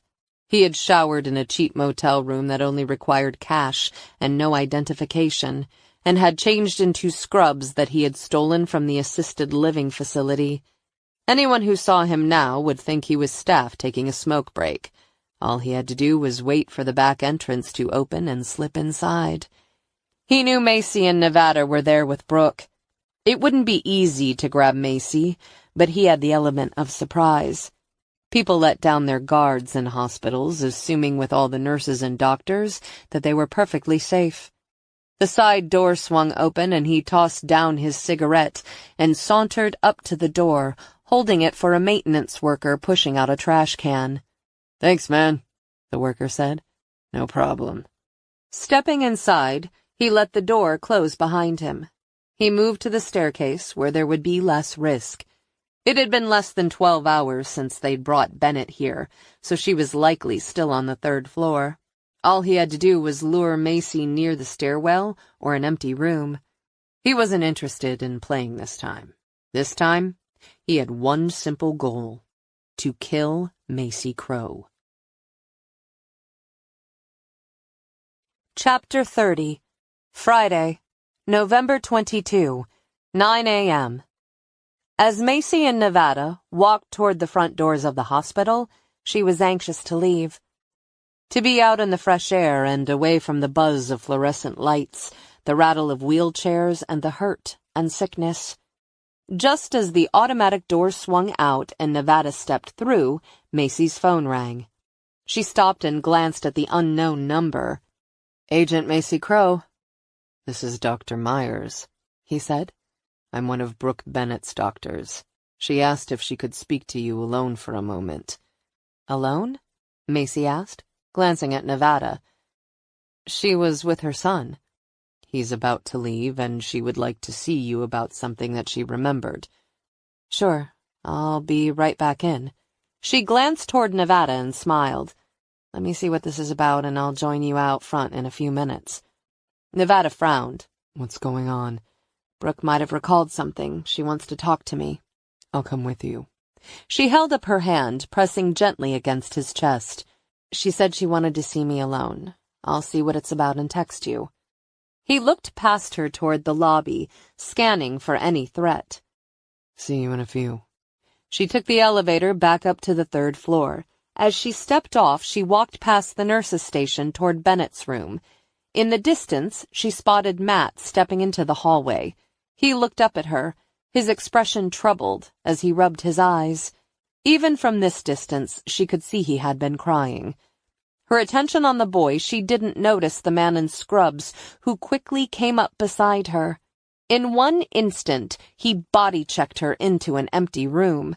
She stumbled and quickly righted herself as she reached for her weapon, but a man's right hook connected squarely with her jaw and dropped her to her knees. Pain exploded in her head. When her injured knee hit the tiled floor, more agony rocketed through her body and took her breath away. Rough hands jerked her weapon from its holster and sent it sliding under a bed and out of her reach. Macy struggled to take several short, quick breaths and draw air into her lungs. He flipped her on her back and buried his knee into her chest. Only then did he wrap his hands around her throat and begin to choke her. Her attacker wasn't hiding behind a mask this time. She was looking into Kevin Wyatt's eyes. Pure hate exuded from him. He didn't even look human. "You think you are so smart. You think you are better than me." Macy dug her fingers into his hands as he tightened his hold around her neck. "Who's the weak one now?" His breath hissed warm against her cheek. She clawed at his fingers and tried to pry them open. Adrenaline jolted her heart, and it raced faster, burning through the oxygen reserves in her lungs. 1, 2, 3. His eyes darkened with a savage lust as her efforts to break his hold failed. She arched her back and kicked her feet, hoping the noise might catch someone's attention. 6, 7, 8, he whispered. There was no breath left to pull into her burning lungs. Her heart rammed into her chest and her head spun out of control. It felt like it had in the ambulance in Texas just before she coded. She blinked, felt her eyes strain, and imagined capillaries bursting. She'd always feared dying in a hospital, but never thought it would be like this. She fought to stay conscious. The room's door opened. She shifted her gaze to the sight of worn athletic shoes. Her pulse thumped in her throat. She struggled to scream. 9, 10, 11, he said. A boy's cry for help echoed in the room as the athletic shoes raced toward her. Someone jumped on Kevin's back. Get off of her! Get off! For a moment, Kevin's grip loosened and she pulled in a breath. She realized her rescuer was Matt. Kevin knocked the boy off his back with such force he crashed hard against the wall. The boy blinked as he tried to stagger to his feet, but then fell backward. Kevin refocused on Macy and retightened his grip. You're going to die now, bitch. When Nevada had dropped Macy off at the Kansas City airport last spring, Macy had smiled. She'd looked cocky and self-assured as she had passed through security and vanished around a corner. He'd had a bad feeling that day, but had brushed it off. Weeks later, she'd nearly been killed in Texas. When she had disappeared into the hospital moments ago, the same feeling had tightened in the pit of his stomach. He had ignored the sensation once, but he wouldn't do it twice. He jogged toward the elevator and caught it right before the door shut. He checked his watch as the elevator opened at the second floor, and a doctor stepped into the car. He was less than 2 minutes behind her. He punched the third-floor button several times until the doors closed. Come on. Come on. Macy had wanted to prove she was still the agent she'd been. She had never liked receiving help from anyone. He understood that drive. And when Ramsey had called with the idea of sending her to Deep Run, he'd jumped at the chance to give her this case. She was smart and savvy. This case had her written all over it. He also knew the cases she would have to chase would keep her away from him 50 weeks out of the year. Screw it. He had her back whether she liked it or not. As the elevator doors opened to the third floor, he heard a young boy's scream. Drawing his weapon, he moved down the hallway, looking in the open rooms for signs of trouble.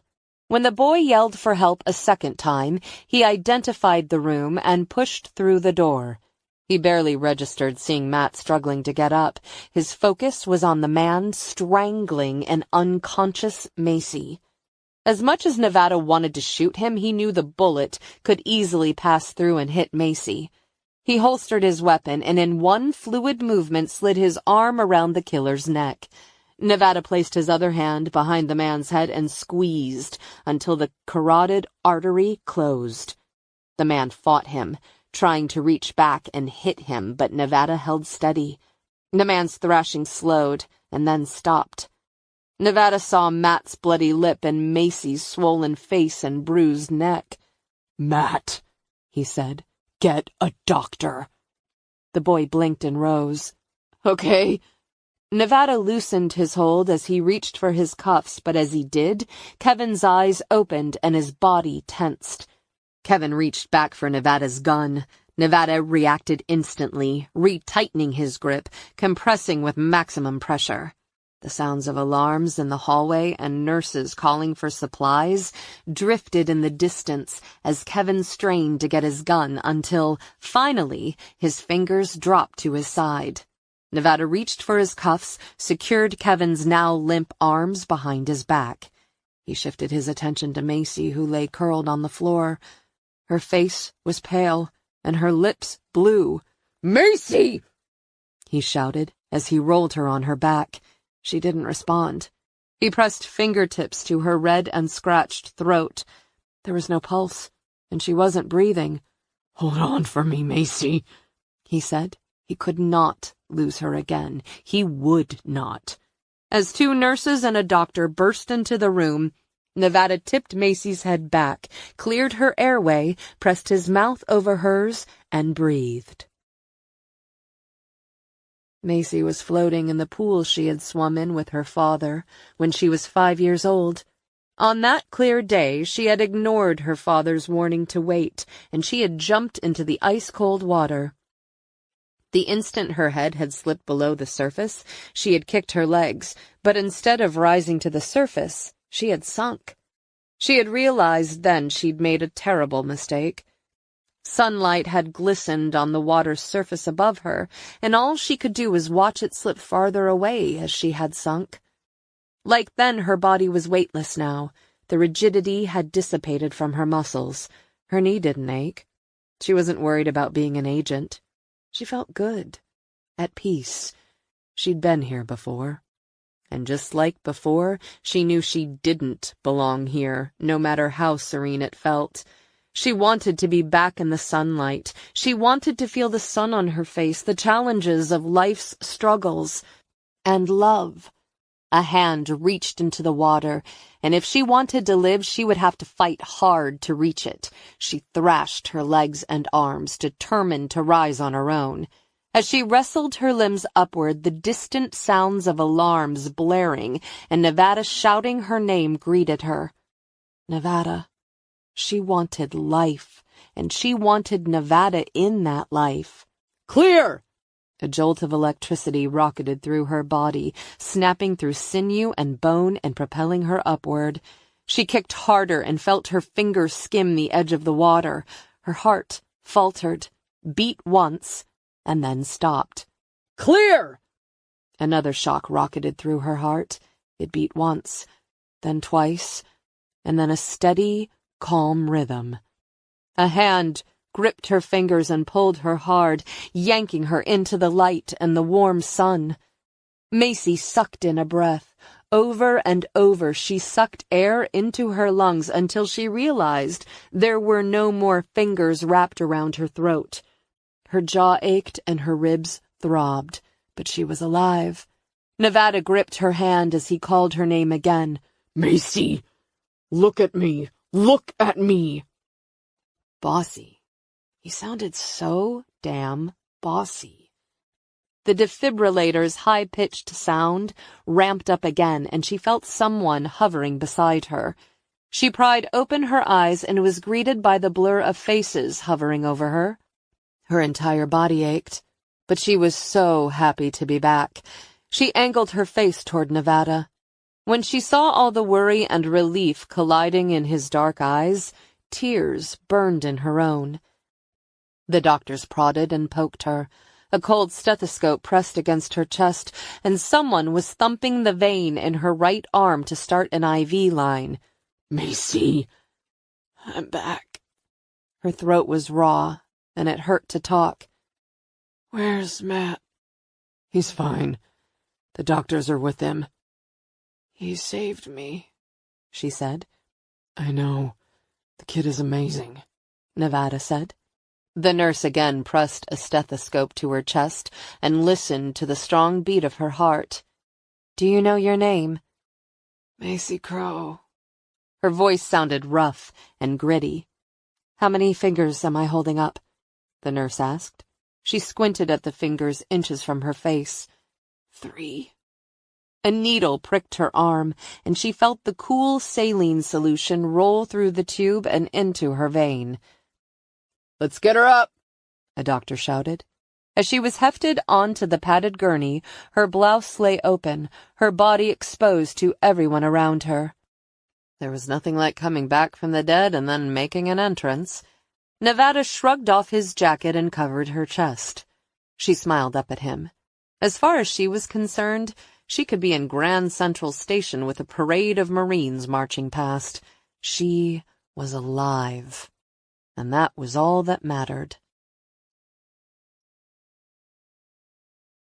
Epilogue. 2 weeks later. Macy stood in the living room of the house where Nevada and she had found Bennett. Forensic teams had collected hair, blood and fiber samples, and preliminary evidence that proved Beth Watson had been murdered here. Crews were also searching the land outside the house. Kevin had coded at the hospital, and though the staff had tried to revive him, he'd died. His death left law enforcement with the task of piecing together his violent spree. Bruce Shaw's body had been the first to be discovered. Dumped in a ditch, it had been hastily covered with sticks and brush. The medical examiner had found a single gunshot wound to the head, which had matched Bennett's testimony detailing the argument between Bruce Shaw and her attacker, as well as the sound of a gunshot. Kevin and Bruce, as Ms. Beverly had said, were thick as thieves during their high school, college, and graduate school years. Kevin had saved Bruce from the trailer park, and from then on, Bruce had been so grateful he'd have done anything for Kevin. The casts of the tire impressions found at the park matched Kevin's vehicle, and fingerprint evidence and handwriting analysis proved that Kevin Wyatt was the author of all the notebooks found in the house. Based on the meticulous notes in the journals, police suspected Kevin had stalked nearly 100 women. The journals provided extensive details on each woman, including work patterns, recreational activities, friends, and lovers. Kevin's financial records and old credit card receipts proved he had purchased gas in Baltimore and Atlanta on the same days women had disappeared there. Macy suspected he had murdered the women while visiting Bruce, and Bruce had helped him transport some of the bodies out to the country, where they could be buried in secret near the house. The forensic teams had excavated the front section of the field and made several disturbing discoveries, including the remains of 6 women. The bodies, all in varying stages of decay, were transported to the medical center in Roanoke. The medical examiner's office had matched 3 sets of remains to missing persons cases in Montgomery County, Maryland. Currently, law enforcement was trying to match the trinkets displayed in Kevin's trophy room to the women he had stalked. Why some women were left alone, others raped, and still others killed remained a mystery. So far, there'd been no sign of Cindy Shaw or any evidence indicating what had happened to her. Macy now believed Kevin had seen her broadcast, had become enraged, and had summoned Bruce, who had been the one person who knew his dark secret. Kevin had had one more body that needed burying, but as Bennett had testified, they'd argued. Bruce hadn't wanted any part of killing a cop. Kevin had decided Bruce's days as being useful were over and had shot and killed him. Macy was able to piece together the motivation behind Kevin's need to kill. Apparently, Kevin had struggled to maintain his control and cool, not only on the football field, but also in school and in the corporate world. Whenever he suffered a setback or felt powerless, he stalked, raped, and then finally murdered. According to the journals, days before Toby had vanished, Kevin had suffered a knee injury. The Dream Team's last and most important game had been days away, and there had been so much at stake. Not only had the pride of the town rested on Kevin's shoulders, but his teammates had also needed the professional scouts at the game to see them all play well and win. He had been incredibly stressed about letting his team down. Cindy, still trying to gain Kevin's favor, had delivered Toby to him. Kevin had taken Toby to the barn. He had not intended to kill her, but had noted in his journal that the asphyxiation game he'd enjoyed so much had unexpectedly turned to murder. Panicked, Kevin had dropped Toby's backpack and body down the chute. His plan had been to bury both in this field, but they had gotten stuck, and he had lost his nerve. Police suspected he had called Bruce and told him what had happened. It had been Bruce who had told him to leave the body where it was. The following week, when the entire town had been looking for Toby, both boys had joined the search crew, and both had been conveniently assigned to the Wyatt barn so that they could report back they'd found nothing. However, Toby's disappearance had scared Cindy, and she had gone to Green to tell him about Toby and Kevin.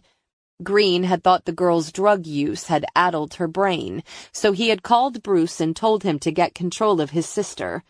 Bruce had confided in Kevin, and when Kevin had realized his accomplice was now a problem, he'd followed Bruce and Cindy to the bus station. After Bruce had left his sister at the station, Kevin had lured her away and killed her. Nevada had interviewed Kevin Wyatt's mother, Vivian, and she had appeared shocked and stunned as she listened to the details of her son's crimes. Vivian had known nothing about the Deep Run country house or the graves. She had lawyered up quickly, agreed to be available at their request, but had packed up Tyler and left for Richmond. When Macy and Nevada went to talk to Green again, he'd not answered his front door, though his car had been in the driveway. Nevada had gone around the back and found the former lawman sitting with his back to an old oak tree. He'd shot himself in the head. In his hand was a note that read simply, "I'm sorry." Evidence suggested Green had protected the Dream Team from both rape and murder, and once his cover-up had been discovered, the prospect of going to prison had been untenable to him. Brooke and Matt Bennett were standing their ground and staying in Deep Run. DNA had confirmed that Kevin Wyatt was Matt's biological father. Bennett had always worked hard to shield her son from the truth, but now that it was out, she was trying to help him deal with it. It was one thing to learn a hard truth like that in your 30s, but quite another as a teenager. Macy had shared her own story with Matt and Bennett and had offered to talk any time either needed it. Macy's phone rang. "Agent Crow." "You're now up to 41 cases. Congratulations," Ramsey said. Macy had remained in Deep Run the last week, coordinating the case details, but had supplied Ramsey with daily updates. "Thanks." "I send you down to crack one case and you come back with a bushel of them." "I had a lot of help." His laughter rumbled through the line.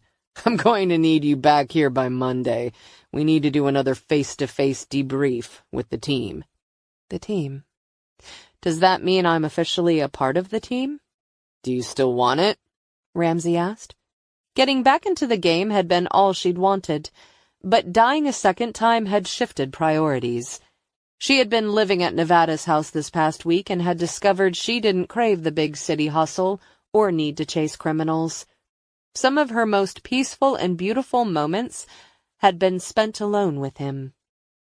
But could she live out here full-time and walk away from the game? Could she turn down her ticket to the big leagues? She wasn't so sure. The answer would have been a slam dunk 2 weeks ago, she said. "And now?" "We'll get into the details when I return to Quantico." "Fair enough." His chair squeaked, and she imagined him staring out the window in his office. "Hell of a job, Crow." It was high praise from a man notorious for giving out few compliments. As much as she wanted to revel in Ramsey's praise, she couldn't quite call this a victory until she knew what had happened to Cindy Shaw. The rumble of tires drew her attention outside. Nevada parked, and as she stepped outside he spotted her and strode toward her with a determined gait that still made her heart beat a little faster. Because they were on the job, he didn't wrap his arm around her, but stood close enough so she could feel his heat and energy. "They're going to start excavating the backfield today." "Hopefully Cindy's there," she said. "She was nobody's angel, Macy." "I can't excuse what she did," Macy said. "She caused a hell of a lot of pain, but the deck was stacked against her from the beginning." Several agents and deputies fanned out onto the field, each carrying shovels.